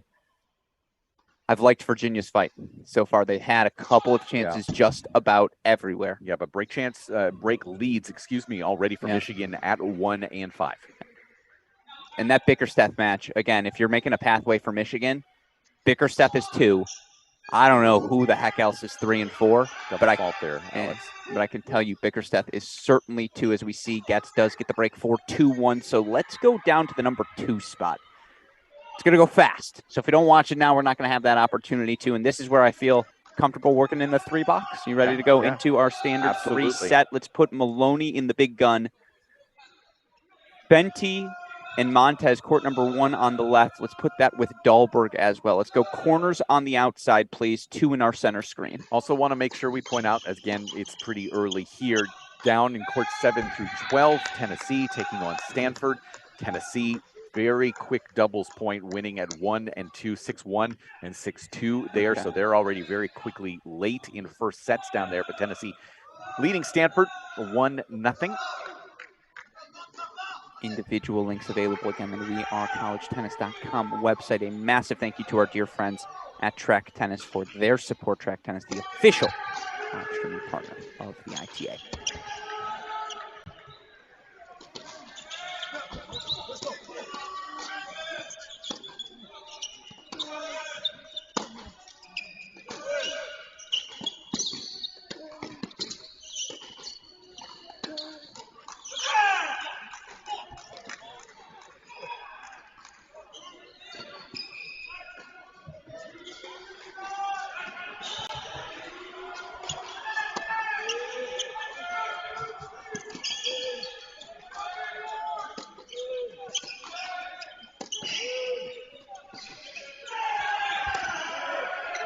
That's going to be who's able to get that first strike here. These courts playing so incredibly fast. So Rodesh, 3 break chances at the 2 line. I mentioned the tough matchup for Montez at 1. This is the worst matchup for Maloney at 2. Someone who can match his pace, someone who can take time away, not let him do his forehand slapping from the baseline.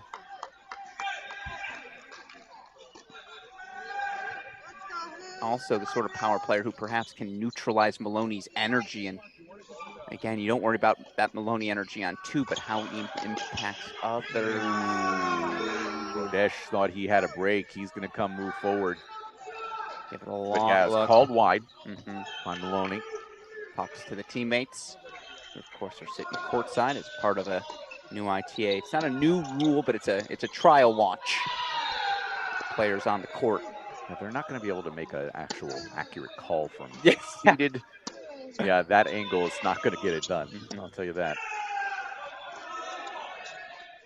Adam Steinberg walking across the court. It is chilly, the courtside. That's why the thick vest. We are in a very warm location down courtside. It is, quite cold. Second break chance here for Rodesh.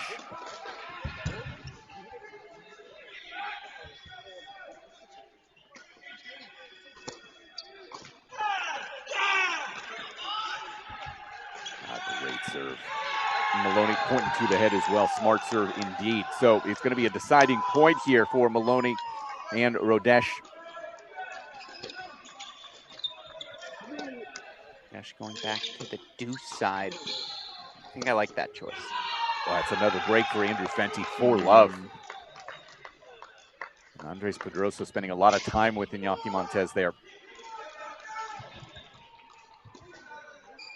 Yeah, you can't get bageled at the one spot. No.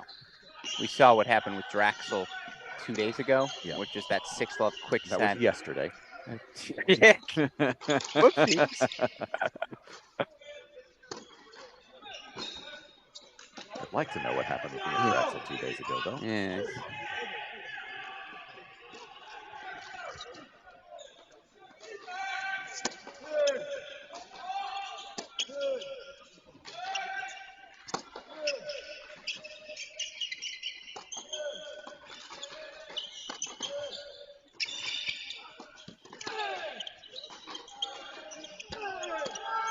That's a good recovery there from Chris Rodesh and gets rewarded for it. Quick break for the Cavaliers, 3-1 here in the first as we move over to court number 3. Andre Styler, Jeffrey von der Schulenberg, 2-all early. If you are a Virginia fan, you've noticed we do have some break leads for the Who's. You see Rodesh 3-1 at 2, Getz 3-1 at 4, Dahlberg 3-1 at 6. But break leads for Michigan at 1 and 5. And not just a break lead at 1, it's been all Andrew Fenty at 1.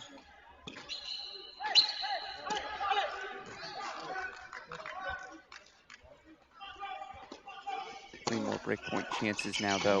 What a swing there for von der Schulenberg, finding a couple of break chances, Alex. This is the Virginia push. They've responded. Exactly what you wanted to see. I mean, listen, obviously what's happening with Iñaki, that is troubling.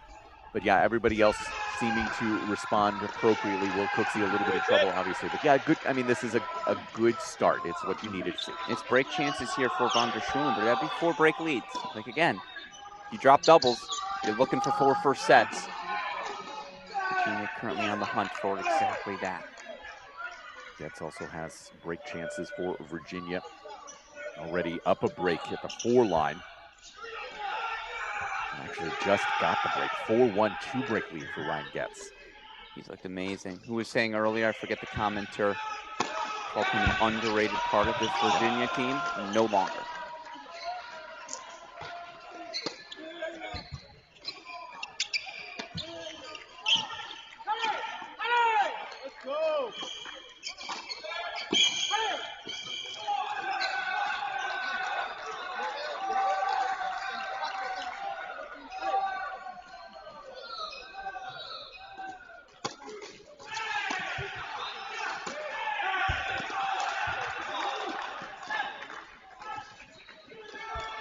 So this is an interesting deuce point moment here on 3, and Virginia's just been itching for breaks everywhere.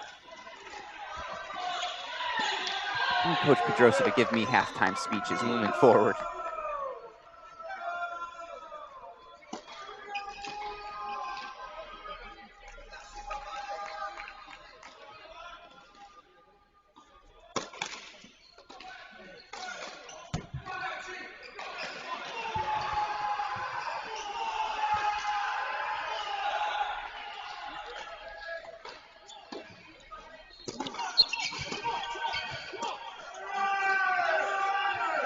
Really comfortable. Massive hold for Andre Styler, who does have the physicality, the weapons to say, I understand Von der Schulenburg can grind, but I'm going to do my thing anyways.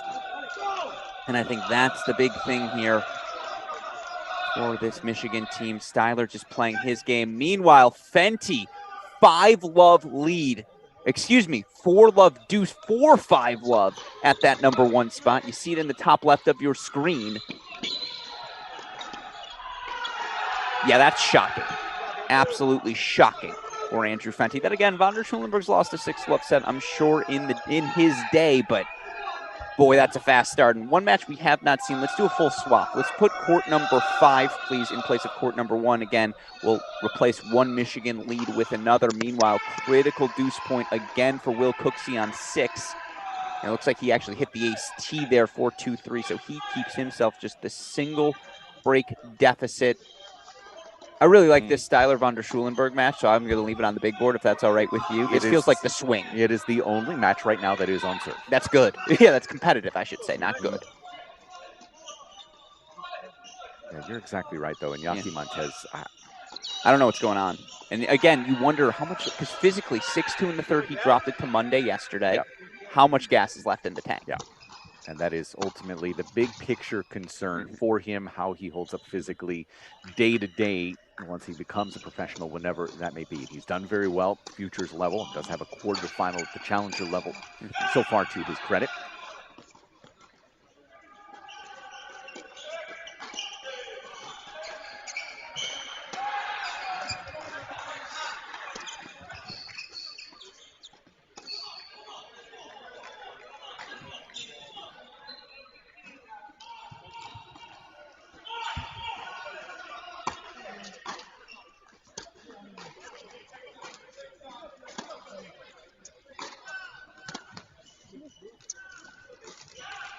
Yeah, good movement forward there. Andre Styler going to grab himself a little bit of an opening here. We talked to enough players on the Michigan team. Andre Styler, a member of the Ross Business School. True definition of the term student athlete, but I think he's done being an athlete. I think you talk to enough people on the team, he's ready to go to Wall Street. He's ready to make some serious cash, and I can't emphasize enough how jealous some of the teammates are who are just like, well, can I have your forehand before you go? Can I keep that?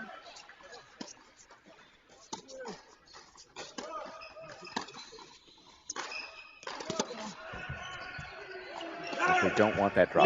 No, that one they'll let him keep. He can take that with him, but you see the action on the forehand. Sure. I mean, to push Von der Schulenburg that far back, I know he's a counter puncher by nature, but it speaks to the weight of the Styler shot. Yeah. Especially if it's in a Von der Schulenburg surface team.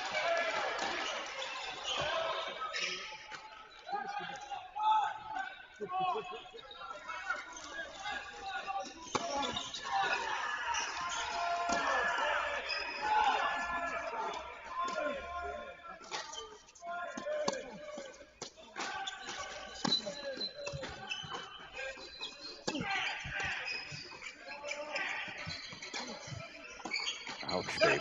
That is wild off of that backhand. You should not hit that off your chest, right? I'm going to invoke the Yiddish Nishki. Not very good. Not very good. Not to be confused with former Chicago Bear Ray Nitschke. Yeah. True. Okay. Yes. See with the Packers. Oh my God, that's rough. That's before my time. Before my time too. Yeah, I was gonna say, isn't he like for football line? Yeah, it's like Packers, 70s something. That's like Bart Starr. That's 60s. Yeah. Yeah.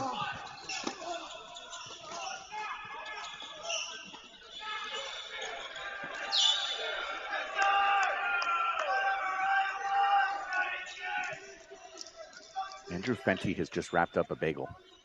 A delicious, tasty bagel. And I saw Montez, sorry, apologies for interrupting, took the first point. So I was like, okay, he'll get on the board. It'll be a breadstick. No, it's a straight bagel.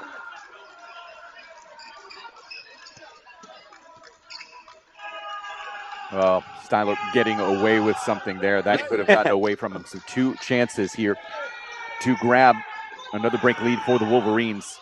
Swings all over the place here. I continue to be stunned. Fenty, 6-love. And you hear the effect of that bagel. You talked about why that's so important to avoid at the number 1 spot. Go Blues echoing throughout this XS Tennis Center right now. There is a lot of blue in terms of the backdrop, everything feeling very blue for Iñaki Montez as well, who's 20 minutes in and is going to go for a wardrobe change. I think for a vibe change more than anything. This is just, let's get off this court. They allow that. No, it's like a medical timeout. It's a point penalty now. You have to give one away. Yes. It's going to be a deciding point here. A miss that Styler definitely wants back. Very tight to the body with that air. Stick on the ad side, it appears.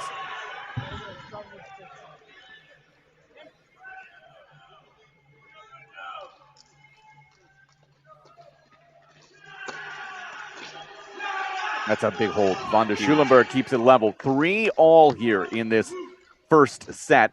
And let's put 2 on the big screen, please. Court number 2. Again, right now, feeling pretty balanced on 5 and 6. Got a good look at that. Court number 6, Dahlberg with the 4-2 lead. Bickerstaff leading 5-1 on 5. Again, if you don't mind, Westhoff, let's keep those in the corners. As you see, super producer Daniel Westhoff from home in Indianapolis. I say from home, from CRHQ. And I always say the biggest blessing of my life is that super producer Daniel Westhoff can edit my face, tolerate my voice, then walks out of his office. I'm sitting on his couch saying, hey, roomie, you want to hang? You know the answer to that question, Mike? No. The answer is no, very, very frequently. Live and let live, as they say. Ball missed from Rodesh, a tad bit long. Tester form here at 30-all.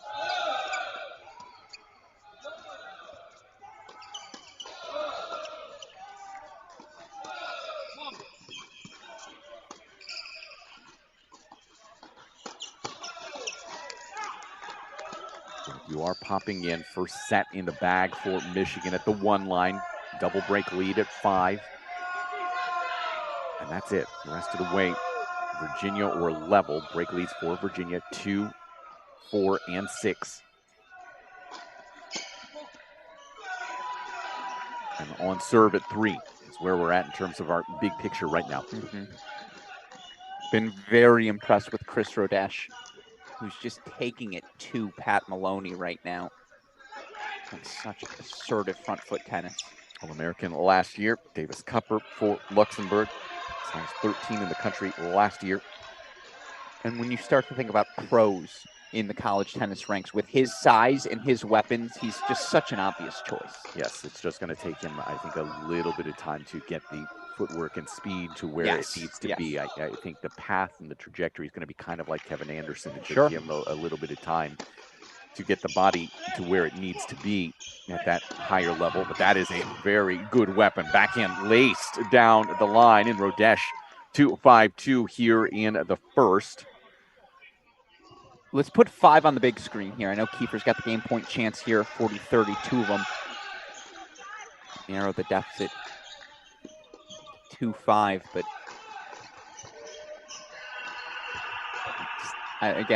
this was one even before the match, given the consistency of Bickerstaff. If you're a Michigan fan, you feel really good about Jake in this number 5 spot all year long.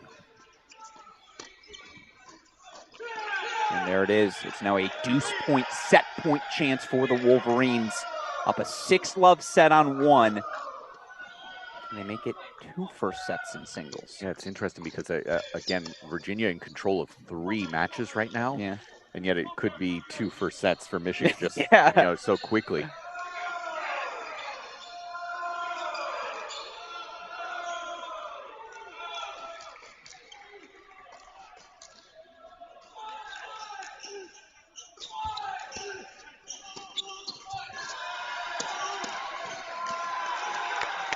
That's a tough miss from Getz on that passing shot. That's one you just want to make Gavin Young have to earn, but Young will take it. Still just the single break deficit. Although, correct me if I'm wrong, I'm fairly certain Ryan Getz has had break points in all 4 of Gavin Young's service games. At least in 3. At least in 3 that we've seen. So 4-3 on the turn there. 4-3 Dahlberg leading at 6. If you don't mind leaving number 6. That is missed wide, so Kiefer does survive the moment. Let's make a full lineup shift. Let's put number 1 on the big screen as for the first time all day, Iñaki Montez at least has a window into a game. 30-15 lead. Yeah, 15-30, excuse me. No, it's 30-15 serving for Fenty. Yeah. So I can't read anymore? No. That's what you're telling me? That's good. That's good.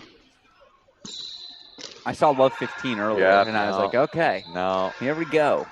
Well, then what's Fenty doing so well? Let's find out.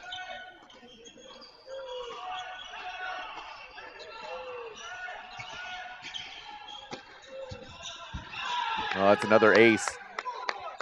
Oh, what happened to Iñaki Montez there? Reaching down for his right ankle. There is a ball back behind that tarp there. And a towel. Did he possibly roll the ankle ever so slightly?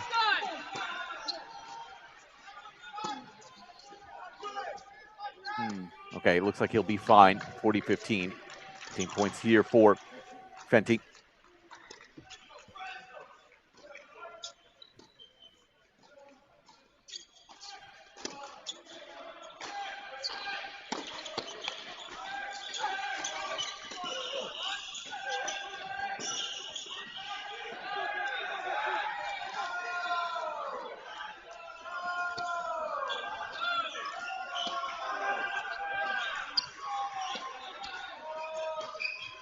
That's the Iñaki Montez we know. No ankle problems there.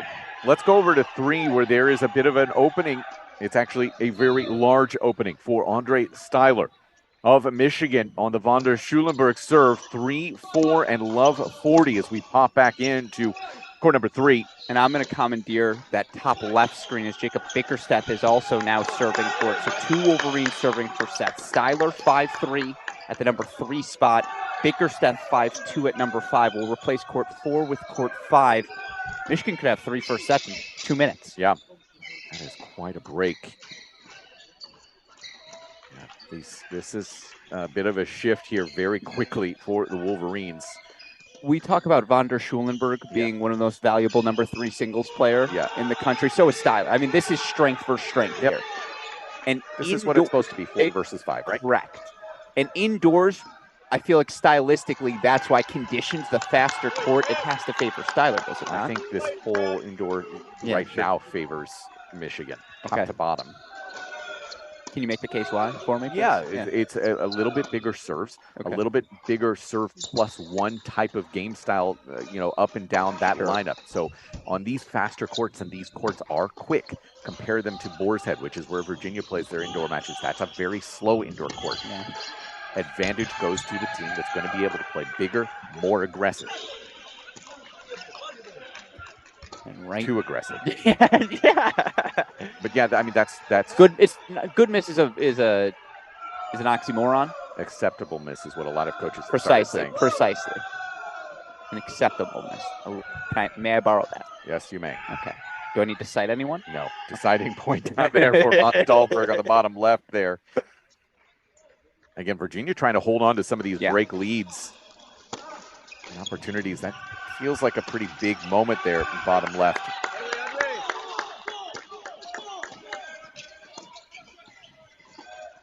What is 4-all now? Is that right? Oh, looks like our scoreboard's just a little bit ahead of the action. That'll happen, but you do see keeper top left break point chances back. Now it's a double break lead for Bickerstaff, but if we're going to harp on the Michigan turns, there is at least 1 turn. Not a full turn, though. That's like a 90-degree. Should Kiefer get 1 break back. Andre Styler, behave. It's what, 117 out wide?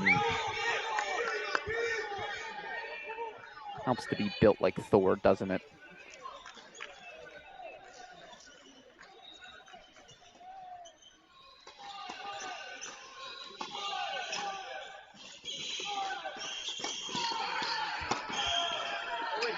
Great dip.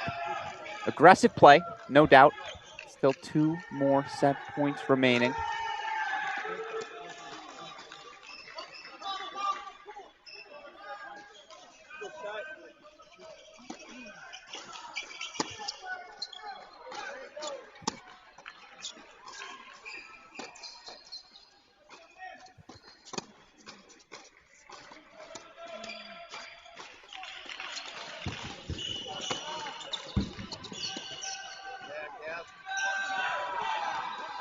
Here's another set point chance coming up. Where's he going? Yeah, moving that ball, flicking it over.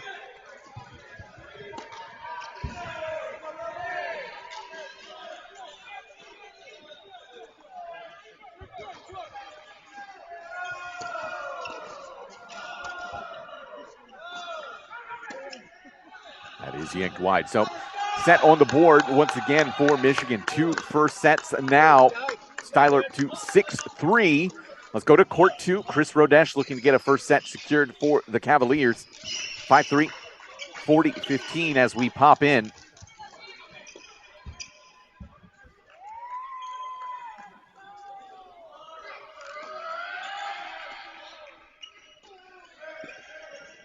Three set points for Rodesh.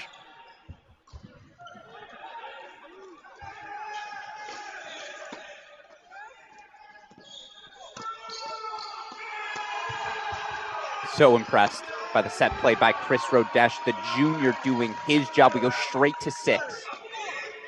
Straight to court number 6, where it's a 4-all, 30-all scenario. We go full screen, super producer Daniel Westoff. Nope, I'm learning how to do math. 2 first sets for the Wolverines. They take 1 and 3. Virginia has the first set on 2. It's the bottom half of the lineup. We're still figuring out who's who.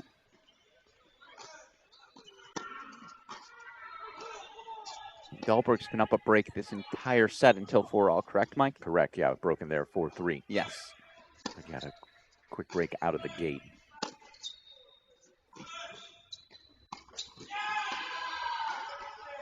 You gotta make the split step as simple as it sounds, right? But just running through that forehand, that comfortability with the transition game is something that is a little bit late developing in today's tennis players. So game point here, pair of them for Will Cooksey.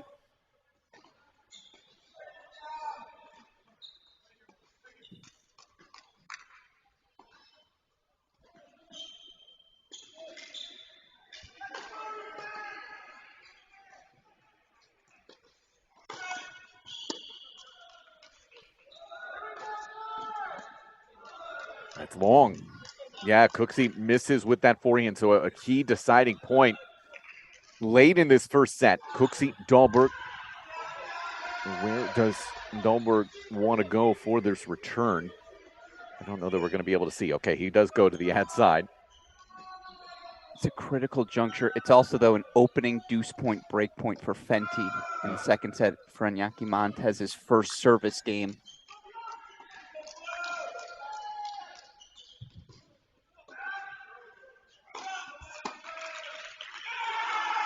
Just don't love those return positions when it's so far back at this level. I know it's a faster court, but let's go to court 5.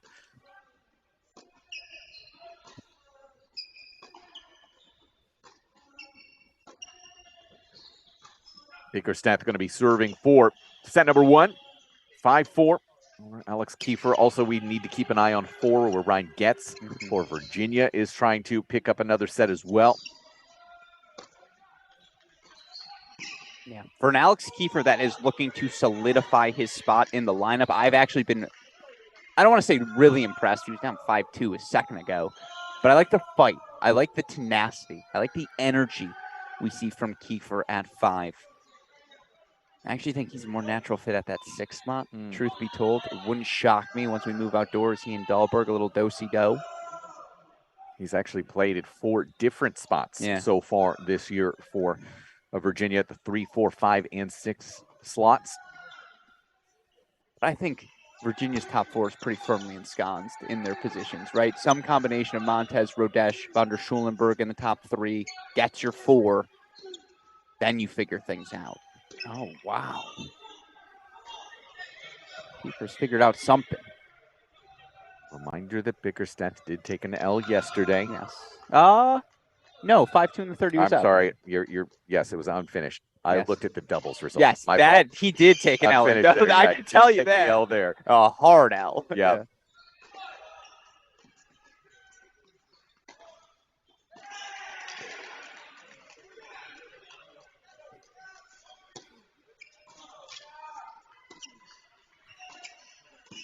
Well, no confusion there. That is absolutely beautiful from Jacob Bickerstaff.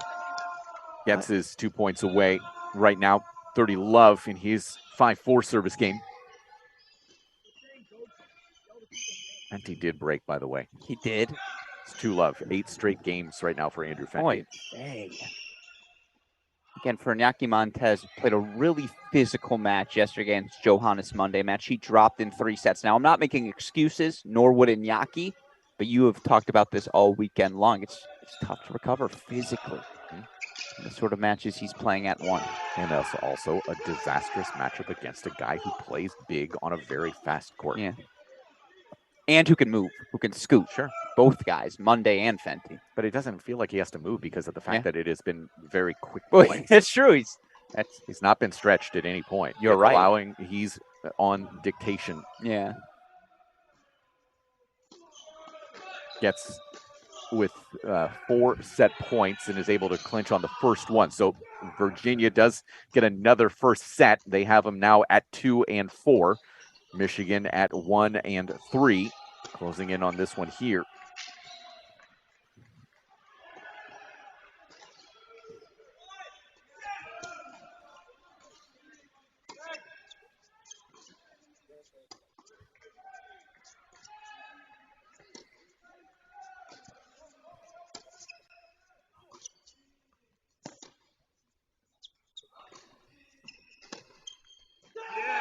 Got the line, it's good. I was waiting to see if the finger popped up for Alex Kiefer. It does not. So Jacob Bickersteth has 2 set points to make it 3 for sets for the Wolverines.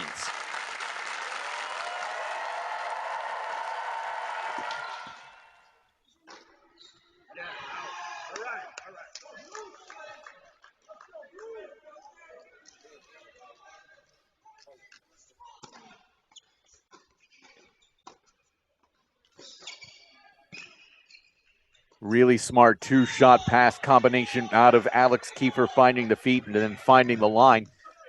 Deciding point, break point for Alex Kiefer. Goes right back to that ad side.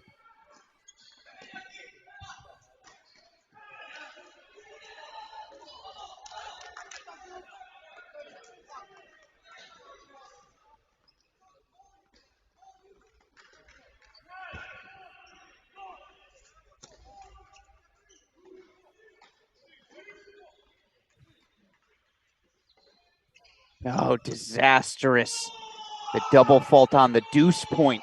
5-all first set. Let's go split screen with 5 and 6, and let's just bring 6 up right away, actually. Oh, just straight to 6. It's set point Cooksey.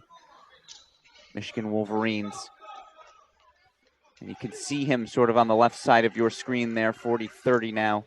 And no, that's a trot to the chair as Will Cooksey. Yeah, breaks to take that first set. Was down a break through the majority of the set. In fact, was down 4-2 break in that first. So 4 straight games, and we asked earlier, his clinching victory yesterday. What would that do for Will Cooksey's mentality? Something good, at least through the first set.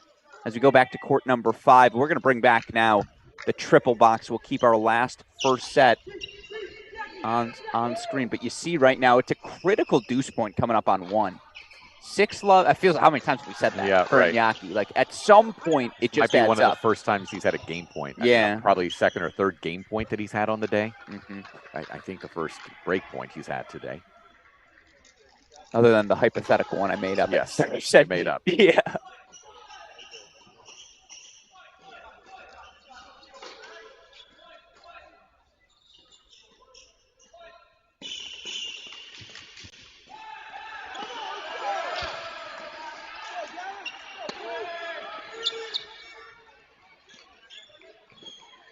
Montez calling for a let up there, and he gets that relief.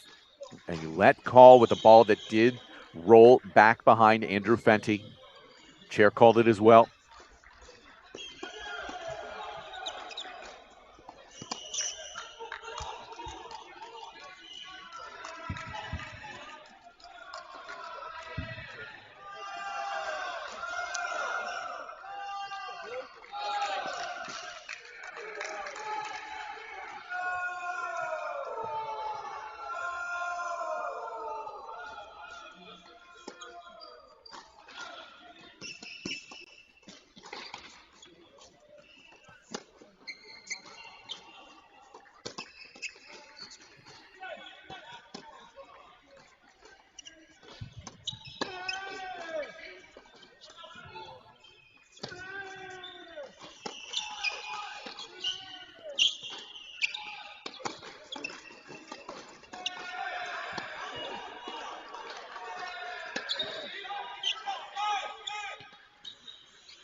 Oh, no.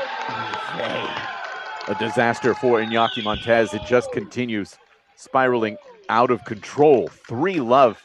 Fenty continues to dominate Iñaki Montez. And can we switch that with court number 2 now? Because I continue, and I'm going to harp on this all match, Chris Rodesh is playing like a guy who should be number 1 in any singles lineup. The weapons he's possessing, he is taking it to Patrick Maloney right now. There's nothing the Wolverine 5th year can do. That's how good Rodesh has been. So aggressive is Rodesh.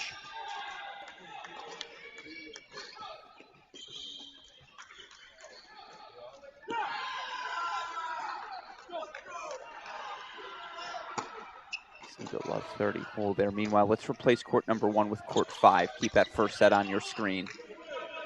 Yeah, it is a 30-all moment upcoming on the serve, a balanced keeper for Virginia at 5-all.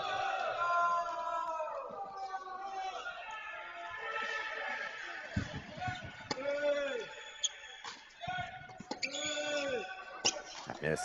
Indeed, so break chances, 4 looks upcoming for Rodesh. Yeah, it's one of these situations where maybe if you're able to kind of tweak the lineup a little bit, maybe you do in a matchup like this, you go Rodesh at 1 and allow Montez a little bit of more freedom down at the 2 spot or even the 3 spot. I go Rodesh at 1, period. I just think he has the weapons where on the right day, it doesn't matter what the opponent's doing. I think that's a valid point. And that's why, exactly. At the number 1 spot, that's what you're looking for. Yep, it's a valid point. Yeah.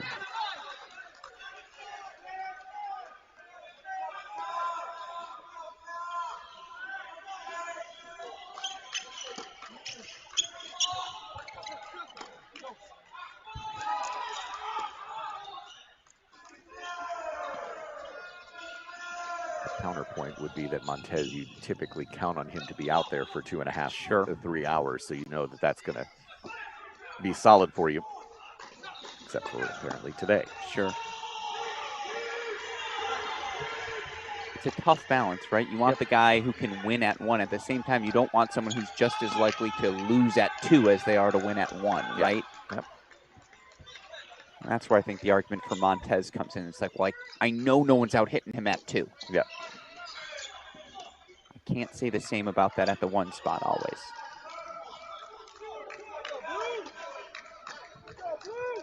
Although you think about Cannon Kingsley, and Sure. that's it, you know? Yeah, but their 1 is Boulay. I know. He hits big I'm too. just done, yeah. Yeah. You're right. Or it's good choices to have.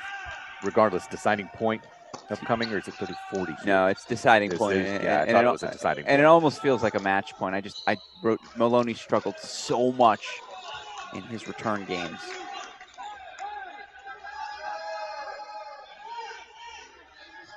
Six, 5 Kiefer.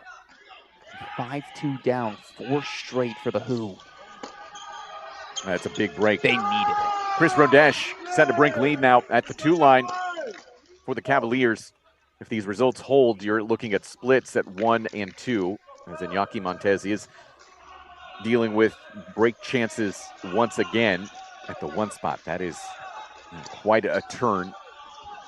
Let's go and put, if we can, put that 5 spot. Let's put that in the big screen here. As it is the lone first set still to be decided. Kiefer with the 6-5 lead over Bickerstaff. Early in second sets, most everywhere else. Von der Schulenberg break points down at the 3 line for Virginia. Styler in control, having taken that first set. Von der Schulenberg actually had 2 break point chances to make it a quick 2-love lead for the Cavaliers on that number 3 court. Styler came up with 2 ridiculous first serves. And good call, Daniel Westhoff back at home to put that number 1 matchup on the top left. I mean, I think you kind of have to, you're watching in horror right now in terms of how Montez is just getting blown off the court, and credit, obviously, to Andrew Fenty, right? Yeah. No, we got you question. have it. I was going to say, Tucker K is asking what is going on with Montez. So please, Mike, what do you see?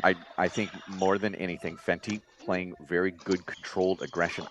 I couldn't answer what's going through the head of Iñaki Montez, right? But from the jump, Fenty has been playing with enormous energy. Yes. In the aggression that he's able to show. Fast courts, big serve, moving forward.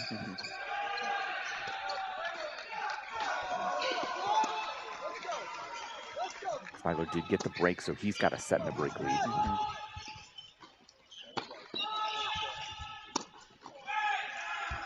You're looking at the possibility of, I think, in all of our matches that we had yesterday and today, potentially 2 double bagels served. Both of them were on the one spot. You just don't anticipate that. Yeah, that's rare. Should we go buy lottery tickets and press our luck? I don't know if it's lucky or unlucky. Yeah, that's a very good point. That's a very good point.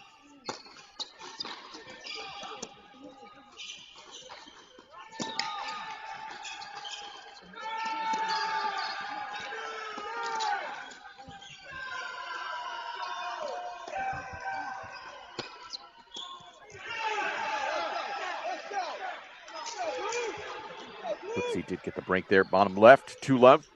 And by the way, you see the staple of this Michigan program in the center of your screen. Jacob Bickerstaff, first of all, going to the sleeveless look. Classic Michigan move. But more importantly, did you see Will Cooksey come over from court 6 to give him some love?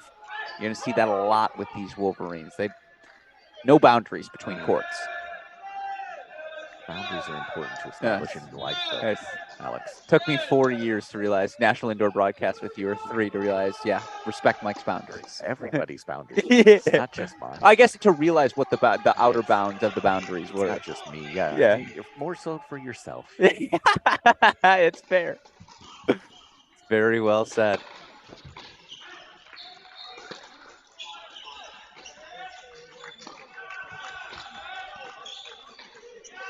Big 30-all spot here with this final set to be decided.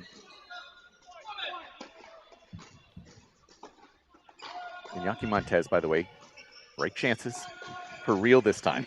Real break chances, 3 of them. And not deuce either? No.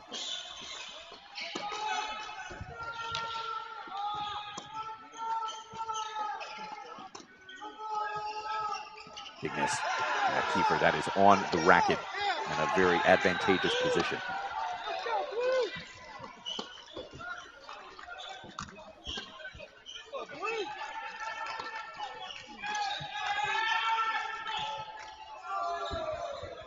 Montez asking for an overrule there. Get on the scoreboard, doesn't get it. More break chances. Couple looks still to come. Point for the breaker here for Bickerstaff. Maloney's got his very first break point chance of the match. It comes on a Rodesh deuce point. Rodesh was up 40-15 in that game.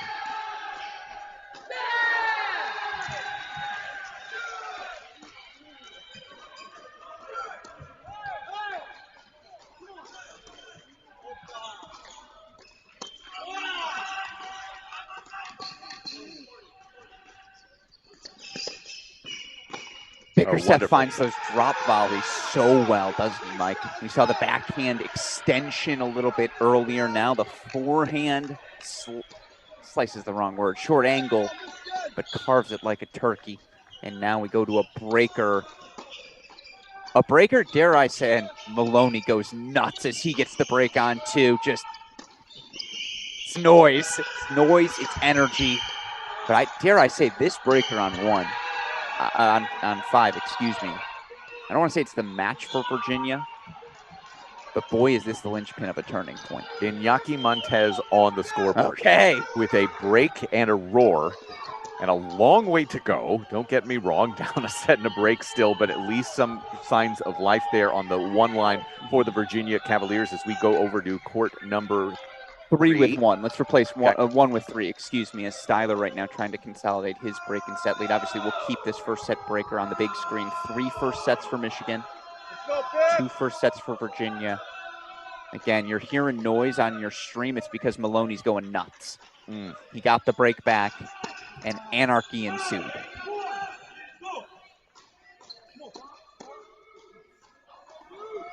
John from Michigan says, as a Virginia fan, I can say that this is the best Rodesh has ever played. He's usually mid. That screams well done, Nick John. Ruskin pseudonym. Okay. I don't trust that that's John from Michigan at all.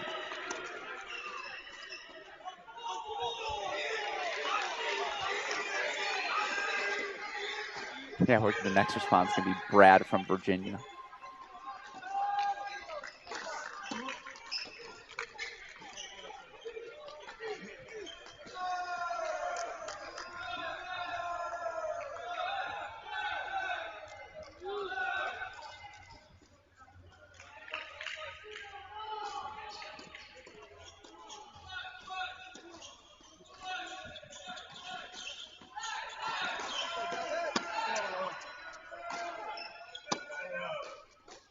It's 2-0 Michigan, by the way, in the breaker. That scoreboard just a hair slow.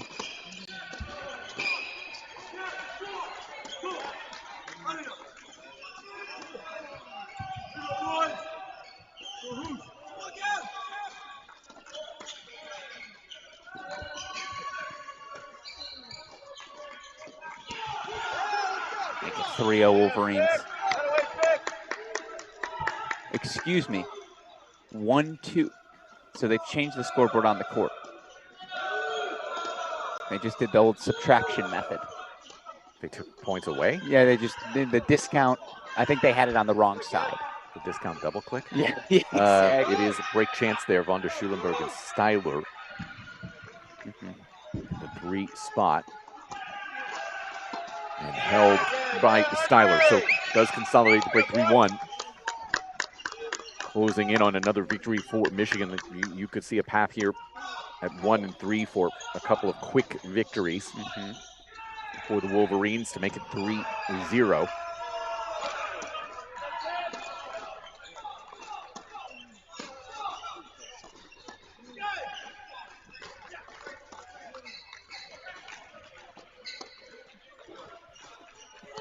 Going to get it done. So your guess on the score is no, it's mine. 3-1 Kiefer. Yeah, I can see down on the manual scoreboard now. Okay. Do we have the opportunity? Can we go big screen on 2? Full screen on 2 right now. Rodesh looking to get the break right back.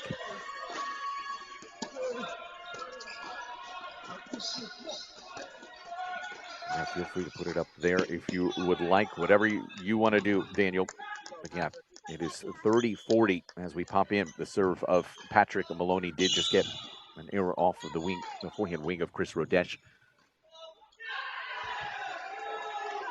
We'll get back to that tiebreaker. Gavin Young for Michigan. Break chances at the 4 line.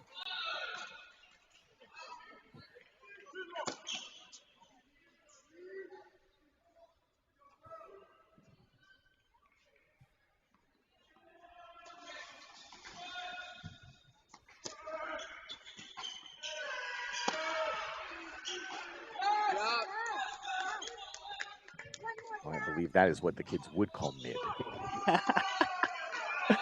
Honestly, I kind of know what mid means, but only by the context clues. Yeah.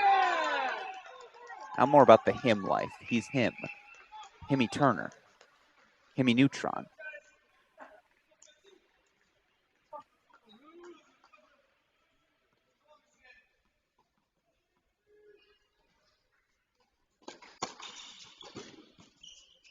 That's quite a hold for Patrick Maloney and asking that crowd to get engaged. Let's go to 5. 3-all in the breaker. I don't know if they've updated the scoreboard. They have now. Beautiful. Thank you to whomever did that. Break chances you see in the bottom left as well for Will Cooksey.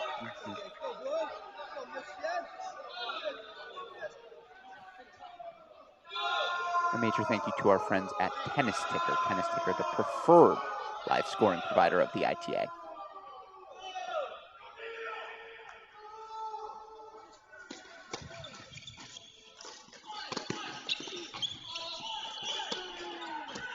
.6051 Fenty.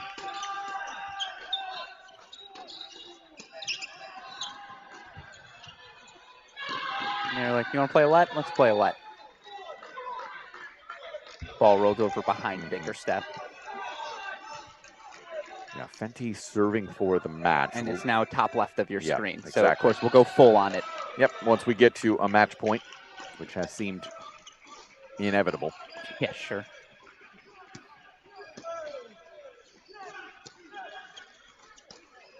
Oh, that trickled over. So 4, no, did it not trickle over? It did not. 4-3 Bickersteth. It did eventually trickle over, but not the first bounce.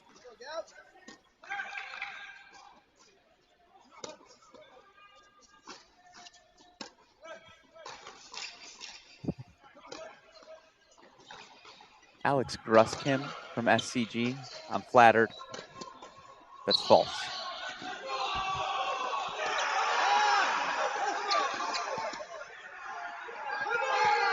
Mike Cation, though. I don't have any. Come on now. No interest whatsoever. Mini break here for Bickerstaff.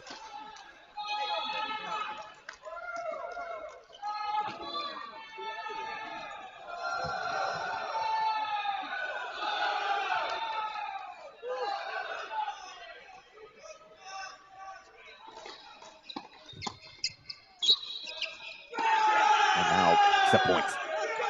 And for what it's worth, Gavin Young, 3-1 lead, has opened up a break on court number 4. That's the first set Michigan dropped, so the pathway is just expanding. And compared to what we saw yesterday, Mike, from this Michigan team, they're a different team today. They have looked like a front runner, dare I, and I don't say that lightly, but perhaps now you understand my sentiment of I've never seen a Michigan team look like a front runner at an event like this. Yeah, right now you're looking at 1, 3, and 6 set and break leads for Michigan. So, yeah, this is potentially 10, 15 minutes away. That's kind of where we're at. And you see the set points here for Bickerstaff. Good fight by Kiefer. Again, back against the wall. That's where he wants to be.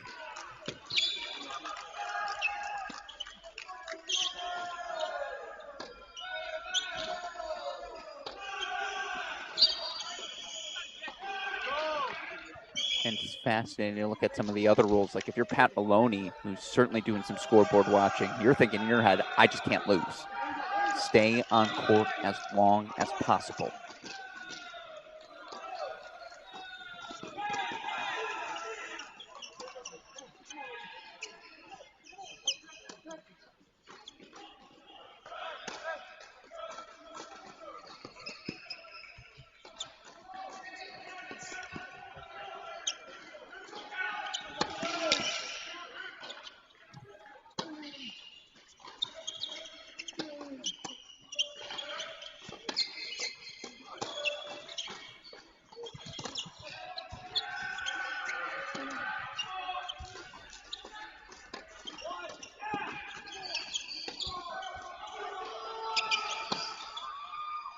What a way to finish this first set for Jacob Bickerstaff.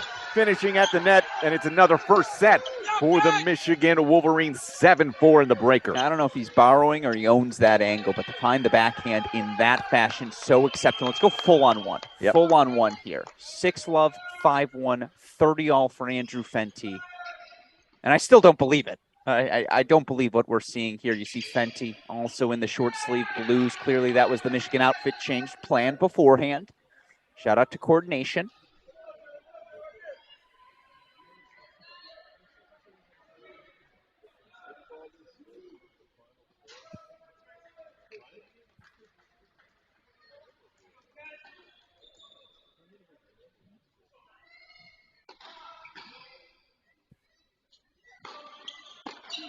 Another opening here on that pass.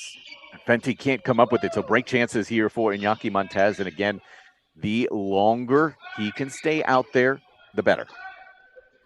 Absolutely.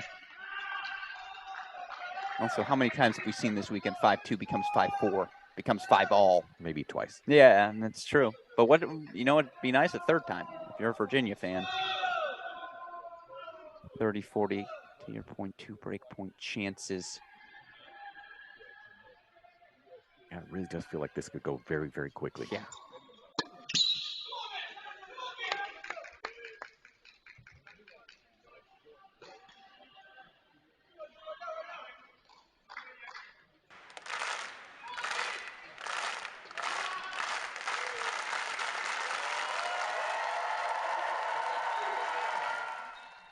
So it's match points, Fenty. Montez back on that ad side.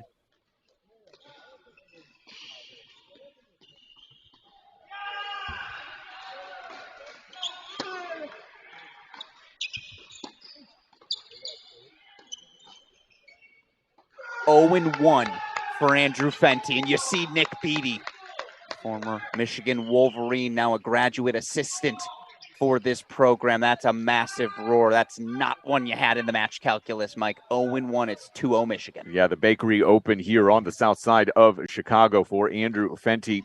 And so now 2-0, we move over to court number 3. And again, actually, if we can go to six. This is a pretty big moment here. Will Cooksey send a break lead, facing a break chance? I didn't want to be rude. I saw it from afar. Cooksey held for 4-1. I thought we might just miss it. And so let's go over to court 3 now if we can, please, super producer Daniel West. Yeah, but that's a big moment we need to point out because of the fact that right now you've got set and break leads for Michigan with a 2-0 lead, set and break at 3 and 6. So seems like everything else a little bit irrelevant here, considering they are so close, 2 holds away on both 3 and 6 right now.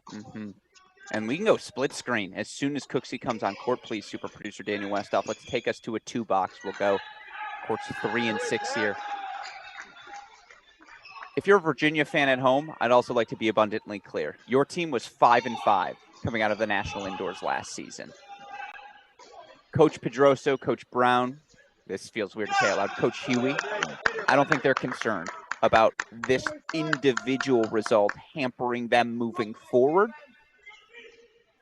Match also isn't over, let's be abundantly clear, but this tells me more about Michigan, in my opinion, than it does about Virginia.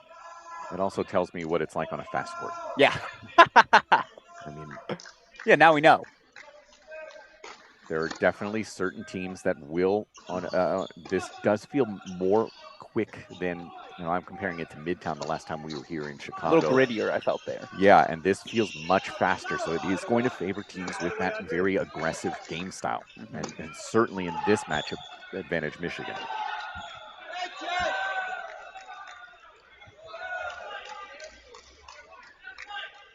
Yeah, a moment here on von der Schulenberg's serve. If Styler is able to put some pressure on at 30-all.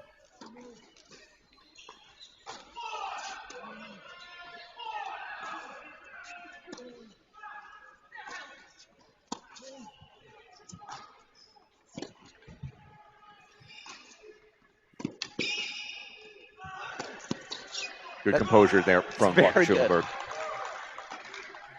Or it's that cracked rackets. We refer to von der Schulenberg as the Doc Von. Take him to the office there. Why wouldn't you call him Lindsey Vaughn? No, we went with the Doc, and then he's a legend. Well, you know, he loves the sport. His brother Henry von der Schulenberg, who's older than Jeffrey, but a grade younger, and yet we still call him Doc Von Jr. Because he was second. Sorry. Lindsey Vaughn would be good. I still like Mike Kashim. I'm kind of in on that. All right, so von der Schulenberg does grab a hold, keeps things tight here, 4-3.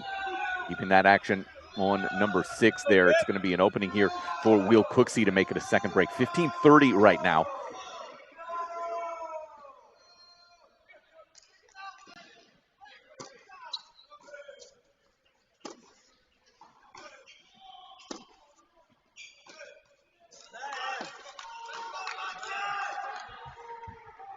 We talked a lot about the Montez struggle. Just quickly to put a final bow on that, what a win from Andrew Fenty. Absolutely. Hasn't had one like that since he beat Yuya Ito, probably 2020 National Indoors over Texas, that semifinal match. As well as I'd ever seen Andrew Fenty play, maybe till today.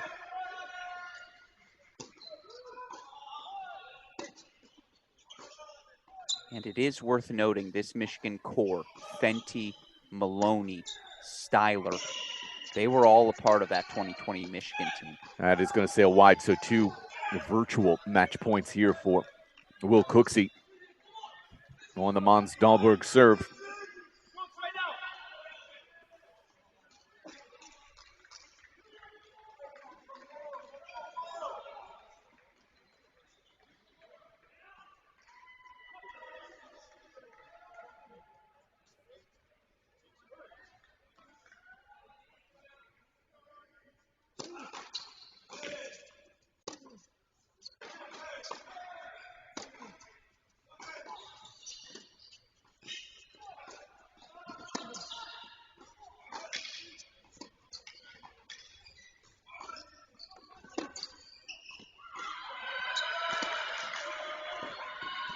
Oh boy, Cooksey had it right there.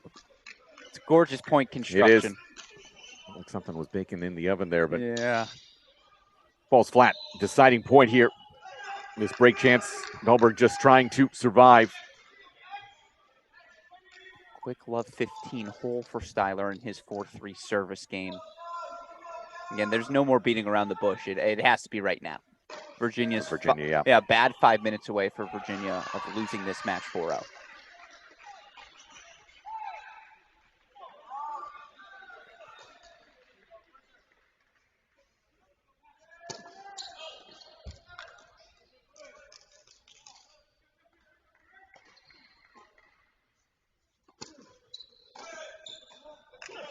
That's a rough 2 points there for Cooksey. Not able to take advantage of 2 break chances to really put that match out of reach. And that's where, worth mentioning yesterday, Will Cooksey was up, 4-1 break of serve. He got broken for 4-2. He broke again for 5-2. He got broken for 5-3. Then he got broken at 5-4. Escaped with the match 7-6 in the third. But, dude, does doubt start to creep in for the sophomore? That's your concern. If you're a Wolverine fan.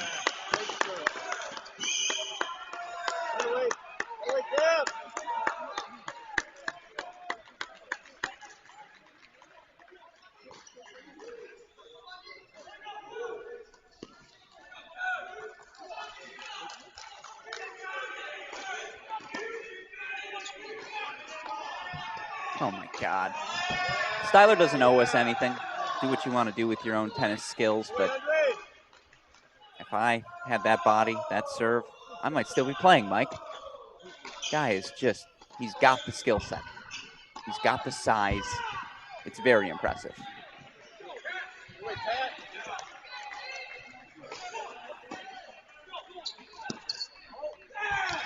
Called wide there. Off of the Cooksey forehand. Oh, quite a dipper from Van der Schulenberg. Absolutely perfectly placed.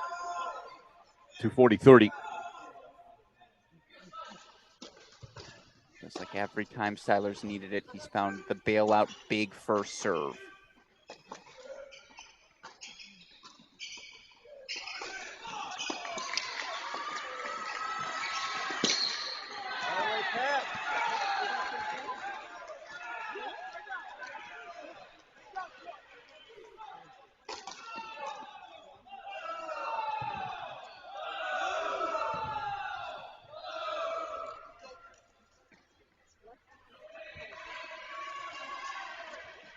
By 3 for Styler. Oh, the servant volley does it beautifully. So 1 game away is Michigan at 3.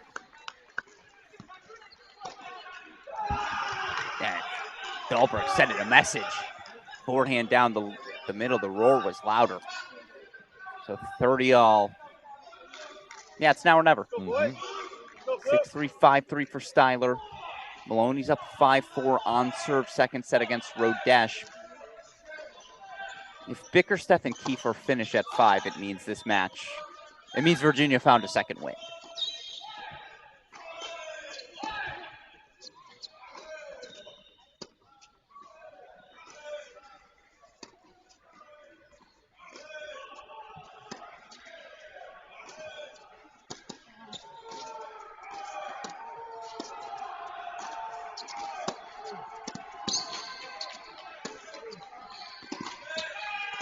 Gonna miss wide, so game point here for Will Cooksey on your right.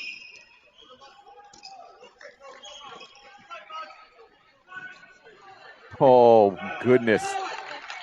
Van der Schulenberg, really competitive stuff there. Feisty, finding his way forward. Again, that all-court game that he does possess as he gets a 2:15 left. Let's go, Will!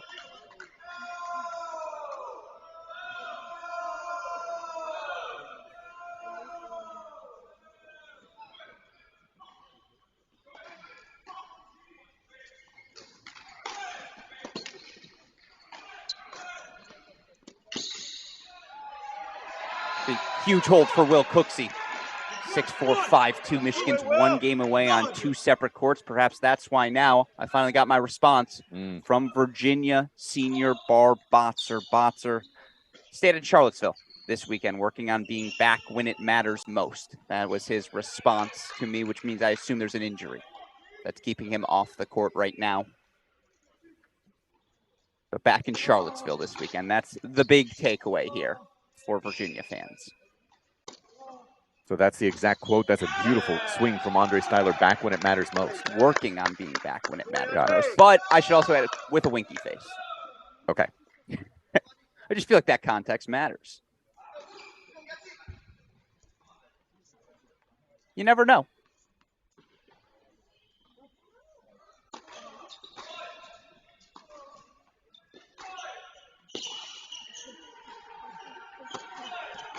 Three-point there for Wander Schulenberg. Game points to force the issue against Andre Styler. And again, pretty standard and on serve. It's been 2 breaks. Yeah, on 2-4, 2 and 5 on serve in the second. Gavin Young maintaining a break lead, but down a set for Michigan on 4. Yeah, smart play. Just take that no risk for Wander Schulenberg. So let's see how Mons Dahlberg does, serving to stay in the match. We'll get back and got Andre Styler back into a split screen once he comes back out into court, see if he's able to finish off Jeffrey Wander Schulenberg. For what it's worth, and it may not ultimately matter, but Gavin Young has flipped the script at the number 4 spot for Michigan as well. Young serving for a second set up 5-3. So Michigan dropped 2 first sets, Mike. Yep. They might force third sets in each of those matches. This is a pretty big learning moment here for the Virginia coaching staff, how Mons Dahlberg does under duress, under scoreboard pressure here. I also think this is a massive moment for this Michigan team. You've hypothesized about being in this position for so long. Finish the deal.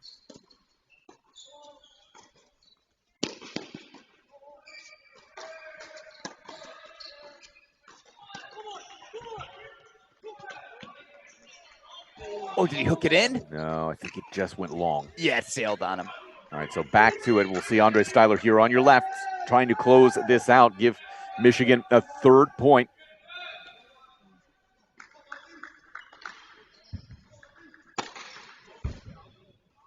All the bit back. Yeah.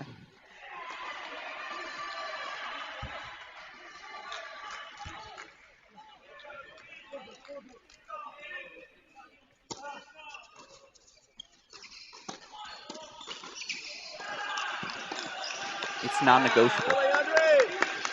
The weapons he brings to the court, he's going to have opportunities to play on his terms as 4th-year Andre Styler.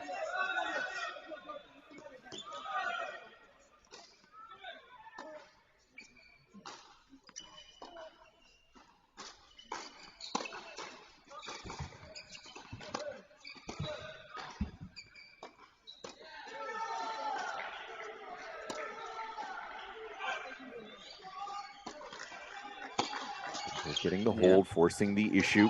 Styler having no problems whatsoever finding that easy forehand. So, yeah. Styler 2 points away. Cooksey serving for it.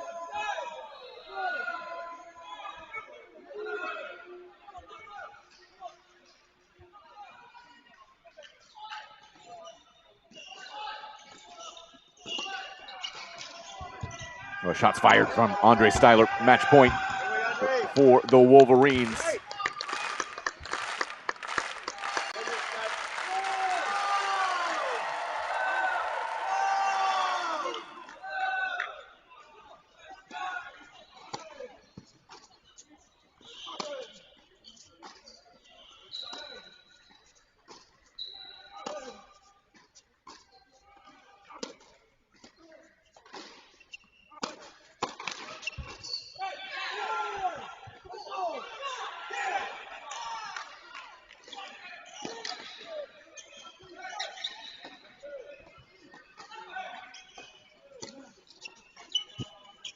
Well, you like that forehand, though. Yeah. That Acceptable is, miss. yeah, well, I suppose. Yeah, sure. But yeah, that's the forehand he's looking to grip and rip. Gavin Young set points for 6-3 for what it's worth. on that court 4. Likely irrelevant. Yes.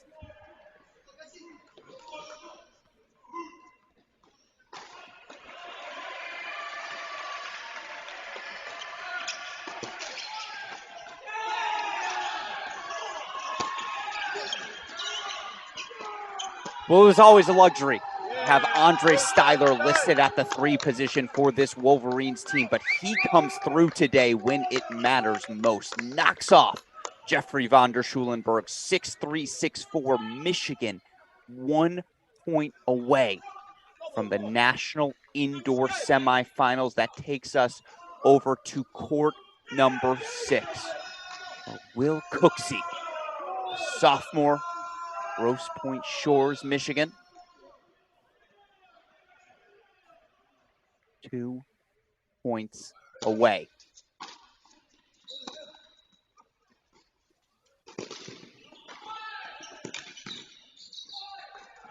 And now it's 1.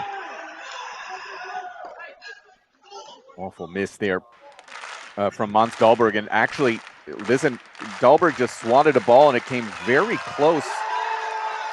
And it's a point penalty. No. No. Oh, my. So that's how this one will end. Michigan into the national semifinals. A dominant performance from start to finish. 4-0 over Virginia. Michigan into the semifinals. And don't let that ending cloud you. Obviously, a disappointing finish to what was a fantastic performance for these University of Michigan Wolverines to win 4-0 over the defending NCAA champs. And it's not like we're in Ann Arbor right now. This isn't a Michigan match playing at home. They did this at a neutral site. That's as impressive of a Michigan performance as I've ever seen. They started with energy. Yeah.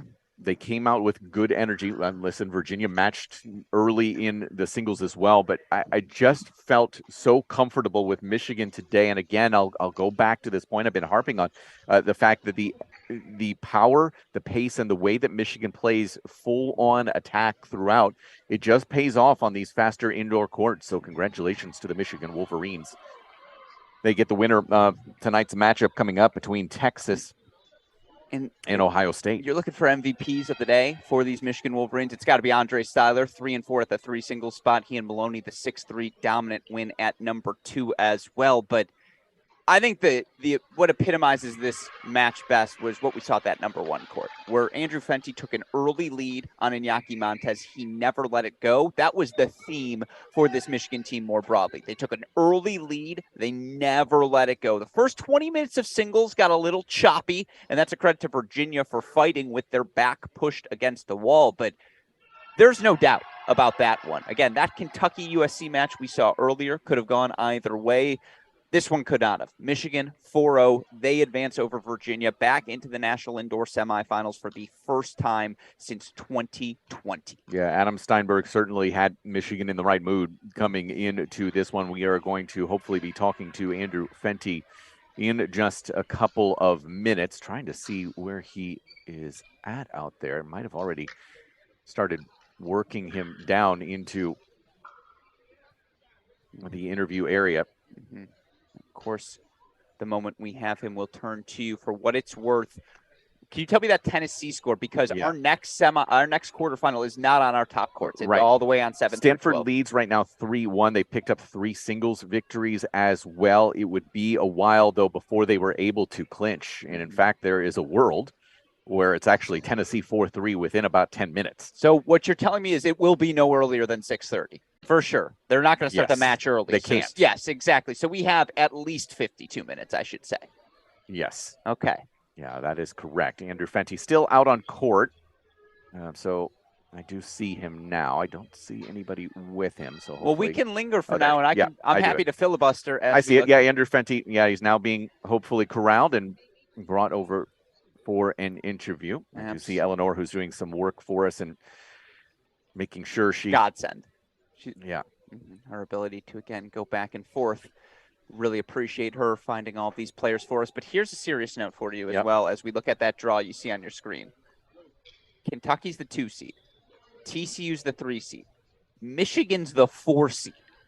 Do we have order? slowly establishing itself at the top of this men's college tennis world, or again, is it very much a byproduct of the circumstances that we are in, Mike, the conditions we find ourselves playing in? That's a really good question, and I do think the outdoors kind of does level the playing field a little bit. Conditions, slower courts are going to be a little bit different. I think this is a very different match if it's played in May on a slower outdoor court. Sure. Not going to say it's the different result. Well, but say it's Orlando, for sure. 95 degrees out. It's completely different conditions. Yeah, for sure. I think that is a very different matchup, and so I'm not willing to say that there is a different tier right now. Sure. I totally understand that thought process, but yeah, it definitely feels like Michigan on an indoor court. That is an expected result for me. Well, to that end, Virginia being the tier 1 school that they were coming into this weekend, and honestly coming out of this weekend, they're still a tier 1 team in my mind as well. But I was alluding to this earlier. Does this win tell you more about Michigan or more about Virginia? That's a great question.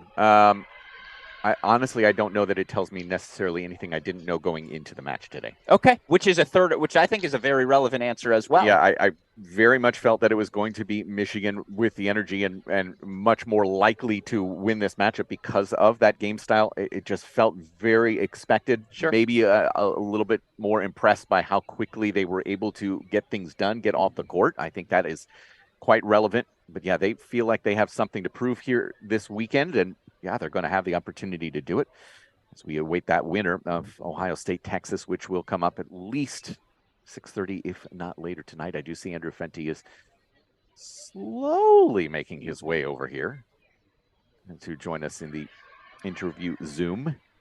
Deservedly so. He should be celebrating with his teammates. Again, a fantastic day. And actually, we see him on court right now. I see a little hug between he and Miles Shallett. Miles, of course, former University of Michigan standout player, graduated back in 2018. I also see interactions on social media between Jameer Jenkins and Evan King. Jameer celebrating Evan King, two notable alums. Yeah. For these programs. That's me nerding out. That's my strike zone. Jameer Jenkins, of course, one match away from earning that triple crown in 2013. He wins the team. He and Max Steislinger win the doubles. He loses in the final to Rolla of singles. I mean, EK was Michigan tennis for his 4 years. As look who is coming up to join us. Don't swear we're live. Yeah, but congratulations. Way to go, Pat. Yeah, very, very well done. You never know. Had to risk it as Pat Maloney comes up, says hello to us here in the booth. Tough. You're just calling him out for having a potty mouth? No, he doesn't, but I'm more exactly. But you could hear a word where it's "let's frickin' go," but not the censored version. Sure. Yeah, exactly. Sure. So it's like, hey, be kind, be loving. Yeah, but a really solid performance top to bottom. As you mentioned, even some of the losses in the first sets here today, they were able to respond well. Maloney, a good example of that. 100%. Really difficult. Went down a set and a break to Chris Rodesh, comes through, finds something positive. Well, that's the key word, positive, and you talked about it all match long. And I actually thought you did an excellent job on harping on this. This is why you're Mike Case him. It was the energy. That energy that Michigan displays was epitomized by the focus of Pat Maloney in set 2. He did not scoreboard watch. He said, my job is to win. And so certainly, again, he didn't do that, but he didn't lose. And we know how valuable that can be. Meanwhile, it sounds like we've got Andrew Fenty waiting for us in the waiting room. Yep. So we're going to bring him onto our screen now. And there's a smile we know all too well. Winner, 6-love, 6-1. At the number 1 position and helping his team back to the National Indoor Semifinals. Welcome onto our stream, Michigan 5th year Andrew Fenty. Congratulations on the win, my friend. Let's just talk about your performance particularly. 0-1 at the number 1 single spot. What was clicking so well for you? Yeah, today, I don't know, man. Like, it's just like, I guess one of those days where just everything was clicking. I started off really well, was hitting like super big, serving really well, and then it's coming forward a lot. And I guess that was key to success for today. But yeah, I think honestly yesterday's match helped me a ton with Ferry. I thought even though I lost, the level was super, super high. So it's always a war at the one spot, but sometimes it just clicks, man. Yeah, Iñaki Montez is a guy whose spirit is almost never broken. These courts, obviously, Andrew, are playing incredibly fast. Was that the intent, though, to go after it, be aggressive early in this match today? Yeah, a little bit of a adjustment from yesterday. I wanted to come forward a lot more. I didn't think I was going to play that good, to be honest, but it just, I mean, like, it just happens, man. Like when you're moving forward like that, like with that much spirit, it's just like, I guess with my like size and body, it's like hard. It's hard to return balls and it's hard to get it back, I guess. Well, you talk about your size again. You told me this offseason you went out of your way to drop 25 pounds to get in shape for your final season as a Wolverine. And I was there in Madison when this group reached the National Indoor Semifinals back in 2020. I know how much this event meant to you and the team this season to be able to get back to the semifinals. What is the energy right now around the Wolverine team? Yeah, man. Well, I got pulled off right off the court, but I mean, dude, honestly, did you see what happened on 6? Yeah. Did you see what happened on 6? Dude, yeah. I went from there to here. Like, so I don't know what, like, but like that was really weird. But I mean, yeah, I mean, we talk about this tournament. This is, I mean, we're a great indoor team. We train for this moment. We train to be here, and we train to go all the way. So this is, it feels like very good to be back. Obviously, it's been what, 2 years, 3 years. So I mean, this is what our squad is made for. You know, we believe we can go all the way. We believe that we're the best team, and now we're just showing it. 4-0 against the defending national champions. I'm pretty sure is a big statement there. Yeah, Andrew, I'm sorry to interrupt, Andrew, but I just think in big pictures, we were talking about it during the match today, Andrew, this idea that you guys do play with an aggressive attacking style. And it feels like, you know, even top to bottom for you guys today, you were imposing yourself on Virginia. Yeah, for sure. And not only that, but from the doubles. Yes. From the start of the doubles, we were all up for break.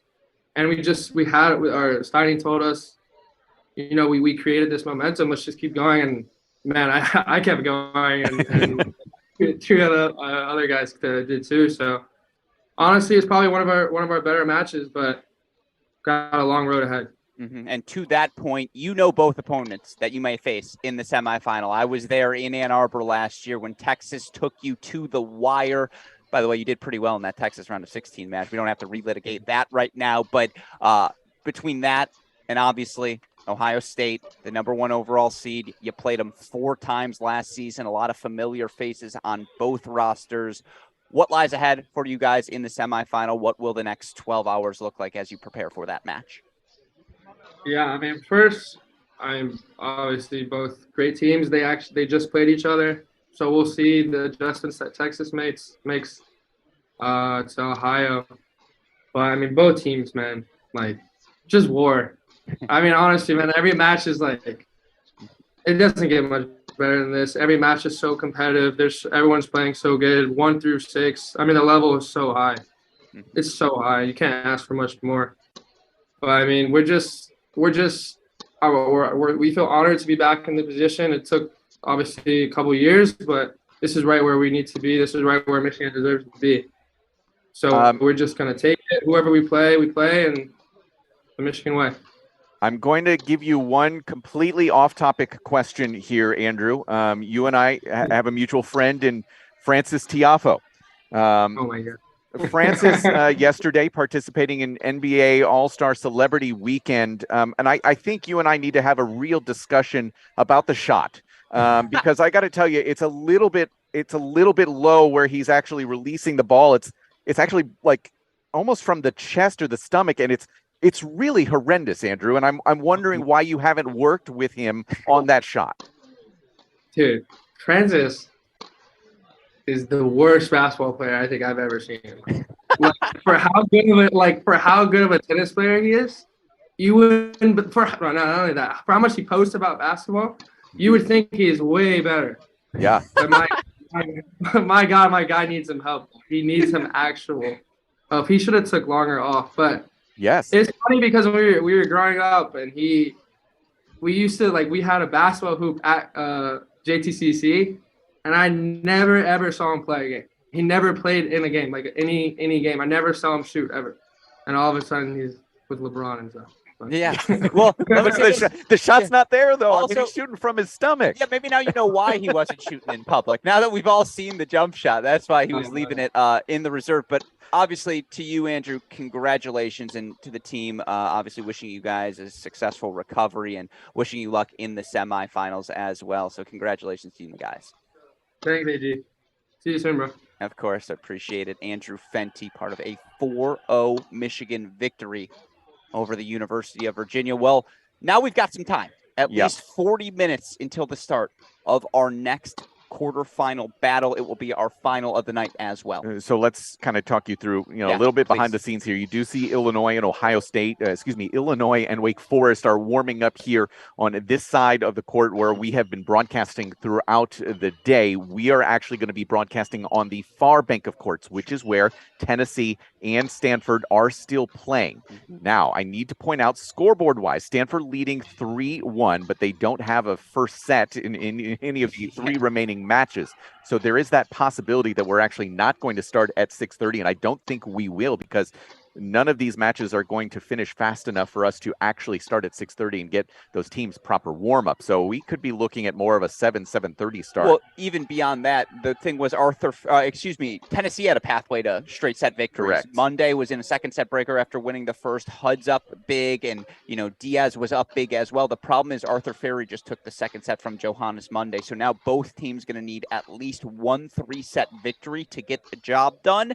Even if that 3-set victory comes via Arthur Ferry, it's at least 40 minutes away. Agreed. Then you got another 30 for warm-up. So I agree. It's not going to be before 6:45 p.m. Central Time. Okay, so with that, we will sign off for the moment. And again, coming back, can we say that people should go to just stay here on the YouTube page, go to the Crack Racquets Twitter account for best updates, ITA's site? It's all of the above. I would say social media, Crack Racquets, we will keep you updated. I know super producer Daniel Westoff will keep this streamed live, and there will be a message on the stream, Westoff. If you want to go to that screen now, but leave our audio active, there will be a screen that says particularly when our Crack Racquets broadcast will resume. For now, we'll leave that number at 6:30 p.m. Central Time. Of course, as we receive information, you all will receive information as well. But Mike, it's been a fantastic day of action, and we still have one more match to go. Any final thoughts before we take this break? Yeah, very impressed with Michigan today. There is, just from being around the Midwest for a long period of time, with no disrespect to Texas, who are very much going to be offering something here tonight, no doubt about it. Very talented team. The Midwesterner, the Big Ten person in me always loves those Ohio State-Michigan battles, and that would be an incredibly fun one in the national semifinals. Yeah, it might break me mentally, physically, spiritually, just because when those two teams do battle, it is always so special. And even without a rooting interest, you're going to get nervous. There are going to be third sets. There's going to be all sorts of drama. By the way, though, Texas-Michigan was as good of a match as I've ever seen in the round of 16 last year. A 4-3 win for Michigan over Texas. Is also worth noting who's the head coach of the Texas men's tennis team, former Michigan head coach Bruce Burke. So there's plenty of ties for the Wolverine between each of their potential semifinal opponents. But of course, the big question is, who will that semifinal opponent be? And so with all of that said, we're going to take a break. Again, message is on your screen. Keep a lookout for social media as well as we provide more information. 3-1 Stanford will start about 30 minutes after that match ends. But for now, for the fantastic Mike Cation, our super producer Daniel Westoff back in Indianapolis, and the entire ITA team here in Chicago, I'm Alex Gruskin. You are watching our Crack Racquets coverage of the 2023 ITA National Men's Division I Team Indoor Championships. We'll see you all in a little bit for quarterfinal number 4. Tennis is superb. Tennis is fire. Tennis is sick. Let's go. Tennis can change the world.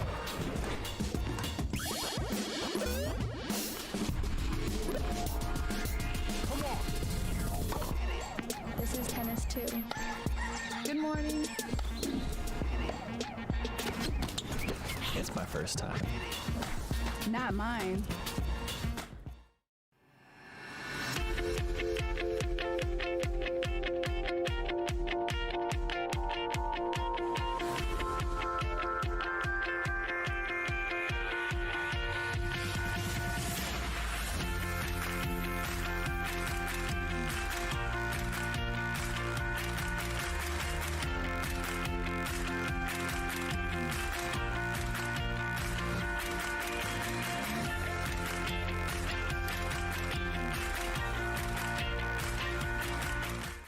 It's about time you play tennis like the pros, and now you can.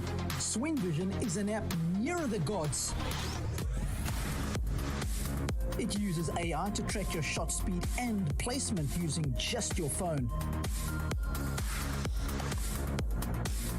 Opponent giving you dodgy line calls? Out! Challenge it instantly right from your wrist. Download Swing Vision for free and bring the Grand Slam experience home. Adidas Tennis is bringing the fun and flair to the courts in 2023, and you can find the latest Melbourne collection available now at tennis-point.com, your online tennis retailer. Tennis Point. Advantage you.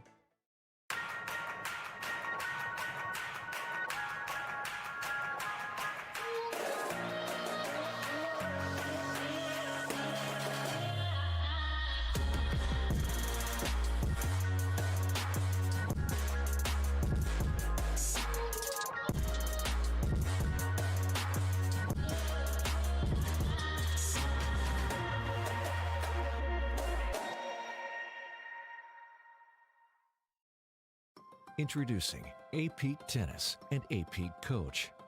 Everything tennis players need to become mentally tough, both on and off the court.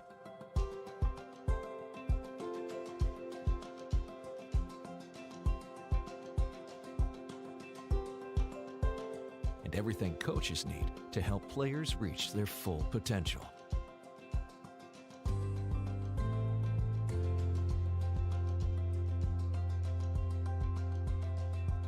Because we are extremely confident that A-Peak does work, we are offering free 1-month split testing to validate A-Peak's effectiveness when implemented correctly. With split testing, we'll have half your players use A-Peak, while the other half does not. Then, we'll conduct pre- and post-testing to demonstrate A-Peak's value.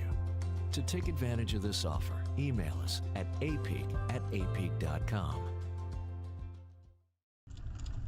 Tennis. What does it mean to you? Everything? Us too. For fun, for health, for life. Tennis Point. Get the gear your game needs.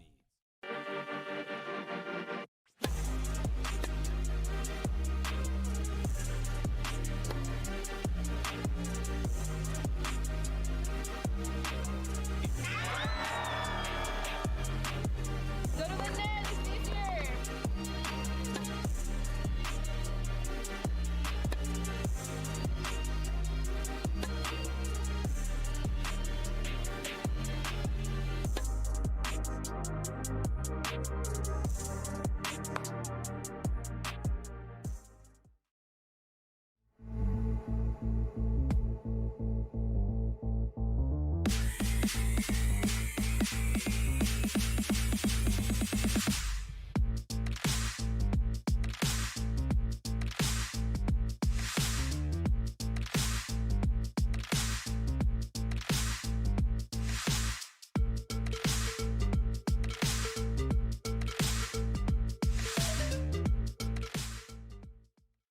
So at Oklahoma State, we've always prided ourselves on having one of the premier tennis facilities in the country. One of the aspects that wasn't living up to that was our indoor lighting, and so we partnered with Schwartz Interiors, who had the reputation of being the best in the business, and they were the easiest for us to work with. Dan and his group came in from day one and gave us a plan that would allow us to have the best lighting. And with us hosting the 2020 NCAA National Championships, that's what we wanted. We wanted to showcase our tennis facility as being one of the best in the country and being a venue that would allow us to host the best championship possible. Tennis is superb. Tennis is fire. Tennis is sick. Let's go. Tennis can change the world.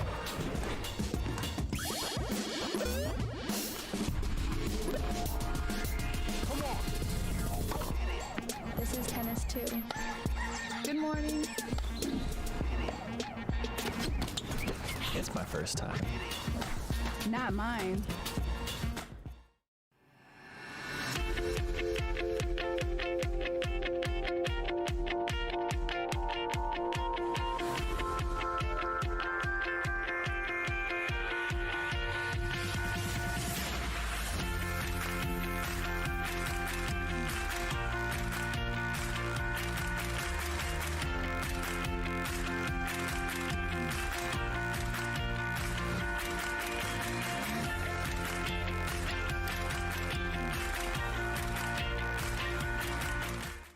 It's about time you play tennis like the pros, and now you can.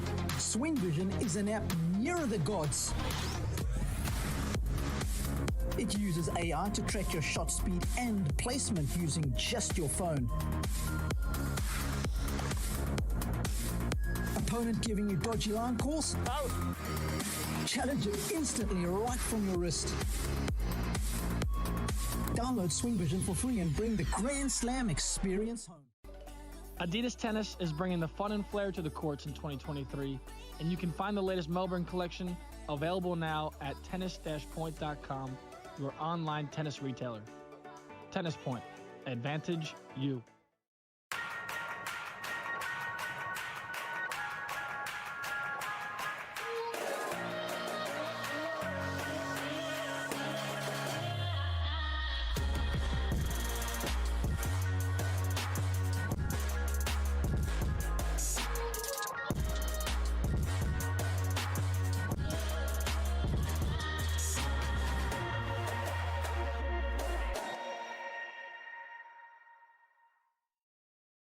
Introducing A-Peak Tennis and A-Peak Coach. Everything tennis players need to become mentally tough, both on and off the court.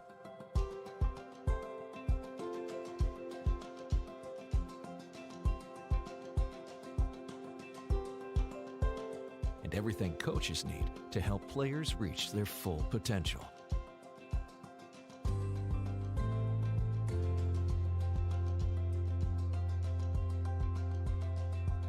Because we are extremely confident that A-Peak does work, we are offering free 1-month split testing to validate A-Peak's effectiveness when implemented correctly.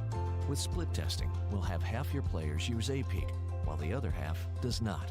Then, we'll conduct pre- and post-testing to demonstrate A-Peak's value. To take advantage of this offer, email us at apeak@apeak.com. Tennis. What does it mean to you? Everything? Us too. For fun, for health, for life. Tennis Point. Get the gear your game needs.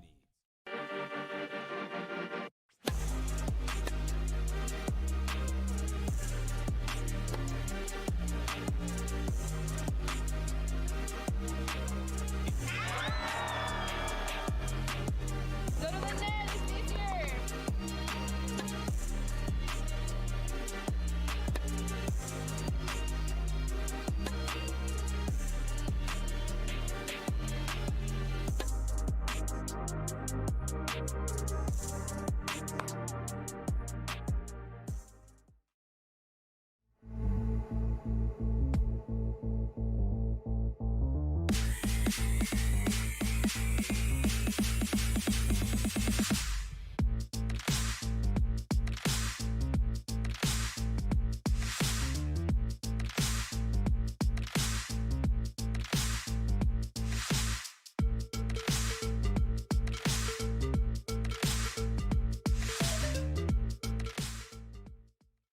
So at Oklahoma State, we've always prided ourselves on having one of the premier tennis facilities in the country.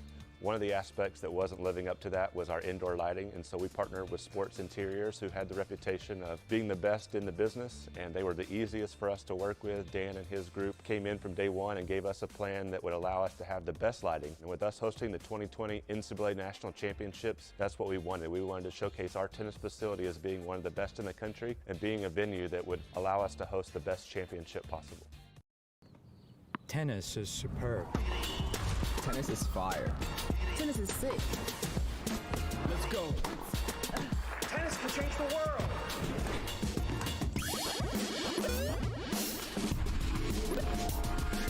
Come on. This is tennis too. Good morning.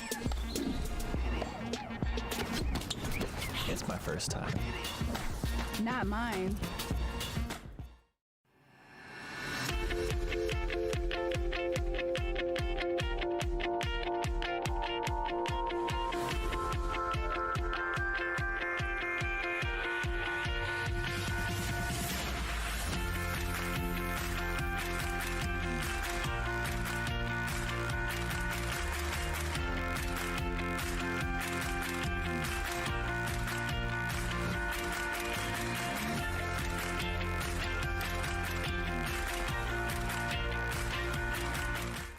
It's about time you play tennis like the pros, and now you can.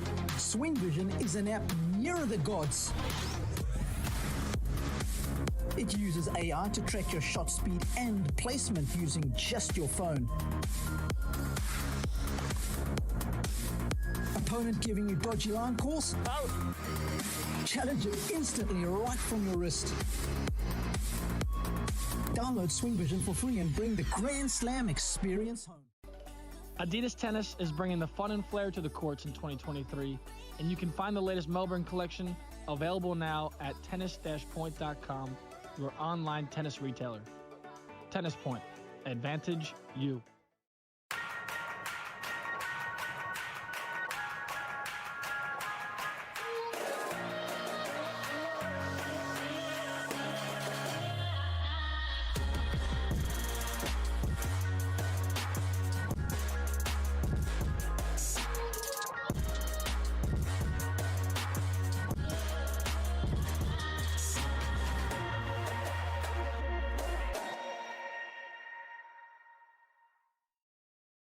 Introducing A-Peak Tennis and A-Peak Coach. Everything tennis players need to become mentally tough, both on and off the court.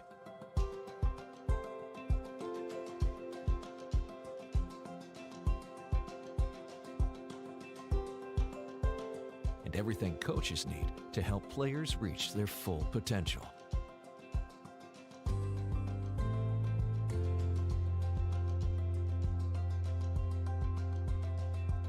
Because we are extremely confident that A-Peak does work, we are offering free 1-month split testing to validate A-Peak's effectiveness when implemented correctly. With split testing, we'll have half your players use A-Peak, while the other half does not. Then, we'll conduct pre- and post-testing to demonstrate A-Peak's value. To take advantage of this offer, email us at apeak@apeak.com. Tennis. What does it mean to you? Everything? Us too. For fun. For health. For life. Tennis Point. Get the gear your game needs.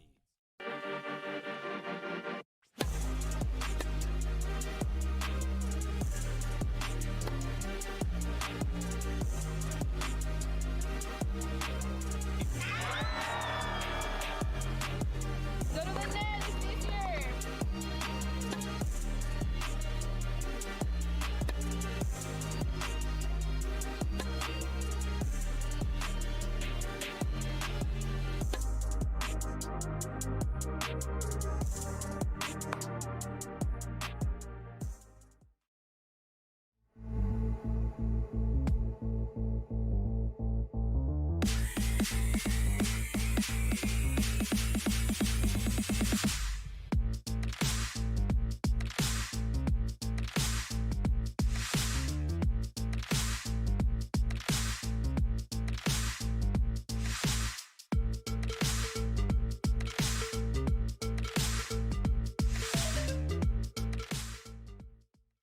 So at Oklahoma State, we've always prided ourselves on having one of the premier tennis facilities in the country. One of the aspects that wasn't living up to that was our indoor lighting, and so we partnered with Schwartz Interiors, who had the reputation of being the best in the business, and they were the easiest for us to work with. Dan and his group came in from day one and gave us a plan that would allow us to have the best lighting. And with us hosting the 2020 NCAA National Championships, that's what we wanted. We wanted to showcase our tennis facility as being one of the best in the country and being a venue that would allow us to host the best championship possible. Tennis is superb. Tennis is fire. Tennis is sick. Let's go. Tennis can change the world.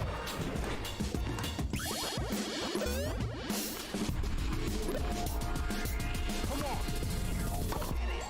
This is tennis too. Good morning. It's my first time. Not mine.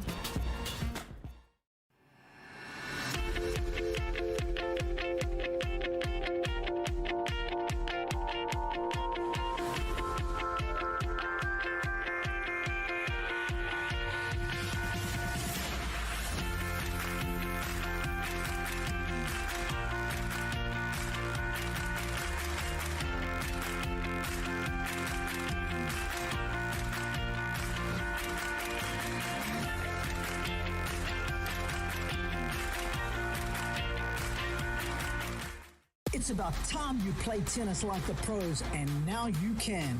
Swing Vision is an app nearer the gods.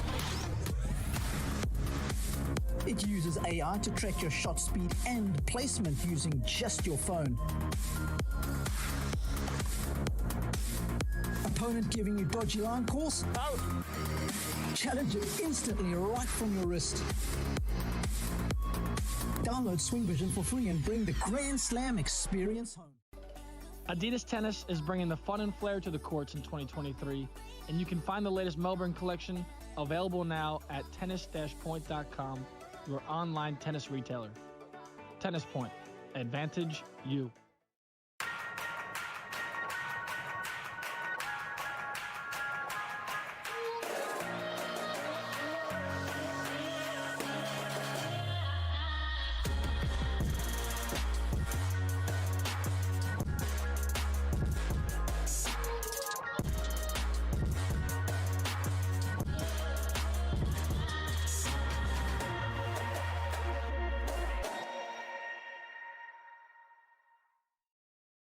Introducing A-Peak Tennis and A-Peak Coach.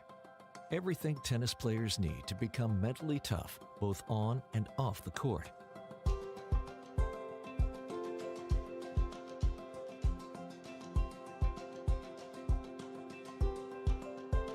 And everything coaches need to help players reach their full potential.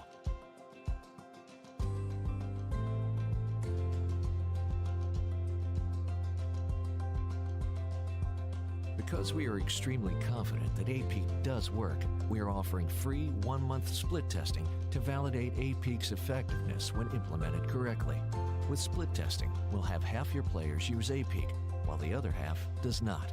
Then, we'll conduct pre- and post-testing to demonstrate A-Peak's value. To take advantage of this offer, email us at apeak@apeak.com. Tennis. What does it mean to you? Everything? Us too. For fun, for health, for life. Tennis Point. Get the gear your game needs.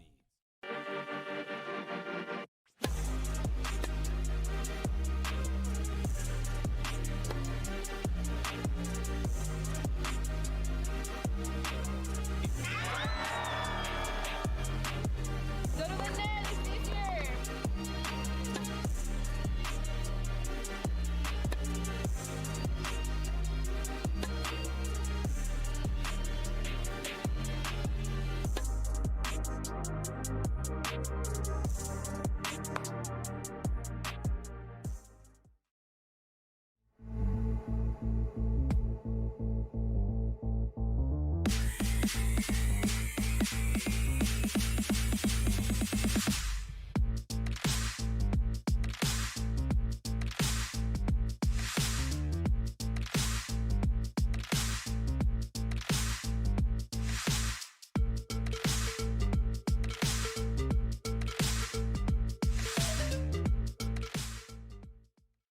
So at Oklahoma State, we've always prided ourselves on having one of the premier tennis facilities in the country.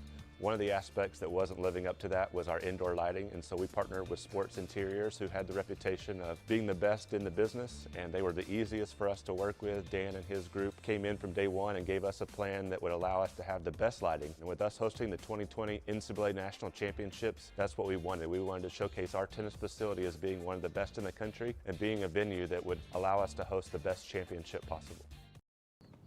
Tennis is superb. Tennis is fire. Tennis is sick. Let's go. Tennis can change the world.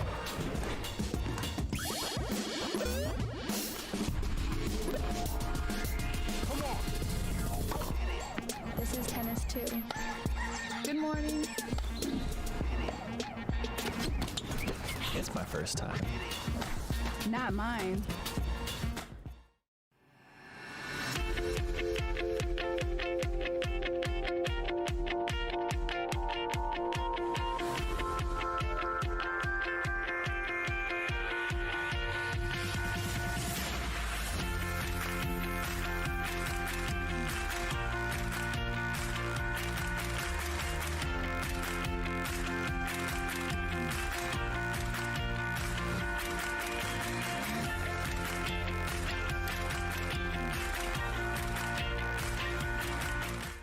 It's about time you play tennis like the pros, and now you can. Swing Vision is an app nearer the gods.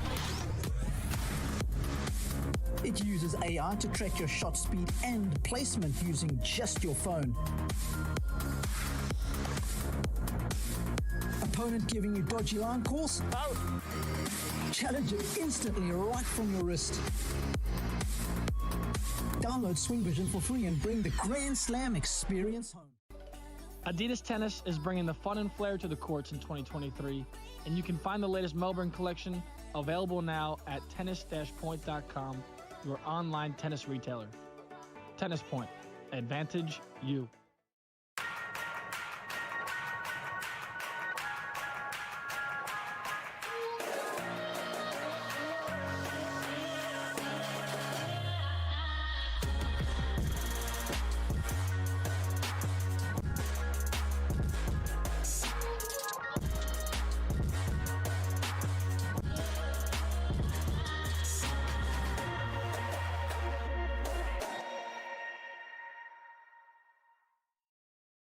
Introducing A-Peak Tennis and A-Peak Coach. Everything tennis players need to become mentally tough, both on and off the court.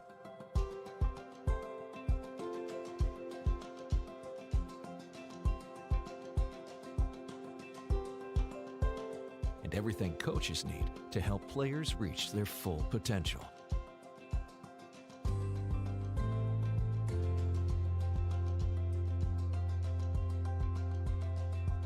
Because we are extremely confident that A-Peak does work, we are offering free 1-month split testing to validate A-Peak's effectiveness when implemented correctly.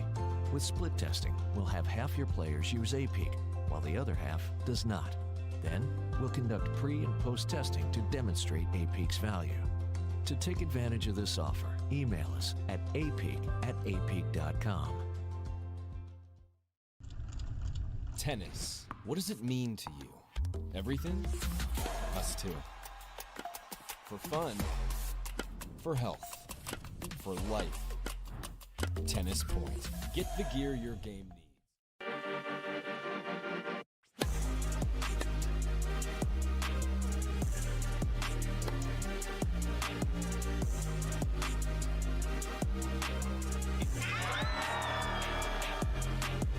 Go to the net, it's easier.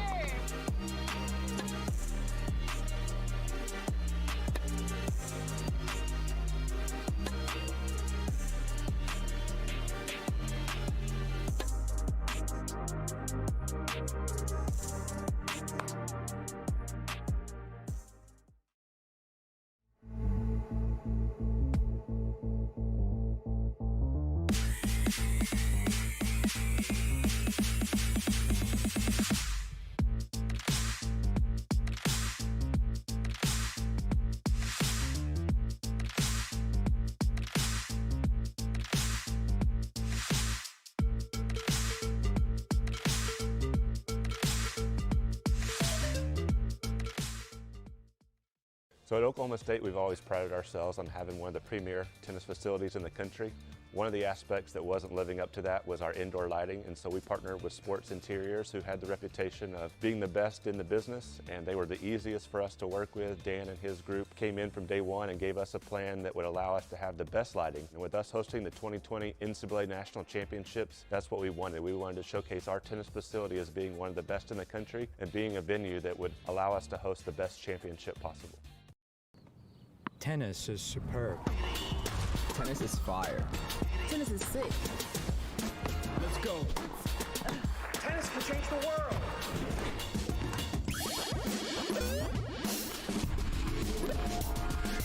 Come on. This is tennis too. Good morning.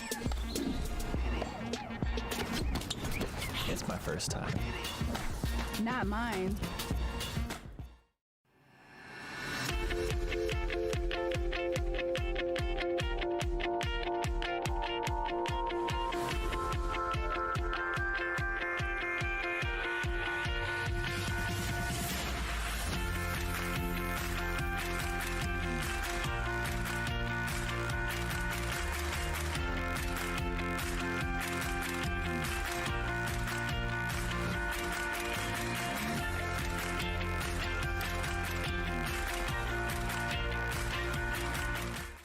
It's about time you play tennis like the pros, and now you can.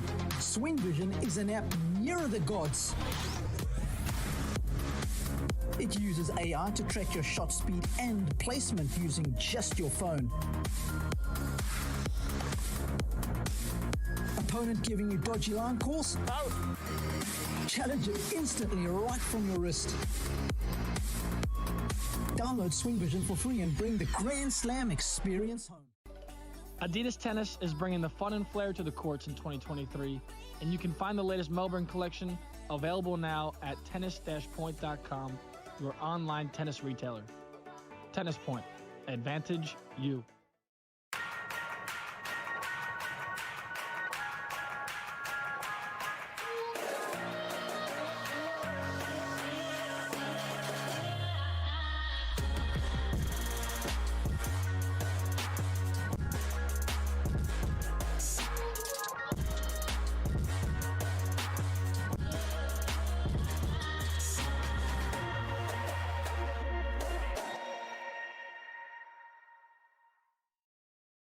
Introducing A-Peak Tennis and A-Peak Coach.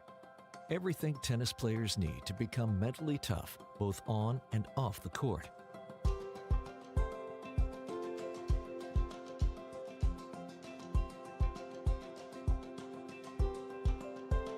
And everything coaches need to help players reach their full potential.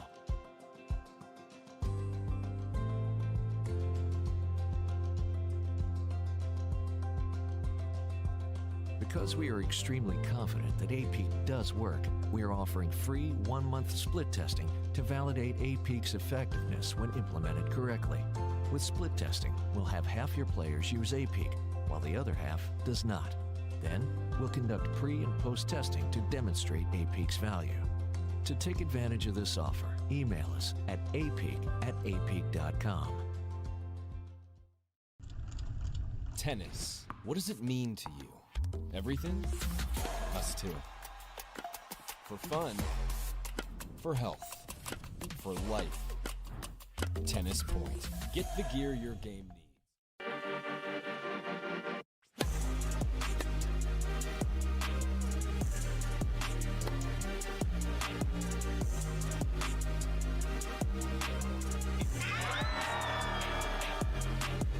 Go to the net, it's easier.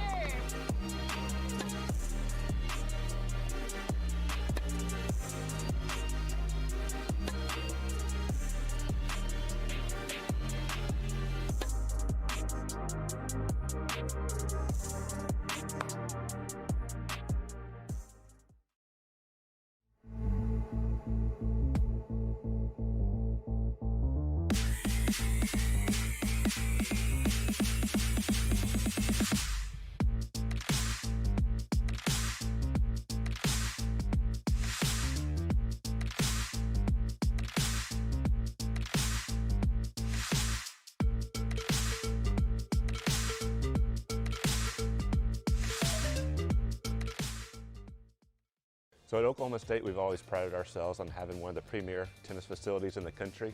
One of the aspects that wasn't living up to that was our indoor lighting, and so we partnered with Schwartz Interiors, who had the reputation of being the best in the business, and they were the easiest for us to work with. Dan and his group came in from day one and gave us a plan that would allow us to have the best lighting. And with us hosting the 2020 NCAA National Championships, that's what we wanted. We wanted to showcase our tennis facility as being one of the best in the country and being a venue that would allow us to host the best championship possible. Tennis is superb. Tennis is fire. Tennis is sick. Let's go. Tennis can change the world.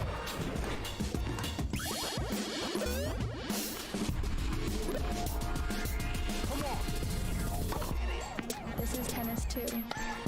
Good morning. It's my first time. Not mine.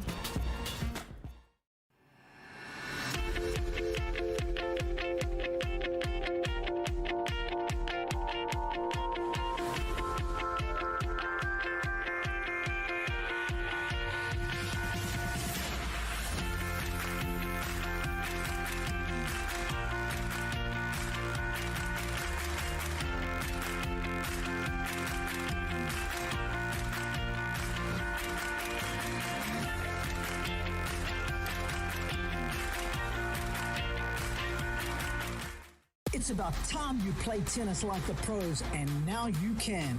Swing Vision is an app nearer the gods.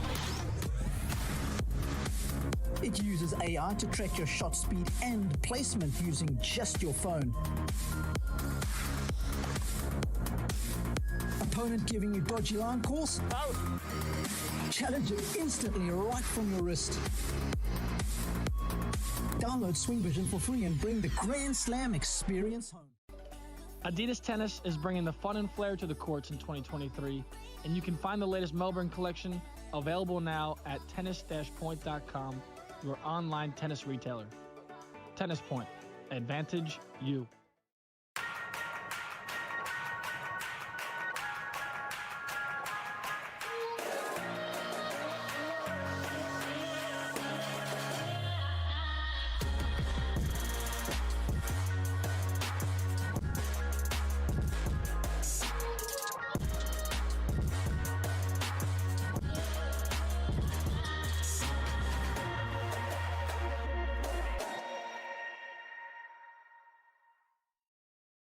Introducing A-Peak Tennis and A-Peak Coach. Everything tennis players need to become mentally tough, both on and off the court.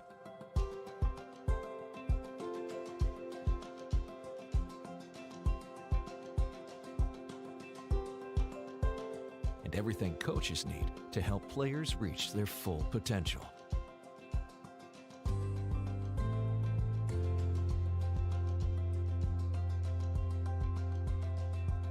Because we are extremely confident that A-Peak does work, we are offering free 1-month split testing to validate A-Peak's effectiveness when implemented correctly. With split testing, we'll have half your players use A-Peak, while the other half does not. Then, we'll conduct pre- and post-testing to demonstrate A-Peak's value. To take advantage of this offer, email us at apeak@apeak.com. Tennis. What does it mean to you? Everything? Us too. For fun, for health, for life. Tennis Point. Get the gear your game needs.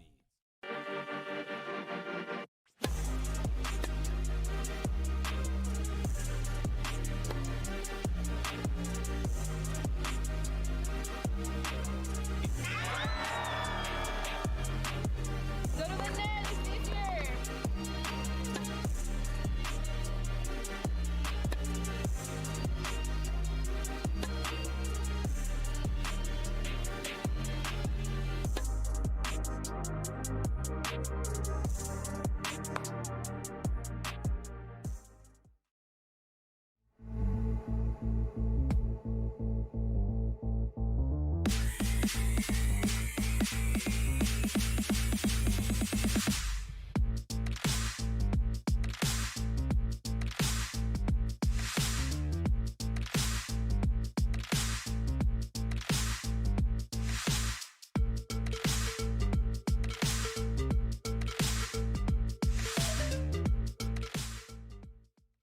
So at Oklahoma State, we've always prided ourselves on having one of the premier tennis facilities in the country.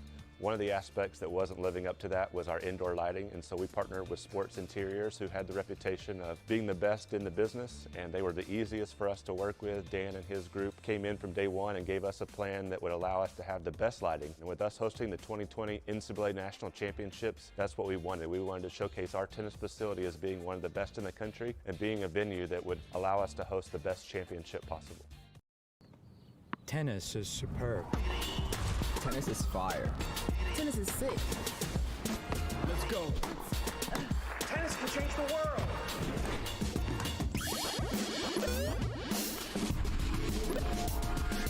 Come on.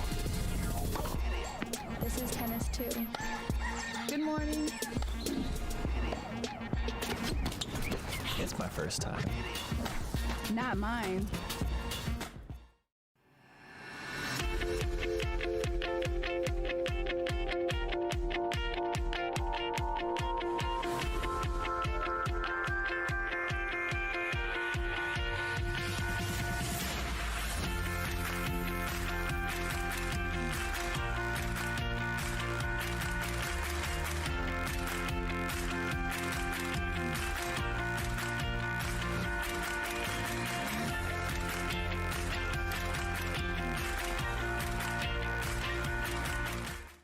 It's about time you play tennis like the pros, and now you can.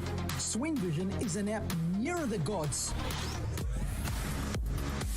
It uses AI to track your shot speed and placement using just your phone. Opponent giving you dodgy line calls? Out! Challenge it instantly right from your wrist. Download Swing Vision for free and bring the Grand Slam experience home. Adidas Tennis is bringing the fun and flair to the courts in 2023, and you can find the latest Melbourne collection available now at tennis-point.com, your online tennis retailer. Tennis Point. Advantage you.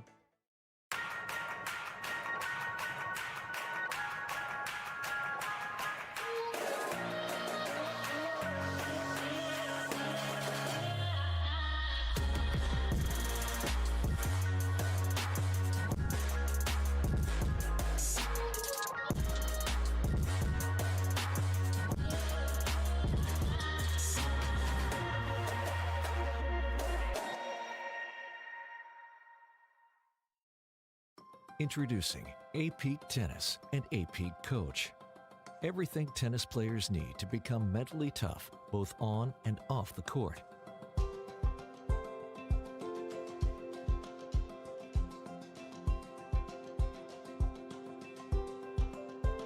And everything coaches need to help players reach their full potential.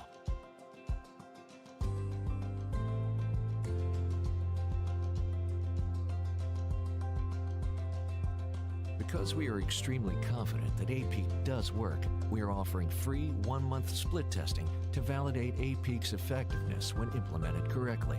With split testing, we'll have half your players use A-Peak, while the other half does not.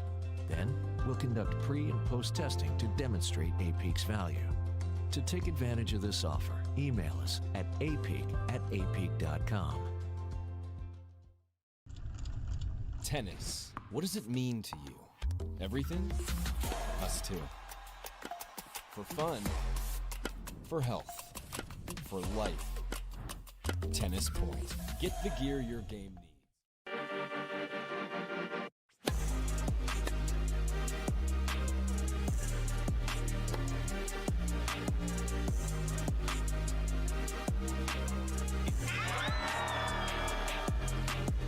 Go to the net, it's easier.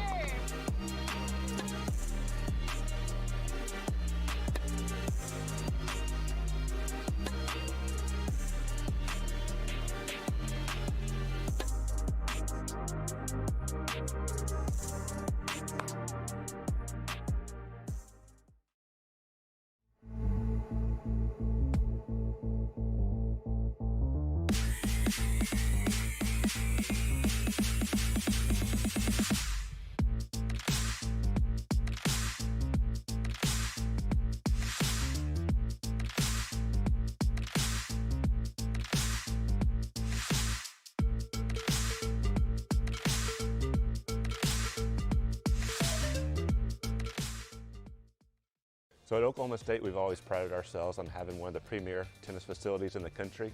One of the aspects that wasn't living up to that was our indoor lighting, and so we partnered with Schwartz Interiors, who had the reputation of being the best in the business, and they were the easiest for us to work with. Dan and his group came in from day one and gave us a plan that would allow us to have the best lighting. And with us hosting the 2020 NCAA National Championships, that's what we wanted. We wanted to showcase our tennis facility as being one of the best in the country and being a venue that would allow us to host the best championship possible.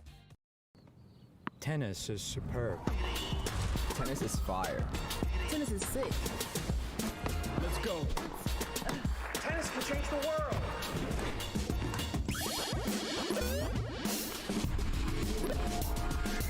Come on. This is tennis too. Good morning. It's my first time. Not mine.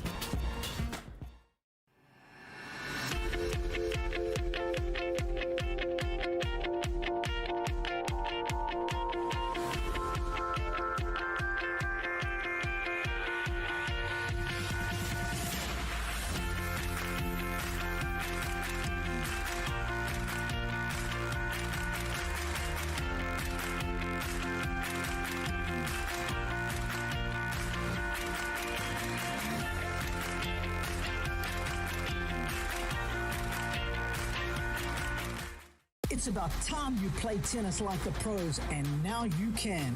Swing Vision is an app nearer the gods. It uses AI to track your shot speed and placement using just your phone. Opponent giving you dodgy line calls? Out! Challenge it instantly right from your wrist. Download Swing Vision for free and bring the Grand Slam experience home. Adidas Tennis is bringing the fun and flair to the courts in 2023, and you can find the latest Melbourne collection available now at tennis-point.com, your online tennis retailer. Tennis Point. Advantage you.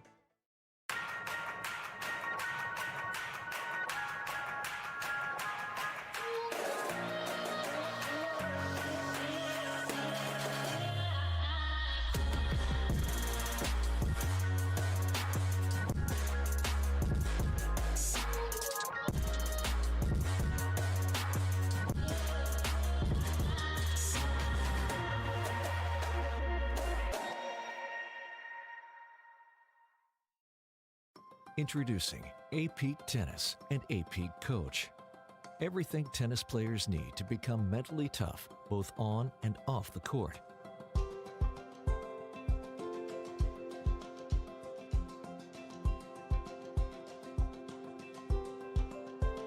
And everything coaches need to help players reach their full potential.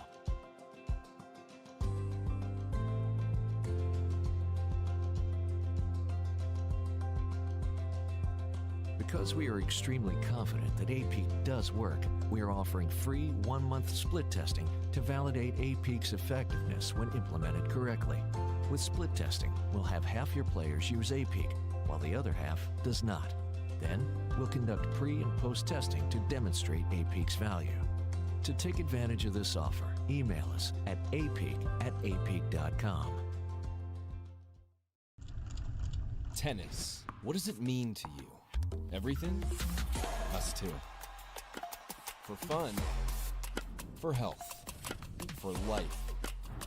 Tennis Point. Get the gear your game needs.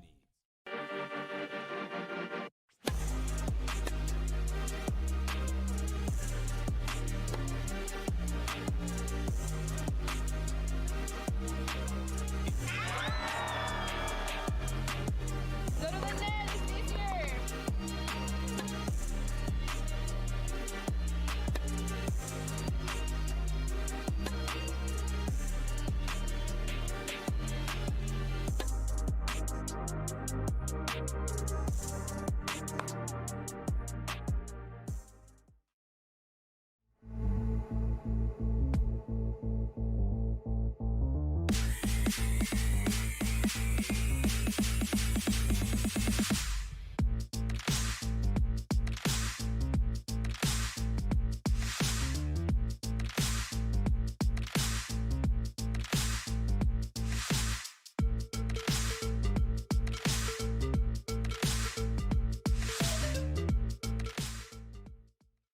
So at Oklahoma State, we've always prided ourselves on having one of the premier tennis facilities in the country.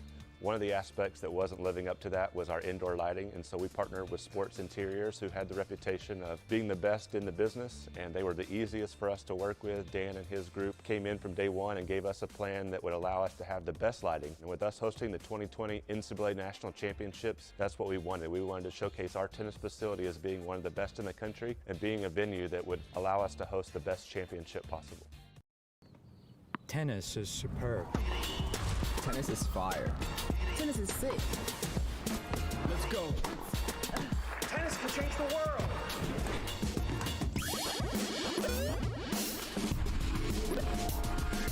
Come on. This is tennis too. Good morning. It's my first time. Not mine.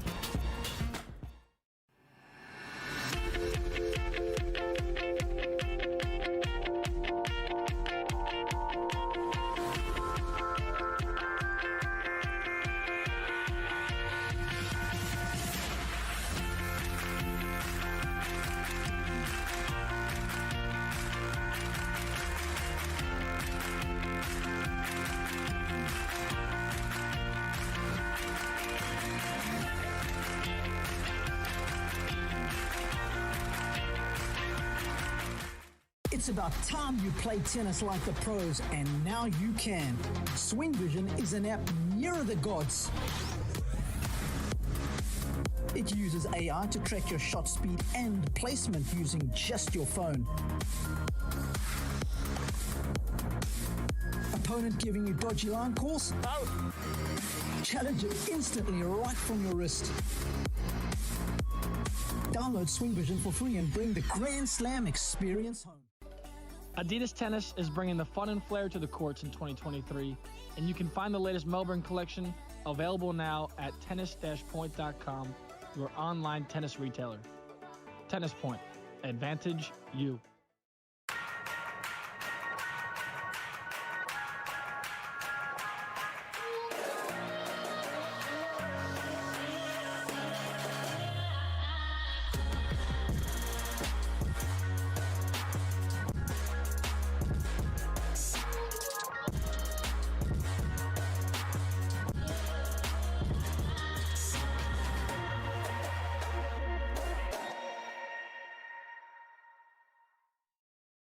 Introducing A-Peak Tennis and A-Peak Coach.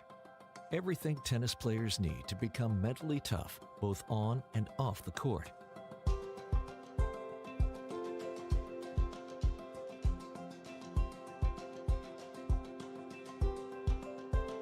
And everything coaches need to help players reach their full potential.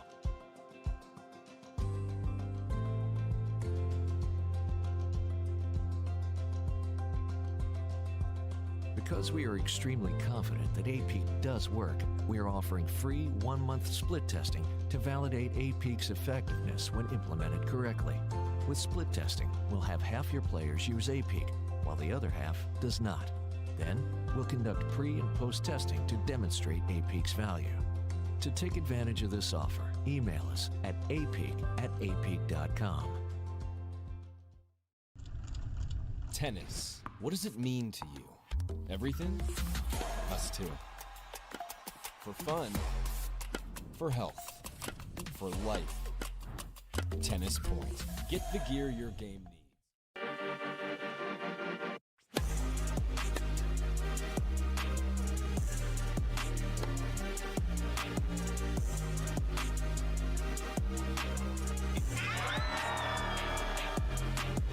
Go to the net, teacher!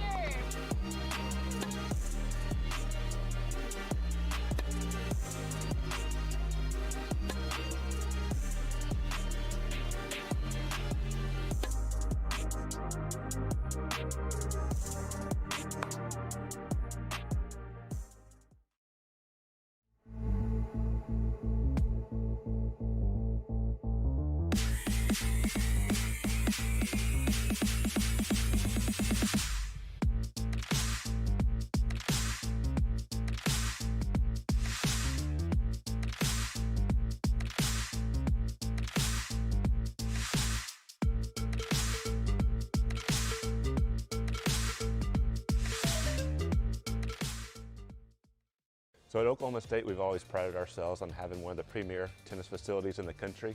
One of the aspects that wasn't living up to that was our indoor lighting, and so we partnered with Schwartz Interiors, who had the reputation of being the best in the business, and they were the easiest for us to work with. Dan and his group came in from day one and gave us a plan that would allow us to have the best lighting. And with us hosting the 2020 NCAA National Championships, that's what we wanted. We wanted to showcase our tennis facility as being one of the best in the country and being a venue that would allow us to host the best championship possible.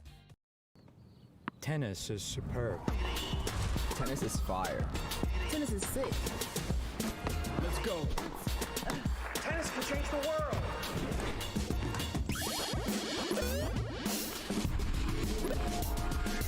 Come on. This is tennis too. Good morning.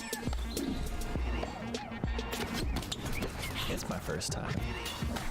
Not mine.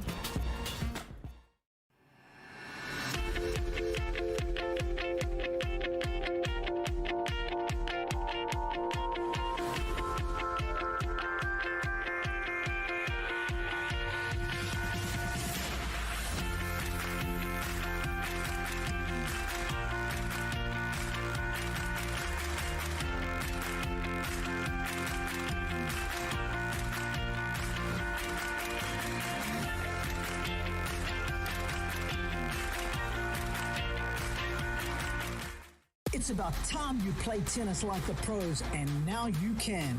Swing Vision is an app nearer the gods. It uses AI to track your shot speed and placement using just your phone.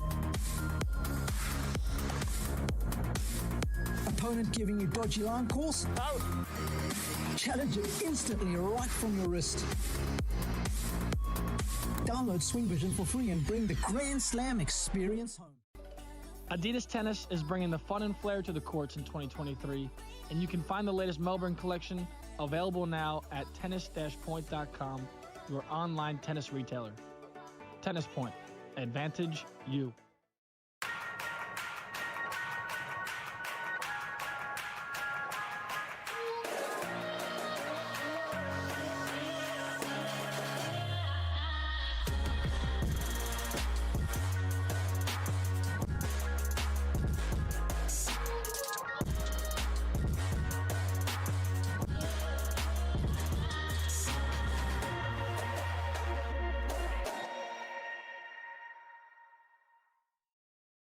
Introducing A-Peak Tennis and A-Peak Coach.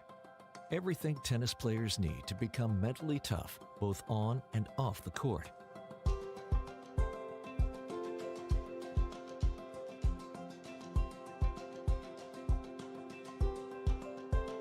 And everything coaches need to help players reach their full potential.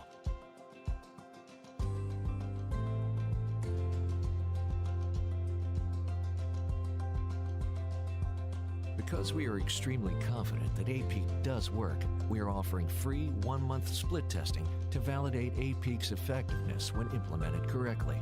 With split testing, we'll have half your players use A-Peak, while the other half does not. Then, we'll conduct pre- and post-testing to demonstrate A-Peak's value. To take advantage of this offer, email us at apeak@apeak.com. Tennis. What does it mean to you? Everything? Us too. For fun, for health, for life. Tennis Point. Get the gear your game needs.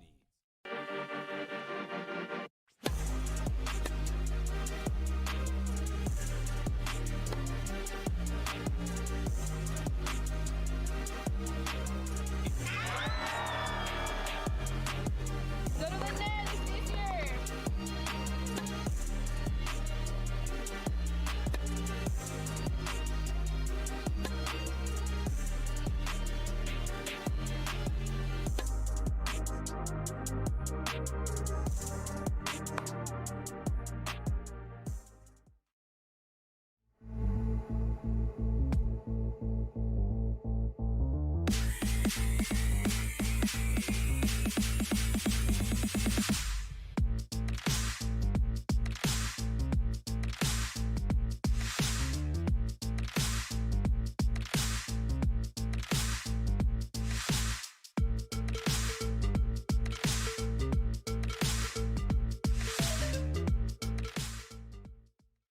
So at Oklahoma State, we've always prided ourselves on having one of the premier tennis facilities in the country. One of the aspects that wasn't living up to that was our indoor lighting, and so we partnered with Schwartz Interiors, who had the reputation of being the best in the business, and they were the easiest for us to work with. Dan and his group came in from day one and gave us a plan that would allow us to have the best lighting. And with us hosting the 2020 NCAA National Championships, that's what we wanted. We wanted to showcase our tennis facility as being one of the best in the country and being a venue that would allow us to host the best championship possible. Tennis is superb. Tennis is fire. Tennis is sick. Let's go. Tennis can change the world.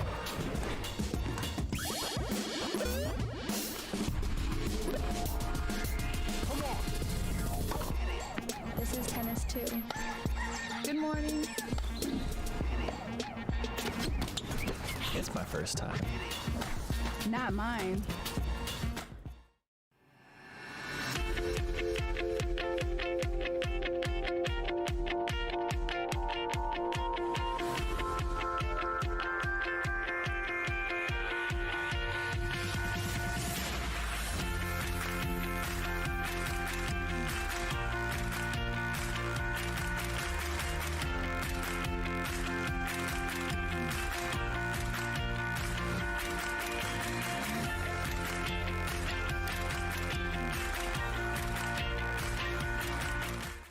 It's about time you play tennis like the pros, and now you can. Swing Vision is an app nearer the gods. It uses AI to track your shot speed and placement using just your phone. Opponent giving you dodgy line calls? Out! Challenge it instantly right from your wrist. Download Swing Vision for free and bring the Grand Slam experience home. Adidas Tennis is bringing the fun and flair to the courts in 2023, and you can find the latest Melbourne collection available now at tennis-point.com, your online tennis retailer. Tennis Point. Advantage you.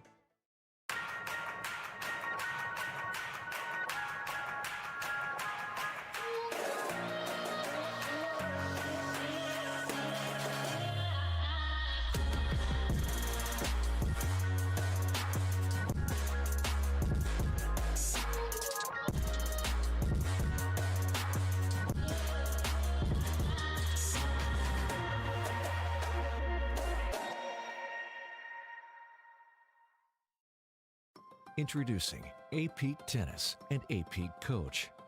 Everything tennis players need to become mentally tough, both on and off the court.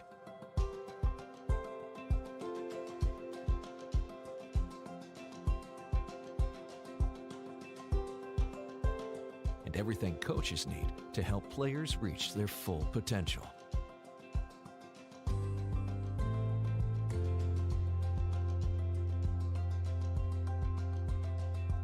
Because we are extremely confident that A-Peak does work, we are offering free 1-month split testing to validate A-Peak's effectiveness when implemented correctly. With split testing, we'll have half your players use A-Peak, while the other half does not. Then, we'll conduct pre- and post-testing to demonstrate A-Peak's value. To take advantage of this offer, email us at apeak@apeak.com. Tennis. What does it mean to you? Everything? Us too. For fun. For health. For life. Tennis Point. Get the gear your game needs.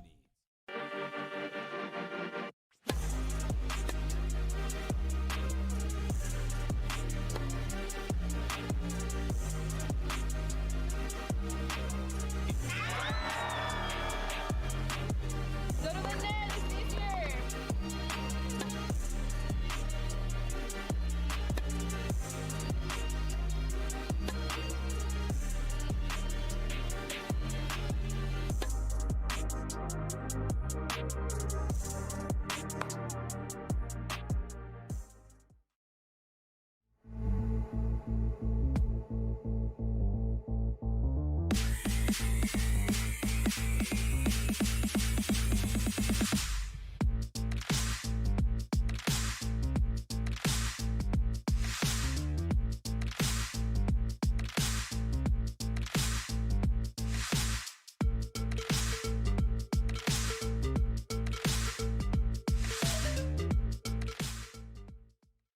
So at Oklahoma State, we've always prided ourselves on having one of the premier tennis facilities in the country. One of the aspects that wasn't living up to that was our indoor lighting, and so we partnered with Schwartz Interiors, who had the reputation of being the best in the business, and they were the easiest for us to work with. Dan and his group came in from day one and gave us a plan that would allow us to have the best lighting. And with us hosting the 2020 NCAA National Championships, that's what we wanted. We wanted to showcase our tennis facility as being one of the best in the country and being a venue that would allow us to host the best championship possible. Tennis is superb. Tennis is fire. Tennis is sick. Let's go. Tennis can change the world.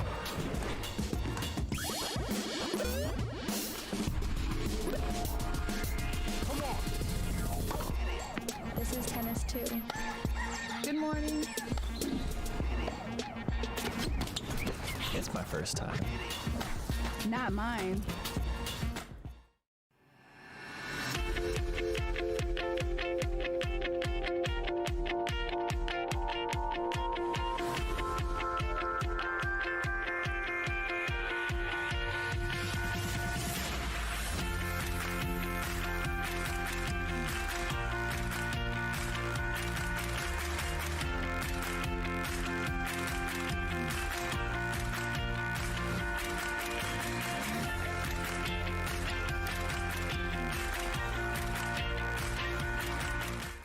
It's about time you play tennis like the pros, and now you can. Swing Vision is an app nearer the gods. It uses AI to track your shot speed and placement using just your phone. Opponent giving you dodgy line calls? Out.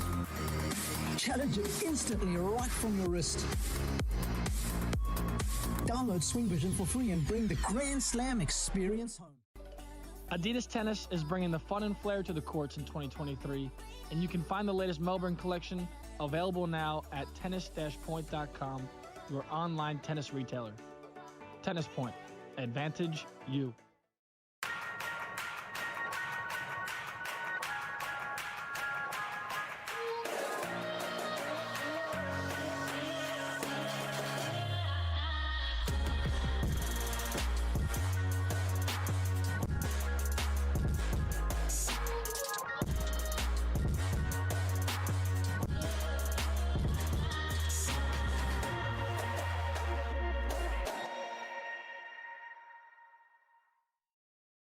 Introducing A-Peak Tennis and A-Peak Coach.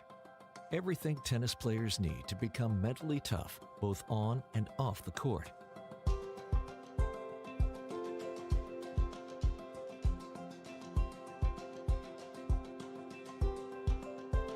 And everything coaches need to help players reach their full potential.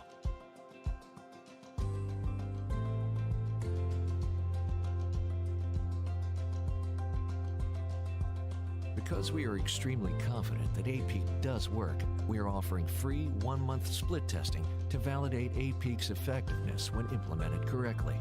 With split testing, we'll have half your players use A-Peak, while the other half does not. Then, we'll conduct pre- and post-testing to demonstrate A-Peak's value. To take advantage of this offer, email us at apeak@apeak.com. Tennis. What does it mean to you? Everything? Us too. For fun, for health, for life. Tennis Point. Get the gear your game needs.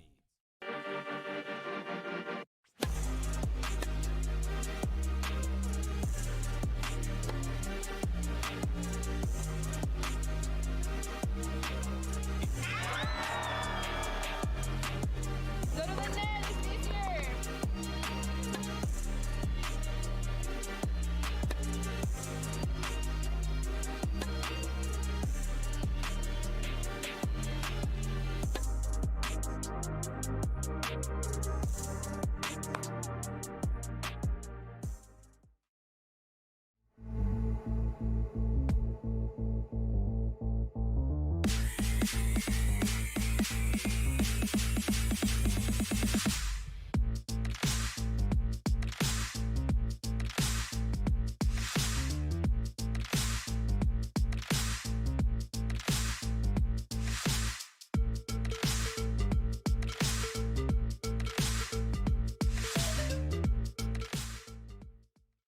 So at Oklahoma State, we've always prided ourselves on having one of the premier tennis facilities in the country. One of the aspects that wasn't living up to that was our indoor lighting, and so we partnered with Schwartz Interiors, who had the reputation of being the best in the business, and they were the easiest for us to work with. Dan and his group came in from day one and gave us a plan that would allow us to have the best lighting. And with us hosting the 2020 NCAA National Championships, that's what we wanted. We wanted to showcase our tennis facility as being one of the best in the country and being a venue that would allow us to host the best championship possible. Tennis is superb. Tennis is fire. Tennis is sick. Let's go. Tennis can change the world.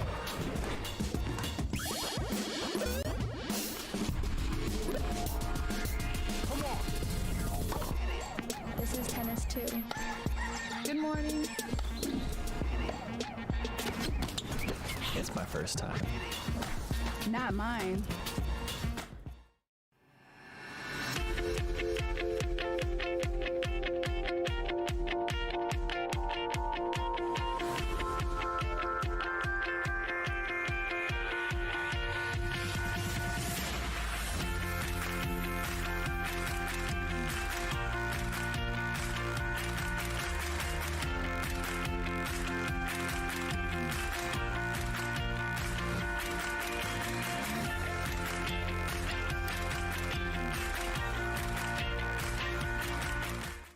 about time you play tennis like the pros, and now you can. Swing Vision is an app nearer the gods. It uses AI to track your... And welcome back in, everyone, to our final quarterfinal match here on Saturday at the 2023 Division I Men's ITA Team National Indoor Championships. Alex Gruskin here. What a thrilling day of play we have had to this point. But truth be told, we may have saved our best match for last. Of course, now on your screen, it's the top-seeded Ohio State Buckeyes taking on 8th-seeded Texas. Alex Gruskin here, joined by the great Mike Cation, helping me call all of this weekend's action. Mike, as we look towards our final quarterfinal battle, what's most on your mind? The fact that as I'm walking up and down the hallways here, trying to get a little bit of respite, get a couple steps in as well, just hearing how much everybody expects Ohio State to win. Mm-hmm. Everybody here, so many, obviously, people in Chicago with Big Ten ties, conference ties here, Illinois, Michigan, Ohio State, but everybody expecting Ohio State to meet Michigan in tomorrow's semifinal. That is a little bit dangerous, right? And hopefully Ty Tucker and his team trying to keep that noise away from the Buckeyes today, because obviously, as you and I both know, Texas, incredibly talented. It's been injuries for them over the last year and a half. Are they healthy here tonight? Can they put a scare into the Buckeyes? That's absolutely the question. I was fortunate enough to be speaking with Cleve Harper's father. I just call him Mr. Harper, so first name unknown. And Mr. Harper was expressing how he feels his team, after talking with Cleve, may be healthier than they have been in quite some time. And I got the chance to be courtside for their practice Thursday. Chi-Chi Huang was a full go. Micah Braswell, full go. Pierre, I just call him P.Y. Bailey, full go. And so for this Texas team, they haven't had everyone full go in about 15 months, and they're excited for this opportunity. Look, they went to Columbus about 2 weeks ago. Buckeyes cleaned their clock. Now, Buckeyes clean just about everyone's clock when they play them in Columbus, but it's really hard to beat a team twice in one season. That much more difficult to do it twice in 2 weeks. I agree with you. I think there's a sneaky case for Texas to come out strong. Now, I want you to introduce our characters here in the doubles point, because I think Texas has to have the doubles here today. Yeah, I think that's absolutely fair. It was a 4-0 decision in favor of Ohio State in that one. But yeah, starting here on court number 1 for Ohio State, that very experienced team. Andrew Luchanek, the redshirt senior out of Richboro, Pennsylvania, partnered with James Trotter, the redshirt senior out of Hyogo, Japan. Power, power, power. That's what this number 1 doubles team does for the Buckeyes. Yesterday, they played with such great energy at the number 1 spot. It felt like they won their set, 1 break of serve and a snap of a finger, about a 25-minute set. They had the ability to do that. A really difficult challenge in front of them there. Cleve Harper, who you mentioned just a moment ago, Alex, NCAA doubles champion 1 year ago. This year partnered with Elliot Spizzirri, who is obviously just on an incredible tear here over the last 6 months. There's a lot of good tennis being played by these two, and obviously for Cleve Harper, you know what you're going to get with him, the energy, the intensity. He's the mouthpiece for this Texas Longhorns team. When he's yelling, pumping his chest, usually good things are happening for the Longhorns. Again, if he's not doing that here, it means the Buckeyes are once again off to a strong start. Let's move down to the 2 line, where the team of Justin Boulay and Robert Cash, pair of seniors, doing battle for the Ohio State Buckeyes. Boulay, senior from Oakville, Ontario. Cash from New Albany, Ohio. Funny, you mentioned talking to people in the hour break we had. I did the same. I actually got some sneaky Texas buzz from the people I was speaking to, in the sense that they were like you. They said, well, everyone's leaning Ohio State, and it just feels like Texas is being disrespected. I'm going to quote Bill Simmons here. It's the nobody believes in us team right now with Texas here tonight. You can't sell that short, and most of the people I spoke with pointed to Seam Waldeep on your screen right now. They say Waldeep has refound his form here this season. He's got the biggest pop on this court, but I mean, the Buckeyes, you bring Robert Cash at 2. Come on now. Yes, Seam Waldeep, the junior from La Mesa, California, 2022 ITA All-American last year with Spizzirri, as well as 2021. Pierre Isbeli, sophomore from Belgium. These two have not had that full click quite yet. 5-2 on the season at the 2 of the 3 line. As we move down to the 3 spot here, bottom of our doubles lineup, throwing in Cannon Kingsley, the senior from Northport, New York, who has yet to lose a match in duels, singles, or doubles so far here on the year. JJ Tracy, his partner, who is 7-0 himself on the doubles side. Duo went 17-2 last year. You didn't mishear me. 17-2 at the number 1 double spot. And just at surface value, Cannon Kingsley, All-American. JJ Tracy, All-American. That's your number 3 doubles, and it's legitimate, just laughable that the Buckeyes can bring this sort of power, this sort of experience to the number 3 spot, but that's a testament to the roster Ty Tucker has this season. Well, there's some good experience on the other side as well. Micah Braswell, the junior out of Sarasota, Florida, partnered with Chi-Chi Huang, the senior from Vancouver, British Columbia. That being said, this is not great doubles experience of recent past for Braswell and Huang, as they have struggled so far in the season 1 and 3 for Huang. I like this team in principle. And let's remember, Chi-Chi Huang played number 2 doubles for the NCAA winning Texas Longhorns back in 2019. He was partnered with Yuya Ito at the time. I love the experience Chi-Chi Huang brings. There's not a single thing on court he hasn't seen. Now, something we haven't seen as a college tennis nation is a healthy Micah Braswell in about 7-8 months. If Braswell's healthy, he's got as much firepower as anyone you'll find in the college game. The question, of course, is how healthy are they? How much continuity will this Texas duo have at 3?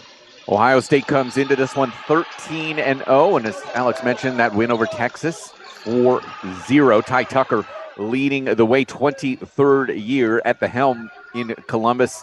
16 straight Big Ten regular season titles for the Buckeyes. Justin Kronauge in his 13th year as the associate head coach. Michael Topagard, 5-time All-American, stepping up as a volunteer assistant this year. Texas under the direction of Bruce Burke, who knows, of course, Ty Tucker well, while Bruce was at Michigan, as well as when he was at Illinois as an assistant under Craig Tiley. Bruce now in his fifth year as coach.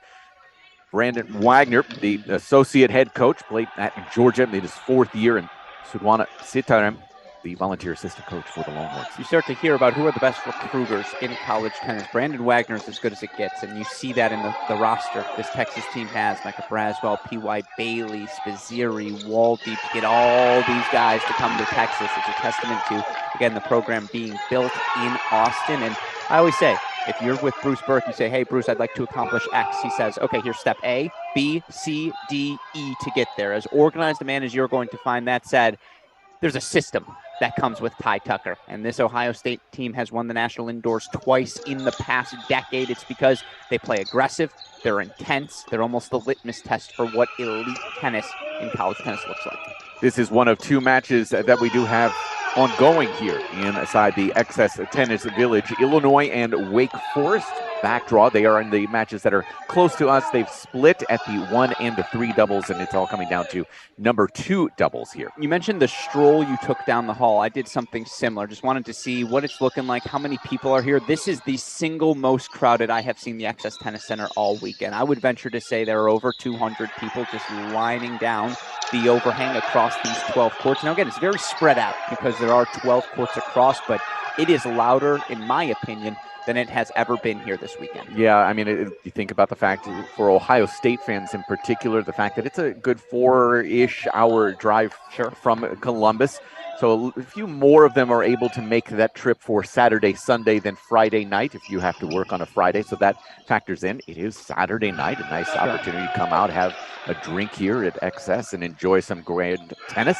But yeah, right now it is quite loud with this Illinois-Wake Forest match that is very close to us, but we'll be keeping our eye, obviously, on Ohio State and Texas with the right to play Michigan in the semifinals tomorrow afternoon. And for what it's worth, Ohio State played Michigan 4 times last season. The team went 2-2. Michigan got them in the Big Ten championship. Ohio State getting the Wolverines in the NCAA quarterfinals. How did the Wolverines get to that quarterfinal? They beat Texas 4-2 in Ann Arbor. Fantastic battle, a lot of history between all of these sides. One of the things you can do to interact as we get through this doubles point and then into singles is to interact with us on YouTube. And a couple of questions for you, Alex. Our friend College Tennis Ranks says a big question on the night: will Cannon Kingsley play singles tonight?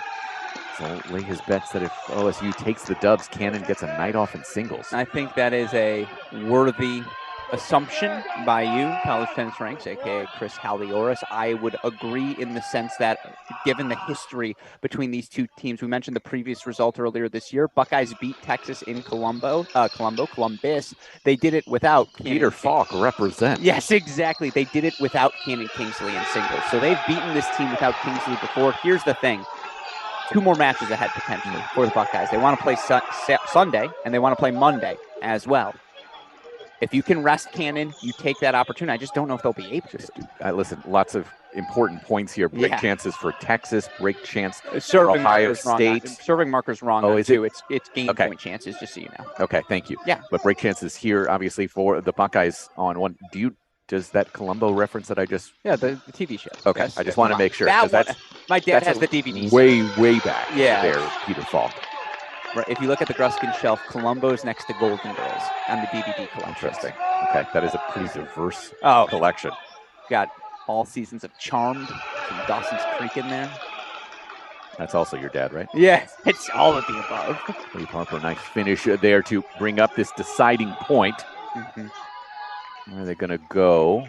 Probably, Lucianic? Yeah. Oh, it looked like Trotter said. It looked like Torpegard said, "Hey, go to James." Interesting, yeah, because I think they were initially going to Lucianic. Interesting. I wonder what Torp saw. I think you could ask that question for the last 5 or 6 years of his life. Well said.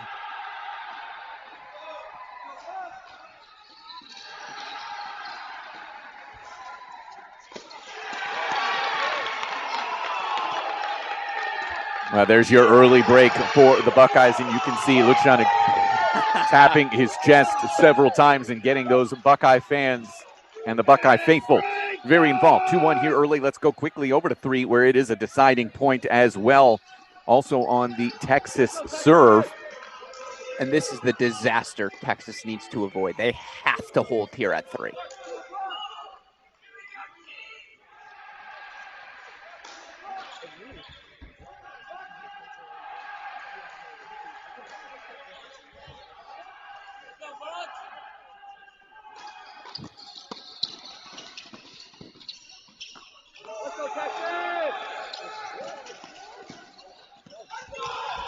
Perfect slider.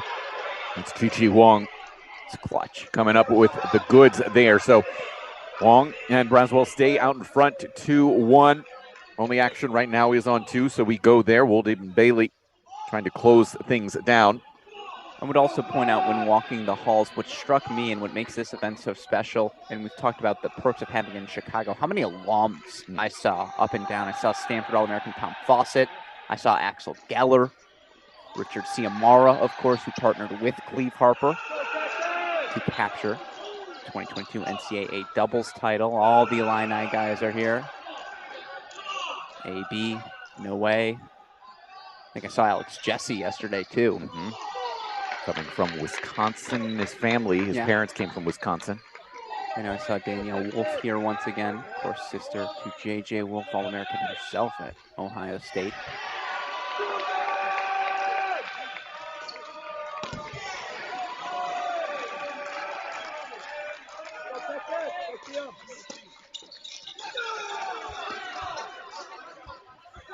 Here's Waldeep serving on the far side.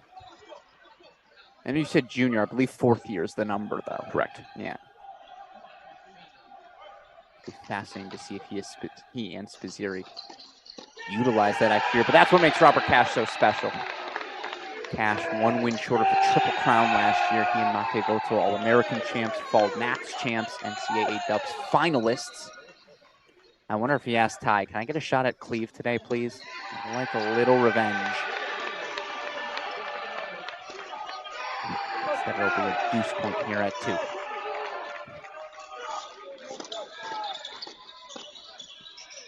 Oh, that was left up and easily finished. So Ohio State does grab another break. So break leads for the Buckeyes at both the 1 and the 2 spots. And you are left shaking your head, as am I. Looking good right now for the Buckeyes as we head over. Let's go to court 3 here. Spend a little time there with Kingsley and Tracy. Why we'll put it to you this way: as Chris asked that question, why would you keep Cannon Kingsley out of the lineup? It's an issue of maintaining his health moving forward. If you can get through tonight's match without having to utilize Cannon Kingsley, if you can find yourself in a position where, again, he has that extra day of rest for his ankle, because yesterday he competed against Illinois. It split sets with Hunter Heck. Immediately after that match, he was firmly planted on his bench, immediately getting treatment on that left ankle. You could see the discomfort very evident in his face after playing that singles portion of the match. Now, I get him in doubles. It's a different sort of commitment than it would be for singles, but given the success they've had of guys like Jack Anthrop coming off the bench or freshman Alex Bernard filling in a pinch, if you can rest Cannon and afford to do it, it wouldn't shock me at all to see them do it. The roar you might hear, Illinois grabbing the doubles point against Wake Forest, so 1-0 lead down there. Interesting to note, Kamal Murray did have kind of a talk with a lot of fans here right before the 6:30 start, and their scheduled start, as that ball is going to miss out long.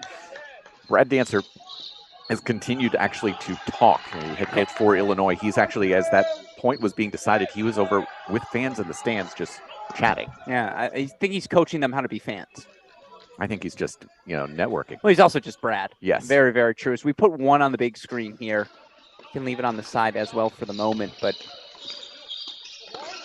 yeah, Lucianic doubles there. That went long, so it's breakpoint chances back. One breakpoint chance, for Spazzeri and Harper. And given the Elliot Spazzeri backhand, he still isn't fully comfortable swinging through it. It actually doesn't surprise me to see them go to Harper. You just have more choices, right, Mike? Right. No, I think that's exactly right. And they need it. You need it right now if you're Texas. Yeah. Yeah, you trust with Spazzeri just feeling very comfortable around the net, trying to find that finish. And, it's a good example of it, right? He's stepping forward on a first serve. The trust in Harper's returning skills. That's Trotter serving, Well, it's a perfect body serve, isn't it? Right into that right elbow and that sleeve. So 3-1. The Buckeyes able to consolidate their break. Let's see if they're able to do it over on 2 with Boulay and Cash. And a 30-all moment over there.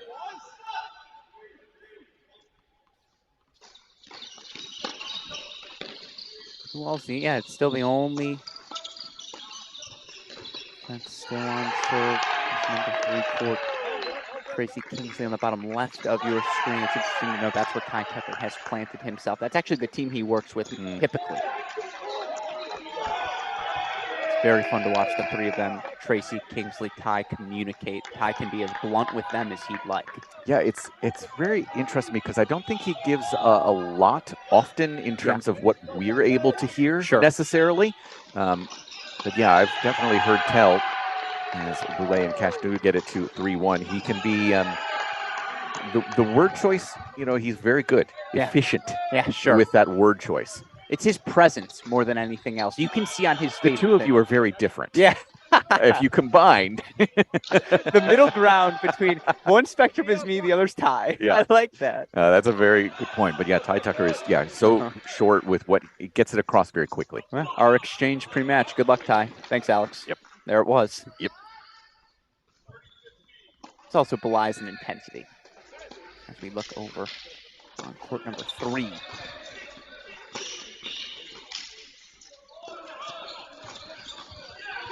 Well, that's a hold actually for 3-2. So we stay on serve there on 3. That's big considering the scoreboards elsewhere. You see them on your screen. 3-1 right now. Boulay and Cash at 2. 3-1 for Trotter Lucianic at 1. Of course, just a 1 break of serve right now on each of these courts. Serving on the near side of this big screen, P.Y. Bailey. Sophomore, Big 12 freshman of the year last season. Yeah, but it's been a bit of a rough road for him this year. 3-2, not bad. Unfinished last night. Not terrible, and obviously some difficult matchups at the 2 spot. No doubt about it. He hasn't been healthy, legitimately, since playing Andrew Fenty last year in the round of 16. He played maybe 4 matches over the course of the summer and the fall pro circuit. or otherwise. I was joking with him and saying, so can your brother get a set off you now? He looked at me and said, maybe. Of course, the brother, or P.Y. Bailey. I know the first name starts with a G. I'm blanking on it right now. But Little Bailey, of course.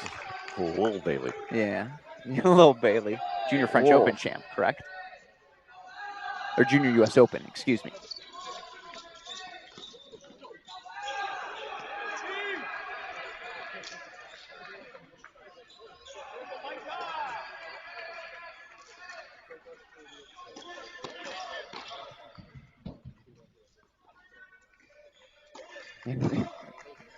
Excuse me, neither French nor U.S. It was the Junior Australian in 2022.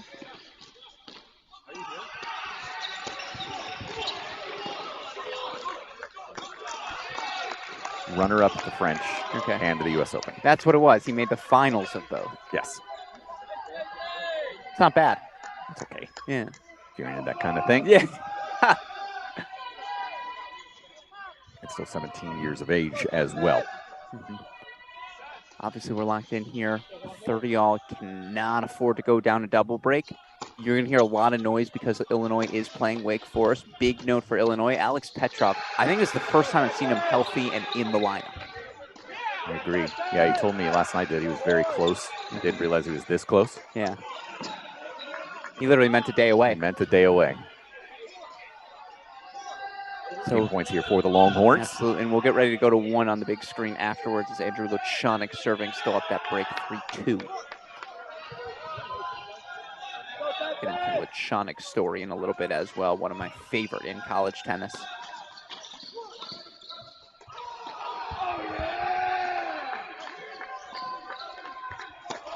All right, it's a deuce point, deciding point, and of course, they're going right to the All-American. Match point. Yeah, Robert Cash, who's, by the way, what has Cash done on most of his returns to line? He's just gone low line. If I'm wall deep, I'm sitting on that alley. Yep. Beat me cross.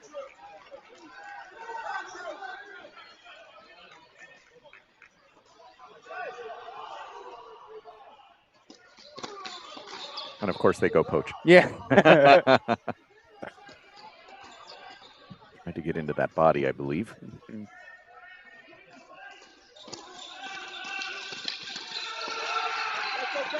It's a second break for the Ohio State Buckeyes, so pencil in a W. Yeah, that's trouble. And especially for a team in Cash and Boulay that lost last night. A rare loss. Correct.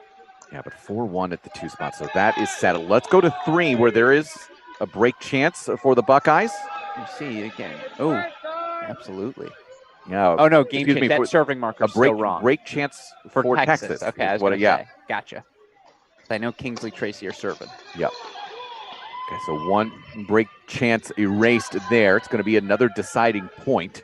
Break point chances for the Longhorns once again at 1 as well. So Spizzirri, Harper making a move.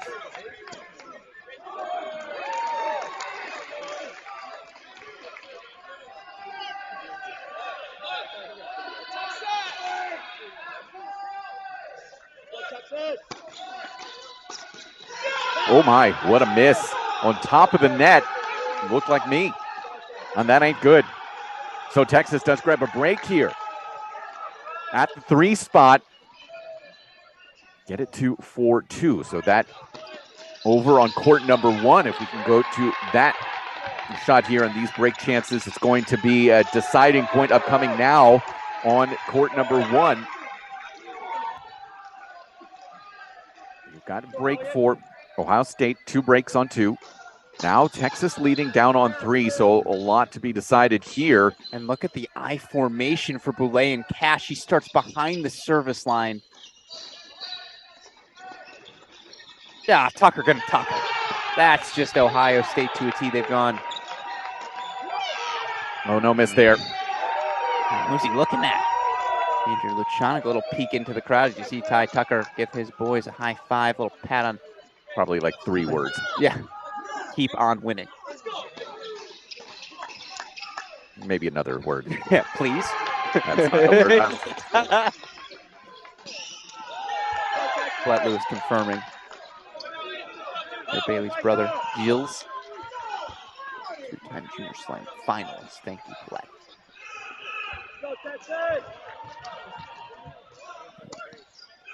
This is the one to circle. I mean, Spazier and Harper now break point chances in back-to-back games. Yeah, I've had enough looks, right? Yeah. Because 5-1, 2's over. 2 is done. Yeah. Going to be 5-2 theoretically upcoming here for Kwong and Braswell as They well. are back to the running start, though. I love that for Ohio State. They've always mixed up their formats. I've seen them go 2 guys on the ad side on a return just to guarantee forehands. They were starting Robert Cash behind the service line, giving him a running start on the serve. That's interesting. When was it a couple of years ago when we saw the like the back eye formation? Yeah, with he somebody stands gets behind him, so yeah, someone hits yeah. the return, moves to the side, so that guy gets the forehand. Right. It was Kyle Seelig and Cannon King. Thank you. Invented by Dave Schilling, former longtime volunteer assistant coach for Ohio State. Now, I thought you were going to say Peter Falk. Yeah, possible, but to my knowledge, brought to college by Dave Schilling.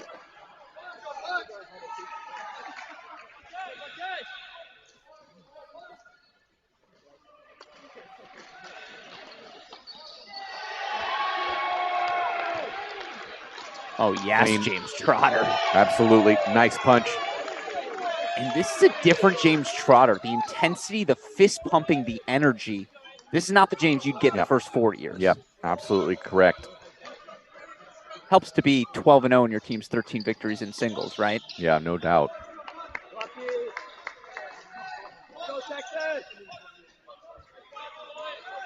Big clinches in his past as well. 2020 against number 1 USC and number 4 Wake during that year. Clinched against Wake National Indoor Quarters. I was there. Interesting, a little bit more of a swing on that backhand as opposed to the return. That was just such a clean punch. Also clinched last night for the Buckeyes. Gets through in straight sets. Saved that match from becoming a marathon against Illinois. Yeah, I know the Illinois players took that loss really hard because they felt that they were very close to actually turning the tide and making it. It would have been a very difficult ask going from 3-0 down to 4-3, but they felt like they were going to make it competitive there. Yeah, they felt that way because they did. It was a really fun match. 4-0, but a building block. And that singles is available to you. WeAreCollegeTennis.com. That's the ITA website. Appreciate Track Tennis for being an official live streaming partner of the ITA. Game point chances coming up for Spazieri Harper as they try to keep that deficit at just 1 break of serve. Meanwhile, you see it's win, not if, at the number 2 spot for the Buckeyes. I won't say that about Tracy and Kingsley. Again, only 2 losses for the duo last season, all at that number 3 spot. It's only 1 break.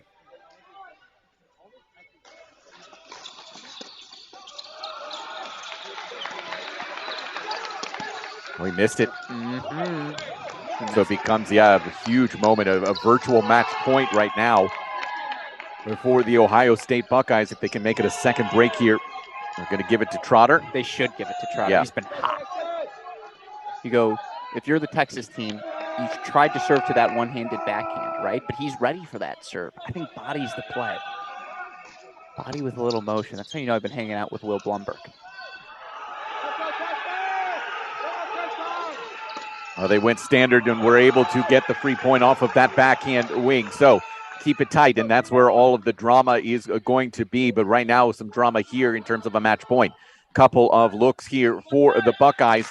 Now just 1 look. Gonna go back to Cash. I mean, you got to land a first serve. Just like I look these deuce point chances, they haven't. No look. No problem. Sure. Well, Bailey gets it to 5-2. Well, it is a match point now down on number 3 for Wong and Braswell. They're going to have 2 chances. It's 30-40.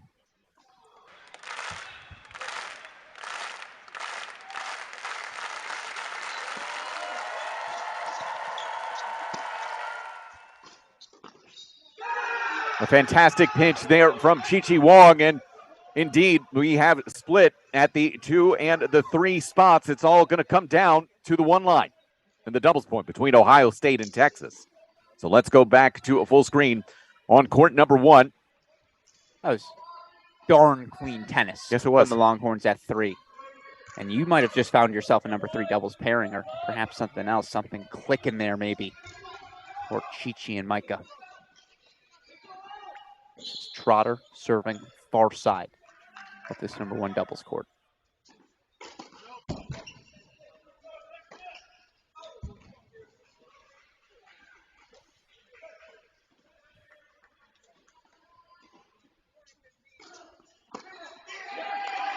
Yeah, and then you feel like time is running out just a little bit here. That return, second serve in the wheelhouse for Spazziri needs to be a little bit better. I want to put you on the spot here. Cleve Harper, obviously a redshirt junior. What do you think of his pro prospects as a double specialist? It's the energy he plays with that translates so well to the collegiate game. Now, he's quick at the net, has fast hands, can absolutely get after a forehand.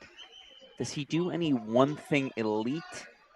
At the college level, yes, he brings the energy, point in, point out. You need a little more than that in the pro game. You need some sort of weapon. His speed is his. I mean, look, I think all these college guys, with the right partner, you find yourself in the top 100. I just don't know who that right. I think it's got to be a power-centric player. I think he's the perfect complement.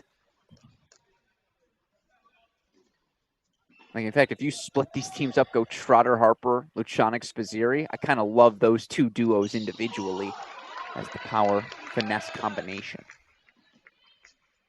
All right, let me just put this in your head. What if you put next year or maybe a year after, what if you put Cleve and Robert Cash together? I'd cry. I'd be very excited. I think that'd be a really good team. No, but it's 2 guys, though, who do the same things. And I don't know if you want that necessarily. Like, put either of them with Will Blumberg, the aforementioned 10-time UNC All-American. Love those teams, just like I love the serving spot from James Trotter, who holds 4-5-3 now. Interesting. Let's go to a 2-box where Boulay, Cash are serving for the set. Again, they had match points. They're returning up 5-1. Texas able to hold, but a little 15-30 opening. Yeah, listen, I'd already pretty much penciled it in there with that win, but I still pencil it as a double break. Yes, it's a double break. It should be finished. But yeah, they're going to have 3 break chances. As it's Spazziri serving to stay in it. Good hands there. That's what I was talking about. His strength is that. That that lean and a reach. A lean reach is a leech. A leech is something that sucks your blood. No, that I know. If you're in a terribly bad lake or river. But if you're trying to say the words lean and reach in the same sentence, sometimes it comes out as leech. I got attacked by leeches once. Really? Entire body covered. Oh, no. Awful. I got rubbing alcohol poured all over me. It reminded me of the shower scene in Cycle. Yeah. That much blood. It was crazy. I've only been attacked by a leech once. It was on my ankle, and I was like, something's itching. And I see this, I pull off the black thing, and just it's a leech, and then there's just blood.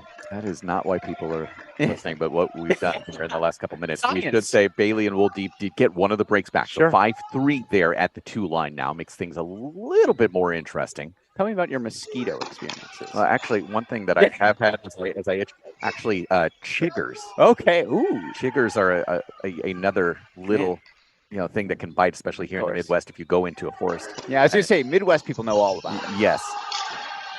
My family actually still refers to me, something that happened, 80 years ago, as Mr. Chigger, for a separate incident in which I was attacked. Again, not why you're here. The C in Mike C tennis, that's what it stands for? Yes, there it is. So obviously Bailey here serving 3-5 to keep Texas alive here at the 2 spot. Trotter Lucianic going to be serving for that line coming up in just a couple of seconds.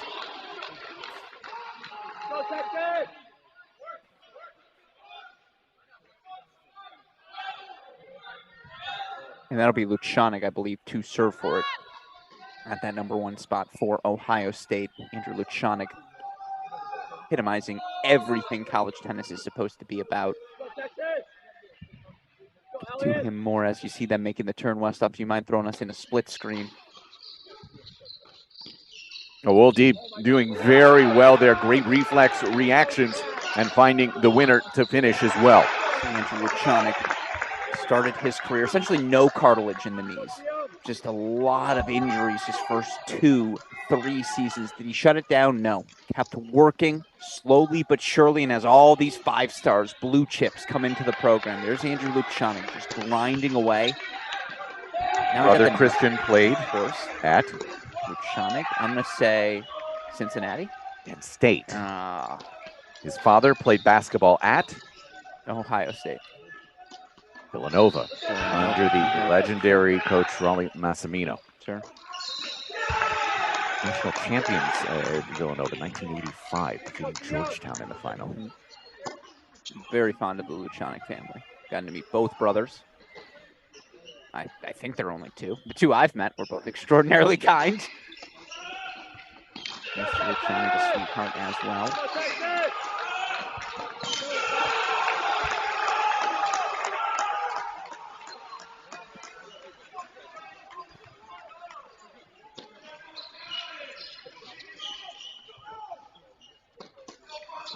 So a solid hold there for the Longhorns. And again, forcing the issue, now 5-4.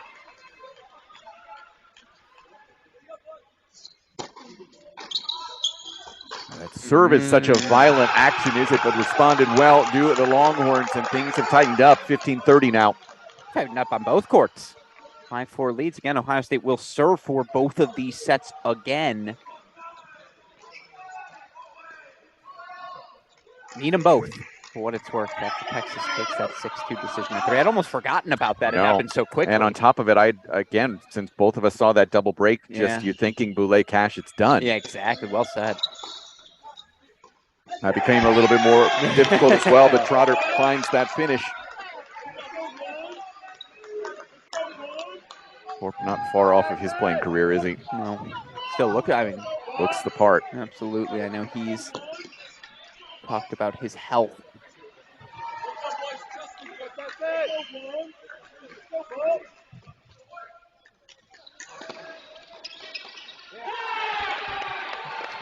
So, match points coming up for the Buckeyes at 1. Big serve from Luciani.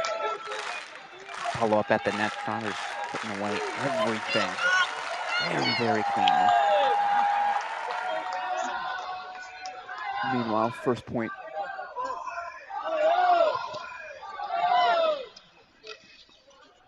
Oh, what a take from Woldie. Love that. If you are ready, if you're going to be that aggressive, you call your partner off. You say, that's mine. Match points here for Luciani. 15 all on 2. It's Justin Boulay. On the near side.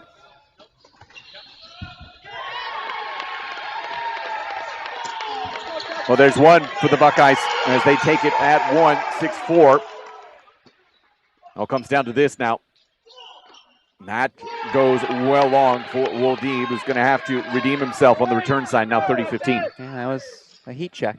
Playing the first one big down the center. Think, why not try it again?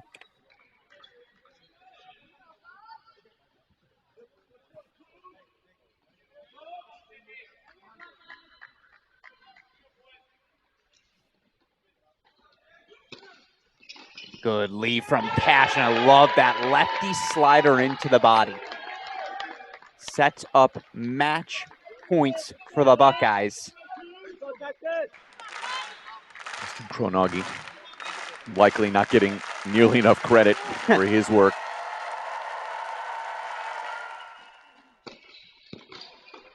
Assistant coach, associate head coach for the Buckeyes. 2-time All-American himself.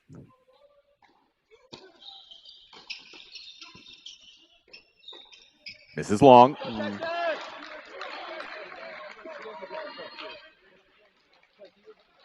Acceptable miss, though, right? He was closing hard. No, you got to finish that one. That's a must finish. Okay. Match point, high volley. Yeah. Has to be finished. And if you think it, what is going through Ty Tucker's head? Several words I can't express. Well said.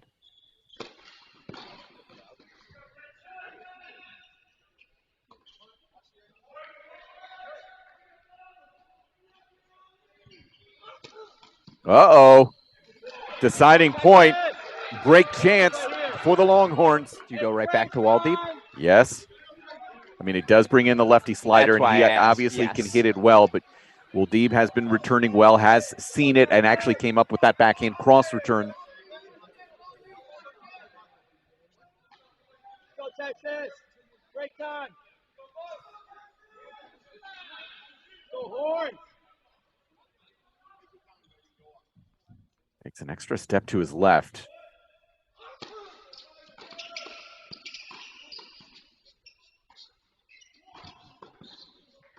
Texas breaks back. 5-all. We're not done yet. We had this, dare I say, almost in pen. We had it in pencil, but we were ready to trace it over with pen. 5-1 lead. Double break for Ohio State on this number 2 court.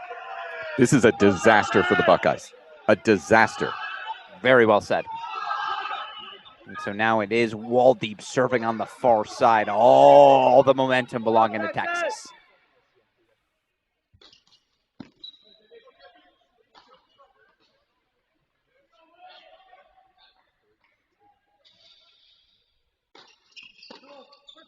Oh, it's an overrule. It's an overrule. Justin Kronogge going to come have a chat. Torpegard's going to come have a chat as well.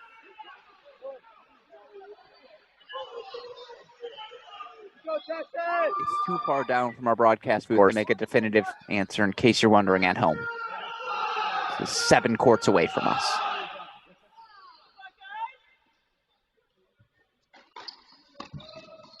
Buckeyes do get it right back. Volley error here from Bailey. This is what Texas does consider the lesser of the 2 formations for them.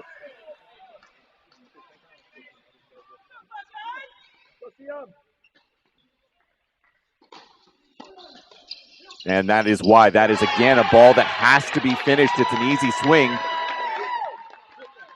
for Cash, and now 15-30. No, PY's got to put that away. Absolutely. It's on the frame. It wasn't even jammed close to his chest. That was full arm extension. Have to finish that one, but boy, Robert Cash has hit 2 balls in this game. They've both been unreturned.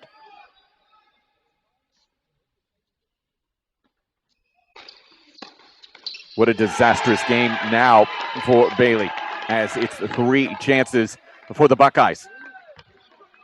Opportunities have been there for him. 3 volleys. 3 volleys on top of the net. 3 of them.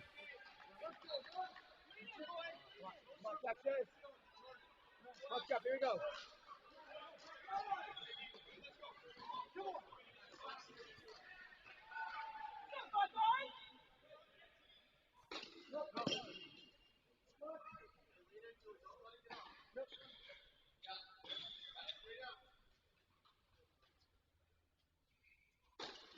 All of that work to get it back, wasted with 4 misguided volleys.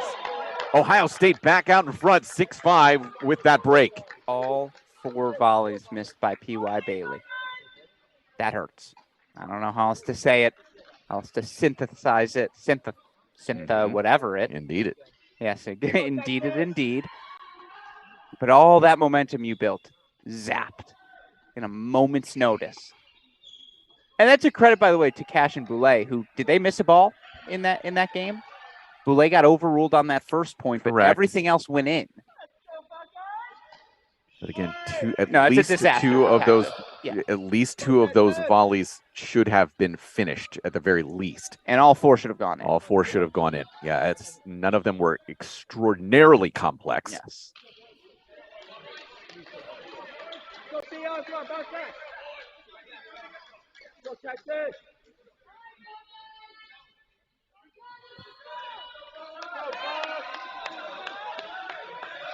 So let's see if they can finish it out now. Break time.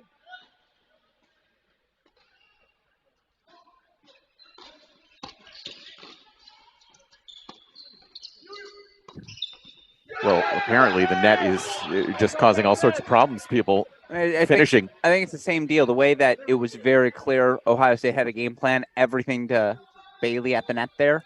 It would shock me if Texas takes anything to Cash here. And not to diminish Justin Boulay, it's a testament to Robert Cash. And look at the abbreviated start here, the running start for Justin Boulay.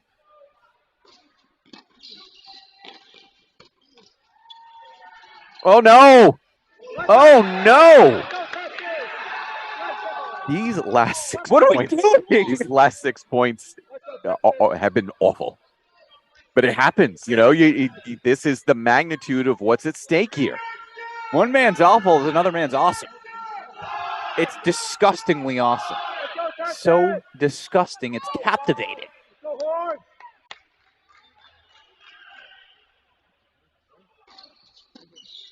Much better there. Rights the ship. 2:15:30.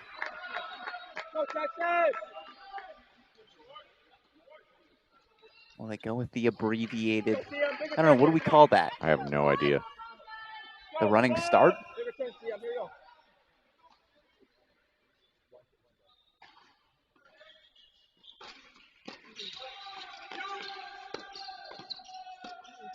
It's good. Pass from Woldib.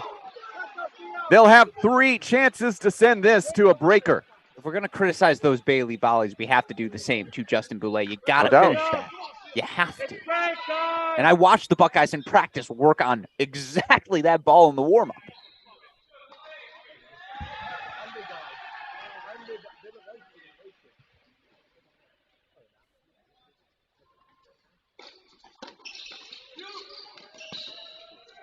No doubter there. Yeah, nerves come for us all at some point, Alex. I can understand why. Final set, you're up 5-1 if you're the Ohio State side. Meanwhile, you just had your 5-all opportunity if you're Texas. Nerves everywhere.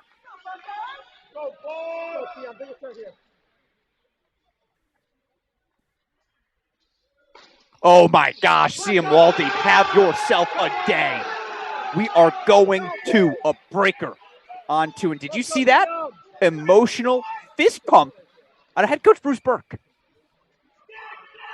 You don't get too many of those. I'm going to allow him a fist bump. No, I love it. I'm saying we'll take it. I want more. No, for sure. But that's as much as you're going to get for him. So again, to just restate the obvious here, it was 5-1 in favor of Ohio State here on this court. Now into a breaker to decide this doubles point. One that we feel is crucial here for the Longhorns. And there's 2 different matches being played right now. The match between Waldib and Cash and the match between Bailey and Boulay. I say that affectionately. Waldib and Cash are playing well. I would say it's Boulay, Bailey, where you see the nerves manifest. Is that fair? No doubt. Yeah, with the mistakes and the miscues around the net.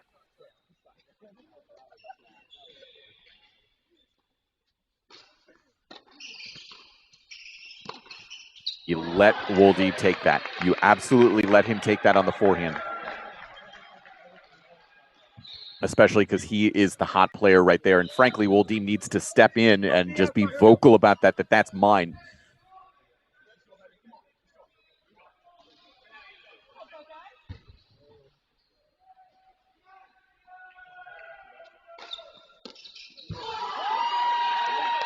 Two 2-1 on serve.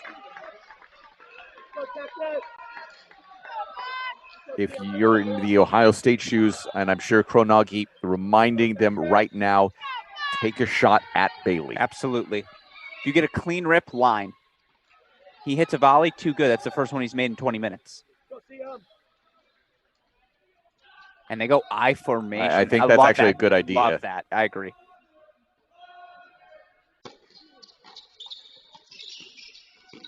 He misses another volley.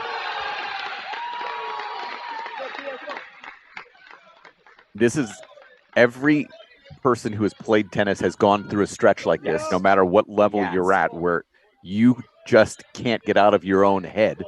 And that's what's happening for Bailey. He's got the yips.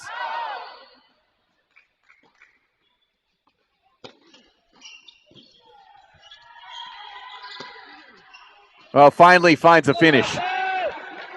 That big sigh of relief as well. The damage has been done 3-2. He needed it. I don't know how else to say it. What's the impact long term? Let's find out. Mini break still belonging to the Buckeyes. It's Robert Cash serving on the far side. I got it very well into the body, so 4-2 at this first turn. Welcome in if you are just popping in. This is the 2023 Division I National Men's Team Indoor Championship quarterfinal action. The right to face, as you can see, Michigan so far, the top seeds holding 2, 3, and 4 are into the semifinals.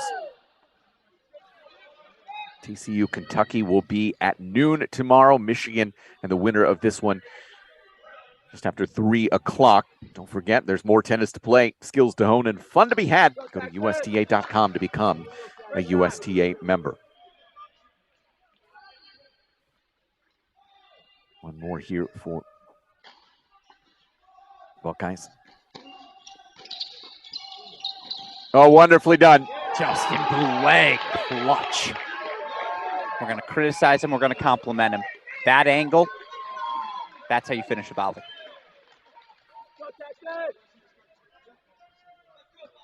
It's what, though? Still just one mini break. Correct. Doing the math in my head.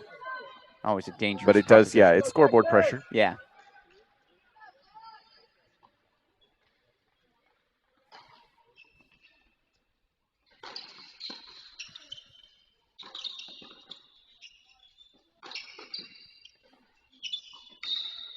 Well done. Boulay again up to the task. Match points for the Buckeyes.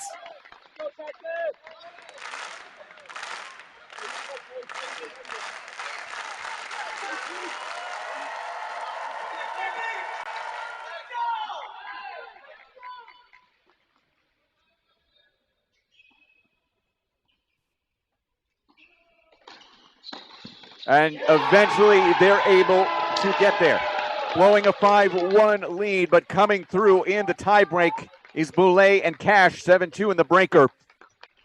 And the doubles point goes to the Ohio State Buckeyes. I got 2 words for you, Mike. Disaster averted for this Ohio State team. Let's remember, Boulay and Cash were up 5-1 at this number 2 doubles set. And while this will hurt Texas to have had the opportunities they did not close out this doubles point, this would have been crushing had Ohio State not managed to close things out. They take the 1-0 lead here. We've talked about it before. We'll talk about it certainly over the course of the next few hours. Finding 4 singles victories against this Buckeyes roster, darn near impossible, especially if they have Cannon Kingsley back in play. Now, will they, following that tentative doubles point, following a rough outing from Kingsley at that number 3 doubles position as well? That's the question we all have on our minds. The question we'll see answered in about 5 minutes, Mike, as we get ready for the start of our singles portion of the match. For now, though, going to take a quick break, make sure all our cameras are set. We're ready to rock and roll. Stick with us, though, as quarterfinal number 4 rolls on here at the 2023 Division I ITA Men's National Team Indoor Championships. Tennis is superb. Tennis is fire. Tennis is sick. Let's go. Tennis can change the world.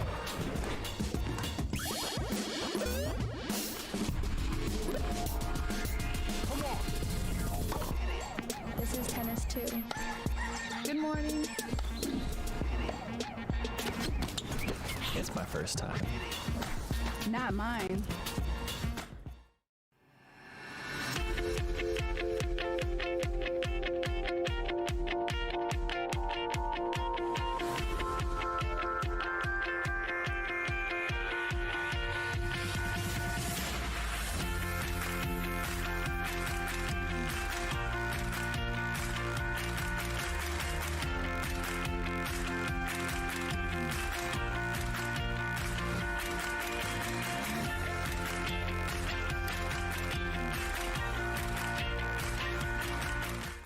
It's about time you play tennis like the pros, and now you can.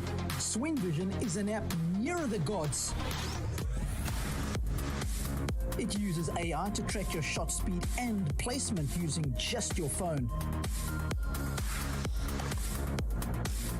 Opponent giving you dodgy line calls? Out! Challenge it instantly right from your wrist.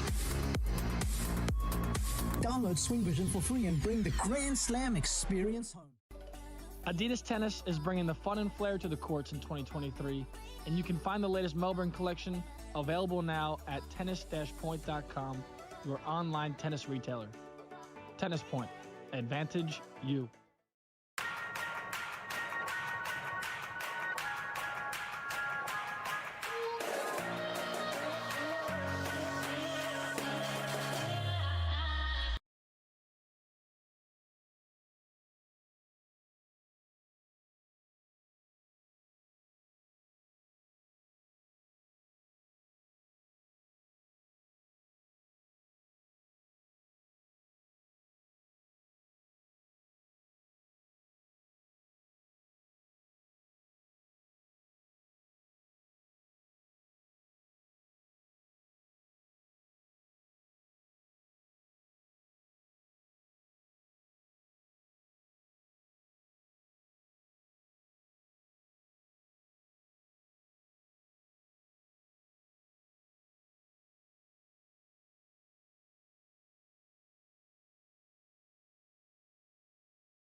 Well, welcome back, everyone, to our final quarterfinal here on day 2 of the 2023 Division I Men's National Indoor Championships. Alex Gruskin, Mike Cation here.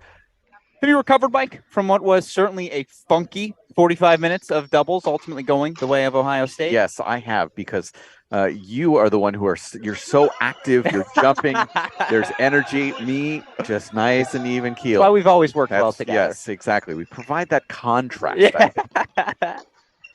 It is great to be back with you, and we're just getting these lineups sent. There was a little bit of a change for Ohio State. It's not the one you hypothesized, you and Chris hypothesized earlier. Cannon Kingsley is in the lineup for the Ohio State Buckeyes. So, yeah, we'll start talking about your match calculus here as we do talk about what seems to be insurmountable, that Ohio State lineup. But let us start here at number 1, Justin Boulay, the senior from Oakville, Ontario, leading the way for the Buckeyes, undefeated so far in his singles duels, 6-0, and just, an incredible presence up at the top of this lineup. Yeah, I mean, up and down the lineup for this Texas and Ohio State teams, you have experience. These are two teams who have been through the ringer before. They've either competed in a national indoor semifinal, an NCAA semifinal, national indoor final, you name it. Just about everyone on this team has done a little bit of it. Now, Spizzirri is a face we knew would be at the number 1 singles position before the start of the year. Justin Boulay was not one of those names. You figured it would have to be Kingsley, but Boulay's earned it, that right to be the top dog on his team. And I think the scariest part of Ohio State, you feel like 1 through 6, just about anyone could play anywhere.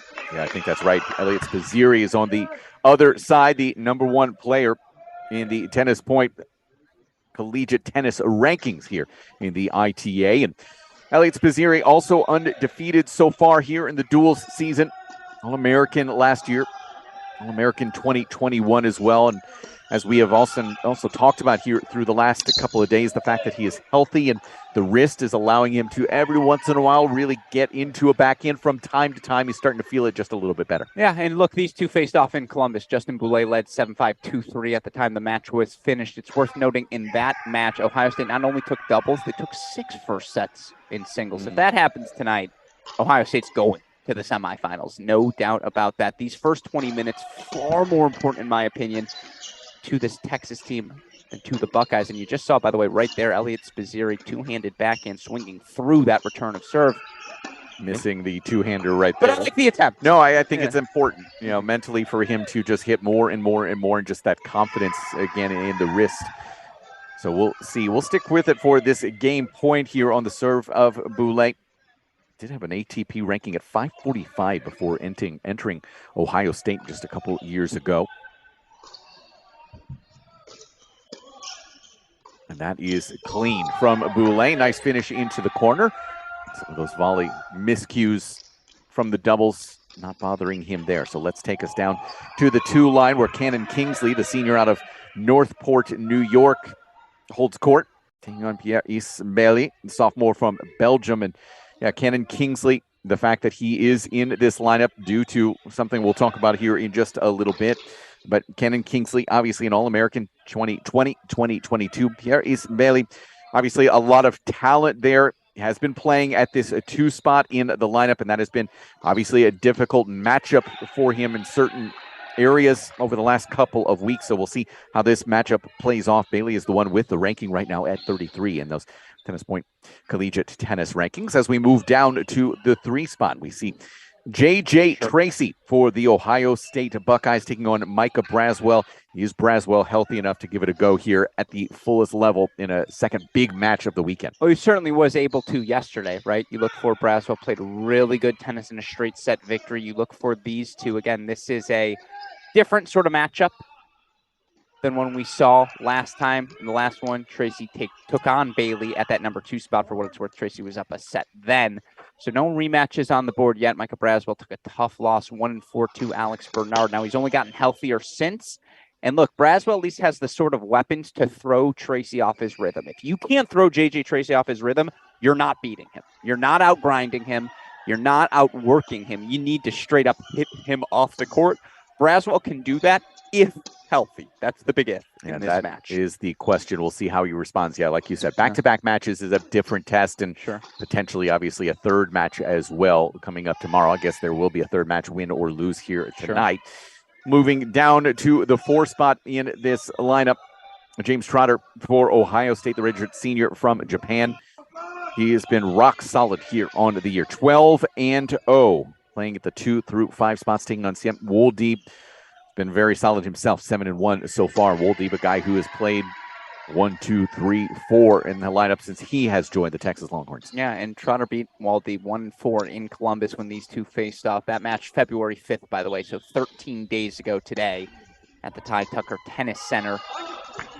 I expect this to be a battle. A lot of first strike, a lot of first forehand. Both guys with non-negotiable firepower, particularly as it relates to this number 4 singles position. We're going to stay here because it is a break chance early for Trotter. And I should point out, this is where there is the change in the lineup for Ohio State. Alexander Bernard not feeling 100% here today. So the freshman from Florida is out of the lineup here in this 4 spot. It's also worth noting, yes, he's ill, but he didn't play great yesterday. Was in third set. I think he was down big to William Rose of Illinois, yesterday.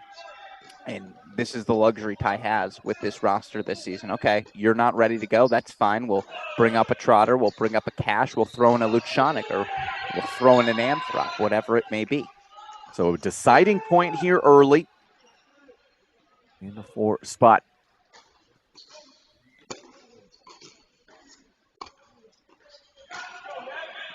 And just a little bit of lack of movement there from Woldeeb. That ball gets into his body. So quick break for James Trotter at the 4 line for the Ohio State Buckeyes as we move down to the 5 spot where Robert Cash will be holding court for Ohio State, the senior from New Albany, Ohio. Another guy for the Buckeyes towards the bottom of the lineup who is undefeated, 11-0 now on the season, taking on Cleve Harper. Big win for him yesterday in Texas is a victory over Wake Forest, 4-0, now 6-1 at the 4 and 5 spots. The ultimate luxury for a coach is having a pretty good estimate of what your pathway to 4 is going to be each and every match. That's precisely what this Buckeye coaching staff has. You mentioned it for James Trotter. He's 12-0. That means 13 matches, he's finished 12. For what it's worth, he was up a set and a break in the match that didn't finish for Trotter here this season. But again, overall, he's won 12 of his 13 dual matches. And then you have Robert Cash here, 11 of 13. Like, again, there's your pathway. We know Cash is getting 1, Trotter's getting 2. We got to find 2 more. Robert Cash, the aggressiveness that he plays with at this number 5 spot, the serving, the volleying. That said, we're going to find out how real that success is tonight as he's taken on one of the toughest outs pound for pound in college tennis in Cleve Harper. Yeah, moving down to the 6 spot, final spot in the lineups, and it is Andrew Luchanik, the redshirt senior from Pennsylvania. He is also undefeated so far in duels, 5-0 at the 5 and 6 spots, taking on Nevin Aramili, also undefeated, but just 2 duels to his credit this year, the senior out of Austin, Texas. I mentioned this yesterday. Nevin Aramili, strong start. Nevin Aramili is, dare I say, to go Game of Thrones on you, the prince that was promised for this Texas team for 3 years now, just constantly. Bruce Burr, whenever I speak with him, hey, keep an eye on Nevin. Hey, when Nevin's right, he's going to get in at that 6 spot. And you see the drop shot there, the deuce point hold for Aramili. I think he's the one to watch. I'm fascinated to see what his level will be. It's 2 relatively unproven number 6 singles spots players here. Well, listen, we're going to keep an eye on all of these matches for you and be bouncing around as we do. We should also point out that the ITF World Tennis number is the exclusive official rating of the ITA and college tennis. 152 countries have agreed to become part of the WTN rating system, which now has 1.4 million player profiles on worldtennisnumber.com. All college tennis players are assigned to WTN as the ITA shares college match results with the ITF. You can find WTNs for college players on the ITA's wearecollegetennis.com website. And because of the late lineup shift, I wasn't able to get the WTNs for these 2 players at 6, Alex. But I'm going to ask you to just... Can we play another guessing game? Yeah, absolutely. Do it again? Let's go. A guessing game here. I get so excited. I couldn't help but clap. I'm sorry. Ohio State. Yeah, they play a lot. Texas. So their world tennis numbers are going to be nice. So, so we've got the matchups Ohio State, Texas. How many? Again, it'll just be 5, 1 through 5 in the lineup. How many and who goes the way of Ohio State? How many? Who Can we goes do a the way of right-wrong Texas? system, just 1 through 5? Okay, let's go. Spazeri's going to be let's go with favored at 1. Yes, that is correct. Spazeri, the better world tennis number, 3.30 versus Boulay, who is at 3.4. Kingsley has to be favored at 2. That is correct. 3.27 versus 3.92. I love math. Tracy plays way more matches. Braswell's been injured, so JJ's going to be favored at 3. 3.53 versus 3.58. That's very your closest close matchup, and as it should be, Yes. by the way. So you are correct. 1 through 3, all favoring the Buckeyes. So here's the thing. Yeah, Trotter and Woldeb is next for you. Woldeb had the better fall in college. Trotter had the better summer fall in the pros. Trotter's been laughably excellent to start this season. This is the one you might get wrong, Alex. This is where you'd guess on the Scantron. Trotter's got the higher WTN. That is correct by a fair margin, actually. 3.37 versus 3.58. So let's see if we can make it a perfect 5-4-5. Well, Robert Cash, Cleve Harper, two guys who, as I said earlier, they could be a couple of guys who play together, doubles-wise, in a couple of years. That would be very interesting to me. Cleve, final answer. Incorrect. No, I knew it. No. Robert Cash. You failure, Alex. 3.84 versus Harper's 4.03. B minus. Sorry, Mom. Sorry, Dad. I'm not taking that one home.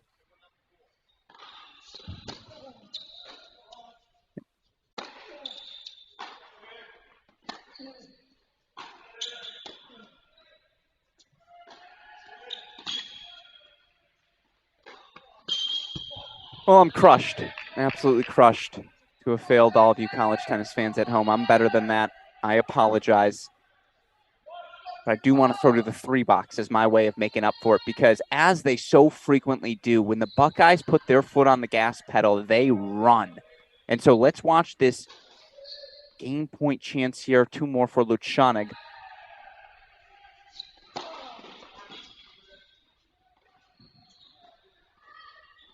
I'll ask you, Westhoff, if you can prep 2 in the big screen. Excuse me. Yeah, 2 in the big screen, 3 and 4 on the sides, please.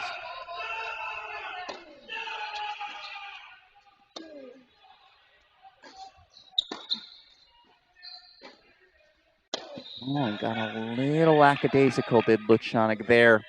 A little reaching. See him falling back. And such, when you bail out of the swing so frequently, this happens.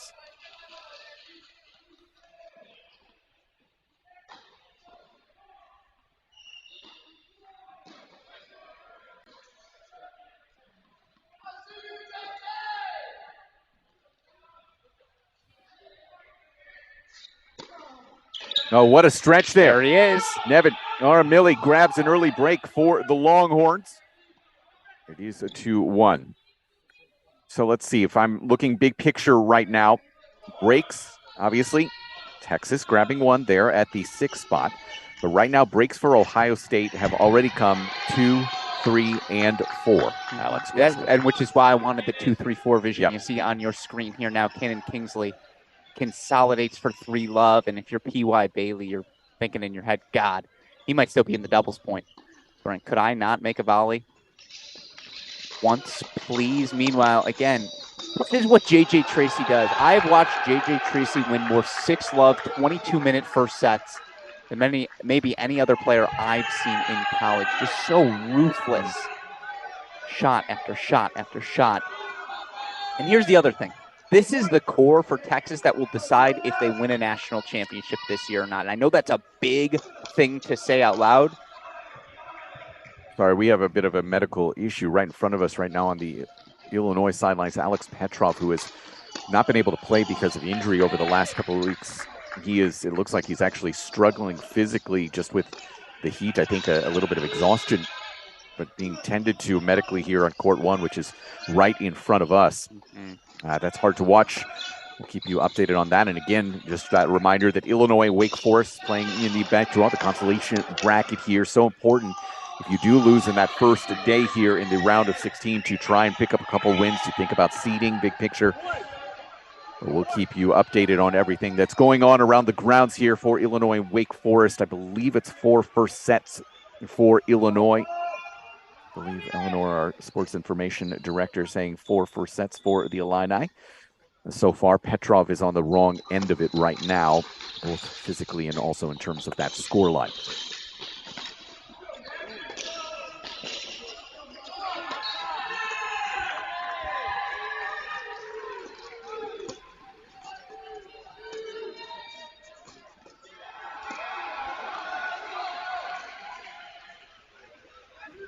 Let's take a look over at one if we can right now as Cannon Kingsley doing what Cannon Kingsley does. But this is, again, we also talk about seeding for teams. We also start thinking about year-end individual seeding as well. This match between Boulay and Spaziri could have a pretty big impact as well if they are able to finish this one, which they were not able to do a couple weeks ago. Yeah, I do think, again, there's no world Texas wins today without an Elliott Spaziri victory. And I think this core for Texas, Spaziri, Braswell, Bailey, Waldy, we've seen each of them play top 15 level tennis in terms of collegiate tennis rankings.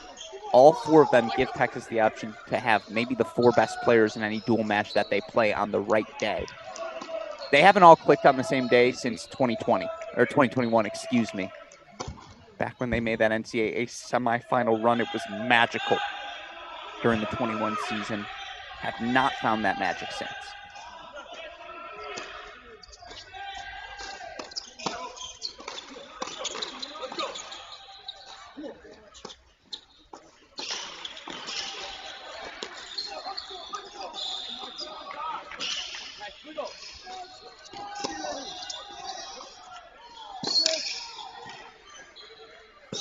Oh, simple stuff. Just textbook volleys there that slide in to create the angles for Boulay. So he's fought up 2. 1 more to come. There's a deciding point right now on that 5-spot. Cash and Harper. It's on the serve of Robert Cash. Harper looking for a break at the 5 line. Harper just face break points himself at that 5 line. That feels correct. The 5 match feels like a hustle. I mean, on paper, they all feel like puzzles. A perfect slider serve to erase that break chance. You imagine that Spaziri is going to go to the deuce side for this deciding point. Indeed, he is.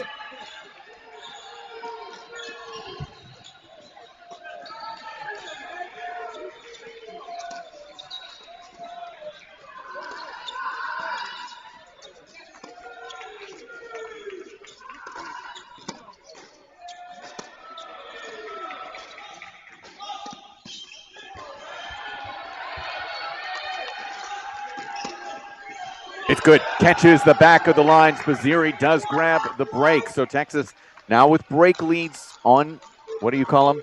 The borders, the corners? The borders, the corners, yes. Because typically in a facility, one's on one corner, the other's the other. Is it really a corner, though, if it's a straight line for all of these courts? If there's an imaginary fence in between 6 and 7, saying this is where match 1 ends, this is where match 2 begins, then yes, with the imaginary fence, corners. Because 12's the corner, 6 is on a corner. I have no idea what you're talking about. Yeah, look, have you seen the Little I'm going to need you to draw it out. Yeah. You're going to have to actually literally draw it for me. But that is a good break for Elliott Spaziri. And let's you want to take a look at 5 where it was Cash that was able to maintain I think that match is going to be extraordinarily competitive. And I worry we're not going to follow that one too frequently because I just don't think there's going to be a lot of movement one way or the other. That's going to be constantly tight. So let's sneak it in while we can.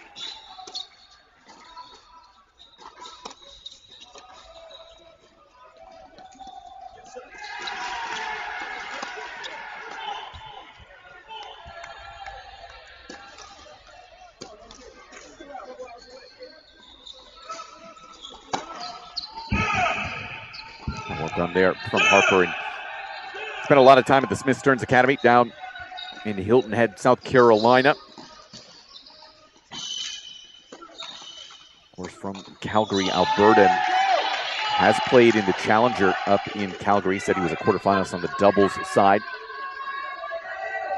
And I do think he's going to be a guy you can move in pretty quickly into that Challenger doubles level.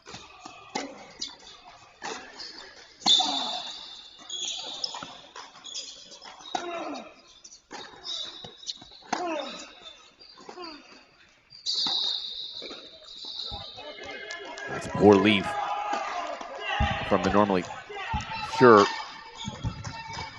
sighted Robert Cash. As Harper gets it to 40-15.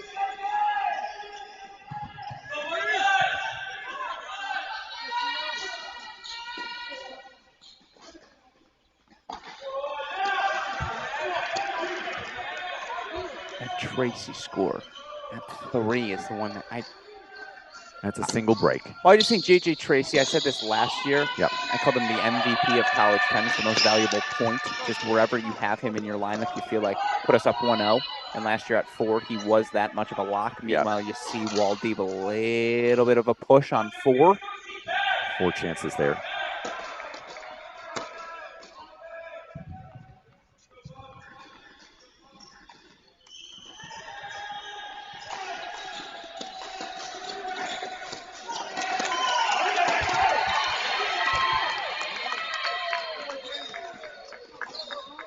That is a really difficult ball. Backpedaling there probably would have been easier in the moment to go backhand through it, but Harper does get the break. So, gets the hold. 3-2 here. Let's go over, if we can, bring court 4 into the big screen with these break chances here for CM Waldeeb. Looking to level things on the 4 line.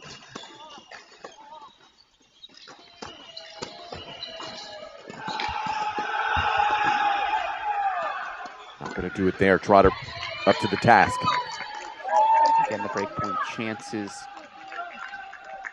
Excuse me, you see we have double court 4 right now. Can we replace dives like that? That was like one of these is the same. Can we put that bottom left? Can we make that court number 2, please? Court number 2 is Bailey. Slowly but surely working his way back. It's a little bit of a doubles mirage as well. The same thing we saw in doubles. Ohio State takes this early lead. Texas decides to wake up. Hopefully it will be soon up. It's going to become a deciding point here from Love 40 to Deuce. Waldeeb looks like he's going to take it on this ad side.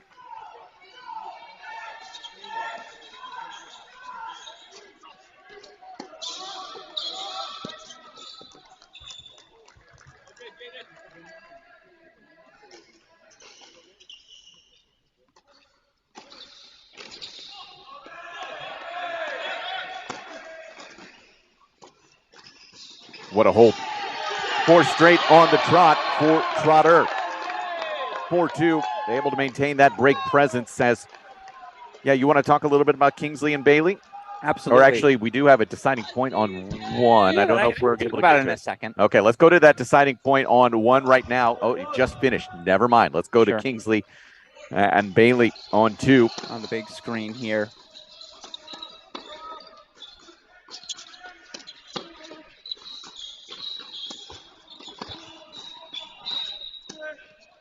That one goes long. I want all of you to look at the ankles of Cannon Kingsley. Not because he's an ankle model, no, because he's got one ankle heavily wrapped.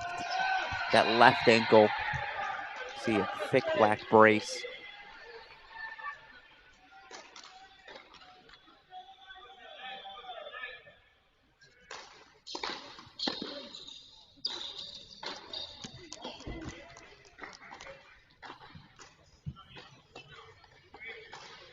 I do. I thought Pierre Bailey, we talked about this earlier, PY was one of the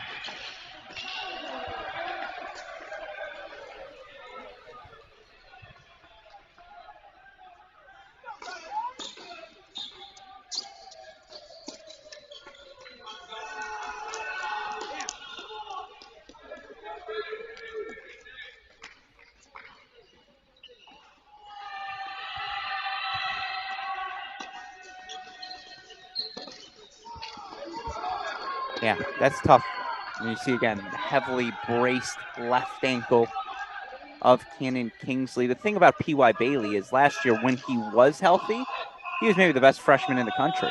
And I watched him last year beat Ben Shelton. Not beat Ben Shelton, but play him dead even at the National Indoors.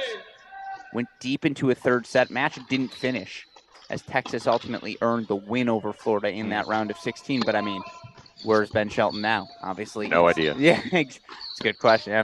I think Orlando. Mentally, physically. He's in Orlando. Yeah, very solid stuff there for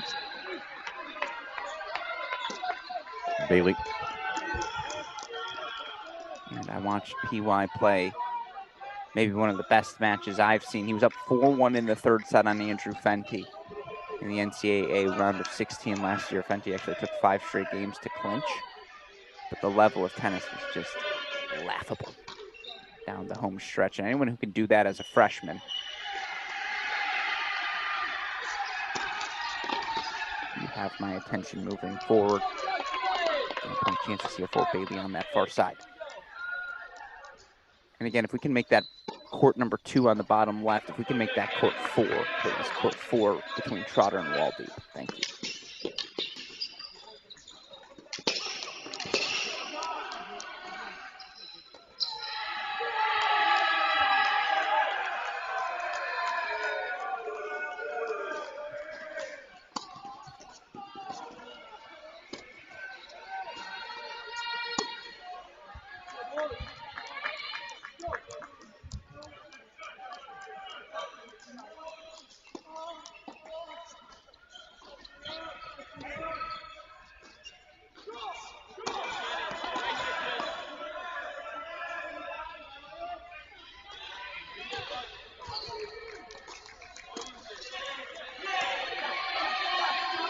Got a little complicated for Bailey here.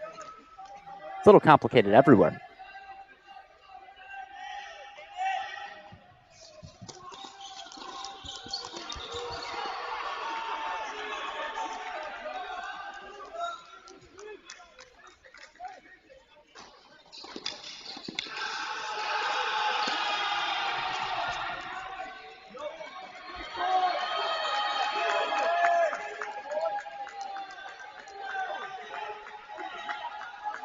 As you see now on your screen, it's gone in waves this entire match. Ohio State makes a push. Texas claws its way back, only for Ohio State to re-extend that lead here. That's a massive deuce point hold for PYB. 3-all now on 2. You see Trotter running away with that first set. 5-2 lead on Waldeep. Again, Trotter beat Waldeep in Columbus for 1-4 as well. Everything other than that's pretty even. Again, the 2 big breaks on your screen. 5-2 lead here for Trotter, 4-2 lead for Tracy, but uh-oh, here comes Micah Braswell. 2 more break point chances at that number 3. Well, we're going to keep court 4 on there, obviously. I apologize for the dead air time, but Trotter's about to serve for it. Don't want to miss that.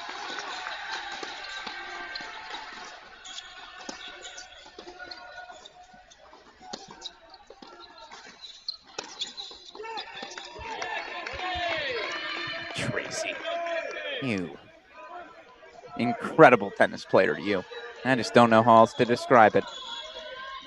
The whip on that forehand, the action on the ball. You see him go short angle cross to open up the line. That's precisely the pattern I saw him working on practice earlier today. Meanwhile, how about this for PY from 3-love down to 3-all love 30.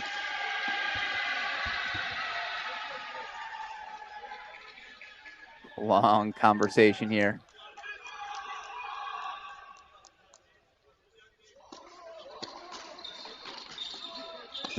There's a ball issue, I see. Agreeing that that is the 3rd ball for Braswell Tracy. Meanwhile, PY makes some noise.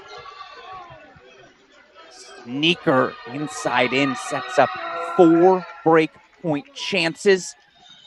Make it 4 straight games, Texas?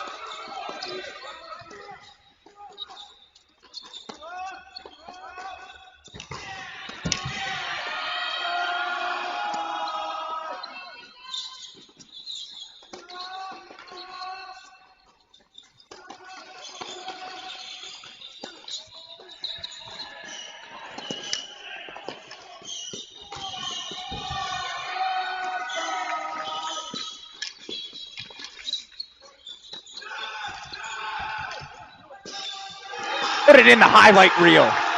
Micah Braswell, a point to remember on court number 3. He breaks back. Folks, we have ourselves a match.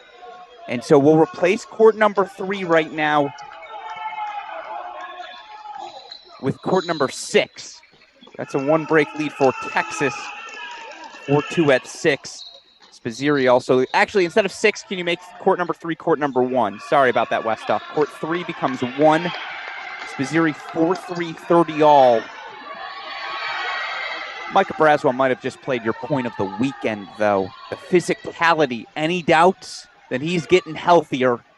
Slowly but surely being erased. And you see right now, James Trotter, he's got set point chance on 4. That's bottom left of your screen. Trotter, the only Buckeye who's keeping his foot on the gas right now, Mike.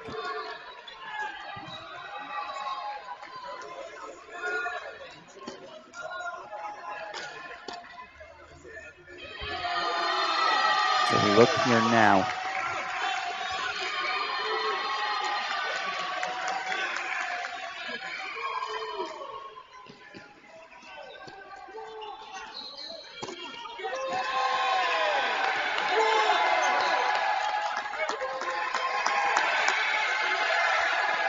Now for Cannon Kingsley.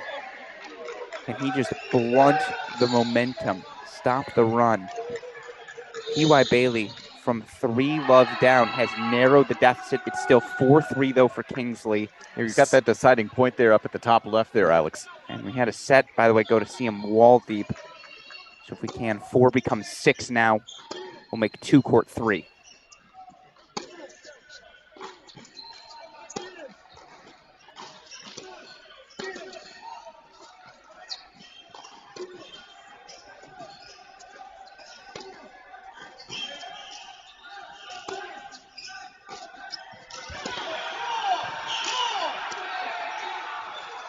Such a great job there by Spazzeri, just finding those forehands over and over and attacking, going after it pretty big. So Spazzeri survives that moment. Gets it 2-5-3.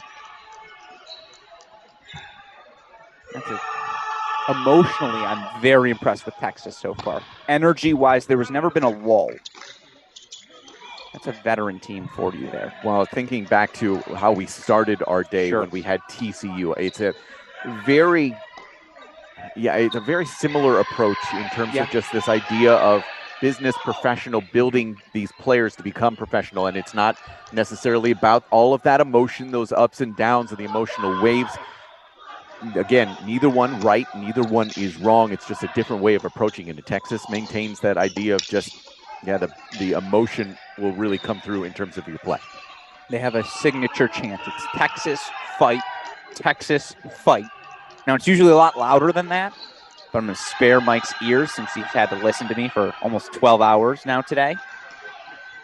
That fight, though, represented in the efforts we see in these first sets. And I see in the chat, by the way, I think he's a Buckeyes legend. Kyle Seelig tuning in from, you imagine, somewhere, I don't know, like Monastir. He's got to be grinding somewhere on the pro circuit. You're going to make me search, aren't you? Yeah. You could just tell us as well. Where are you coming from today, Kyle? Good to have you here on the stream. The last match for him was in Cleveland. Okay. Yeah, I saw that was CVJ match. Yeah, a couple weeks ago. Sure. Beat Keegan Smith. Yeah, that's a good one. Quarterfinal as well in Edmond, Ithaca. Trerell gone at the end of last year in Australia. Sure.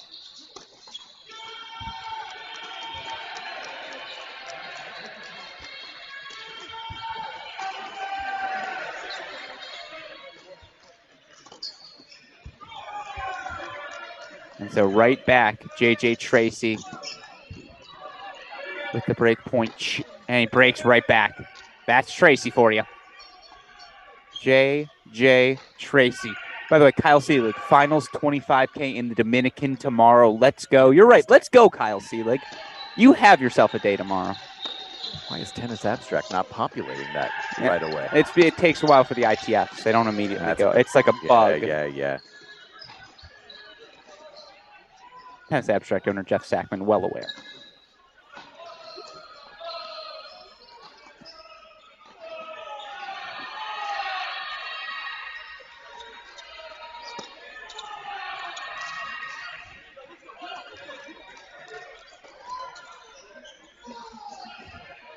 I will say, Kyle Seelig, if the Buckeyes play that team from up north, as you call them, tomorrow, do you skip the final? Do you just watch us instead? No.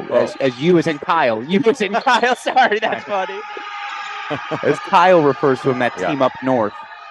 You skip the final, right? The hatred between those two programs, not only just in tennis, but just overall, is really something special. I think the players, as it relates to tennis, because it's so much more individual, and Pat Maloney's hitting with Cannon Kingsley at USTA, right? I think there's a clear respect between the two teams, but yeah, to them, we're what is it, the X over the Michigan? If you're from that state, as I am. And I believe Michigan players will refer to Ohio State as OH, Ohio. It's silly. it's college rivalries are silly.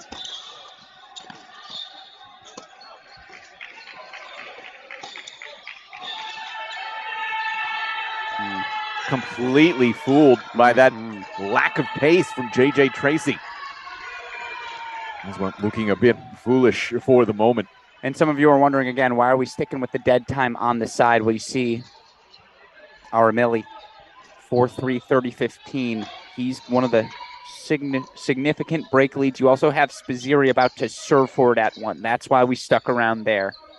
Your other first set updates, T.Y. Bailey, 3-4, 40-30, taking on Ohio State's Cannon Kingsley at 2. 4-all between Harper and Cash. Exactly. Like I said, unfortunately, I just don't think there's going to be a lot of movement in that one. We'll get set points and match points. And maybe a first set breaker if I had to guess.